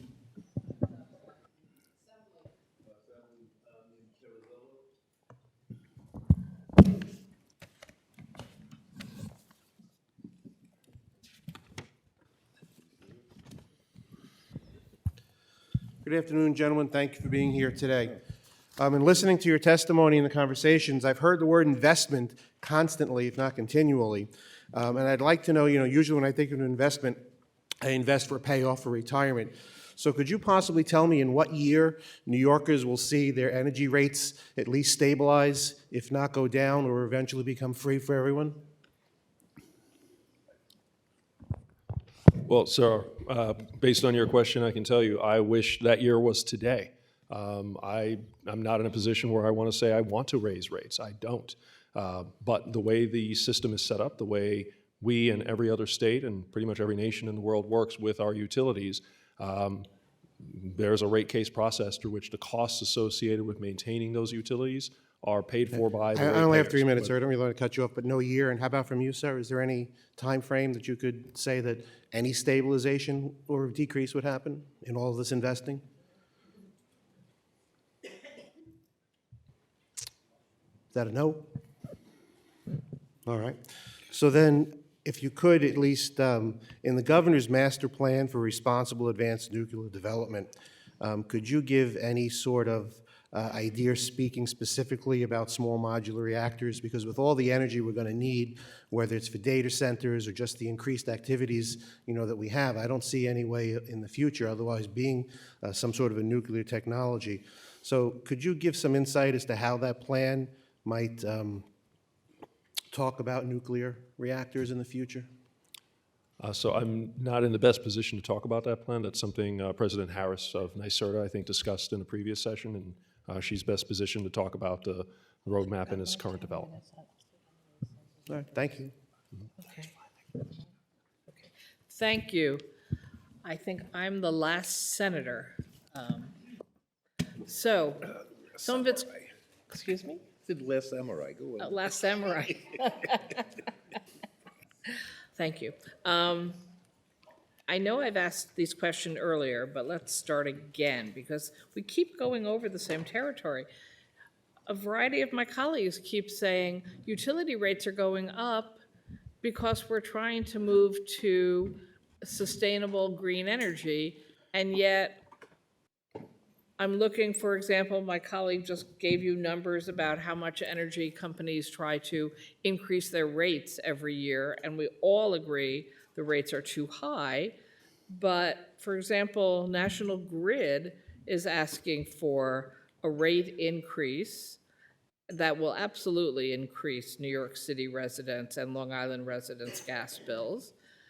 And they're saying that these rate increases are driven in part by $5 billion in spending on new gas infrastructure. That's not a request of green energy or the CLCPA, but rather the fact that we still haven't changed the law requiring that we put new gas pipes in, even though we've already said we're not supposed to be using that anymore. So can you just clarify for me, I think the PSC, this is a question for, if we just got rid of that 100-foot rule requiring we continue to put new gas pipes into the ground, wouldn't we actually not have to have these increases by the utilities to do that work? So if there were a change in law regarding that particular provision, that would likely result in a change in the costs associated with maintaining and expanding the system due to load growth from new customers. That said, existing customers are using more as well. So it would not make the needs zero, it would make them possibly lower. Again, this is a system that in many cases is 50+ years old in parts, with pipes that are made of cast iron, notoriously leaky, which emits methane just by being there. So one of the main things that we are trying to do, and one of the drivers of cost, has been replacing these leaky pipes, something we would need to do irrespective of the additions to new customers and the existence of the 100-foot rule. So I want to make it clear, we need to maintain our systems, and these investments are necessary to keep them going. But as you are suggesting, if we were to change the law, the need to grow the system would change, and we may not need to make as many investments. So many hours ago, but I think the same day, I referenced to DEC, and I think ultimately also to NYSERDA, that if we move forward with cap and invest, the research showed that 84% of New York State households would break even or come out ahead as a result of cap and invest, saving them utility money.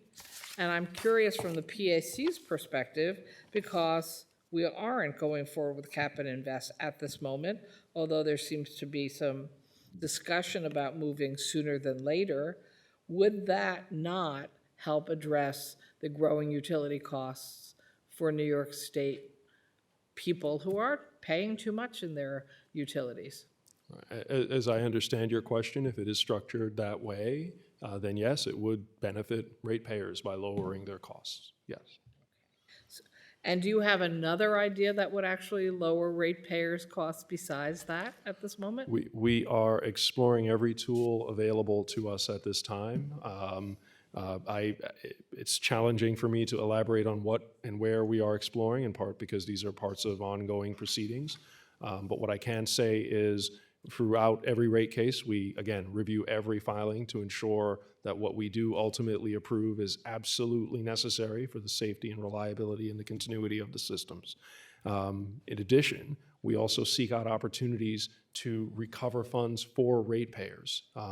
There's an unfortunate perception that all of this is on the ratepayers. Well, I have many examples I can show where the utility shareholders have had to pay for parts of these investments due to a variety of reasons, which I can articulate further. So again, the Commission's job, my job, the job of my commissioners, the job of the 500+ people that represent the Department of Public Service, who are all ratepayers, our job is to ensure that we overview, review, and scrutinize all the submissions, all the work that the utilities say they need to be done to ensure that it is needed. And that is something we have a long history of doing successfully, and we will continue to do that work with the goal of, again, maintaining affordability as best as we can. But as it's clear from today and previous discussions, we do need to do more, and we are trying to find ways to do that. And there's a lot of discussion that I went back and forth with NYSERDA about that. While people say all the costs to invest in new energy and green sustainable energy is going to cost us money, but in fact the research shows it actually saves us money when you balance out what you're spending versus what you're saving. I want to ask you, since I know that with our goals for energy efficiency and heat pumps, for example, do you think that we would also help speed up the lowering of utility costs if we had more people shifting to energy efficient models in their homes and businesses, such as heat pumps and geothermal, et cetera? That would help. Would that help us lower our costs? So yes, I can say that unequivocally. There's research from around the world that shows that that is an end result of moving in this direction. And further, among the work that we're doing, not just to bring about clean energy and renewable energy resources, I mentioned earlier the need to be able to control the energy use in individuals' homes with greater degrees of granularity. I know I speak for myself, and I'm sure I speak for many of you, for frustration in entering an empty room where the light is on or a heater is on for Lord knows how long and having to flick it off. The ability to control these things remotely, whether you are at home or not, gives you a better degree of control over the energy use you have, which ultimately not only lowers your bill, but helps reduce the strain on the system, an unnecessary strain on the system, and ultimately reduces waste. Expand this by the millions of New Yorkers and households. This could have a tremendous benefit from an energy conservation and a load management perspective. And this is something that we at the Commission have been working with the utilities to deploy at scale. An example of this, something we call dynamic load management. Many utilities in the state have pilot programs, a program called Bring Your Own Thermostat, and I'd be curious if anybody here is participating in the Bring Your Own Thermostat program. If not, I'm happy to talk to you about it after. But through this program, we have 100,000 New Yorkers participating currently, and they represent 100 megawatts of flexibility, load that we can call upon during system peaks to reduce costs, and this is only the beginning. So I see greater opportunity ahead, and we are advancing with those to ensure that we can achieve greater levels of affordability, not just for them, but for the individuals who are on those programs as well. Thank you.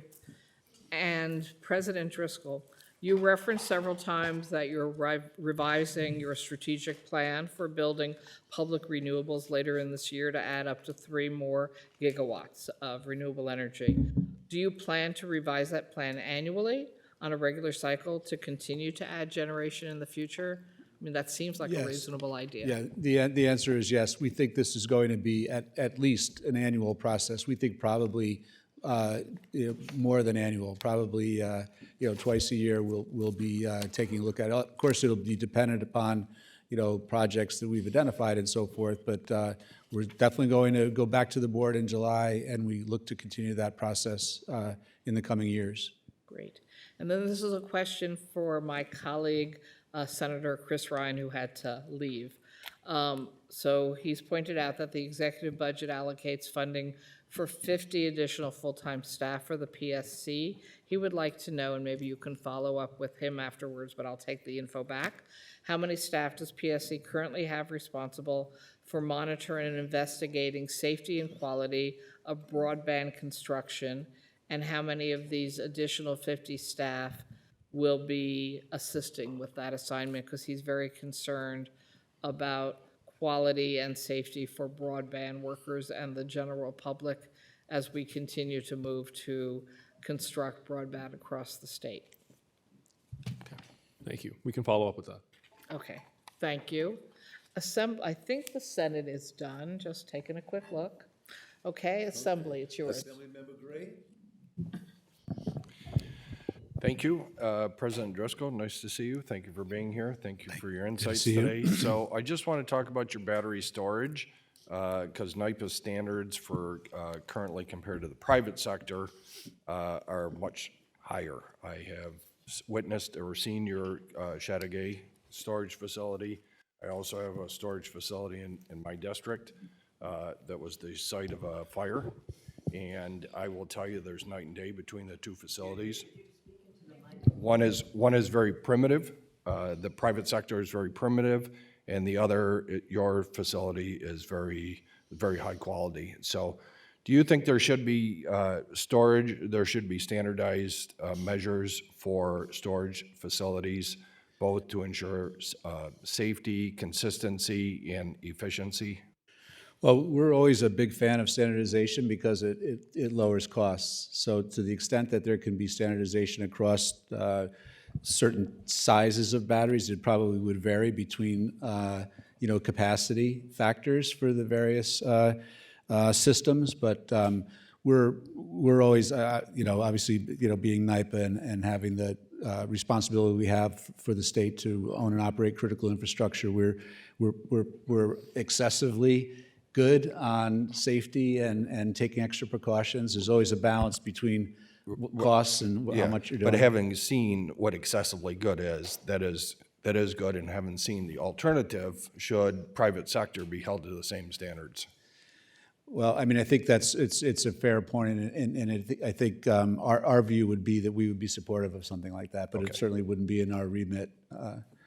Okay, and just regarding the NYPA siting of your 3 gigawatts that you're additional, and then plus additional storage capacity that you're working on, what is the process for NYPA to secure local approval? And, what is your discussion on the local level, whether jurisdictions have the ability to accept or reject siting, and how is that different from private sector siting of facilities right now? Yeah, so there are no exceptions for NYPA projects. We're subject to all of the requirements that any other developer would be subject to when we build our plants, so all the same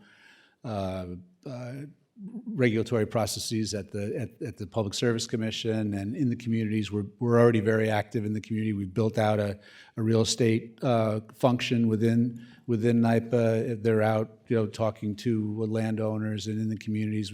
As you know, we have a pretty robust community engagement effort because of all the transmission lines we own. So we work very closely with all the communities where our transmission lines run through. So we're applying the same skills to our renewable development. Okay, thank you very much.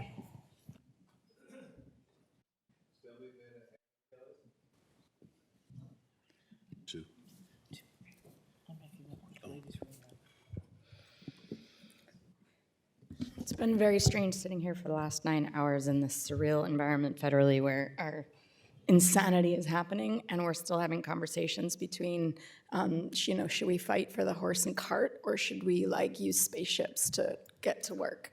I feel like that's the difference that we're doing right now. So I just want to acknowledge the insanity that we're in because we're fighting against an industry that has vested interest, the oil and gas industry, that the largest amount of child labor, slave labor, suffering in our history is caused by this industry that seems to be funding a lot of this effort to not evolve as humans. This is very strange. We've just done this for 9 hours. So I really hope we all recognize that the only way that we're actually going to save money as a state is if we lean in to the transition that you all are really trying to do. So thank you for that work because that is what will actually save us. So now I'm going to come down and ask some questions. I just wanted to get off my chest after, 9 hours of being here for all of us. So question about NYPA. I appreciate that you had a conversation with the governor about funding specifically for canal funding. Did you also ask for funding specifically from the governor to add to NYPA to counter so that we could do more than the 3 gigawatts? Not specifically with the renewables efforts, but we're delighted to see the proposal around the $1 billion for clean energy projects, capital projects, because those are the types of projects that we work with our governmental customers on. So the college campuses, the correctional facilities, the complexes like this, we're going to be actively participating in that discussion around how those funds get deployed. And so we think that that's that'll be a great tool for us at NYPA, given our customer base. I think we could do so much more, though, and I do think that NYPA is literally the most important piece to this right now because you don't have to make a profit as one of the entities there, so you can afford it, and we need it. It is probably the only way that we're going to reach our goals. You had talked about being really concerned about your bond rating. Did you do an analysis to identify how much you could actually build before it would have any effect on the bond rating? Because there was a study that showed that we could literally convert everything that we have and it wouldn't affect your bond rating. So I'm trying to understand. Yeah, I think we would have a different view at NYPA in terms of the headroom we have to do projects, but it really would be based upon market conditions at the time. How much, what were the revenues of the projects? But did you do that analysis that you could share? I'd love to see it. we're talking with our financial advisors all the time about, because we're not just doing this in renewables, remember, we're doing this in transmission. So we've got a ton of work going on in transmission where we're using the same financial capacity to fund In all the 5 these. seconds I have, we'll talk, but I'd love to talk to you about maybe capping how much utilities are allowed to earn profits as part of our equation for maybe not having rates go so high. So maybe we can talk about that in the future.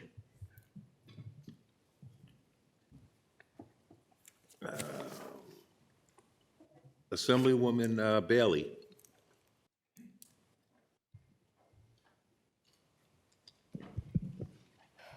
She here? Good evening, thank you. Thank you both for being here. My first question goes to Mr. Driscoll, and it revolves around the rural electric cooperatives. And it's my understanding that these members, you know, their rate is to be set at the lowest rates reasonably possible under federal and state law. It's also my understanding that under the rate modification plan, the rate will increase over $20 per megawatt per hour over the next 4 years. So the increased costs are going to be passed down onto the members who are residents and businesses, and they are already struggling with affordability. Last year in February, the governor indicated that energy affordability continues to be the top priority of her clean energy agenda. So what I'm hoping that you'll be able to translate for me and for these members is, how does that rate translate to affordability? Well, again, there was a prior discussion that we had on this topic, so thank you for the question. Obviously, we don't want to raise anyone's rates, and these are our lowest cost customers. They get rates at cost. So, and it derives from our foundation. When we were created, we provided this program to the municipal utilities and cooperatives. So, and we've been working with your customers and residents, constituents on this topic, and so they've seen this coming, if you will. It hasn't been obviously something that we take lightly, but it's designed to pay for the improvements to our hydro facilities where they get the power, which gives them the ability to have this low cost. So we're spending $1.1 billion at Niagara to upgrade the facility, to preserve it, maybe get even more generation out of it for the benefit of residents of the state. And the increase is only over this 4-year period, and then it'll phase out and level off. But we're currently looking at, and sensitive to this issue, we're currently looking at phasing it in over a longer period of time, longer than 4 years, if possible. What would that look like? We have to replenish a reserve fund that's required, and they understand why we have to do this, but we're very sensitive to it. These are our favorite customers, trust me, and we're working with them very closely. So real quick, in the 20 seconds we have left, if we were to reevaluate that time frame over 4 years, what are you projecting? I don't think we have a number, but we're trying to figure out how long we can push it out to ease the pain. Thank you.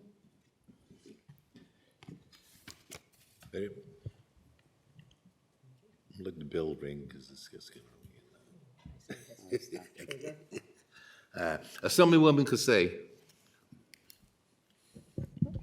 Thank you. I just want to start by seconding Assemblymember Callas's notion regarding the capping of profits for utility companies.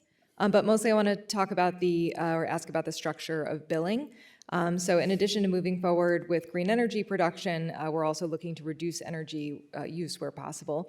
So with Suffolk County residents, my constituents paying an average of 25% more per kilowatt hour than the national average as part of our generally high cost of living, I'm always looking for means as well to relieve constituents of these very high costs for utilities with ongoing rate hikes especially. I personally grew up in a very budget-conscious household, and we were strictly taught to turn off lights when leaving each room, to reach for a sweater and a hat before turning up the thermostat. I still do this today, which can drive my husband crazy, and I know that it's not everybody's chosen lifestyle, but whether it's for environmental or financial reasons, or both in my case, I know there are many New Yorkers who do closely watch their usage. So currently, the structuring of utility billing has hefty deliveries and service fees. with the actual usage per kilowatt hour or therms not constituting the majority of the bill, especially for low-use households. So is there currently any discussion to restructure billings fees or tiers to provide real meaningful cost savings, to give households greater agency and relief regarding monthly costs, while also further incentivizing households and businesses to be more conscious of their usage either by habit or by upgrading energy efficient elements of the building? So I'll take this one. So we at the commission evaluate rates and their implementation with every rate case. Each utility has its own unique set of costs, and so the rates become unique utility by utility. We're trying a variety of different ways to implement new rates. I mentioned earlier what we're doing with electric vehicles and how we're providing them with lower rates during times when there's plenty of energy that's renewable and cheap, higher rates during times when the grid is stressed. That's a type of time variant, time of use pricing. I appreciate that. I spoke locally to our power suppliers, and I said, does that mean that we're staying at the current rate and the lower usage is lower, or is the higher usage just higher? And they sheepishly said the higher usage is just higher. So it's not a decrease, it's just an increase during the peak times. Right, so that's one approach, right? What we're doing right now in Long Island is a similar setup of time variant pricing where there's different tranches of prices throughout the day. The price will change, and the goal of that is to encourage use to shift during the lower cost periods and to limit use during the higher cost I periods. understand, and so maybe people will be paying less more, but still the lowest rate, the lowest tranche, the lowest time is still at least probably going to continue increasing. It's not going to be less than what payers are paying now. I'm looking to see how my constituents can find relief from their bills. So happy to have a further discussion with Looking this on forward you to it. offline. Thank you. Thank you.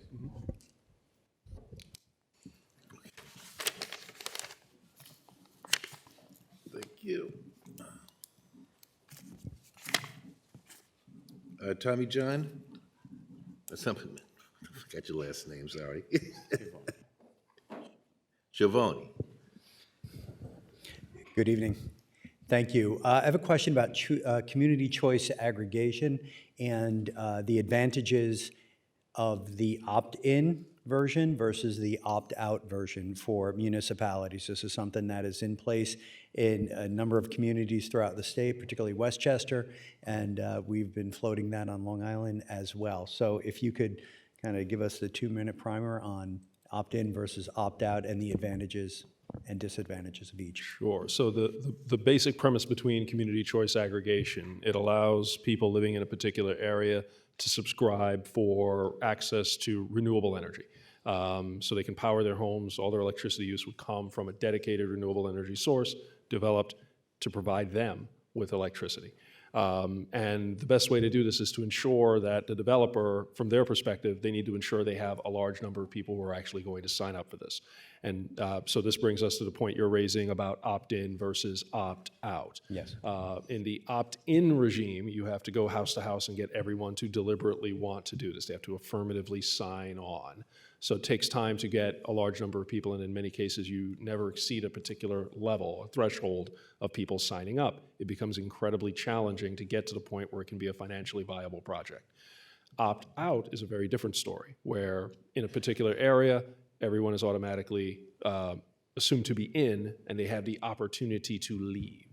And through this, they're notified, or we've set requirements for communications and how these processes work. This is something the Commission has reviewed, I want to say 4 or 5 times over the last 3 years. We've issued a variety of orders refining and adapting the process. But ultimately, what we have today is a system where a community wants to move forward with an aggregation. They will notify the people in that geographic area of the potential for this aggregation. If they choose to opt out, they don't be a part of the aggregation. Those who take no action, they're by default in. So that's the fundamental difference between opt-in and opt-out, and that's that's the difference. So if we were to move forward with this and to give our ratepayers, when I say our ratepayers in a particular municipality, a choice on whether to use green energy or not, it would have to be the opt-out method, because the municipality would need the critical mass of consumers in order to negotiate for a price that would be even for the entire group. That is what we have been finding in the literature and through the various programs, yes. And just one last point on this. Communities that do adopt CCA, they do allow their ratepayers to just drop out of the program completely. Yeah, one can leave the program. It's not you can divorce it, yes. Okay, thank you. Thank you, Chair. And Ed Ranker? Thank you, Mr. Chair. Thank you both for your testimony. Mr. Driscoll, one of the topics that has come up a lot, I know you're very well aware of this downstate. I'm sure in other parts of the state, a lot of municipalities are adopting moratoriums with regard to battery storage facilities. Are there, safety standards in effect, or is that being worked on in particular with regard to siting these types of facilities within residential areas? Because it seems like right now the municipalities are in the absence of that, are stepping in and putting in these moratoriums. Yeah, I think that one piece of this is an educational component. I think that we could do a better job of educating around a lot of the technologies that we're pursuing and deploying. So that would be one, I think, key component here. I know that the governor set up the working group last year to look at safety around battery storage.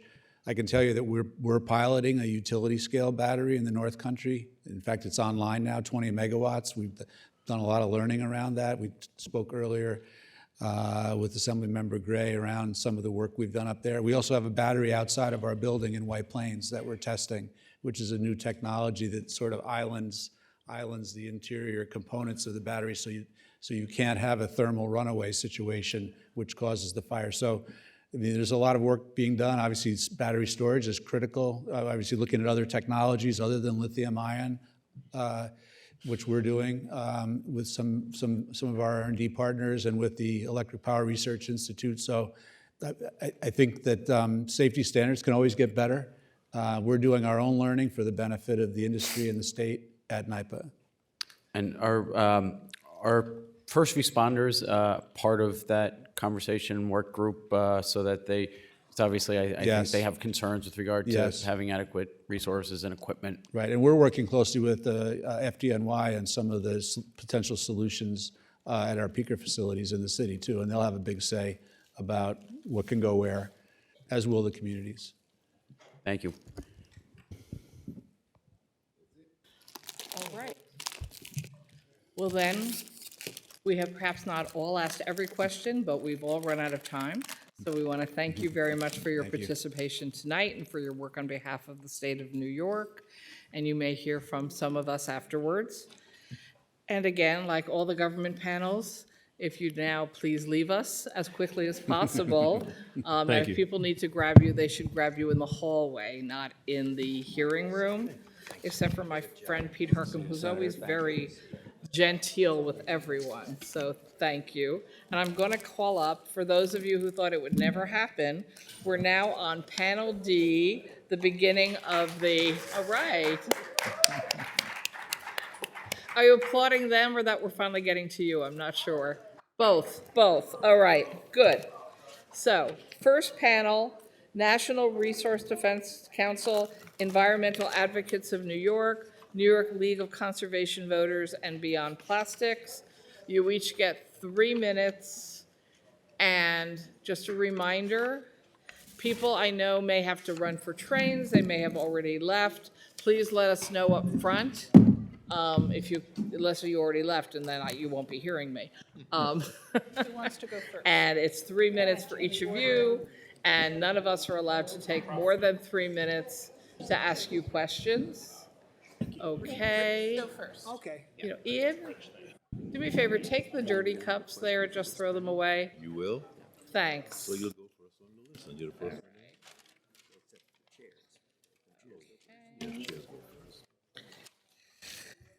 All right, shall we start with, in the order you were there, with National Resource Defense Council first, Rich Schrader? Is that okay? Thank you, Senator. Thank you, Assemblyman Pretlow. Can you hear me okay? Yes. Great, thanks. In my limited time, I just want to run through a couple of bills that we support. They're on our priority list. Because a lot of the topics today and the themes today were affordability, one bill, one program, I think that are eminently capable of saving money for New Yorkers, and that's New York Heat. Just to start with, if we get rid of the 100-foot rule, that's a $200 million a year tax and ratepayer subsidy for gas utilities when a new customer comes online if they're within 100 feet of the gas pipe. Why should we be paying that to expand gas infrastructure? It's a lot of money for ratepayers to have to pay. You save money right off the top. Secondly, the obligation to serve, without going into detail on it, it was touched on by the chairman of the PSC. The utilities are going to be spending $150 billion in the next 25, 30 years to lay down new pipe. They don't need all of that pipe. And they're moving in a rapid, aggressive way to lay it down because it's profitable. It makes money, and they want that money invested there because they are afraid that there's going to be renewable alternatives that will come in. This bill will allow, if it becomes law, for the Public Service Commission to have more ability to do the transition to say no to some of that investment. And I think that's a critical piece that will save consumers money in this state. Third, what we are currently giving in New York State, $1.6 billion in tax subsidies a year to the fossil fuel industry. The Krueger-Simon bill, which is an excellent bill, it's been an NRDC priority for a number of years. This will immediately get money back into the coffers of New York State. There is no industry in the country that needs this less than the oil and gas industry. Trust me on that, please. They made $450 million a year. They're the reason we're in this problem to begin with, because they lied in the 1980s about climate, and they were climate deniers. That's why it's such a good law that we just passed and that the governor signed into law to have the Climate Superfund, because something is when you break something and when you make something filthy, you should clean it up. So polluters pay, not taxpayers, not ratepayers. And thank you very much, by the way, for that. We support a $500 million Environmental Protection Fund, critical program disbursement for everything from ocean conservation to land preservations, et cetera. That's $100 million more than's in the governor's budget. We also support $600 million investment in the Clean Water Infrastructure Act, which is $100 million more than the governor put in. Cap and Invest, speaking very quickly, another way that ratepayers will save some money on fossil fuel suppliers. They will have to take an allowance, which will be a cost. That money will be put into a fund, and that fund can both help to pay for renewables, help to pay for coastal resilience, and other kinds of improvements that will protect us as the climate crises continue, not climate change, and also money that will go directly to help ratepayers. We support the Packaging Reduction and Recycling Act, the Fashion Act, which this is an industry that's increasingly growing in terms of greenhouse gas emissions, and then the Healthy Home Right to Know Act. Hi, how are you? I'm well, thank you. Good. Thank you so much, chairs and members of the committee. So there's a lot in environmental advocates' testimony. I'm going to focus most of my time this evening on the Cap and Invest program. New York prides itself on being a leader, economically, culturally, and environmentally, but today that is all at risk because of Governor Hochul's decision to indefinitely delay the Cap and Invest program, a program which, if done right, will set a declining cap on emissions and raise revenue by selling allowances to corporate polluters for the right to pollute. This isn't just a missed opportunity, it's a betrayal of the promises in the Climate Leadership and Community Protection Act. It ignores science, it disregards the urgency of the climate crisis, it undermines the hard work of the legislature, state agencies, and the tens of thousands of New Yorkers demanding action who have already weighed in on this program and its stages to date. This is no time to hit pause. We cannot afford it. Programs like Cap and Invest can transform New York, creating jobs, cleaning our air and water, replacing lead pipes, and investing in frontline communities. And we've already seen the positive impact of programs like the Clean Water Investment Act and the Environmental Protection Fund. And now we need your help to demand accountability and funding that matches the scale of the climate crisis. The cost of inaction is incredibly steep. More flooding, deadly heat waves, asthma in children and vulnerable populations, and lost jobs. And transformative funding isn't just about dollars, it's about lives. It's about the child in the Bronx breathing dirty air, the family in Troy who needs clean water, and the communities hit hardest by the climate impacts who need solutions today, not tomorrow. Delaying cap and invest threatens billions of dollars each year in climate revenue that could ease utility costs for families, build resilient infrastructure, and reduce pollution where it's needed most. Most low and moderate income New Yorkers would see net financial benefit under a cap and invest program, and every dollar invested in climate resilience saves at least $7, depending on the study you read, in disaster recovery efforts. Governor Hochul's proposed alternative to cap and invest is a $1 billion promise stretched very thin over 5 years. I have sat in this seat for years calling for significant climate investments. I know that with your help and additional directive language, New York can put those dollars to good use. But a one-shot appropriation does not and will not meet the need. So this is the legislature's time to shine.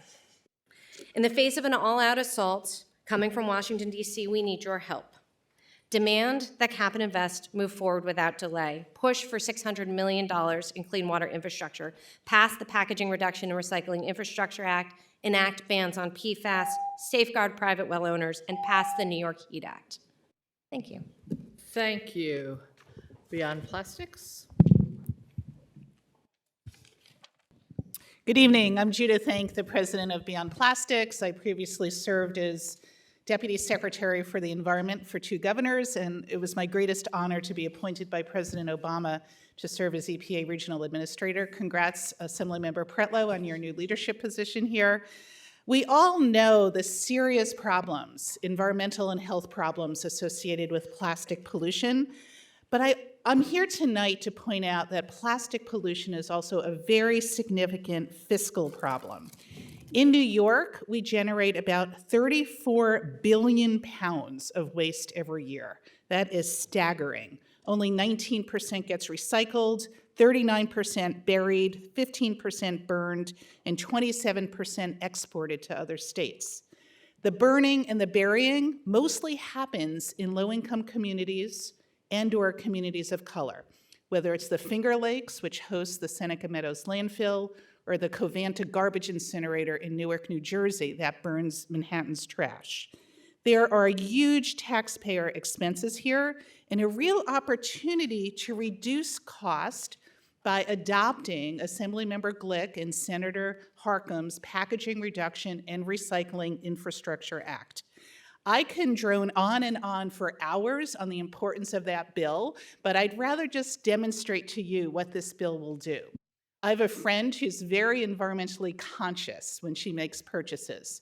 She wanted to buy pen highlighters that were made from wood rather than plastic. She's much more hardcore than I am. So she ordered it from this little mom and pop company, Amazon.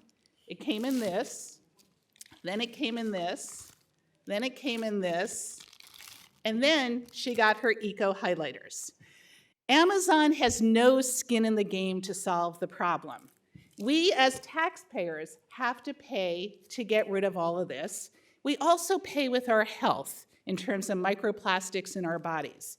Amazon could have easily shipped this in something like this, made from recycled paper, and you can put it in your home recycling bin. This will not change until the Packaging Reduction and Recycling Infrastructure Act is adopted. We urge you to co-sponsor the bill. It passed the Senate last session. It came close in the Assembly. We need something like this soon because companies will not change on their own. On the health impacts of plastic, Dr. Leo Trisandi, a medical doctor at NYU Langone, he's estimated that plastics cause $250 billion a year in healthcare costs.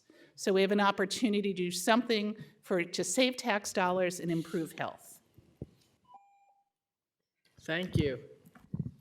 And yes, sorry. I meant to call you first, but I was looking that way. I'm sorry. New York League of Conservation Voters, Patrick McClellan. Thank you to the chairs and the members who are here. My name is Pat McClellan. I'm the policy director for the New York League of Conservation Voters. The last time Donald Trump was in office threatening to roll back the clock on environmental protections and fighting climate change, New York stepped up. During that time, we solidified our commitment to offshore wind, we adopted congestion pricing, we established the Clean Water Infrastructure Act, we made it easier to site renewable energy, we did a lot of other things, and of course the highlight was that we passed the Climate Leadership and Community Protection Act, which in 2019, when it was passed, was a nation-leading commitment to act on the climate crisis. Today, we're failing to live up to that commitment, and we're currently on track to miss almost every goal that's laid out in the CLCPA. And it's not because those goals are impossible. I know that that has been the subject of a lot of questions today, but these goals are not impossible. We're just not taking the actions that we know we need to achieve them. And as a result, we're failing New Yorkers and we're failing our children. And this executive budget does not meet this moment. The single most important action the state must take now is to adopt the Cap and Invest program that was called for in the Climate Action Plan and anticipated when the legislature authorized the Climate Action Fund in the budget 2 years ago. Cap and Invest is the strongest, most cost-effective tool at the state's disposal to tackle the climate crisis, using a market-based approach to both incentivize economy-wide emission reductions while generating billions of dollars in recurring revenue from polluters, not taxpayers, for investments in deep carbon reductions and in climate justice. NYLCV and many other advocates in this room believe that the draft Cap and Invest regulations, which by law should have been published no later than 2023, would be released this month and finalized by the end of the year. Now there is an indefinite delay, which we find to be unacceptable. So we urge Governor Hochul to direct DEC and NYSERDA to advance the rules for public comment immediately. And while we think the executive needs to publish those draft regulations, we also need the legislature to work with the governor in this budget process to take action on additional complementary policies to ensure that we get back on track to tackling the climate crisis. In the enacted budget, we urge the legislature to tackle pollution from buildings by passing the New York Heat Act, which would start the planning process for equitably and cost-efficiently reducing our reliance on natural gas, while also saving working New Yorkers money on their utility bills. We also need the legislature to pass a clean fuel standard, which in California and Washington state has been paired with Cap and Invest programs to displace fossil fuels from the transportation sector, ramp up electric vehicle adoption, and reduce overall pollution at little to no cost to consumers. We also urge the legislature to increase the state's distributed solar goal and update the solar tax credit to make rooftop solar accessible to more New Yorkers. Provide new tax incentives and siting reforms to accelerate the build-out and reduce the soft costs of battery energy storage systems, which are critical to achieving our renewable energy goals, and to pass new purchase rebates for zero-emission vehicles. New York can still be the leader we need on climate change in this moment, but we need Governor Hochul and the legislature to have the courage to seize that mantle. Thank you. Thank you. Senator Harkam.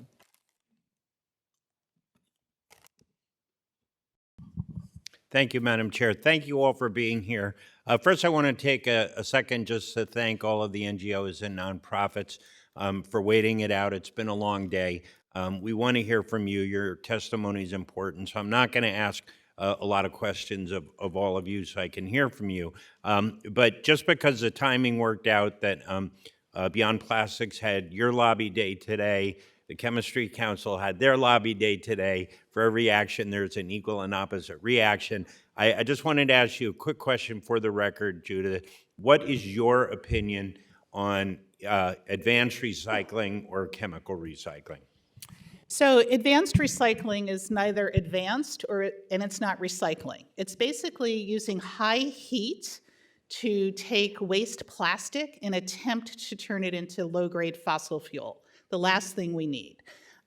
In some rare instances, they try to break down waste plastic to make new plastic polymers, but it creates a huge amount of hazardous waste. And even if you swept aside all of the health and environmental problems with chemical recycling, which is what the plastics industry suggests as a solution to the problem, the current facilities only are handling 1.3% of the country's waste plastic. So let's say they double it. That's 2.6%. It's just a marketing scheme. It's not a real solution. I also want to add, one of the largest proponents of chemical recycling is ExxonMobil. And I asked to tour their facility in Houston. And at first they said yes, and then they said no.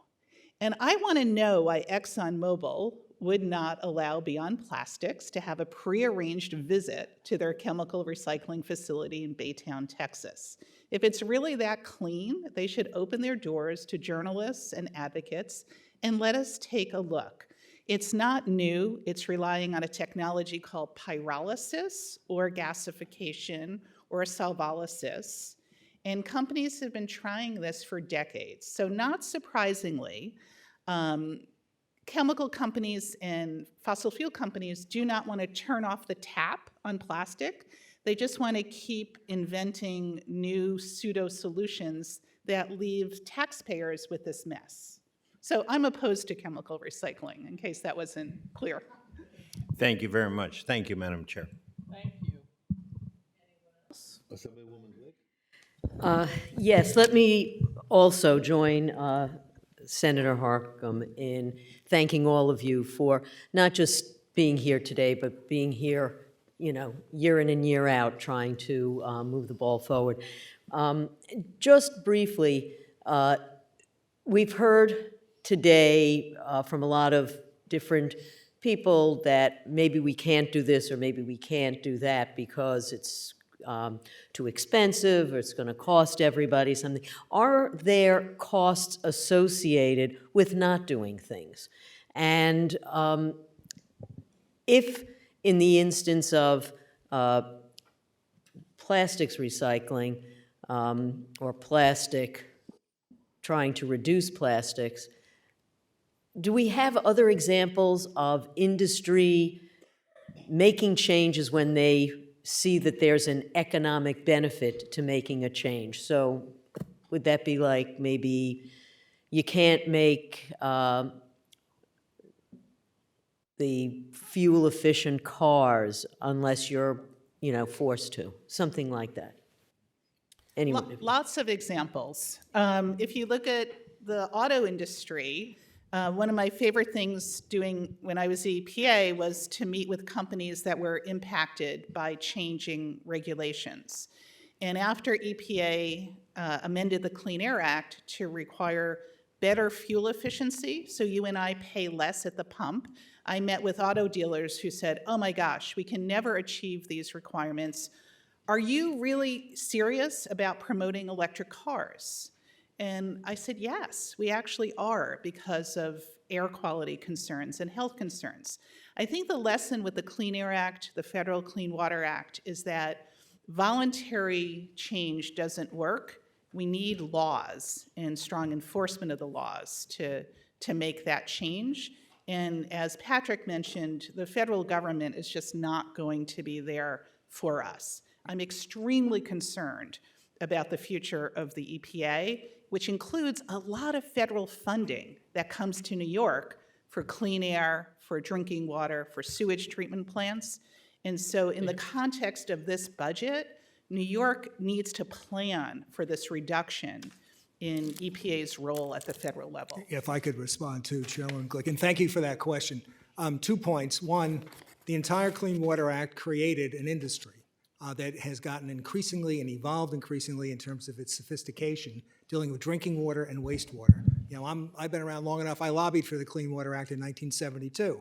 And what happened since then is we've seen literally trillions of dollars put into these kinds of technologies, and we've had an extraordinary impact as far as cleaner water. And the last thing I want to say is, we heard from NYSERDA today. We know for a fact that once you balance it out, it's going to be a benefit in terms of all of these new technologies and renewables, in terms of over $115 billion. You add in health impacts, et cetera, to that. Thank you very much. Thank you. Anyone else? Then I'm going to thank you, and please don't take our not asking questions as any kind of... I have a few. Oh, excuse me. Oh, don't go anywhere. The chair wants to ask you a few questions. No, it's not me. I'm not going to belabor this, but our ranker would like to ask a few questions. Thank you. Good evening. Oh, did you mean, you meant me? You. Okay. Thank you. So just for Beyond Plastics, I mean, I would agree that, right, the goal here is to change behavior, and that I've gotten stuff like that in the mail, and sometimes you scratch your head. But as we look at the EPR bill, one of the things that obviously comes up is we have lots of household staples that people buy at the grocery store that use these types of plastics to package them. And concerns have been raised that, are we going to lose access to these products? So if, number one, if you could respond to that. So we are not Rhode Island. We are New York, and I don't think most companies are going to give up the New York market. I would also say that Assemblymember Glick and Senator Harkin's bill requires, the bill that passed the Senate requires a 30% reduction in plastic. So we're still going to have 70% allowed. And I would respectfully suggest that the bill go back to the original version, which is a 50% reduction in plastic packaging, not 30%, given the seriousness of the problem that we face. So I don't see big companies or small companies pulling out of New York because they have to reduce their plastic packaging by 30 or 50%. And there are alternatives. We don't need a space-age breakthrough. The alternatives are paper, cardboard, metal, glass, things that were used for decades with no real difficulty. So here, and so then the next piece of that is, are those alternatives at a similar price point, or will the cost go up? I'm sure you're aware there's been studies that have projected total consumer cost of more than $1 billion annually, which I think that balances out to about $900 per household. Do you dispute those numbers? Oh yeah, that's not a credible study. It's been recycled from state to state by a Canadian professor who I'm sure is a nice guy, but is not doing the math correctly.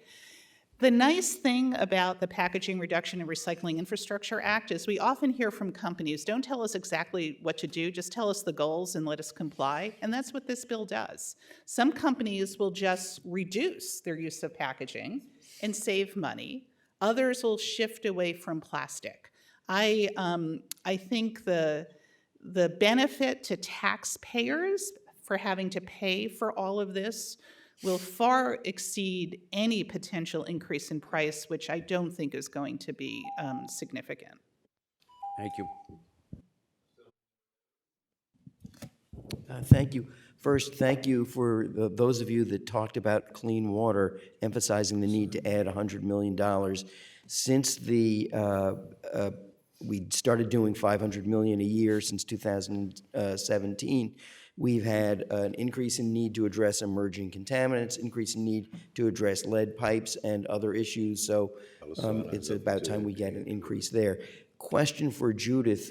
We were often talk about what you do with the plastic after the fact. Could you just comment briefly on the environmental cost of producing the plastic to begin with and how that costs New Yorkers? Sure. So most plastic is actually produced in Texas, Louisiana, and Appalachia, causing tremendous health damage there. But writ large, we all have microplastics in our bodies. And for many, many decades, plastic producers said, don't worry about all this single-use plastic, you can just recycle it. Turns out that's not true. The plastic recycling rate is 5 to 6%. I support recycling. I started my town's recycling program as a volunteer, but I want to explain why plastics has been such an abysmal failure for recycling. You cannot recycle this with this and this.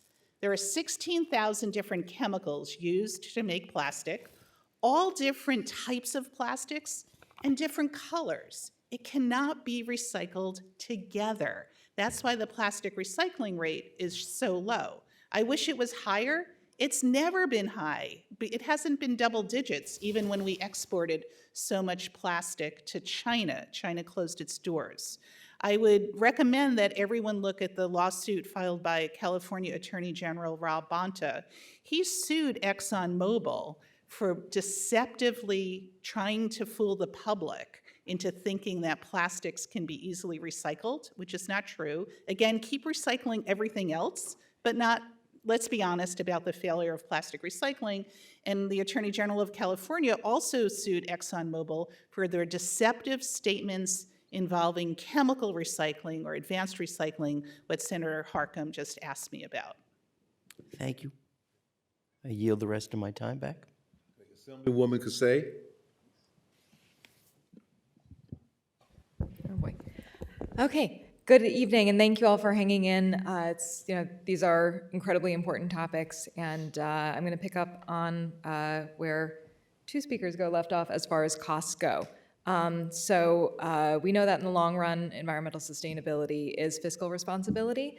But in the short time, sometimes it's difficult to show our constituents that if they see prices go up at the checkout aisle, or on Amazon, if that's the case with a bill like this, what we as legislators, also speak, me as a legislator, would really benefit from is having those figures saying, here are the other costs that are either not going to go up or actually might decrease as a result. So, for example, in my district, the Brookhaven landfill is closing. As a result, taxes have gone up double digits in the town of Brookhaven, and there's no clear plan for waste management, to my knowledge, moving forward. And so the town of Brookhaven residents are likely to see, a increase in cost that is tied to the amount of waste that they're producing. So. Is there actual figures, theoretically, I know we have these conversations, but can someone provide figures to us of, landfill costs or, waste management costs as well as other costs, not so much health, but something that's really practicable for consumers who are understandably watching their bottom line and wanting to see that, yes, this is happening over here, but here's where it's going to be offset likely more and, benefit you financially. Thank you. Well, as far as landfills go, New York State's got a landfill crisis. We're looking at closing down landfills around the state. One of the issues around the Fashion Act, which is the Hoylman-Kellis Act, is that so much of the fast fashion, the trash fashion that comes in from places like Shein, they just wind up, they're worn a few times, they're thrown into the landfill. I'm here, and I don't mean to cut you off. I'm hoping for those. I'm a facts and figures kind of person, and I really want to help. But energy efficiency is the place we're going to see the most immediate savings for consumers. And also on waste, the tipping fees that towns pay for disposing of their waste, they're highest for landfills. So recycling organic waste rather than landfilling it, as well as recycling metal, glass, plastic, and paper. Aside from the environmental benefits of doing that, it is literally cheaper on a per ton basis for the town sanitation department than it is to landfill it. Right. So, but I want to see facts and figures, charts that I can relate to, and specifically, especially with the Plastic Waste Reduction Act. Yep. I can get back to you. Why not? I appreciate that. Means you definitely have facts and figures. So thank you, and I look forward to speaking further.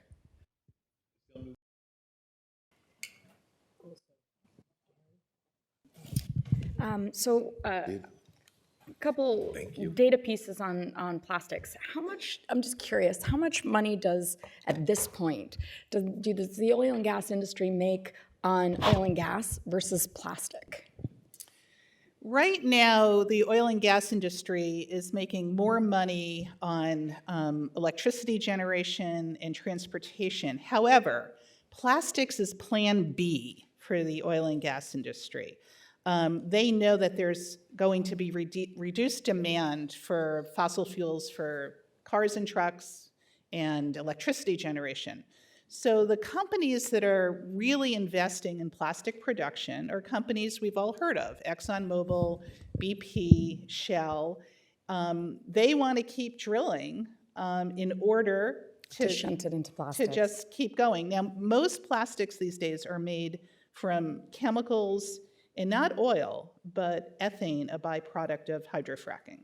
Another quick question, advanced plastics recycling, are there any facilities that exist that are profitable on their own, or they need massive subsidies? They all get public subsidies. Okay. Shifting, thank you, because it's not a solution if taxpayer dollars are paying for it for a private company to make profit. Question about meeting our 2030 goals. Can we meet it without the cap and invest, do you think? The reducing emissions 40% by 2030 goal? Yeah. I don't think that goal is achievable no matter what the state does at this point. I think the rest of the CLCPA goals are, including 70% renewable energy by 2030.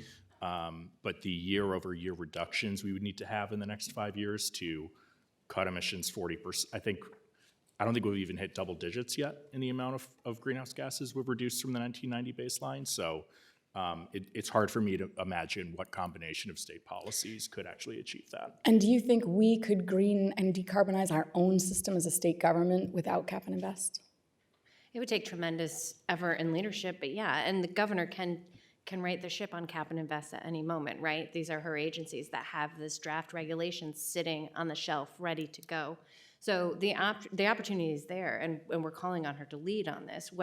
So yes, you could do that at the state, procurement and the state buildings level. You can do that But with statewide. cap and invest, we wouldn't achieve it necessarily without it. We don't have any other funding source that is this powerful or this magnitude. No, nothing anywhere near this magnitude, and that's the invest side of cap and invest. We don't have any programs, to the point earlier, to drive down greenhouse gas emission reductions either. Right. So it by both leading drive this- down the emissions from the industry while investing in our own decarbonization. And investing in New Yorkers, right? Because at least a third of the dollars coming back in from a cap and invest program go Goes straight. directly back to New Yorkers in the form of rebates.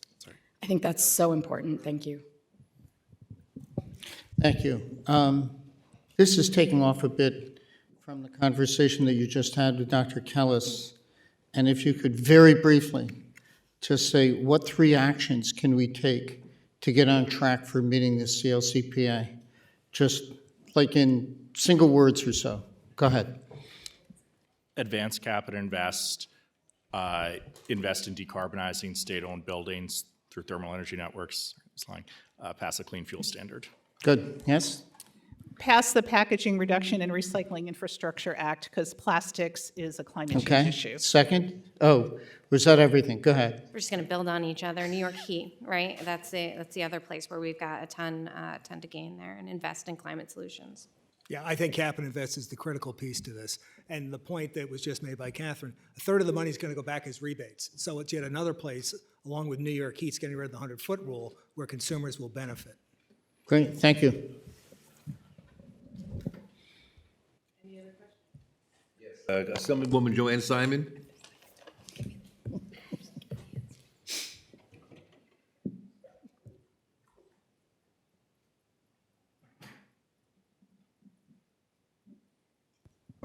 Thank you. Thank you. So I have a question for Mr. Schrader. As you may know, I have a bill that would repeal tax expenditures to the worst fossil fuel offenders that are harming our climate and save about $336 million. So I'm wondering if you can comment on the value added of doing that and how that would advance the state's climate goals as well. Yes, thank you so much for having that bill. 3 points on this, and NRDC's been working on the bill for a couple of sessions now. A, it's money that's saved by the state. It's $336 million that goes back to the state. As I said, this industry doesn't need tax advantages, tax breaks. It's not an industry that needs that. Maybe some do. And by the way, maybe long ago it made sense for the petroleum business tax. Maybe long ago in the 50s and 60s it made sense. It doesn't today. It's misaligned with the climate law. Secondly, it's beneficial, not just money coming back in, but it's going to be an important, I think, step in terms of potential money that's going to be loosened up for renewables. So yet another possibility, Assemblyman Burdick's question, how do we get to getting the CLCPA goals? Well, this may be one more aspect of it, a chunk of that money being spent on things like wind, on solar, energy efficiency. And I meant that before. Another immediate impact consumers will benefit from is energy efficiency. It's the quickest way to save from using that kind of gas, electricity, oil, et cetera. So, I think this is such an important no-brainer bill. We don't want to be giving the fossil fuel industry these kinds of tax benefits. Thanks again for putting it in.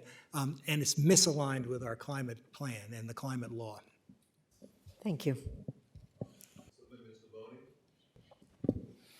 Good evening. Thank you for being here. Thank you, Chair. I'm a former town councilman, and one of our largest expenses in the town was solid waste management.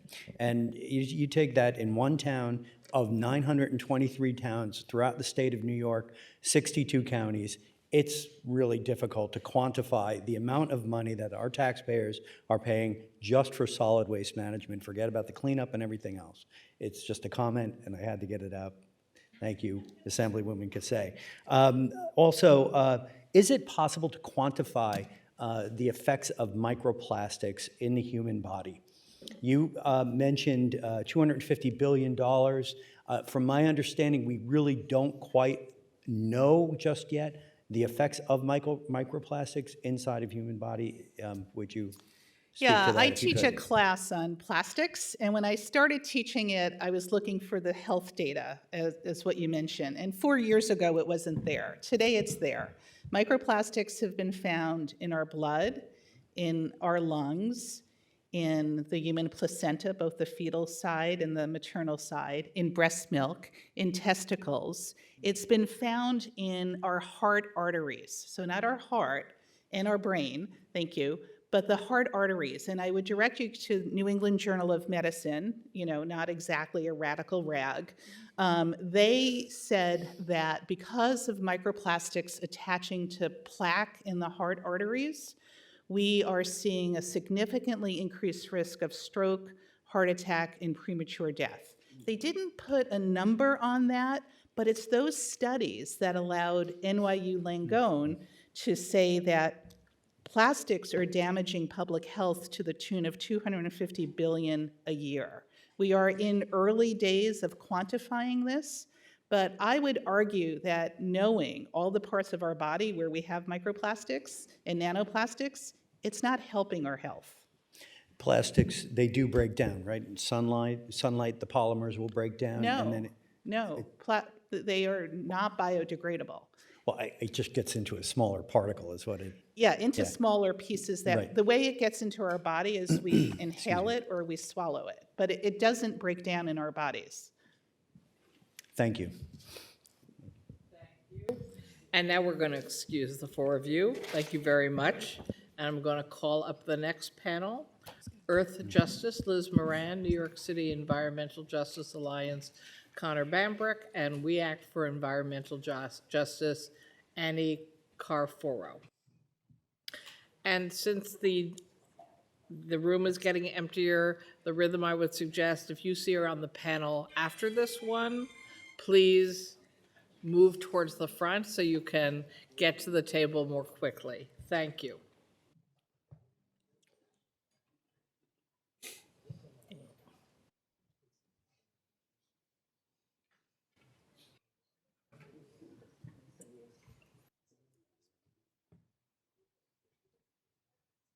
Okay, great. Let's start with Liz, then move to Connor, then move to Annie. Hi. Good evening, everyone. Thank you for the opportunity to testify this evening. My name is Liz Moran. I'm the New York policy advocate with Earth Justice. It's an honor to be on a panel of fellow groups with the word justice in our name, so thank you for that. On day one, we have a new federal administration that has begun to execute a very clear vision to profit wealthy, polluting corporations while the rest of us are going to have to pay the price. So meanwhile, when state action and leadership could not be more important, unfortunately, the governor's proposed budget doesn't offer a clear vision. Quite the opposite, it feels visionless. The bottom line is no New Yorker voted for a dirty environment. Quite the contrary. Time and time again, we see New Yorkers broadly across the political spectrums support bold climate and environmental policies and funding. So to that end, New Yorkers are counting on you, our state legislature, to demonstrate the vision that they want to actually see executed. They want to see policies that cut their energy bills. They want to see policies that cut climate pollution and create good jobs. So Earth Justice's testimony outlines a number of ways we feel the legislature can accomplish this, but I want to focus on one particular policy that I think will be a win-win-win for the legislature to do this year, and that is the NY HEAT Act. A number of you today rightfully mentioned that energy bills are skyrocketing for people, and it is simply unsustainable. And the reason for that is our dependence upon the gas system. Every ratepayer is subsidizing the very expensive costs of maintaining our aging gas infrastructure. So the NY Heat Act, every single measure of this legislation, is a cost savings measure for New Yorkers, and I'll explain exactly why. One is a 6% cap on utility bills for the New Yorkers that need it the most. That's going to total to, on average, $136 that'll go back into people's wallets per month. So that's very straightforward. But the other provisions of the legislation are really important as well, and that tackles something some people have been calling a gas mandate, but it's more formally known as the obligation to serve. Gas infrastructure, as I said, is very expensive, and right now, the state has no choice but to offer gas to people. That's under the state law. Gas pipelines cost $3 to $6 million per mile to replace. That's simply unsustainable. So ultimately, the NY Heat Act will free New Yorkers from these costs and enable the state to be in alignment with our climate law, cut pollution, and save New Yorkers money. Thank you all so much for the opportunity to testify.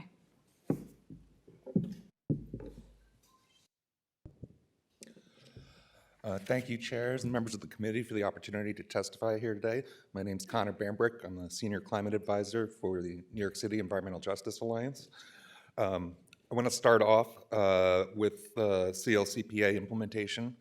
One, there's a requirement in the climate law that 35 to 40% of clean energy funds be invested in disadvantaged communities.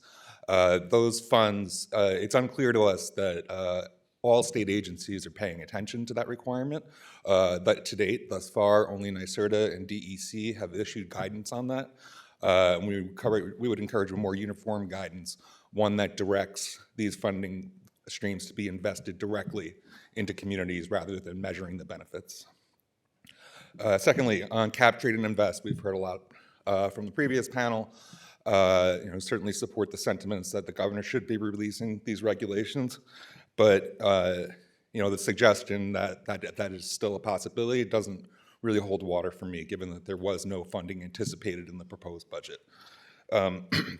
We would urge the legislature to take it a step further and adopt a cap and invest program. We think done right, under a high price point, could wind up saving New Yorkers significant amounts of money. I know Senator Krueger, you cited a study earlier.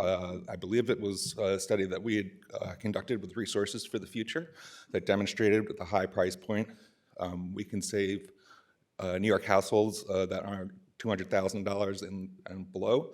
They'll either break even or actually wind up earning under that type of proposal. But we can't just have it go forward without also including some key protections or guardrails for disadvantaged communities or environmental justice communities. So we urge you to consider legislation that has been proposed by Assemblymember Kellis and Senator Parker that would establish these important protections. As I'm running low on time here, I'm going to briefly touch on the Sustainable Future Program. We'd like to see the full disbursement of those funds in the next fiscal year, and also the inclusion of disadvantaged community and labor protections that we saw in the Climate Action Fund that this fund is now going around. On the subject of air quality, under the CLCPA, there was a community air monitoring program that was begun. We were assured that cap and invest funding would then be used to implement some of the solutions that were found under this program. So we urge for those to be funded. And then finally, under extreme heat, this is one of the most dangerous weather conditions, killing around 350 New York City residents each year. We encourage the Extreme Heat Action Plan to receive implementation funding. Thank you.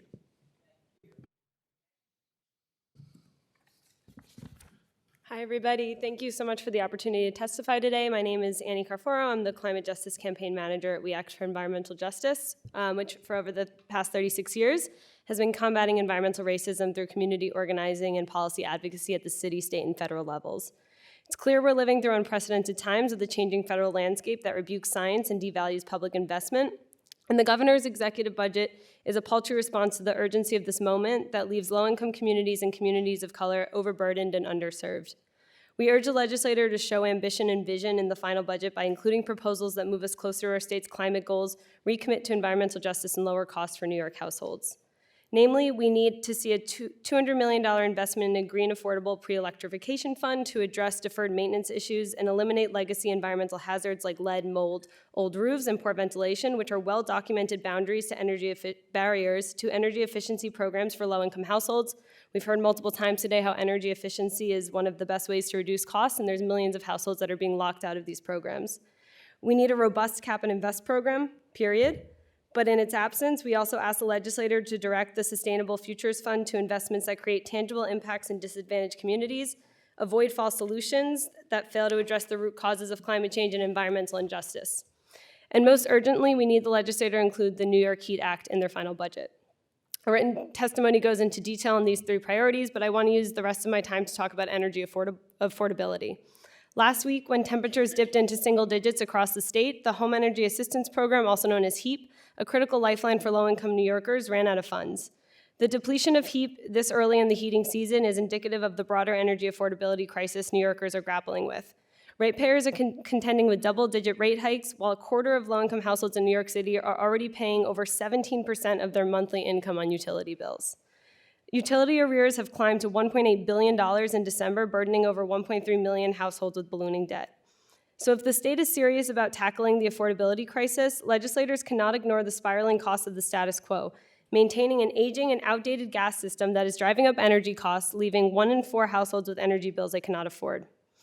The New York Heat Act is common sense legislation, and boiled down, it's a planning bill. It enables utilities in the state to work together towards a planned transition to a clean energy future in a coordinated way that does not exacerbate disproportionate burdens on low-income communities. The bill halts allocations of millions of dollars in ratepayer subsidies to expand the gas utilities. It redirects ratepayer dollars to focus on energy efficiency, cheaper and cleaner energy alternatives. The bill also offers a near-term solution to address the affordability crisis by codifying the 2016 goal to keep energy costs at 6% of household income. However, the bill offers flexibility on how to achieve this. It requires the PSC and utilities to evaluate and restructure existing and new bill assistance and energy efficiency programs and ensure that we're reaching New Yorkers with the highest energy burden, making sure that nobody is left out in the cold and weather like this. Thank you so much. Thank you. Any Senate questions? Okay. Assembly? Just a quick thank you for your advocacy, your involvement, your engagement, and for being here a little later than you expected, and for all of your work. I really appreciate the collaboration. I wanted to thank you all as well. Thank you for your patience sticking this out. My first question, what do you all feel are I know, Connor, we've talked about this, if you want to, and Liz, I know I haven't yet, but the criteria that you think, the guardrails that need to be in place for a cap and invest to be successful and truly achieve the outcomes of the reduced emissions and supporting taxpayers.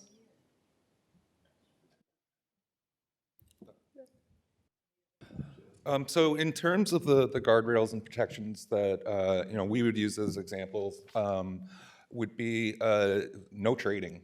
First of all, we don't want to create a situation where we have polluters paying to pollute in certain communities by buying allowances outside of their community. We would want to see facility-specific emissions caps on facilities located within disadvantaged communities. So those are 2 examples that would help sort of guard against creating pollution hotspots, situations that we've seen with other cap and trade programs. Great, thank you. And on New York Heat, what do you feel the state needs to do to transition neighborhoods to clean energy and avoid further gas investment systems? And what do you think is preventing the state from moving faster? And thirdly, what are the barriers to the adoption of neighborhood-scale electrification projects that would be fundamental to that? So by changing the state's obligation to serve, or the gas mandate, that would enable much broader decarbonization and consequently electrification. Because the state existing law requires that utilities provide gas, it means that when there's cheaper alternatives available, instead of replacing an old piece of gas pipeline, they really can't. They're pretty much locked into it. So it would save ratepayers dollars in those instances where utility says it would actually be more cost prudent to have a thermal energy network or to electrify those homes in many cases instead of the $3 to $6 million per mile of pipeline. So the New York Heat Act does maintain an obligation to serve. It just has obligation to serve power, not obligation to serve gas specifically. Exactly. And I think It that's important. changes the existing law. It doesn't say that people would be left in the cold. Great. Thank you so much.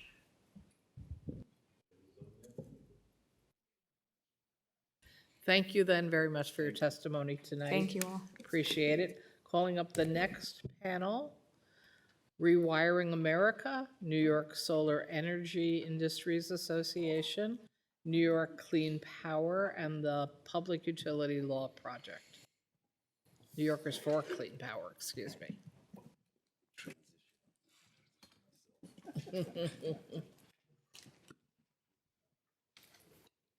Good evening. Again, if the next panel wants to line up right behind them in the chairs, that would be great. Again, we appreciate your being with us all day and into the evening. So let's start with Rewiring America. Nope, it has to be green. There you go. There we go. Thank you, Michael Hernandez. I'm the New York Policy Director for Rewiring America. We're a leading electrification advocacy group, really moving, helping people to move forward with their electrification journey. We're really looking at the demand side. How can we help people who want to electrify, who want to move away from fossil fuels, to get incentives, to get information, to make that process easier? And so I think when we're looking at the executive budget proposal, we're really supporting the Sustainable Future Fund, $1 billion in the executive budget. We think that should be $2 billion. The public facility sustainability, the executive put $50 million in there. We think that should be $100 million. We support the IRA direct payments for $10 million. We think New York Heat Act should be in the final enacted budget. And also that there should, the executive should move forward with cap and invest with no delays. So when thinking about the Sustainable Fund Act, we think that fund should really be streamlined. Right now it's very broad, it's including but not limited to. You can look at my testimony, I've kind of marked up the appropriation. I really think that should really be focused on building decarbonization. Buildings are the largest source of greenhouse gas emissions in New York State. So it's really how we heat our buildings, how we heat our spaces, how we heat our water, that actually contributes the most to greenhouse gas emissions. So if we can reduce our greenhouse gas emissions through building decarbonization, that's the most direct way of reducing greenhouse gas emissions for New York State. We think about 20% of New Yorkers are using fuel oil and propane to heat their homes. That's very expensive. It's very dirty. And so we want to give them a break, help them transition, use that $1 billion to help incentivize them for that program. And then gas is also, the delivery charges are extremely expensive. That's just paying for the gas infrastructure. Oftentimes you look at a gas bill, the delivery charges are 3 times the amount the supply charges. The utility just passes that supply charge over. We also want to just say that we support the public buildings. NYPA is doing a plan for decarbonizing the 15 highest emitting buildings. That plan, there's a status report due this week, actually, and the final plan will be submitted at the end of this year, but still within this fiscal year. And so we can start moving forward with decarbonizing those state facilities. And then finally, the Inflation Reduction Act has money in place for tax credits for not-for-profits and the state to do actions, and this money would move that forward. Thank you.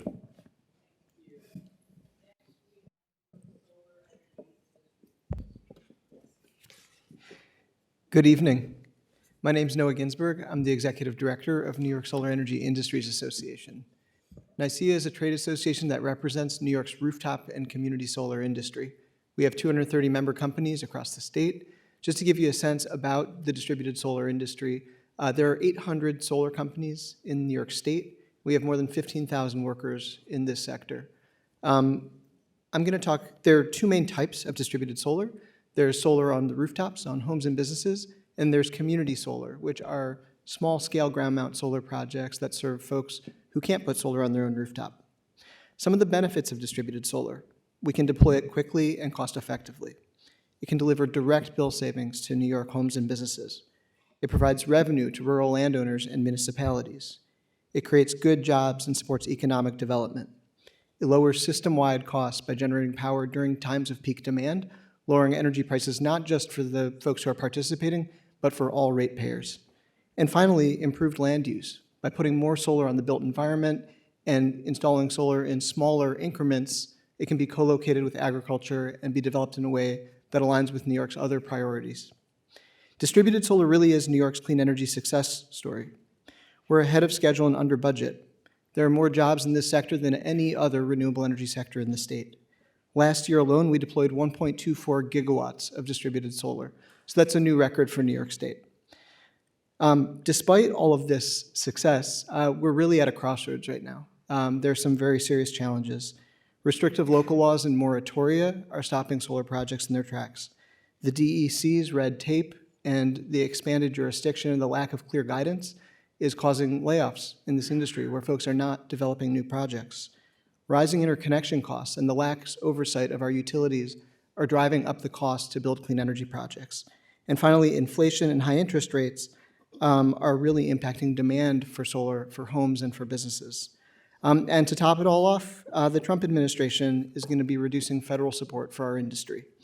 So if these challenges are not addressed, we're going to see precipitous declines in development, deployment, and employment. Simply put, New York can go big or go home. NYSEA and a growing coalition are calling for New York to go big. We're looking for New York to raise our distributed solar goal and to advance policies that are going to drive down costs. Because I'm running short on time, I'm going to talk specifically about one policy that absolutely needs to be in the budget, and that is the modernizing and the strengthening of the New York residential solar tax credit. So this is a policy where folks who install solar on their home in New York State get a tax credit, but that per household cap hasn't been raised since 2006. We need to raise that cap. We also need to make this credit refundable so that low-income folks can participate and benefit as well. Thank you.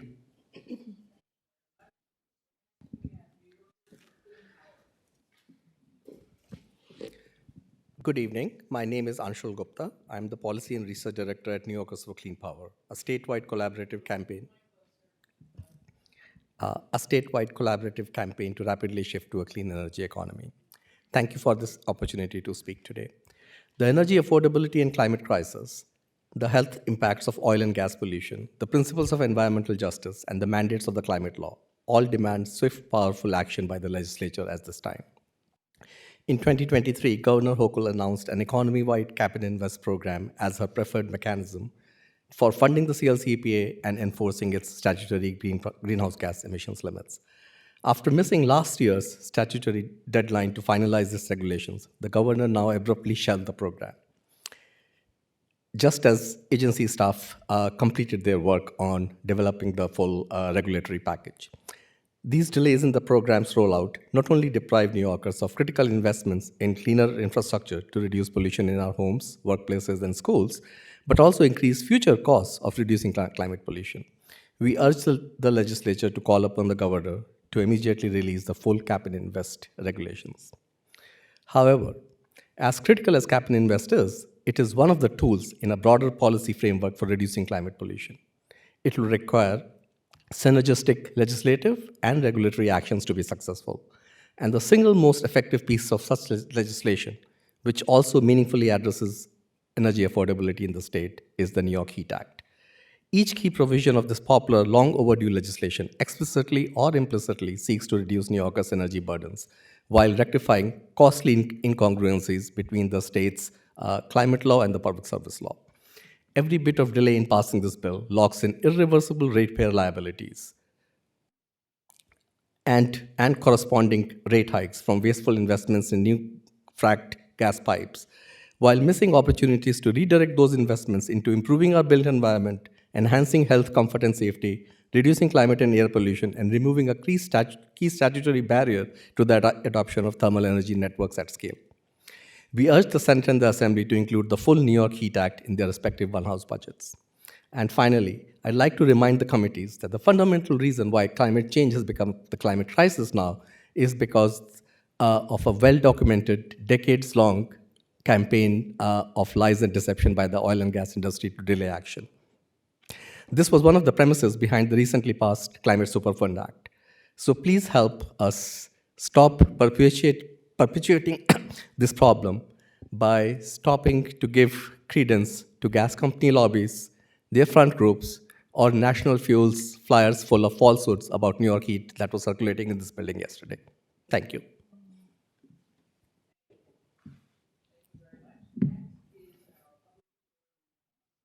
Thank you so much. Good evening. My name is Lori Wheelock. I'm the Executive Director and Counsel of the Public Utility Law Project. We go by PULP for short. We are a small but mighty nonprofit that represents low-income utility customers. Our last year has been difficult, to say the least. We have seen a 46% increase of calls and emails for help. Many of those cases are also far more complex than we saw before the pandemic. It was also the first summer where a lot of the electric and gas utilities were pursuing normal service terminations for customers who have fallen behind on their arrears. And so dealing with that was, to my team, a lot to deal with. Last year, we did get an increase in the budget, which we're entirely, so grateful for. I believe I sat here last year and said my dream was that PULP would be 151 of us, and so we're getting closer. By the end of this year, we'll be 15, so I just need 136 more, building every year. Along with that, we obviously are asking for an increase this year of $250,000, which would add at least 2 more staff to our team. So that's our main ask, but we do have 5 other proposals that were included in our budget testimony. The first is funding for the Energy Affordability Program, an existing program that I believe Chair Christian spoke about earlier today. It provides monthly discounts off of electric and gas bills, and it is just a lifeline for low-income customers. It helps them just, again, be financially more stable, and they rely on that funding every single month to help them make it through their billing period. We know that data matching was passed and signed by the governor now 2 years ago, and it will be implemented this year. So we expect that there'll be more low-income customers directed in that program. So we're asking for state funding to help provide a cushion, because the more people you put in, it could cut the credits themselves. The second proposal, which is one that we wanted to bring to the legislature, along with hearing from our friends at WEAC talk about concerns with extreme heat, is a program for heat cooling. Now, there's a heat cooling program now, but it's to provide an air conditioner or a fan.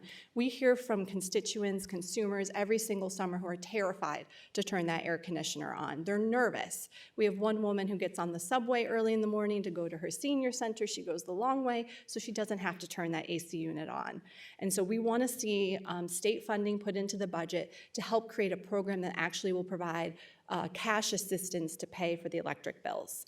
Once we saw the governor's budget come out and we saw the $1 billion appropriation, we felt that this was perfect timing to fund both of those programs with that.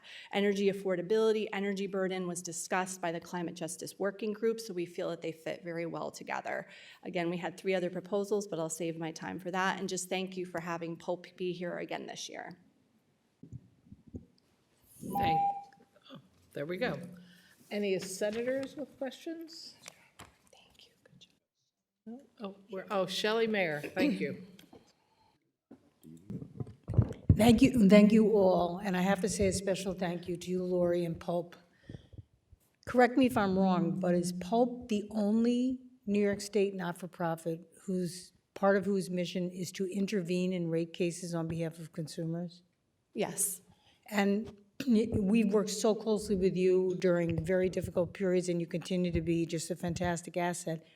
But knowing that Con Ed is about to put in a new rate case with a new rate request for a 3-year period, and ordinary consumers and our constituents don't know anything about this process. So the idea that they can weigh in at some point is really sort of just dreaming.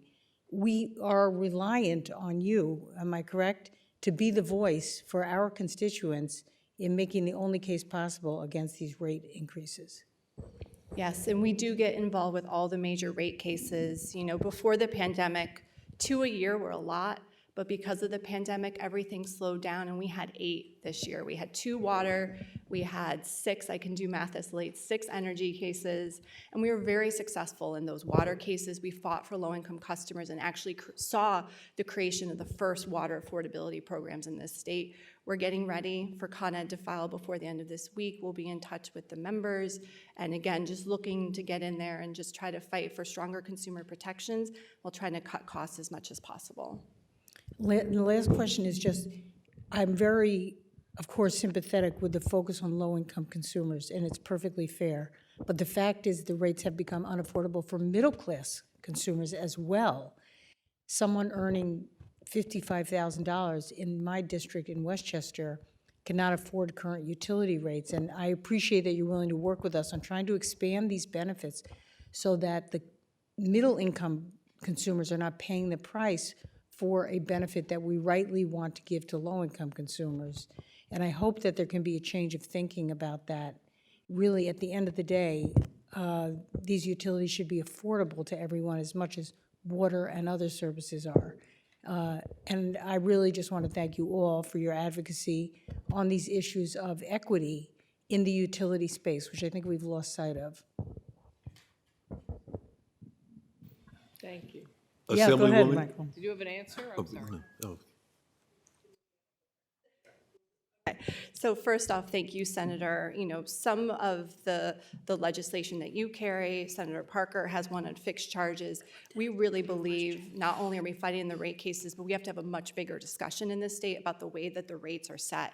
And so things like fixed charges, return on equity, we are opening Pandora's box, but that box has to be opened because the business as usual is just not working for us. We fully agree on moderate income as well. Again, our mission is low income, but we see that need.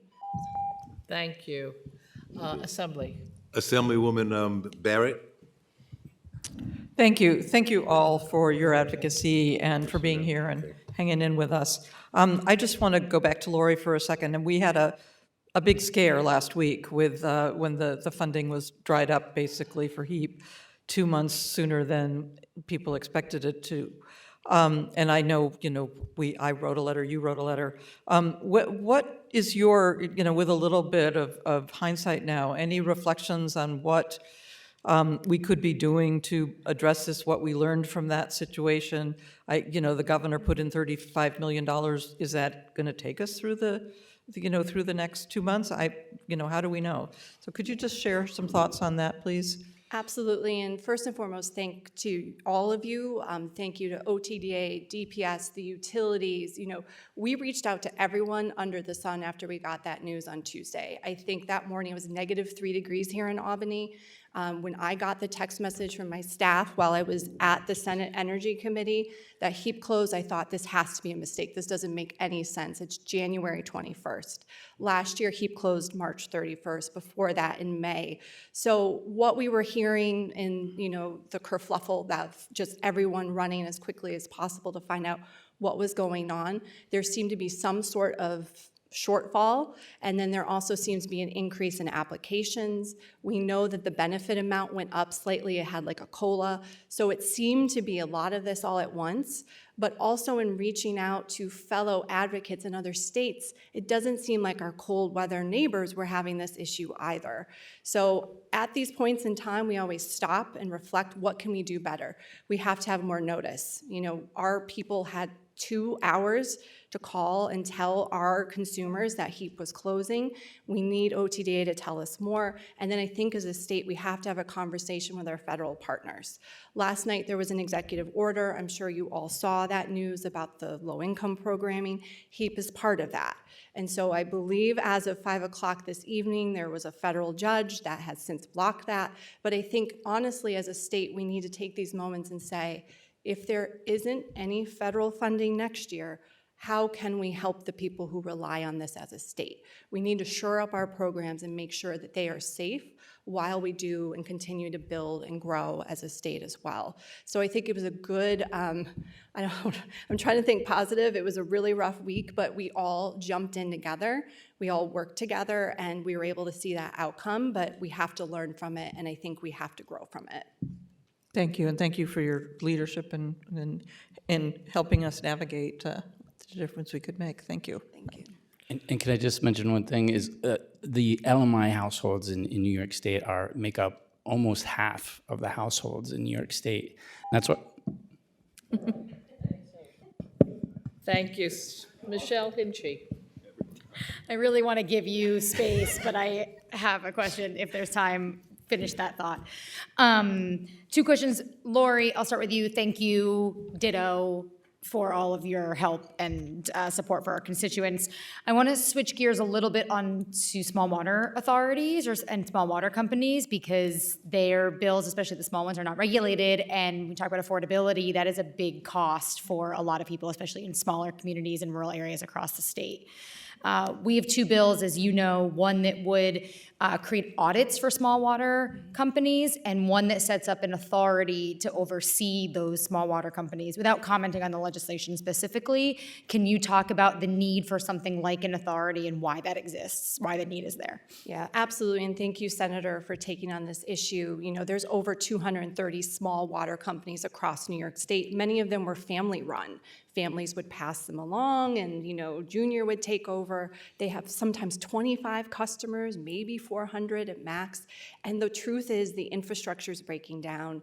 Maybe the family doesn't want to run it anymore. And so right now what we see is usually the department and the utility work together to have a larger water utility like Veolia or Liberty buy them out. But that also creates problems because that system, when its issues, gets absorbed into the rate base. We see, for instance, Veolia is, out in certain counties, but then they have like little Owego nickels all the way up here. And so it's not really working. And so both bills really try to take this very complex problem and put greater teeth and oversight into what's going on, and then try to really elevate and help those water systems, those customers, be able to afford and have quality water. So thank you for both of those. Thank you. I want to ask a question. You mentioned issues with the utility companies for connecting specifically for community solar. Can you expand on that? Absolutely. So a little known fact is that all of the upgrades to the electric distribution system to plug in new solar and storage projects, those are paid for by the solar and storage developers, but the utilities complete the upgrades. And what we've been seeing in the last few years is that the utility costs have gone up and up and up. And there's really no adult in the room. There's nobody who's monitoring utility costs. The utilities are sending retroactive bills for cost overruns. A fun fact, the site where New York cut the ribbon to celebrate achieving our 6 gigawatt milestone more than a year ahead of schedule, a couple of weeks later, National Grid, who is, we have quite a few issues with National Grid, they sent the solar energy system owner a bill for $1.3 million for their cost overruns, which they didn't tell them about until after the system was fully up and running. Now, how can anybody invest and build projects in New York State if the utility cost to do these upgrades is just an uncapped liability? Thank you. Assemblyman Palasamo? Yes, first, thank you, all of you, for hanging in. It's been a long day. But my question is for Lori. I want to talk about arrears. We know that people are in utility arrears. If my numbers are correct, and is it somewhere like between 1.2 and 1.3 million households, a total arrears of approximately $1.8 billion? Is that pretty close to where we are? Yes, it is. And how does that compare to where we were during the COVID highs? Yeah, so we are very close to hitting the 1.9 right before the governor released and the legislature supported the COVID relief package. Okay, so we were around 1.9 during COVID? Yeah. Okay. So my question is, we know the utilities sit on money when they, I mean, it's all collected from the ratepayer for all these green energy programs. And they collect it, they hold it, and then when it's called for by NYSERDA and others, then they have to pass it on. I mean, we know there's hundreds of millions of dollars minimally. Wouldn't it be better, because I mean, the green energy, that's for the future, but the individuals who are in arrears, wouldn't it be better maybe to use those funds to kind of get people off the arrears? Because otherwise, ultimately, the utilities are going to go back to the PSC to ask for a rate to recoup those costs. So in the immediate, to try to reset where we are from the pandemic, wouldn't it be better to kind of use some of those funds to help lower that amount and reduce that $1.8 billion in arrears and let it reset? Because ultimately, the utilities are going to go back, ask for another rate increase, so it's like getting more money on top of money they've already collected. And we are collecting this money already from the ratepayers for these green programs. Wouldn't the emergency be to help the people in arrears if we want to reset the process? Because it's not like the money's going to stop flowing for the green programs because there's a commitment there. But under the circumstances, don't you think, given the arrears situation, the $1.8 billion, if we took some of those funds and use that to settle that, that would be a big help to those in arrears? Ultimately, because it's going to come back around anyway, and we're going to have to pay for it again anyway through the utilities, through the rate negotiations with the PSC. Wouldn't that be at least a feasible option to at least look at, in your opinion? Obviously as an advocate for the ratepayer? So, first and foremost to the Assembly, we know you just had a hearing in December on NYSERDA and kind of the oversight and more. I'd be happy to forward our testimony to you. I think the problem is a very complex one on every single level. Unfortunately, we saw relief be given to customers and they needed that. But we've seen the arrears keep growing. And so why are the arrears keep growing? Part of it is, a snowball effect for a lot of our low-income people. They come in, they have that disconnect notice. They have, right now, about $4,000 in arrears is average. That's a lot. Late fees on that, we had a woman in Queens. Oh, I will get you our testimony. I'd love to talk more. All right. Thank you. Thanks for your time. I just have one question, I think, addressed to all of you. You've been here all day. You've been listening. You all represent trying to move us forward in energy, and you're all very, very aware of the issue of the very high utility costs in New York. There seems to be a disagreement among my colleagues and I. Is our effort to meet CLCPA causing increased utility costs, or our failure to do the things that many of us recommend within CLCPA causing the increased utility costs? Anyone want to take a stab? Can I take one? So I think the scoping plan, really was very clear on this, that the status quo is actually going to cost us a lot more if we don't take action to make changes. The health costs, the averted health costs alone are going to cost a lot more. And so I think that was one thing that the scoping plan was very clear on. Rewiring America shown that when you transition, when you decarbonize a home, in New York, that home will save $1,500 in utility bills for that year. And so you can really see the changes. Anyone else? And I'll just add, solar power is the lowest cost source of power in the world, once you cut through the red tape. And so when we think about, this kind of, I think it's a false dichotomy. Are we going to fund affordability, or are we going to fund green energy and pay a premium? The reality is, if we are smart, if we cut through red tape, if we better regulate our utilities, if we use 21st century technology to integrate more clean energy into the distribution and transmission system we have today, we're going to lower the cost for everyone. We're going to have abundant, clean power. That's what we need to support our economy and our growing industries here in the state. Thank you. And the delay in passing the New York Heat Act is a important example where our failure to implement the CLCPA is actually increasing New Yorkers' energy burdens. The provisions of the New York Heat Act are called for in the scoping plan. Today, Chairman Rory Christian testified that one of the reasons why our bills are going up is that we are trying to maintain two different aging energy systems, and our burdens will reduce if we invested in a singular, future-looking modern system rather than trying to sustain the 100-year-old fossil fuel infrastructure. Thank you. Pope, you want to jump in? Yeah, real quick, and thank you for your patience. I mean, we see it in the rate case. We see that tension right there. You know, I know it was discussed earlier about leak-prone pipe. It's anywhere from $3 million to $10 million a mile. The Central Hudson rate case, if you look at the filing letter, about 59% of the cost request in the gas side is, you know, gas infrastructure, leak-prone pipe, things of that nature. We have to continue having these conversations. They're not easy. They involve rate design and where do we go in the costs, and we're excited to be part of that. Thank you. Thank you all very much. Assembly? Assemblyman Anderson? Thank you so much, Chair, and thank you to this panel for your critical presentation tonight about the severity of the rising cost of energy here in the state.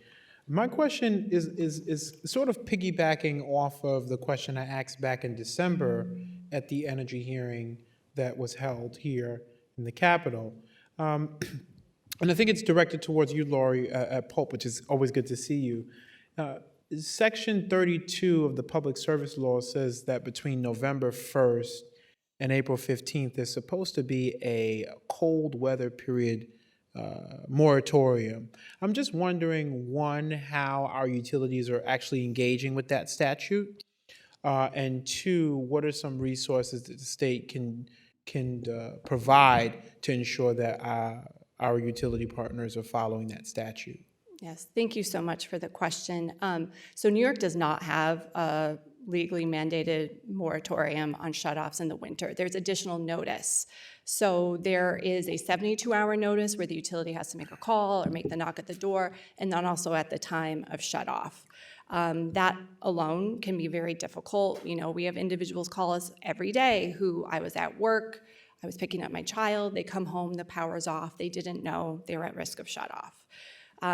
You know, I think especially seeing what happened with the HEAP funding running out and, again, not knowing what maybe the future is right now at those costs, we need to look at whether or not that is really it is the bare minimum. I think we So need it's to do actually much more. not a moratorium. It's The only time there's no shutoffs is the utilities agree at the last two weeks of the year. And then in the rate cases, we have been successful at getting the utilities to go above that minimum of just the notice. There's, you know, some utilities that won't shut off when it is below 32, or do we consider wind chill and things like that. So we've had some success there, but it is a spattering. Last week, the Public Service Commission opened up a generic proceeding to look at extreme heat and what the protections are there, but we're really hopeful that if they talk about heat, they also look at cold, because it is very different, and I think we're concerned. So just to be clear, the purpose of this statute is just for notification. It's not a moratorium. It's increased notification between this period. Yes, and to look if there's a medical condition in the home. Sounds like there's an issue, for sure. Does this also include a household that uses life-saving equipment? So that would be an additional protection under the law. We have also had issues, though, with medical coding. We've had to file a lot of extra complaints this year to get the protections for medical coding. Life-sustaining equipment is usually a bit easier, but we did have an individual on oxygen who had her electricity turned off and had to take her child to the laundromat to use an inhaler recently, a nebulizer. Thank you so much, Lori. We should talk offline more. Yes, Thank you so much. Assembly. Assemblywoman Kellis?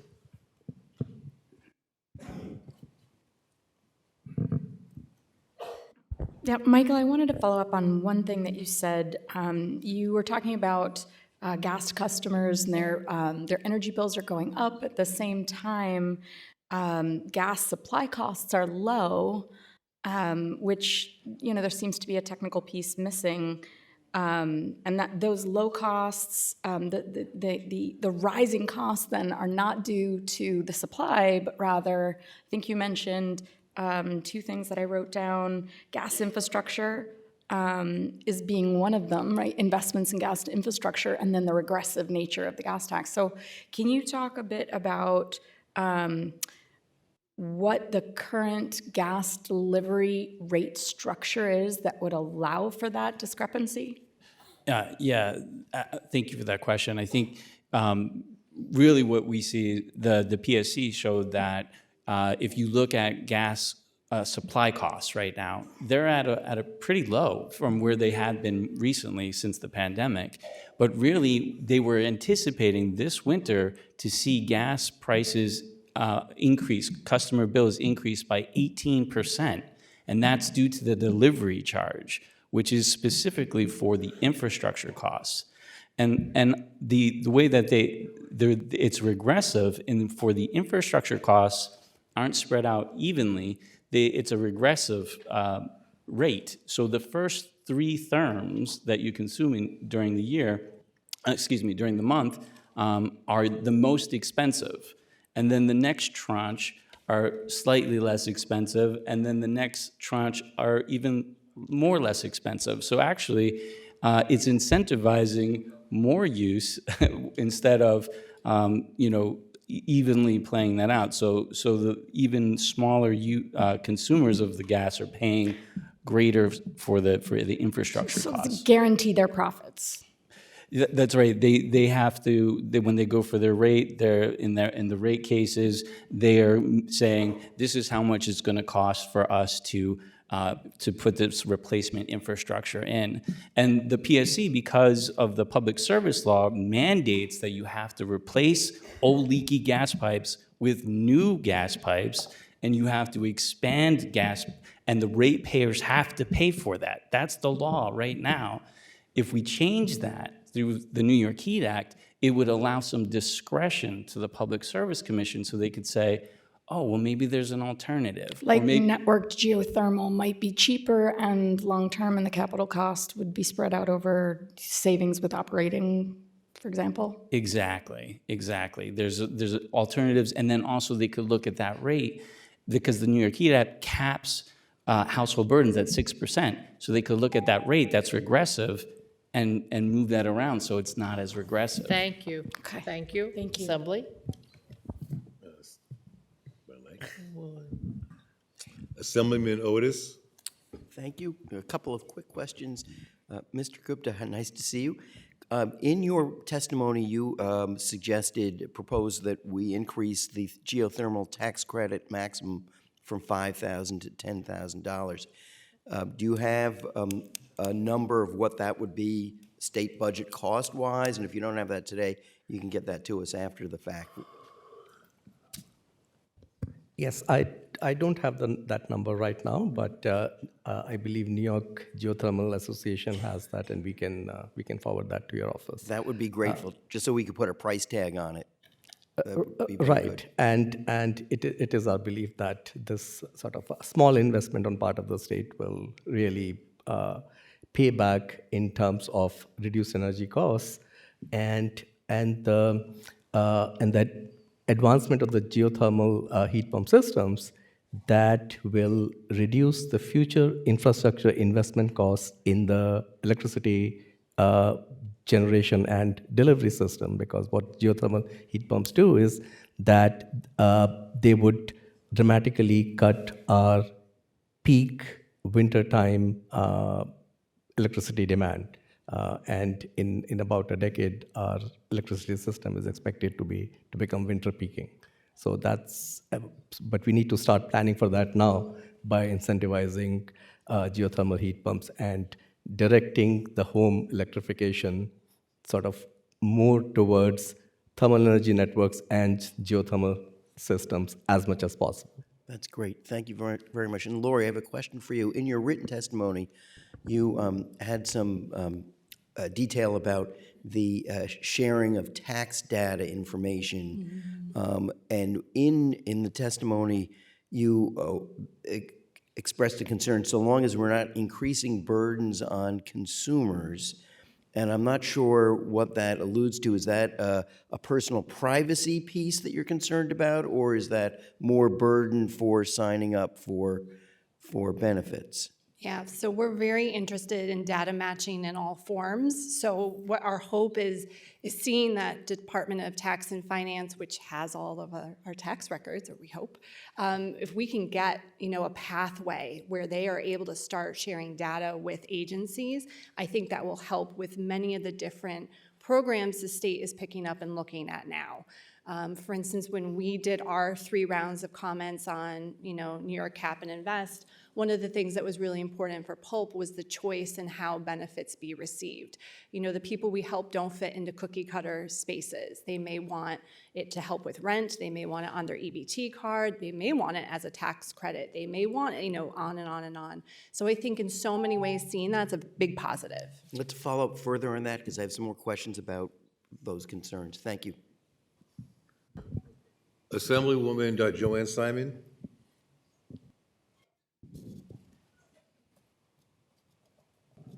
There we go. Thank you.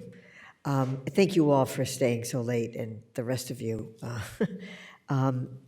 So I have a question to sort of follow up on, Lori. What you was, first of all, I want to support what Senator Mayer said about, you're being the voice of people, but you also are in a position to help other people who call understand what it is that's going on. But also you're getting complaints, so you really get a sense of trends and what the facts on the ground. And so, and you may or may not want to answer this question, but there are so many issues that come up that appear to be a lack of competence on the part of the utility in its processes. I know I'm thinking of one in particular, but they can't be the only one that sends out bills 3 years late or doesn't bill or can't identify what they're billing for or doesn't credit you for having paid your bill. So, that's obviously a great source of stress for a lot of people and compounds the problem. Is there some way that, something we can do to help rectify that situation? Really appreciate the support because we see patterns all the time. Central Hudson was the first utility to go through major billing system upgrades.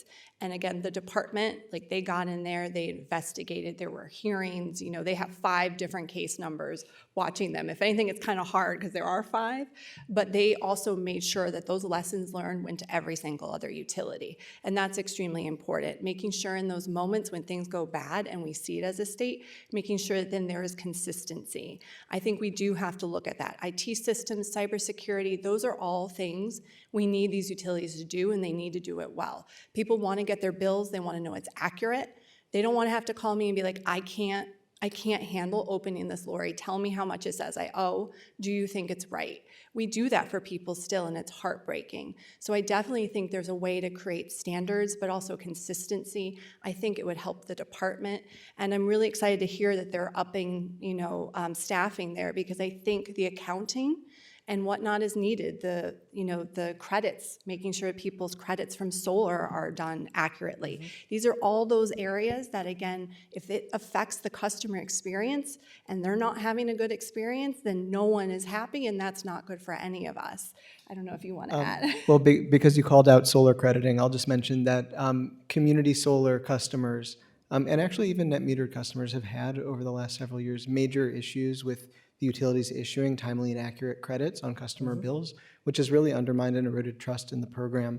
The Public Service Commission, we're waiting for them to take action on a staff proposal to create performance metrics and penalties, but it's in the Commission's hands, so we hope they'll do something. Okay, thank you. Anyone else? I believe that's it.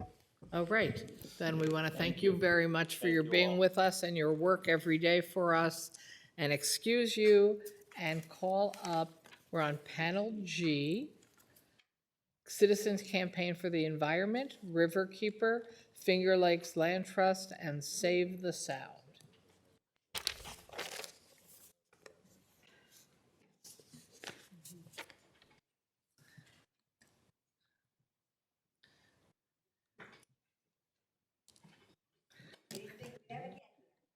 Well, this is an endurance test for us all, including the ones up here.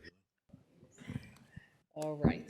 Good evening, everyone. I can say clearly it is evening. So we'll just go in the order that you are in the paperwork. Citizens Committee for the Environment, Campaign for the Environment, I'm so sorry. Good evening, legislators. My name's Adrienne Esposito. I'm the Executive Director of Citizens Campaign for the Environment. A heartfelt thank you for sticking it out and staying here. The NGOs really do appreciate it. Thank you very much. I'm going to bring us back to the topic of clean water, and I'm going to use my Brooklyn speed talking right now. Number one is we're asking, I'm also the chair of the New York State Clean Water Coalition, which is not only all these wonderful environmental groups you've been hearing from today, but it also includes the New York Water and Environment Association, the good people that operate and run our sewage treatment plants. It includes New York Rural Water Association, as well as the New York Water Association. So all of the drinking water, all of the wastewater, all of the environmental groups, and we're all asking for $600 million in the Clean Water Infrastructure Act. Why? Because we need it. And I want to thank you guys so very much for restoring the budget cut last year to $500 million when it was proposed to be $250 million. Good news is, and we want to recognize the governor's staff and the agencies, they spent a lot of money last year in the clean water arena. In fact, they spent a record amount. $600 million went out the door last year for over 250 projects all across New York State, upgrading sewage infrastructure and making our clean water cleaner. That's great. See, they can do it. That justifies asking for $600 million again this year. Also, a little known fact, but very important, the program was oversubscribed again last year. In fact, it was oversubscribed by over $700 million, which means there were 200 different infrastructure projects that went unfunded and were denied last year that are shovel-ready right now. And if that's not good enough, I think we all need to know that the PFAS regulations are going to be coming online for the 4 parts per trillion, you know, if the EPA keeps to that, but that's another story, which means, according to the water districts, there's 296 water districts across New York State that are right now between 4 PPT and 10 PPT that will need more clean water funding. And if you think people want to afford their electric bills and their grocery bills, they really want to afford their water bill. It's a necessity. Really quick, we're going to ask also for an increase in the Environmental Protection Fund. We told you that would be investment of funds, and you know what? We were correct. Report just came out. Record number of people visiting New York State parks. 88 million people last year visited New York State parks. The crown jewel being Jones Beach with 9.5 million people. Everything we spend in that EPF is coming back to us as an investment, not only for economically in New York State, but for quality of life for New York State residents. My time is over. Thank you very much. Oh, we're getting applause. Thank you, thank you. I think you're just delirious because it's 8 o'clock at night. Good evening. My name is Jeremy Cherson, Associate Director of Government Affairs for Riverkeeper. Thank you for the opportunity to testify today, and do not fear, Senator Krueger, there will be no props this year. In 2023, New York City discharged 29 billion gallons of combined sewer overflows, equal to 105 Empire State Buildings full of sewage. Across the rest of the state, 8.8 billion gallons were dumped into our waters. That's 32 Empire State Buildings of sewage. That's a lot of poop. Now, that doesn't even capture the 89 million gallons of untreated landfill leachate that is released into the Hudson and Mohawk rivers annually by a group of citizens who just recently released a report. To address these challenges, we're asking for the legislature to increase the Clean Water Infrastructure Act to $600 million. And I'll add that inflation has eroded its value since it first hit $500 million in 2017. It's now worth $641 million. It should be funded at that level. And the program, as Adrienne said, is oversubscribed. The EFC has identified 544 water projects requiring $6 billion of need this year alone. Despite investment, the progress is uneven. We also support raising the EPF to $500 million with a $2 million increase to the Hudson Estuary Program and the Mohawk Basin Program. These programs are really important for nutrient pollution, habitat loss, PFAS contamination, as well as providing technical support to counties and municipalities. Since 2021, over $650,000 in Hudson Estuary grants have supported STEM education for young adults from New York City to the Mohawk Valley. Also, the Interstate Environmental Commission, based in Long Island City, protects water and air quality in the tri-state region. The governor's budget proposes cutting IEC funding by more than half, jeopardizing $1 million in federal funds. We urge full restoration of this funding. Finally, Riverkeeper, like everyone else, is concerned about news coming from DC regarding the pause on federal grants and infrastructure funding, as well as the termination of grants for nonprofits and universities that provide foundational research that guides policymaking. This serves as a sobering reminder that the state is the last line of defense when the federal government threatens the progress we've made on clean water over the last 50 years. Thank you for your time, and I'm happy to take questions.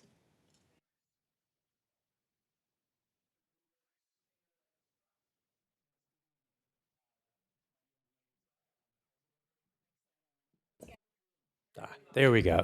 All right, good evening. My name is Andy Zepp. I'm president of the Finger Lakes Land Trust, and I come from a region that supports a $2 billion tourism economy that is based on clean water, clean vistas, and easy access to nature. And my organization, the Finger Lakes Land Trust, focuses on projects that sustain those values. Many of our projects are done in partnership with New York State, and earlier this year, we worked together to secure more than 3,000 feet of shoreline on Cayuga Lake. We also worked with Onondaga County to create the first new county park in 20 years. Both of these projects benefited from support from the Environmental Protection Fund, as do many of other projects. Unfortunately, at a time of increasing demand on the EPF, particularly for water quality, we're seeing the purchasing power go down, and that's for two reasons. One, we have a red-hot land market, so the values are at all-time highs. At the same time, particularly for water quality projects, we see inflation in construction costs, particularly both labor and materials. So because of that, we're asking for an increase from 400 to 500 million because the need has never been greater, and again, the purchasing power is going down. Now, funding is one thing, but there's a big difference between appropriations and getting paid. My organization today holds 21 properties for transfer to the state. This is about $4.7 million, which is a lot for a small organization. And in the last 2 years, we have only completed one sale to the state. Across the state, collectively, land trusts hold 100,000 acres with a value of $150 million awaiting transfer. In contrast, in 2023, the state only acquired 3,800 acres with a value of $6.5 million. So why the backlog? There are a couple different reasons. First and foremost is New York's approach to title review. Unlike most other states and the federal government, we don't use title insurance, which the rest of the world does. We're delighted to see in the governor's State of the State book that she was proposed to address it, but concerned that we didn't see that again in the budget document. In addition, we also note that over the years there's been attrition in the real property bureaus of the Attorney General and the DEC. So we see staffing shortfalls and other issue. And then third, there are processes and procedures that are out of date and simply need to be reassessed and streamlined. All of these are going to take focus. These are projects that are vital to our state's economy, human health, and we hope that if the governor doesn't renew her commitment on title insurance, we hope that the Senate and Assembly will as well. Thank you.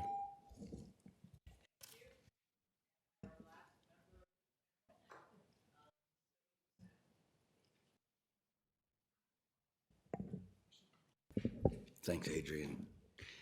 Good evening. My name is David Ansel. I'm the Vice President of Water Protection for Save the Sound. Our mission is to protect and restore the Long Island Sound, although I note that our advocacy and fight for clean water is good for all New Yorkers. I want to thank you for the opportunity to testify tonight and for staying here with us to listen. I want to share some of the challenges that are facing the Long Island Sound. But first, I want to remind you why the Long Island Sound is so important. It's an ecological treasure with over 170 known species of fish and dozens of types of migratory birds. Millions of New Yorkers use it for recreation, boating, fishing, and swimming at over 200 beaches.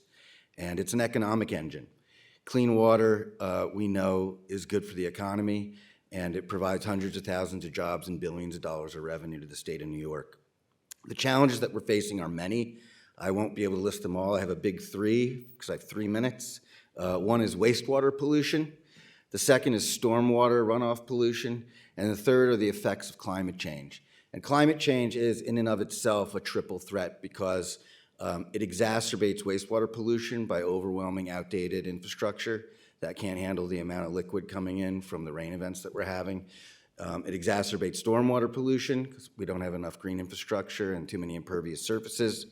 And it's actually also warming the water. And as the water gets warmer, it can hold less oxygen, which can lead to hypoxic dead zones, which were really prevalent in the 1980s and 90s. And we've worked so hard to try to reduce that. But unfortunately, we're kind of at a tipping point where we may be going back in the wrong direction. The good news is we know what the solutions are. We need to invest in wastewater infrastructure. We need to reduce stormwater pollution and have more green infrastructure and more nature-based solutions and living shorelines. We need to mitigate climate change, as I said, and we need to address the wastewater infrastructure deficiencies. We have outdated and inadequate wastewater infrastructure all around the Sound. Which brings me to my ask tonight, which is we must fund the Clean Water Infrastructure Act at $600 million. And we must fund the EPF at $500 million. The governor focused on affordability in her State of the State address a couple weeks ago, and affordability doesn't just affect groceries and milk and cheese. It actually affects the parts necessary to upgrade and maintain our wastewater facilities as well. So there's a massive opportunity cost in failing to increase this funding. One is the continued degradation of our environment and public health. And second, it appears that we're losing our support from the federal government, in which case it's never been more important for New York State to continue to lead in the fight for clean water. And at this moment, every dollar counts. Thank you.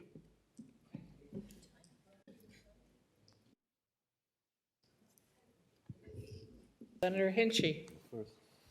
Hi, thank you so much. I'll see if I can do 2 quick questions. Thank you all for what you do and for being here and for staying. First question is for Riverkeeper. We've talked a lot today, feels like yesterday, this morning, about emerging contaminants and on-site treatment.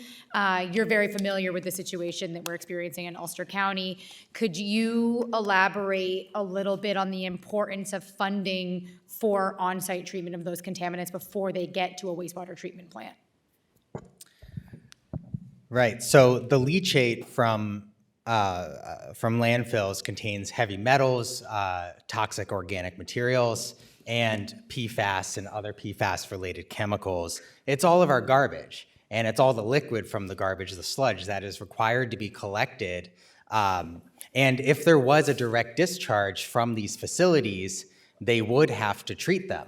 But they're able to pump them into trucks or pipe them directly to a wastewater treatment plant, and magically it's not toxic waste anymore, and they're able to discharge it directly into waterways across New York State. And so it's not just the Hudson and Mohawk rivers.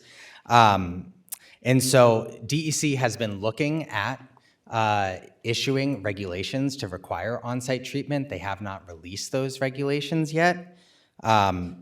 But they have the technology, these facilities have the technology to do it. It will cost money, and the state will likely be asked to help support those on-site treatment measures. Thank you, and I would acknowledge that we're supposed to see those regs. DC has told us the early part of this year, so we're all waiting for that. I'd be remiss if I didn't say that Assemblymember Kellis and I have a bill that would help address this exact thing, which we would love to see in the budget, which I think would be helpful.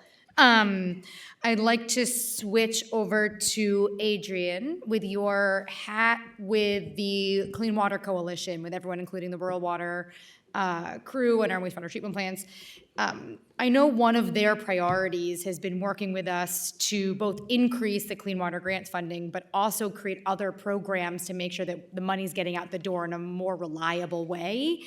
Something like a CHIPS-like model, I know they've been really supportive of.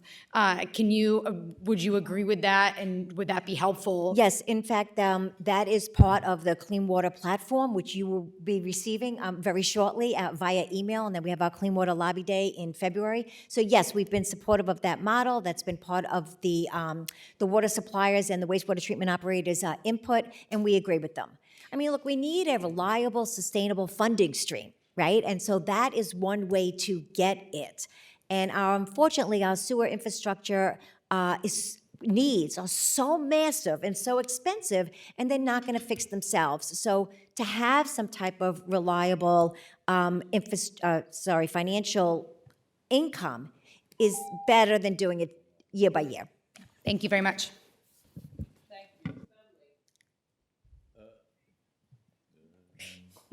Assemblyman Roth? They get tired. Thank you. Thank you guys for sticking it out.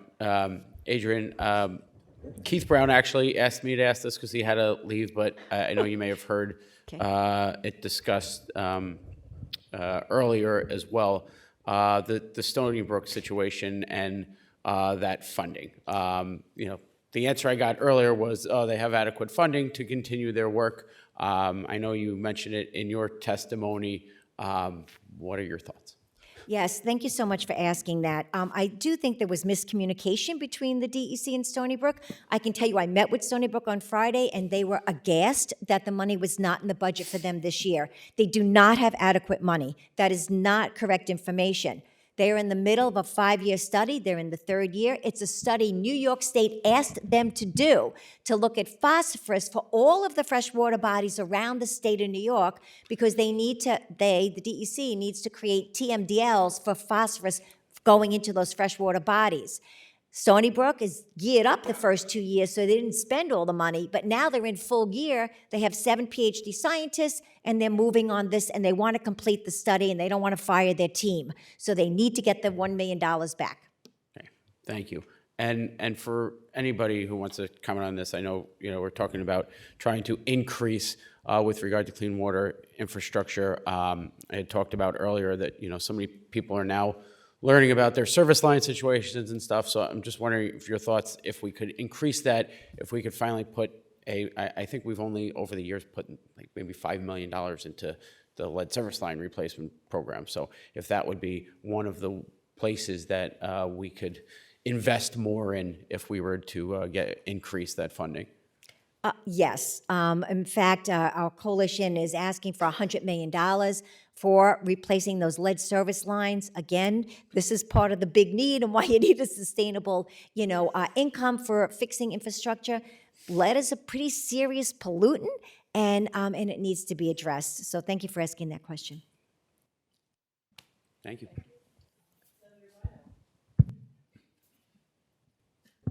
Thank you, Madam Chair. Hi, question is for CCE. So my colleague just asked a question regarding treating water before it gets into the system. Mm-hmm. Would you suggest increasing testing as well throughout the state to ensure that we're really capturing the reality of how our water is contaminated in the MCLs? Well, first of all, welcome, Senator Viner, to that Senate ENCON committee. And the answer is absolutely yes. In fact, we were extremely disturbed that the EPA or the administration just withdrew just as it was supposed to go into effect, the EPA's rules to require that manufacturers that involve PFAS were supposed to be testing and regulating for the discharge of that. That is a huge public health and environmental setback. So that it falls to the state, as I think David might have said earlier, or you. But the point is that, yes, the state is going to now need to do more testing. The whole idea is it's not just to clean up PFAS and 1,4-dioxane after it gets into the water, is to prevent it from getting into the water in the first place. That's the cheaper, safer alternative. But we don't know always where it's coming from unless we're testing, whether it's effluent or discharge from industry. So those two things are critically important to protect environment and public health, and frankly, our dollars. So speaking to 1,4-dioxane, in my district, in Hempstead, in the village, they're facing a really big challenge to the tune of over $55 million to do a cleanup. And they're really, at this point, outside of the guidelines. And so would you suggest putting more money in communities that are disproportionately affected based on their disadvantage, their economic disadvantage? Yes, and the reason for that is we really need to keep water affordable. That particular area that you're talking about, the village of Hempstead, unfortunately, is drinking 11 parts per billion of 1,4-dioxane, and as far as I know, and I did look, it's the highest level in the state of New York. So that is of concern. It's also a low-income community of color, and they cannot afford higher water bills. So the answer to your question is yes. Okay, so thank you for that testimony, and thank you also for clearing up a point earlier about the Stony Brook issue and the funding. So I hope that's restored. Thank you very much. Thank you. Thank you. Assembly. Assemblymember Scavone? Thank you, Chair, and good evening. Thank you for being here, and thank you for your advocacy for the environment. You do so much, and you speak for areas of our environment that certainly need a voice, and you also marshal people quite well, so well done there. Thank you, Ms. Esposito, for bringing up Stony Brook, and Assemblyman Ra for bringing up Stony Brook. The School of Atmospheric Science out in Stony Brook, Southampton, as well with the Center for Clean Water Technology, has been at the forefront of our testing.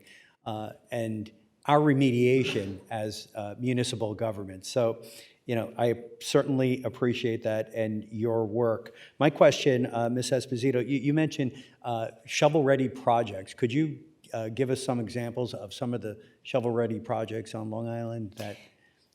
On Long Island, well, I did not review the list. What we did was we looked at the data that a report provided, and it talked about the program being oversubscribed by $744 million, and I think it was 227 projects that went unfunded. So I don't know which ones are on Long Island. I know there were some on Long Island, but I don't have them memorized. I apologize. I'll do that next year. When I got into this, I was a commissioner of a water district, and at that time, the acceptable parts per trillion was 60 of PFAS and PFOAs. Now it's down to 10. It's going to go down again. I know I had asked this question earlier about the different kind of filters. Could you speak to the kinds of money that is going to be needed to filter the groundwater for PFAS and PFOAs? Yes, and actually, last I checked, the cost of a carbon granulated filtration system for the average water supply district is about $1.5 million, and that's for the installation and the upfront cost. And then, of course, the maintenance cost down the line varies according to how much PFAS is actually in the water and it's filtering out. But, it could be upwards of $1 million per year. Right now, the grants cover the initial installation cost, but they do not cover the maintenance cost. So it's just a reason why we really need to cover that initial upfront construction cost. And last question, I believe prevention is worth, certainly worth a ton of cure. And when we talk about nitrogen in the water and, harmful algal blooms, do you support either septic or sewage systems? In other words, municipal sewering versus individual IA septic systems. I support both. I mean, there's many areas I know specifically across Long Island, but not just across Long Island, in the Adirondacks and in other areas where they don't want sewers. And sewers are quite expensive. I mean, they are very, very costly.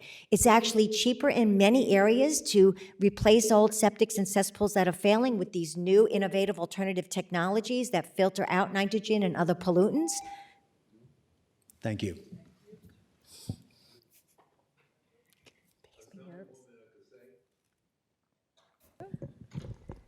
Thank you. I will go ahead and beat the dead horse of Stony Brook University. This is in my district, so thanks for everyone setting me up.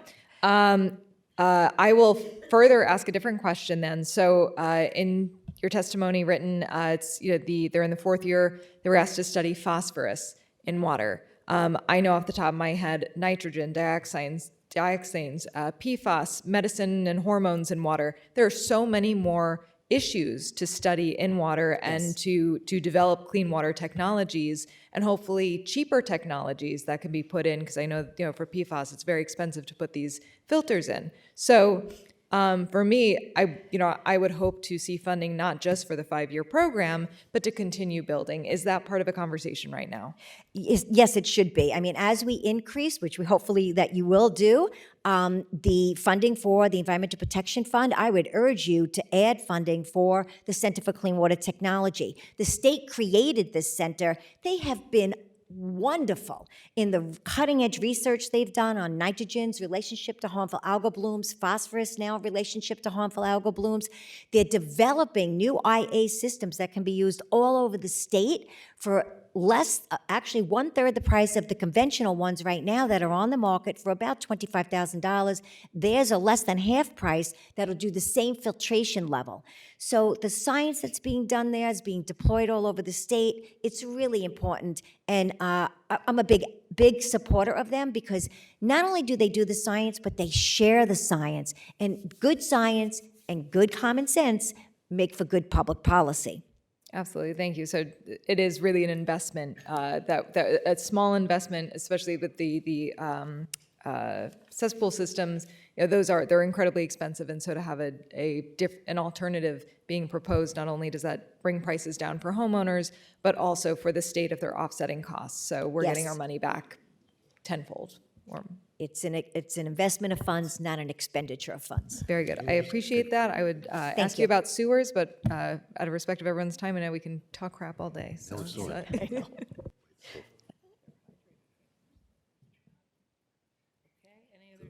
Members? Yes, Assemblyman Otis. Thank you. Andrew Zepp, you left out one liquid that attracts people to the Finger Lakes. That would be wine. So I did, but you have to have a view when you're drinking the wine. Absolutely. I have a question. Senator Mayer and I share a lot of territory, and one of the things that we've experienced in the last few years is in extreme storm circumstances, there's a hit on water quality because it exposes the inadequacy of our stormwater systems.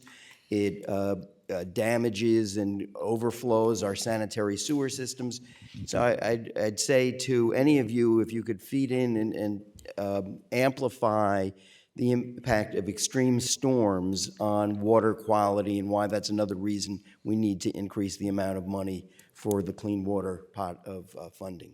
Well, I'll just speak first in the Finger Lakes. We've seen every year now a super saturated storm cell in the summer drop somewhere in 8-10 inches of rain in a spot and just, not only damage infrastructure, but create a tremendous pulse of nutrients and sediment into our lakes. And for starters, some of the work we're doing with the state, with the counties, stormwater districts, is try to build back in some of the resiliency that was lost, because in a wet climate, for about 200 years, the number one goal is to get the water off my land and in the lake. So we straightened the creeks, we've eliminated the wetlands, and it's building back that stormwater detention capacity, some of which can be natural and have a habitat function, but some of it's going to be engineered basins. But that is, needed across the whole state. But we're seeing it now. It's not a prediction of the future, it's every year. Great. Yeah, and in the Sound Shore region and across the Sound, we know that the infrastructure has got problems, and when we get these incredible rain events, it's overwhelming, going into cracked lines and sewage lines that need to be replaced, overwhelming the wastewater treatment facilities, and so we're releasing partially treated, and in New York City in particular, untreated sewage into the water. Jeremy can make sure my quotes are right. It's over $20 billion a year in New York City waters that's going in untreated and combined sewer overflows because of the rain. And of course, the stormwater pollution is really serious. Every time it floods, all that pollution is in the puddles, it's on the ground, and we always say whatever is on the ground gets in the Sound. Yeah, it's 29 billion gallons in New York City of raw discharge sewage. Annually, 103 Empire State Buildings full, as I said. And there's a bill, Rain Ready New York, that would help modernize our stormwater, practices that Assemblywoman Gallagher and Senator May carry, that we're hoping can get over the finish line this year in the Assembly. Thank you all. Assemblyman Burdick? Thank you, Chair, and thank you to the panel. Can you comment on the proposed pilot program to provide financial assistance to owners of private wells contending with contamination? And how would you see it scaled to a statewide program? And do you have any idea of cost? Well, I'll just start. I mean, I live in a county where there's 40,000 homes that rely on private wells, which equates to about 150,000 people. And I would venture to tell you, those people have no idea what they're drinking. And when they do get their well tested, it's never really great news. So we, the New York Clean Water Coalition, did advocate. We've been advocating for several years for this line item. We're very happy that the governor's put this in the State of the State and her budget this year. We also have the same questions you do about how will it be administered? Will the DEC be testing those wells, which would be unusual? I don't think that's the way it's going to happen. Usually a local health department will test the well, or at least send the sample out to be tested, particularly for PFAS, because a lot of local health departments don't have the PFAS technology to test. So we don't know how it's going to be rolled out, but we are happy that this is a beginning part of funding it and figuring that out. Anyone else want to comment on that? Cost for scaling it? Anybody I even? think it's going to be billions. It's going to be a huge number in the long run, because I think more and more communities are going to find out about it. In the long run, more communities in Westchester and around the state are finding out they have a PFAS problem all the time. And it's really important that we do test this. We do help families with remediation, try to make people safe. It's a major public health and safety issue, but just as Adrian was saying at the top of the conversation, it's really important from a legislative perspective that we get control of stopping PFAS from getting into the system in the first case. That's one of the huge goals that we have. Great, thank you. Anyone else? Nope, that's it. Okay, then I want to thank this panel very much for staying with us all day and evening. Thanks so very much. Thank you, and I'm going to call up Fridays for Future. Oh, they had to leave, so Police Benevolent Association, the Nature Conservancy, and Clean and Healthy.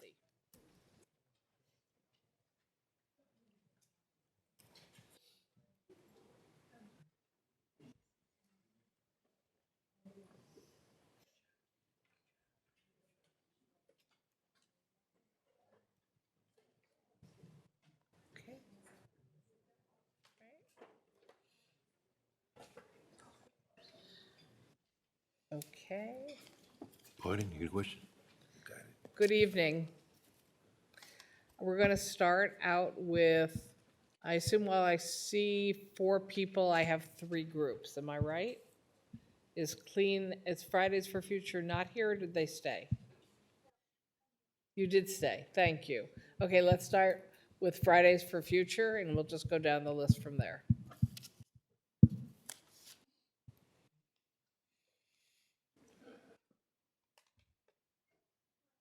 Press the light. There you go. It's green. Hello, thank you. My name is Helen Mancini. I'm a 17-year-old organizer with Fridays for Future New York City. In 2019, the same year that New York passed the CLCPA, I attended my first Fridays for Future climate strike. I was one of 300,000 people who marched the streets of New York City alongside millions across the globe, protesting the lack of government action on the climate crisis. That year, the IPCC report declared that to avoid dangerous global warming over 1.5 degrees, greenhouse gas emissions had to peak by 2025. Out of all the target dates and predictions, I have always remembered this year, my graduation year, as motivation to fight for my future. Now that we've reached 2025, it's clear we have not met our goals. Temperatures rose over 1.5 degrees last year, and peak emissions are still nowhere in sight. We've elected an administration that has spent its first week cutting red tape for the fossil fuel industry and reversing the winds of the Inflation Reduction Act. We've felt the impacts of this in action in our communities. In 2024, we experienced the hottest summer on record, followed by a devastating hurricane season that New Yorkers felt through the flooding of our homes and public infrastructure. Wildfires burned from Orange County to Brooklyn's Prospect Park during the drought this past fall and continue to rage in California. The climate crisis has only grown more expensive, with disasters expected to cost over $500 billion by 2050. But despite these failures, 2025 cannot be our finish line of our fight or of our optimism. For so many of us, 2025 is only our beginning. This is the year my friends and I will graduate high school and begin our adult lives. It's the year my little sister will start second grade. 2025 must be the year we change course and take the lead as New York State to achieve a future of clean air and water safe from climate disaster. We've been talking a lot today about the prices right now, but think about the prices 50 years from now, when my sister is only 56. That's the age of a lot of people in this room or older. This starts in this room with the budget. It does not look like Governor Hochul casting doubt on our climate goals and delaying Cap and Invest. It does not look like NYPA promising only 3 gigawatts and maybe 3 later when BPRA specifically mandates 15. It also does not look like the Clean Fuel Standard Bill, which is another attempt to weaken our CLCPA commitments. It looks like living up to the CLCPA and investing billions more into mitigation, resilience, adaptation through the Affordable and Climate Ready Homes program and the community-directed grant program proposed by the New York Renews Coalition, and the gap funding legislation to make homes and buildings ready for electrification. It looks like passing the full New York Heat Act and ending subsidies with the Climate Polluter Handouts Act. New York must do better. This budget is a chance to promise more for New York by passing the Invest in Our New York package and funding our public transit. It's a chance to reduce pollution through the Packaging Reduction and Recycling Infrastructure Act and more appropriation for climate education in schools. In 2025, this body has a chance. Thank you, Helen. I have to cut you off now. Thank you. Helen was an intern in my office, so I also want to thank you for staying so late. Excuse me. Police Benevolence Association. Good evening. My name is Matt Krug. Good evening. My name is Matt Krug. I'm the Director of the Environmental Conservation Officers and serve on the Board of Directors for the PBA of New York State. Today I'll speak about the budget needs for conservation officers and forest rangers. First and foremost, I would like to thank the legislature and the governor for passing a 9/11 death benefit for the family of Lieutenant Paul Adam, who passed away in 2015 from cancer. While I greatly appreciate the legislature helping the family of one of our fallen officers, the rest of my testimony will be about helping our current and future officers and rangers. We urge the legislature to allocate all funding for forest rangers and conservation police in separate, dedicated line items within the state budget. This will ensure that funding for the enforcement of environmental laws and emergency response like wildfires is protected and not diverted to other agency priorities. Year after year, I've seen the DEC budget increase without an increase in enforcement or emergency response. Forest rangers and conservation officers are deployed to prison escapes, snowstorms, and other natural or man-made disasters. Over half our ranger staff was deployed to the Jennings fire. The trauma of responding to fires, suicides, and other devastating incidents, combined with the strain of short staffing, demands increased investment in critical incident stress management and employee assistance programs. This funding is vital to support the well-being of our forest rangers and prevent further tragedies amongst them. Staffing and recruitment is a challenge for both our divisions. Last year, the DEC attempted to hire 25 more rangers. However, only 9 completed the academy.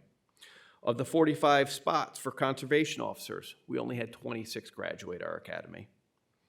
Pension and pay disparities make both careers less marketable, and this past year, the number of individuals taking our civil service test decreased by 20%. In 2024, our 27 investigators collected $8.6 million in criminal and civil penalties from polluters. Assemblywoman Kells and Senator Harckham introduced legislation for an environmental enforcement bill that will use the criminal penalties to fund special prosecutors to be hired and to purchase emergency response equipment. Currently, the majority of environmental cases are significantly under-prosecuted by local district attorneys. These district attorney offices routinely dismiss our cases statewide because they aren't comfortable prosecuting environmental cases. Senator Parker, thank you for introducing legislation requiring conservation officers to have body cameras. We support that legislation. However, we need the funding for it. Besides the body cameras, there also needs to be funding for the memory storage and also for a report management system. The total cost is about $8 million. Lastly, we are hopeful that the new year will bring experienced new leadership to the DEC that will support its members in the field and that are on the front lines protecting its people, animals, and other natural resources. Thank you. Whew.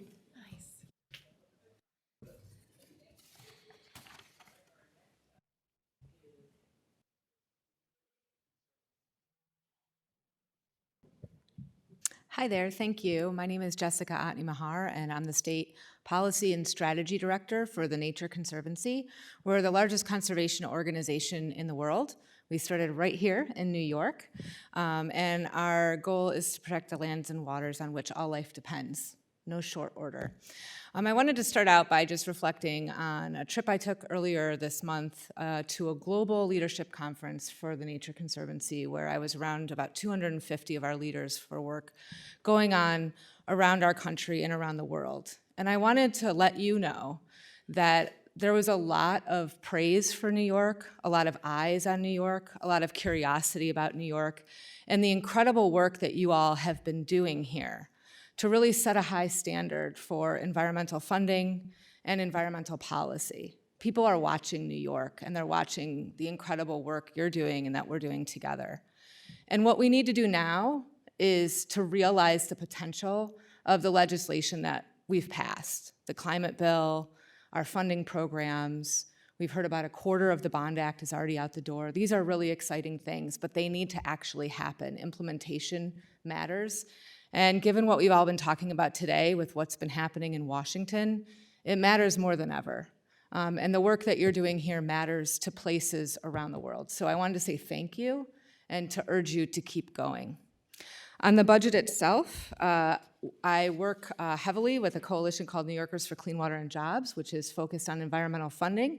The Environmental Protection Fund is a key component of that. It's been a long-time source of critical funding for programs around the state. It's had bipartisan support. It's part of the legislature's environmental legacy, and I want to thank you again. We're urging you to increase that to $500 million. There's a typo in my testimony. There's a chart in there that talks about the Land Trust Alliance Conservation Partnership Program. We're hoping that goes up to $5 million this year. And I also wanted to put in a little plug for that funny little program, the Protected Areas database, which is going to help us do things like site renewable energy more effectively, make sure we have data to make natural resources decisions. It's an overlooked gem in the EPF.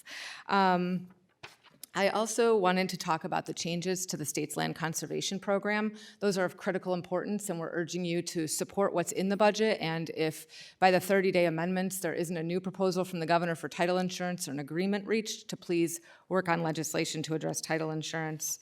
And also support the Clean Water Infrastructure Act with $600 million. And I'll yield the rest of my time to my colleagues here. Thank you. Thank you. And you only get 3 minutes, even though she ceded you time, but that was very nice of you. That was a good try. That was a good try. Clean and healthy. Thank you. Good evening. I feel like this is a now for something completely different panel. And so I'm Bobby Wilding. I'm the Executive Director of Clean and Healthy. We are an environmental health and justice advocacy organization focused on building a just and healthy world where toxic chemicals are simply unthinkable. And as I listen to all of the testimony that we've been hearing today, I want to say it's essential that New York State step into the leadership role of turning off the tap on toxic chemicals. We solve many of these financial burdens on communities when it comes to water, when it comes to solid waste, when it comes to toxic chemicals coming out of landfills by turning off the tap. And before I talk more about that, I want to take a step back to where I got started, which is working on cleaning up toxic waste sites, Superfund is up for reauthorization. Given the federal climate, there are a couple of things I want to highlight that we support in what the governor is proposing. That is putting a focus on disadvantaged or overly burdened communities in deciding what to prioritize.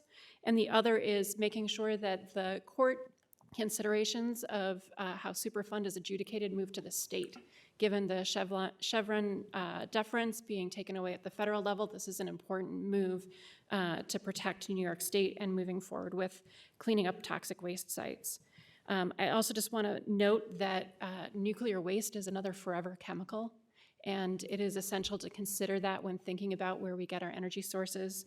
Advanced nuclear is really not, in my book, any more advanced than advanced chemical recycling. And so I will leave that there.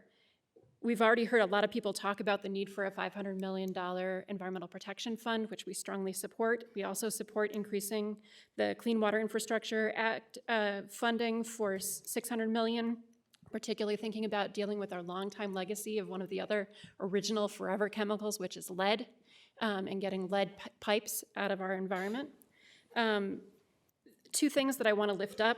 The New York State Children's Environmental Health Centers are bringing environmental health capacity to pediatricians across the state, and they need an increase within the EPF to $5 million. We also are on the brink of creating a whole lot of new Superfund sites across upstate New York as we bring in chip manufacturers. They are heavily reliant on PFAS. There are no air emissions controls on PFAS. There's no water emissions controls on PFAS.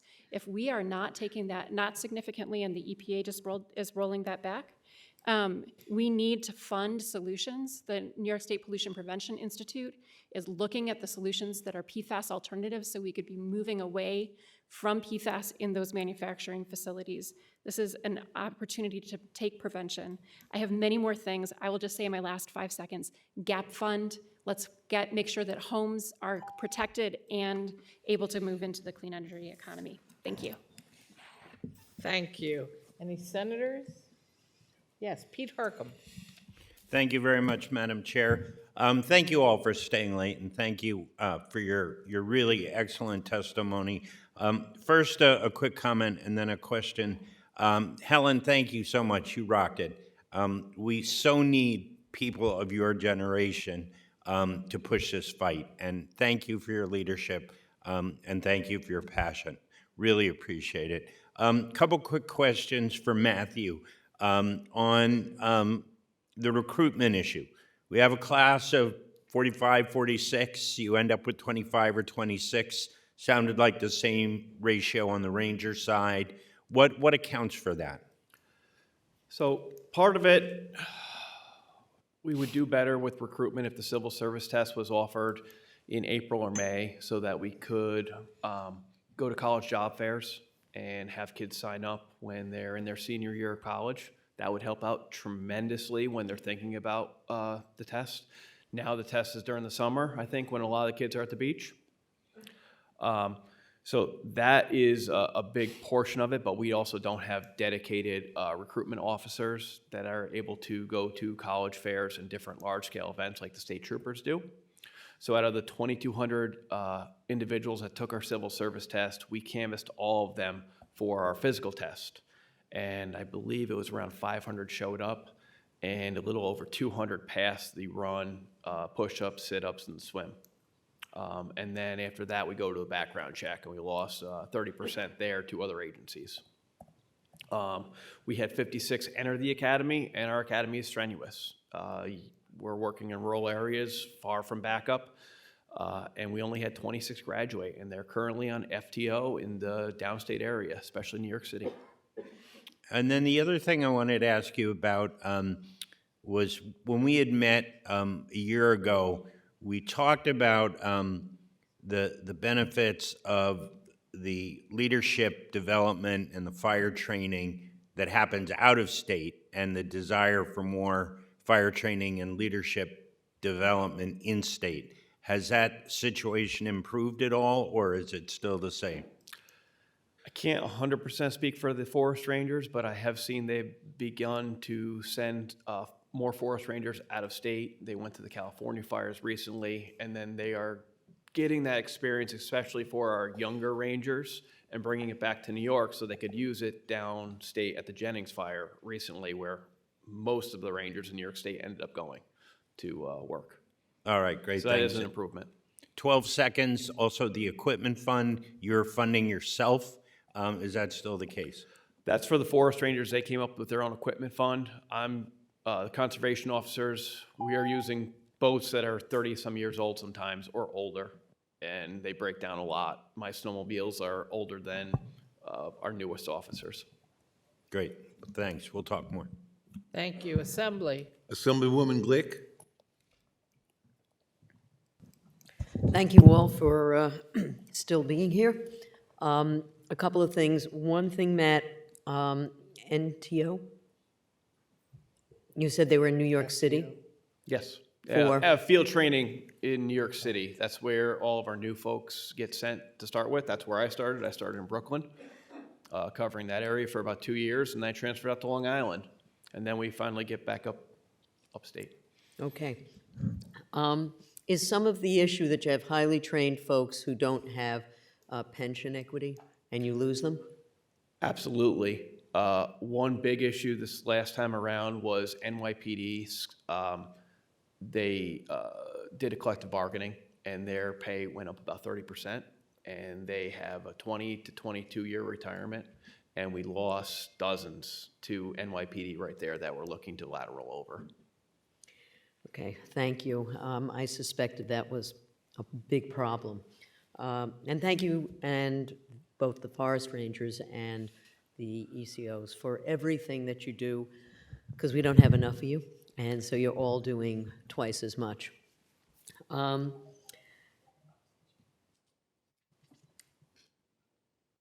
Jess, on the land trust, what was the first thing? It was $5 million. Oh, yeah, their Land Trust Alliance has two programs that are funded by the Environmental Protection Fund, the Forest Conservation Easement for Land Trust Grant Program and the Conservation Partnership Program. We're hoping to see both of those grow to $5 million within the land conservation part of the EPF this year. Great, thank you. Yeah. I just have a minute. Bobby, could you just talk a little bit more? I think it's very interesting that you raised the issue of nuclear waste still being a forever chemical. Could you just talk for 1 second about how many chemicals are in our just general, everyday? Do we know any of the testing, or is it only a portion of the thousands of chemicals? We don't have a great sense of how many chemicals we're surrounded by every day. What we do know is that there are 15,000 different chemistries that make up the class of PFAS alone. And the estimates are that there are about 80,000 chemicals that are commonly used in commerce. The vast majority of those have never been fully tested, and it's important to recognize that even with some recent strides, only about 5 or 6 chemicals have ever been fully banned at the federal level. Thank you. Thank you for what you do. No more senators. Assembly. Okay, Assemblyman Simpson. Thank you. Thank you all for sticking it out, and I saved my time to ask a question. I'm going to focus on a question for Matt, though. It's great to see you, though, Jess. I just don't have any questions for you. You mentioned critical incident stress training. What would be the ask, how, as far as resources, what you would need? Any idea for a budget? You know, you talked about a separate budget line. So we had 2 forest rangers in the last couple of years commit suicide. They were, one was a captain, one was, I believe, a colonel. Could you pull the mic a little closer? Yep, sorry. So we had 2 forest rangers commit suicide. Some of the mental health issues that you develop over your career with seeing numerous dead bodies and other searches and the stress it affects their relationships, not only with their family, but other officers. So a portion of it is when law enforcement or other people need to get help under the current red flag laws is you could lose your ability to work. So sometimes a mental illness is a very short-term issue that can be worked out within a couple of weeks with treatment, help, talking to somebody. Under the current state regs, if we have an officer that goes out of state because they have like alcohol rehab, when they come back, they have to go through a psych test. And they can't come back to work for, you're looking at 3 or 4 months, even though they've technically been cured, they're helped, they're sober. So that definitely leads to some challenges there where we actually have to send the officers out of state to get help now. We can't do it in state because of the IRPA laws. Right. So that's definitely a challenge to make sure everybody gets the help they need. Are there resources that could be available to you if you had the funding here in New York, within the budget now? So a portion of it is, so for conservation, we do have we have a critical incident stress management team that they will reach out every region, but the forest rangers are lacking that, and they're the ones that are really looking for this right now. So it would be sending the officers to, the rangers to training, having somebody to talk to. It would be possibly additional overtime to fill their vacancies if they need to spend a couple weeks out of work. Forest Ranger Robert Jacklow, who is the ranger delegate, he should have been here testifying with me, but he was recovering from a long carryout up in the high peaks. That took days and hours up that way. It's very strenuous. It's cold, a lot of snow. All right, I have 4 seconds, so thank you. We'll have to work on this. Assemblyman Palisano? Yes, just real quick, no questions, but first, thank you all for coming and staying so late and testifying. Appreciate it. But first, to you, Helen, I just want to say thank you. I spent a lot of time going to schools and talking to young people about the importance of getting involved and not being afraid to speak up on those issues that are important to you. And I'm encouraged to see you here. I wish more young people would not shy away from talking to their elected officials because we work for you. So I just wanted to congratulate you and say thank you for coming up here and speaking on those issues that matter most to you. So continue to speak out on those issues, and I hope more young people do the same thing. And Matt, I just want to say thank you to you and your officers that you represent from across the state and what you do in our communities each and every day. So just want to say thank you very much and keep up the great work. So thank you, and thanks for your testimony too. Thank you, guys. Assemblyman Scavone?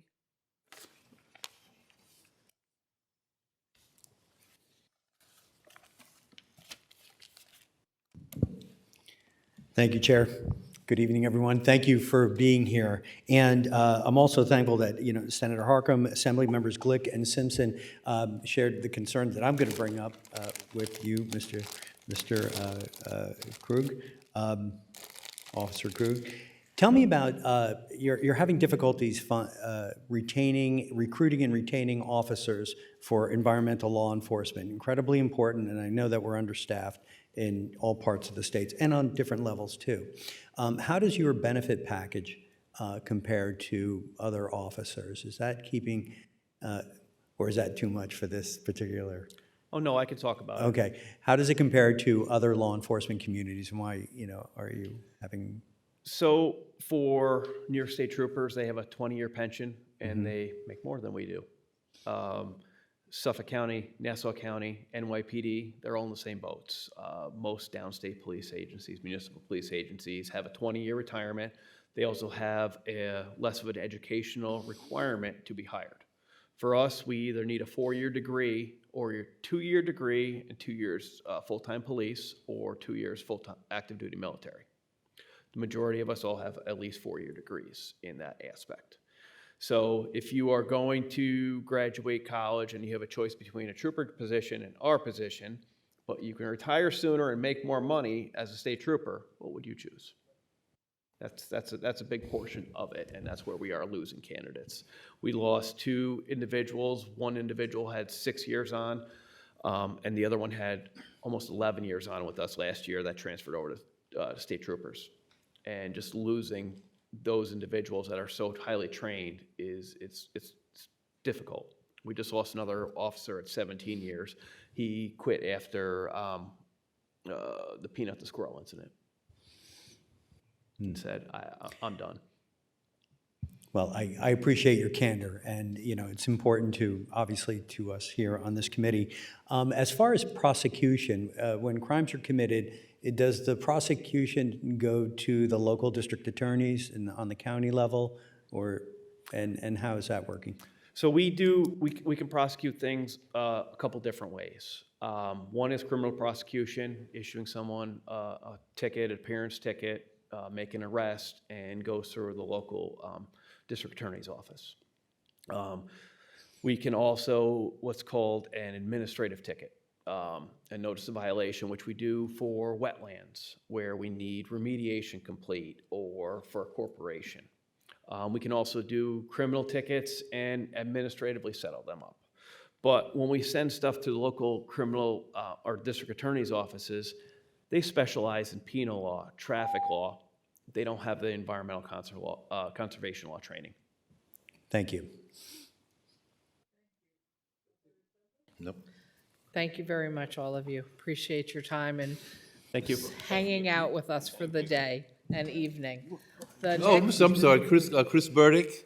Oh. Yeah. I Oh, forgot, yeah. uh-oh. I'm Sorry about that to call you back. Uh-oh. You thought you But I'll were be getting quick. away. First of all, I want to thank all of you for the terrific work that you Don't do look at and me your like that, advocacy. Beverly. It really makes a tremendous difference. And thank you as well for the call out to the state legislature and for what we do to try to make New York a beacon of hope to the nation. Mr. Krug, can you please talk a little bit more about your view as to the under-enforcement of environmental laws and what you see are the factors that contribute to that which NCON officers face? So the biggest portion of it is the district attorney's offices usually have a full docket for the staffing that they have. They don't, and then we go to local criminal courts where a lot of the magistrates are elected. They may be a local farmer during the day, and they get a week of training at these town courts. So we get into court, and a lot of these cases, because the district attorney's offices they're out of their league with the science background. You're talking about the judges now, or the whole district attorneys, the whole system? The whole system. I spend a Okay. lot of my time educating not only the judges, but also the district attorneys on what the law is and why the law is important. And then when it goes through the cases, if we are not present in court, the district attorney's offices, just to clear their docket, will be taking a next to nothing plea. So for instance, if you illegally take a deer, it could be a $500 to $2,500 fine. If we're not in court, sometimes the district attorney's offices will settle Goes up. down to nothing? What's that? It can go down to nothing or to something really nominal? It'll be a slap on the wrist. Right. It gets automatically Can dismissed. I ask you this? Sorry to interrupt, but don't some counties have environmental courts? And do you think that that may be one of the ways to help to provide the training? Because then judges and the whole system would need to gear towards making sure that those involved with those environmental courts know what they're doing. Yes, where we did have environmental courts was Suffolk County and in New York City. And we had judges that were becoming familiar with our laws and our processes. And that was a tremendous help. Upstate in the rural areas, it's a little tougher. I mean, I work Washington County and I deal with at least 22 different courts during a different year. Sometimes they have court at the same time. We have to arraign on a district attorney night. They only have one of those sometimes a month. So it's kind of tricky, but yes, that would be one way to do it. What we're looking for here is to take our criminal fines, our administrative fines, and reinvest that back to special prosecutors and hire Right. them just for that. Well, thank you so much. Appreciate it all. Thank you. Thanks for staying so late. Thank you all, and now you're allowed to leave the table. Appreciate it. And now we are coming to, not the last panel, actually. Protect the Adirondacks, Open Space Institute, Adirondack Mountain Club, and Adirondack Council.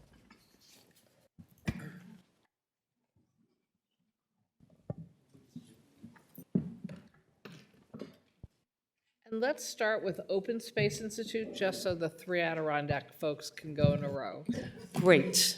Thanks, everybody, for staying here so late tonight. I have a lot of requests in my written testimony, but I am going to name myself the broken record of the environmental budget hearing, because this is the third year I'm going to bring up the same topic. However, I'm an optimist, third time's the charm, and I believe in good government. So, you guys already know, I see Assemblyman Simpson shaking his head. For the past 2 years, the New York Land Trust community and our friends, there's over 90 of us, and the environmental community in New York have been talking about modernizing the state land acquisition program. Let me give you a statistic, and I know Jess talked about this and Andy Zepp from the Finger Lakes Land Trust. In 2007, New York State bought 283,000 acres of land. In 2023, the last year that the state land acquisition report came out, was 3,800. Something's got to change. Now, we have had some slow progress. The chamber called a meeting in August. We had a roundtable, and DEC and state parks have been really working with us and improving the process. We had a meeting with Comptroller DiNapoli and his executive staff, and that was very positive. And then we saw in the State of the State, the last paragraph, it was really easy to find, just scroll all the way down to the last paragraph. Make open space accessible for all. Recognizing the need for streamlined processes, the governor will also champion several key initiatives. This will include modernizing the use of title insurance to expedite land acquisitions. And I want to point out, this isn't just an upstate issue. I get calls from Ramon Andino of the Bronx Land Trust. He's got projects out the wazoo that he wants to protect in his community. And 35%, a minimum of 35%, of the Bond Act is supposed to go to disadvantaged communities. But because the process is so long, some organizations like mine are holding $24 million of land right now.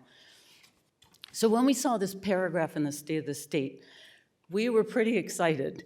And so we looked at the budget thinking there's a big fiscal impact here. The state's starting to pay interest charges to the land trust because we're holding these properties so long, and the staff cost associated with this as well. And there was nothing in the budget, the governor's budget, about this. There were other land reforms that we were very appreciative of, covering some of our costs prior to the acquisition. But you'll remember the Senate passed title insurance legislation last year. It got through the ENCON committee and didn't get to the floor of the Assembly. We're asking the governor in her 30-day amendments to put title insurance back in her budget. And if she doesn't, we're going to come back to you all in your one-house budgets to put it in there. Thank you. Thank you. Okay, Protect the Adirondacks. Thank you, Senator Krueger, and good evening to Chairs Pretlow, Senator Harcum, Chair Glick, and other members of the Senate and Assembly Environmental Conservation Committees. Thank you for the opportunity to testify. I am Claudia Bramer, Executive Director of Protect the Adirondacks. I will be brief and focus on 3 points. First, the protection of the state's lands and forests is essential for the health of the state. The Environmental Protection Fund should be increased to $500 million, with the open space and land acquisition line increased to $100 million. Then this increased level of funding is necessary to protect the approximately 3 million acres of land needed to reach the state's 30 by 30 goal. Funding for the Adirondack High Peaks Information Center, the Cascade Welcome Center, and the Adirondack Watershed Institute need to be restored to the EPF. These are critical institutions for the protection and research of natural resources in the Adirondacks. For 50 years, the Department of Environmental Conservation has been required by the Adirondack Park State Land Master Plan to undertake carrying capacity analyses on major lakes in the Adirondacks. To date, that has not taken place. We need $1 million in the state land stewardship line of the EPF for carrying capacity studies for water bodies so that DEC can undertake and complete this vital work. Funding for wildlife research is needed to support DEC's 2025 update of the statewide Wildlife Action Plan. DEC has inadequate data to support its efforts and to make science-based decisions. $1 million is needed in the EPF for non-game wildlife research, including $500,000 to conduct a gray wolf status assessment. On a final note for EPF, diversity, equity, and inclusion initiatives are being decimated at the federal level. We need $1 million to be added for the planned new exhibit on the African American experience in the Adirondacks. Second, funding provided under the Clean Water Infrastructure Act is essential. We need that to be increased to $600 million to address urgent and widespread clean water infrastructure needs, including sewers and septic systems that you've already talked about tonight. Third, the executive budget proposes to boost the staff and budget of the Adirondack Park Agency, but the 50-year-old APA Act itself needs a facelift. Some of the APA Act's provisions are outdated, like the shoreline protection. Others need clarification and improvement, such as the jurisdictional provisions, and new provisions need to be added to address current significant issues such as climate change, affordable housing, and local government planning issues. The APA Act needs to be amended so that it can serve the purpose of protecting and conserving for future generations this beautiful place. I want to also support the title insurance fix. Thank you. Thank you. And next to Adirondack Mountain Club. Thank you for this opportunity. I'm Kathy Pedler with Adirondack Mountain Club, which is based in the High Peaks Wilderness, and we agree with the land trusts. The Catskill and Adirondack parks represent over 6.5 million acres with more than 25 million visitors each year. New York State Forest Preserve lands within the parks, about 3 million acres, are managed by DEC. The parks combat climate change, protect critical habitat, and provide fresh drinking water to millions, including those in New York City. We thank the Senate and Assembly for your leadership in providing $10 million in dedicated EPF state land stewardship funds for the Catskills and Adirondacks over the past several years. This line is critical for protecting wilderness, providing safe and welcoming visitor experiences, and supporting communities. Projects being implemented with this funding include the expansion of trail work, more educational stewards, improvements to recreation infrastructure at trailheads, parking areas, and water access, projects to improve accessibility, materials for bridges, docks, campsites, and day use areas, ecological monitoring, and visitor use management planning and implementation. This year, ADK, the groups on this panel, and over 40 organizations and municipalities signed a letter to the governor requesting that the dedicated stewardship line be increased to $12 million, and that the EPF in which this line lives be increased to $500 million. Thanks again to your work, in the final budget last year, Forest Preserve visitor centers were supported, including Catskill Visitor Center, Adirondack Mountain Club's visitor centers, and the visitor interpretive centers of Paul Smith's and SUNY ESF. In the executive budget proposal, 3 of the centers received full support, but the Adirondack Mountain Club's visitor centers were not included, and we respectfully request that funding for ADK's visitor centers be restored to $250,000. Our visitor centers are essential infrastructure for the Adirondacks and the High Peaks Wilderness. They are a year-round resource for outdoor recreators, providing trip planning, weather reports, trail conditions, maps, guidebooks, and essential gear to ensure recreators have safe adventures. They provide year-round access to skilled education staff and 24-hour bathroom facilities, which reduces the impact of improperly disposed of human waste. And the visitor centers provide essential preventative search and rescue education to help avoid preventable rescues by an already overstressed forest ranger force, and our visitor centers serve as a base for forest rangers who coordinate the search and rescue events. There are other important initiatives listed in our written testimony that were outlined in a letter to Governor Hochul and signed by over 40 Adirondack and Catskill organizations and municipalities. And I've included a table that summarizes the EPF in terms of funding requested by Adirondack and Catskill groups. And thank you very much for this time. Thank you. And finally, Adirondack Council. Hi, Kevin. Hi, thank you so much. Good evening. My name is Kevin Schlad. I'm the Deputy Director of the Adirondack Council. A small building sits on the rocky summit of Whiteface Mountain. This building serves many purposes, but perhaps its most important purpose is to monitor air quality. A small device sits on this building's roof, and when a cloud passes by, the device opens up. extending its many tendrils upward that look like fishing lines. Cloud water condenses on those lines and drips down into containers. Those samples are then returned to a laboratory for analysis, teaching us what we're breathing and what we're drinking. During the first term of the Trump administration, this air monitoring station found a dramatic uptick in ozone pollution. An investigation quickly determined that the EPA had neglected to order the coal-fired power plants of the Ohio Valley to turn on their pollution control equipment. AG James took the EPA to court, and New York was successful in getting a decision that compelled that federal agency to order Upwind coal-fired power plants to turn on their pollution control equipment, preventing thousands of premature mortalities each year. AG James relied on water quality data collected in the Adirondacks to prove harm to New York and establish standing in court. The data she used came from an Adirondack Lake survey consisting of more than 40 years of carefully collected water quality samples. Scientists are telling us something very important right now. A new baseline water quality study is needed to bolster ongoing data collection efforts and to learn more about the potential for our waters to combat climate change.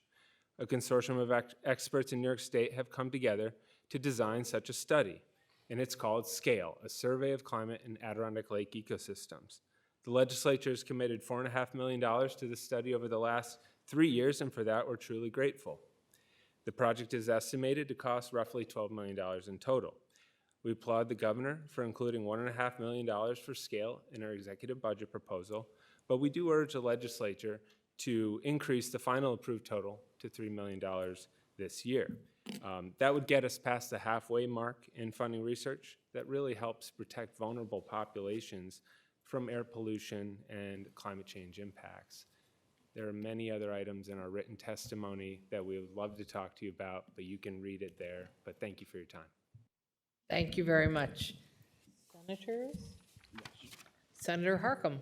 Thank you, Madam Chair. Thank you all for your testimony and for your partnership. This is not a question, it's more of a statement in that we, in the past years, have worked with you collaboratively on, shall we say, adjustments to the EPF. And you've all mentioned different items in your testimony. Separate from your long written testimony, if you could just be sure to get your proposed revisions to both me and Chair Glick and Senate and Assembly Central staff. That would be very helpful. Thank you. Thank you. Assembly. Thank you. Just want to thank you all for being here, and the common theme is we need more resources in the Adirondacks. But I do have a question pertaining to something you mentioned, Claudia, on the shoreline impacts and, $1 million. Is that DEC staff doing that survey and looking at, to get to the bottom of my question is, do you think DEC has enough staff to complete this? Because it seems like, whether it's the stewardship, the trails, the management of, hiking opportunities in the Adirondacks, we're still hearing we need more resources to fill in. And I know from my time here in the legislature, we continue to compound DEC's responsibilities. And we are hearing that there's 58 new people, but we also are tasking them with looking out for the $1 billion expenditure for climate change and that program. So do you think DEC has enough personnel staff to do that currently? I think the $1 million could definitely be used by DEC. I have 2 points. I think you would have to ask Interim Commissioner Mahar that question if they have the staffing to do it. And I would also suggest that we look at the model that was used for the High Peaks Visitor Use Management Study, where DEC did engage with a consultant to do some of that work, to make sure that we were undertaking the work necessary to do the research on how the use of the high peaks was being impacted by people there, and that is exactly what a carrying capacity study can do. It can help us analyze the impacts on the natural resources, the water quality, the fish, the wildlife, and how they are being impacted by users and the recreational impacts. Thank you. Assemblyman Anderson? Thank you so much, Chair. It's really good to see this panel here. I appreciate you all for staying here this late so that we can talk about how to save our planet and improve our quality of life in the environment. My question is for our partners and friends at the Adirondack Council. It's so good to see you here, Kevin. Likewise. Usually in the executive budget, you don't see critical programs like the Timbuktu pipeline, which that program works actively to ensure that we have access to stewards, environmental stewards, and programs that take folks from the inner city up to different parts of the state to experience that stewardship and gain that love for the environment, and then hopefully be connected to careers in such. So my question is, with all of what's happening in Washington, I'm wondering how we are looking to ensure that any budget request that comes before the legislature, since it's not in this executive budget proposal, will protect the vitality and growth of this program. Well, we have a lot of work to do, right? We often talk amongst ourselves as advocates that we need 10 times the number of people and organizations that do the work that we do. We're all constrained by bandwidth, and we just need more people to get into this field. And that's going to start in school-age children, and that's why the Timbuktu program is so important. Timbuktu Institute, for those who aren't aware, is a program, a partnership between Medgar Evers College and SUNY School of Environmental Science and Forestry in Newcomb. And this program seeks to expose high school age students that are wondering, what am I going to do when I leave high school? It exposes high school students to fields in protecting our environment and fighting climate change. And they've met some really incredible people over the last 2 years, the 6 cohorts that we've had. And many of them are now returning to be counselors for the program. They want to be a part of the faculty that are teaching the next generation. And they're thinking about, maybe I want to be a ranger or an ECO. So that's just the first link in what needs to be a much longer chain. But we had to start there with those students. And so we're really excited. But the plan is to grow the program. We need to serve more students. We're aspiring to grow. And so there is a plan to stretch into a virtual model this year, to expand. So we will still bring students to the Adirondacks, but at the same time, we will have a virtual model that teaches students. And then next year, hopefully, we'll be bringing more students to the Adirondacks. Thank you so much. Assemblymember Glick? Claudia, one quick question. When you refer to non-game wildlife, what exactly is the study? Is it a study, or is it some protective?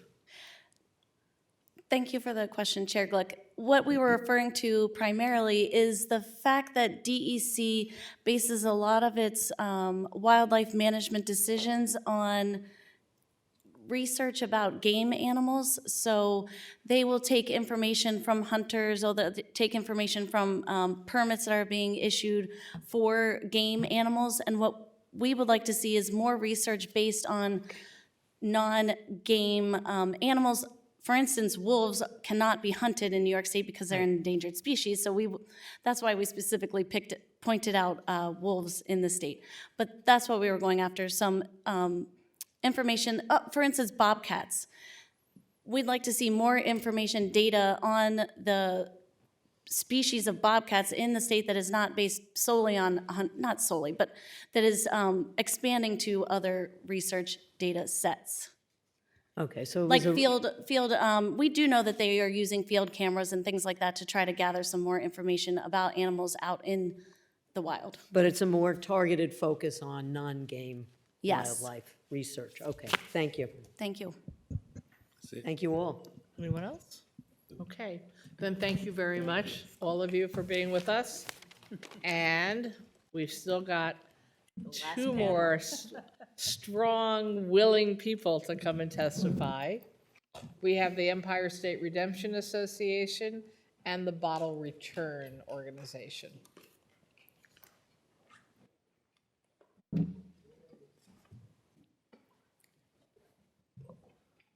too short for this.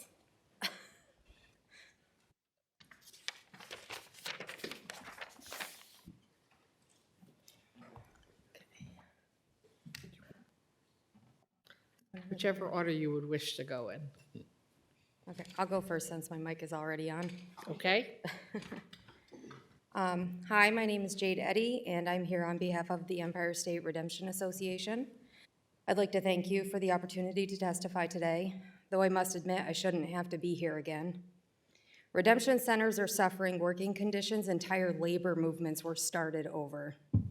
Owners are working alone, sleeping in their shops, losing homes, unable to afford groceries, and performing forced free labor. Why? We've just received our 13th increase to payroll since 2009. We're expected to cover a 114% increase with the same 3.5-cent handling fee. Meanwhile, the governor has just announced that starting in 2027, minimum wage will be tied to inflation. If that same mindset is not applied to our pay, our industry dies. This inequity has led to the closure of 25% of the state's redemption centers in just 2 years. Without immediate action, more closures are imminent. These closures mean less access to recycling and crucial funds to struggling New Yorkers. The bottle bill, which was once a forward-thinking solution, is now outdated. In fact, we're now being forced to turn away more recyclable containers than we are allowed to accept, all while facing an environmental crisis. My question to you is, how does this align with Albany's goals of affordability or environmental sustainability? Last year, I sat on the assembly floor and I heard the goals for the session: support small businesses, create jobs, and protect our environment. The bottle bill achieves all those goals.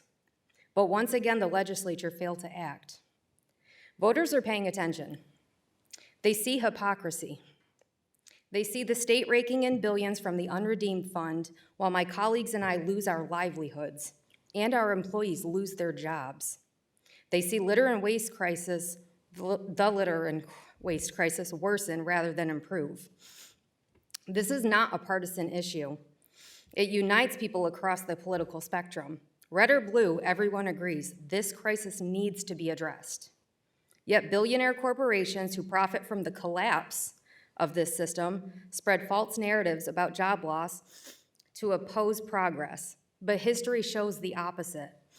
When the bottle bill was last amended, it sparked a boom in redemption center openings and jobs throughout the entire system. Modernizing the bottle bill is a win for the environment, the economy, and New Yorkers. Container expansion and an increased deposit in Connecticut led one of our businesses to see their volume quadruple in 2024. This leads to more green jobs and a massive positive impact on our environment. I am urging you to include the bottle bill in the budget or to find funding to save this crucial system. Failure to act is causing far-reaching damage to New Yorkers all across the board. Thank you. My nose, sorry. Okay, next.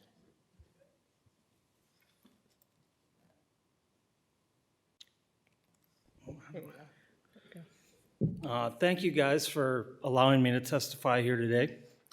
My name is Peter Baker, and I'm a partner and operator of a local community-based container redemption center in Hamburg, New York. Local redemption centers are currently operating at or near untenable margins in the year 2025 because of the lack of handling fee increases since 2009. Exacerbated by the recent inflationary pressures and the new amounts of containers entering the stream that are not redeemable, pressures to operate with the intent to profit, let alone innovate, are becoming too much to bear and has already caused 25% of the redemption centers across the state to close, with many more scheduled to do so in 2025. As a single operation, CBR helped divert 28 million containers to initiators to be reused and recycled in 2024, while providing 17 full-time positions and creating an incubator for donation and fundraising environment that exceeds well over $100,000 a year. We can do this because we believe in the spirit of innovation through investment, and most of our system is completely mechanized. My hope one day is that we at CBR can be part of diverting 120 million containers in the next 5 to 7 years. But with current margins and no handling fee increases slated on the horizon, investment in modernization to get to that point is unfortunately unattainable. As more and more community redemption centers cease to operate, the state will continue to see an uptake in beverage containers not being reused and/or recycled, further intensifying the challenges the state already faces. In turn, New Yorkers will have to fit the bill later on with higher taxes for both public health and pollution cleanup. As an operator on the front lines of this fight, there are two very simple perspectives that should not be diametrically opposed. And that is what we can continue to redeem, reuse, and recycle in much larger quantities while developing a circular economy that at its core operates with the same capitalistic principles and virtues that will no doubt develop long-term prosperity through investment, innovation, education, and creative solutions for the time and the future. Those that fear change want you to all believe that both truths cannot be held sincere at the same time, and that it can only be one or the other, further kicking the can down the road for the New York taxpayer. Any burgeoning industry just needs a little shove, which requires vision and courage. And as an operator in this fight, that's all I'm asking for today. And I thank you, and I yield my time. Thank you. Any questions? Assembly? Thank you for being here.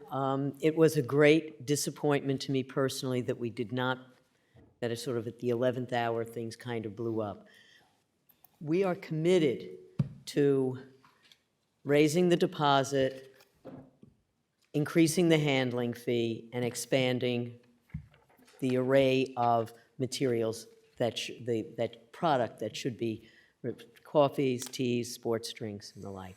I thank you for still hanging in there, and this year we really have to get it done. This is my last year. I can't do this again. I've gone 9 months without taking pay.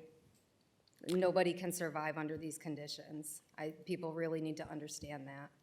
I think most of us do, And I thank you in particular for your hard work and advocacy, because it's not just important to us, it's important to our customers as well. We have people relying on this bottle return money, and they want clean communities, and they are furious that this has not been addressed. It's been almost 2 decades, you guys. I mean, we're not being unreasonable at this point. Thank you very much. Thank you. I just want to ask quickly, oh, I'm sorry. So what does happen when you close? Because I think you're right, that if the state doesn't act, you close. What is your prediction of what happens in these communities? We're gonna have a severe waste crisis, far worse than we're seeing right now. I've included, or I sent in pictures to include in my written testimony, the pile of non-deposit containers that come into my small shop. I'm one of the little guys, he's the big fish. So what he gets is far surpassing what I get. I literally am turning away more containers than I am allowed to accept. That's a grave problem for our landfills, which we have heard several times today are in crisis. It doesn't make sense to me that you can alleviate multiple problems with this bottle bill and it's not being done. So we are going to see landfills filling up far quicker, which is already a problem. We already are seeing litter in our areas where redemption centers have closed. The misconception is that people can just turn to grocery stores or convenience stores. They can't handle the volume that we do. You just heard Pete say he takes in 28 million containers a year. Do you think your local grocery store or gas station can do that? They don't have the space, they don't have the manpower, they don't have the proper setup for something like that. When the bottle bill was created in the 80s, nobody saw this many beverages coming into the market. Just between 2009 and 2022, we went from just over 4 billion beverages being sold in New York State to over 9.2 billion. I don't know what the current numbers are, but I estimate that that's going to be even higher based on what I see coming in my shop. A lot of those newer beverages are not covered under the bill language because it's outdated. So we have to update things to keep up with the modern times. In addition to the environmental problems that we face, you will see low-income families suffering at the loss of that money. You will see charities, school organizations, Boy Scout groups, Girl Scout groups, all of these amazing organizations within all of your communities that fundraise through bottle fundraisers. They're going to lose that vital funding. $100,000? Do you want to add anything? Sorry, I just ate up all the time. That's okay. If you don't mind me jumping in there. 20 seconds that she didn't answer, except that if we're not out ahead of this, the crisis will happen, and then the idea that we can innovate immediately to fix the problem won't be attainable for many years down the road. And my municipality right now has already put the brakes on how much stuff I'm allowed to, that's non-redeemable as it stands in the language right now, has told me, and I have to pay out of my own pocket as a business to dispose of it properly. Thank you. Assembly. Chris Burdick? Thank you, Chair. And I thank you for your perseverance. I attended the hearing that the Environmental Conservation Committee had held last year. And the plight that I heard last year was just astonishing. And your ability to even stay afloat is also astonishing. I mean, and there's so many reasons why we need to do this. The decline in the redemption rates, the redemption centers themselves struggling to just stay alive. And, this is such an enormous area of waste, too, that can be addressed. So I join my colleagues in thanking you for hanging in there, and we're going to do our damnedest to get it done this year. Thank you, I appreciate that. Thank you. Anyone else? All right, well, thank you very much, and thank you for staying with us Thank you, all day and guys. night. And with that, I am actually going to officially close down this hearing. And the education hearing will be tomorrow, here in the same room, starting at 9:30 in the morning. And that will be an assembly-run hearing tomorrow. So everyone try to get some sleep. Thank you.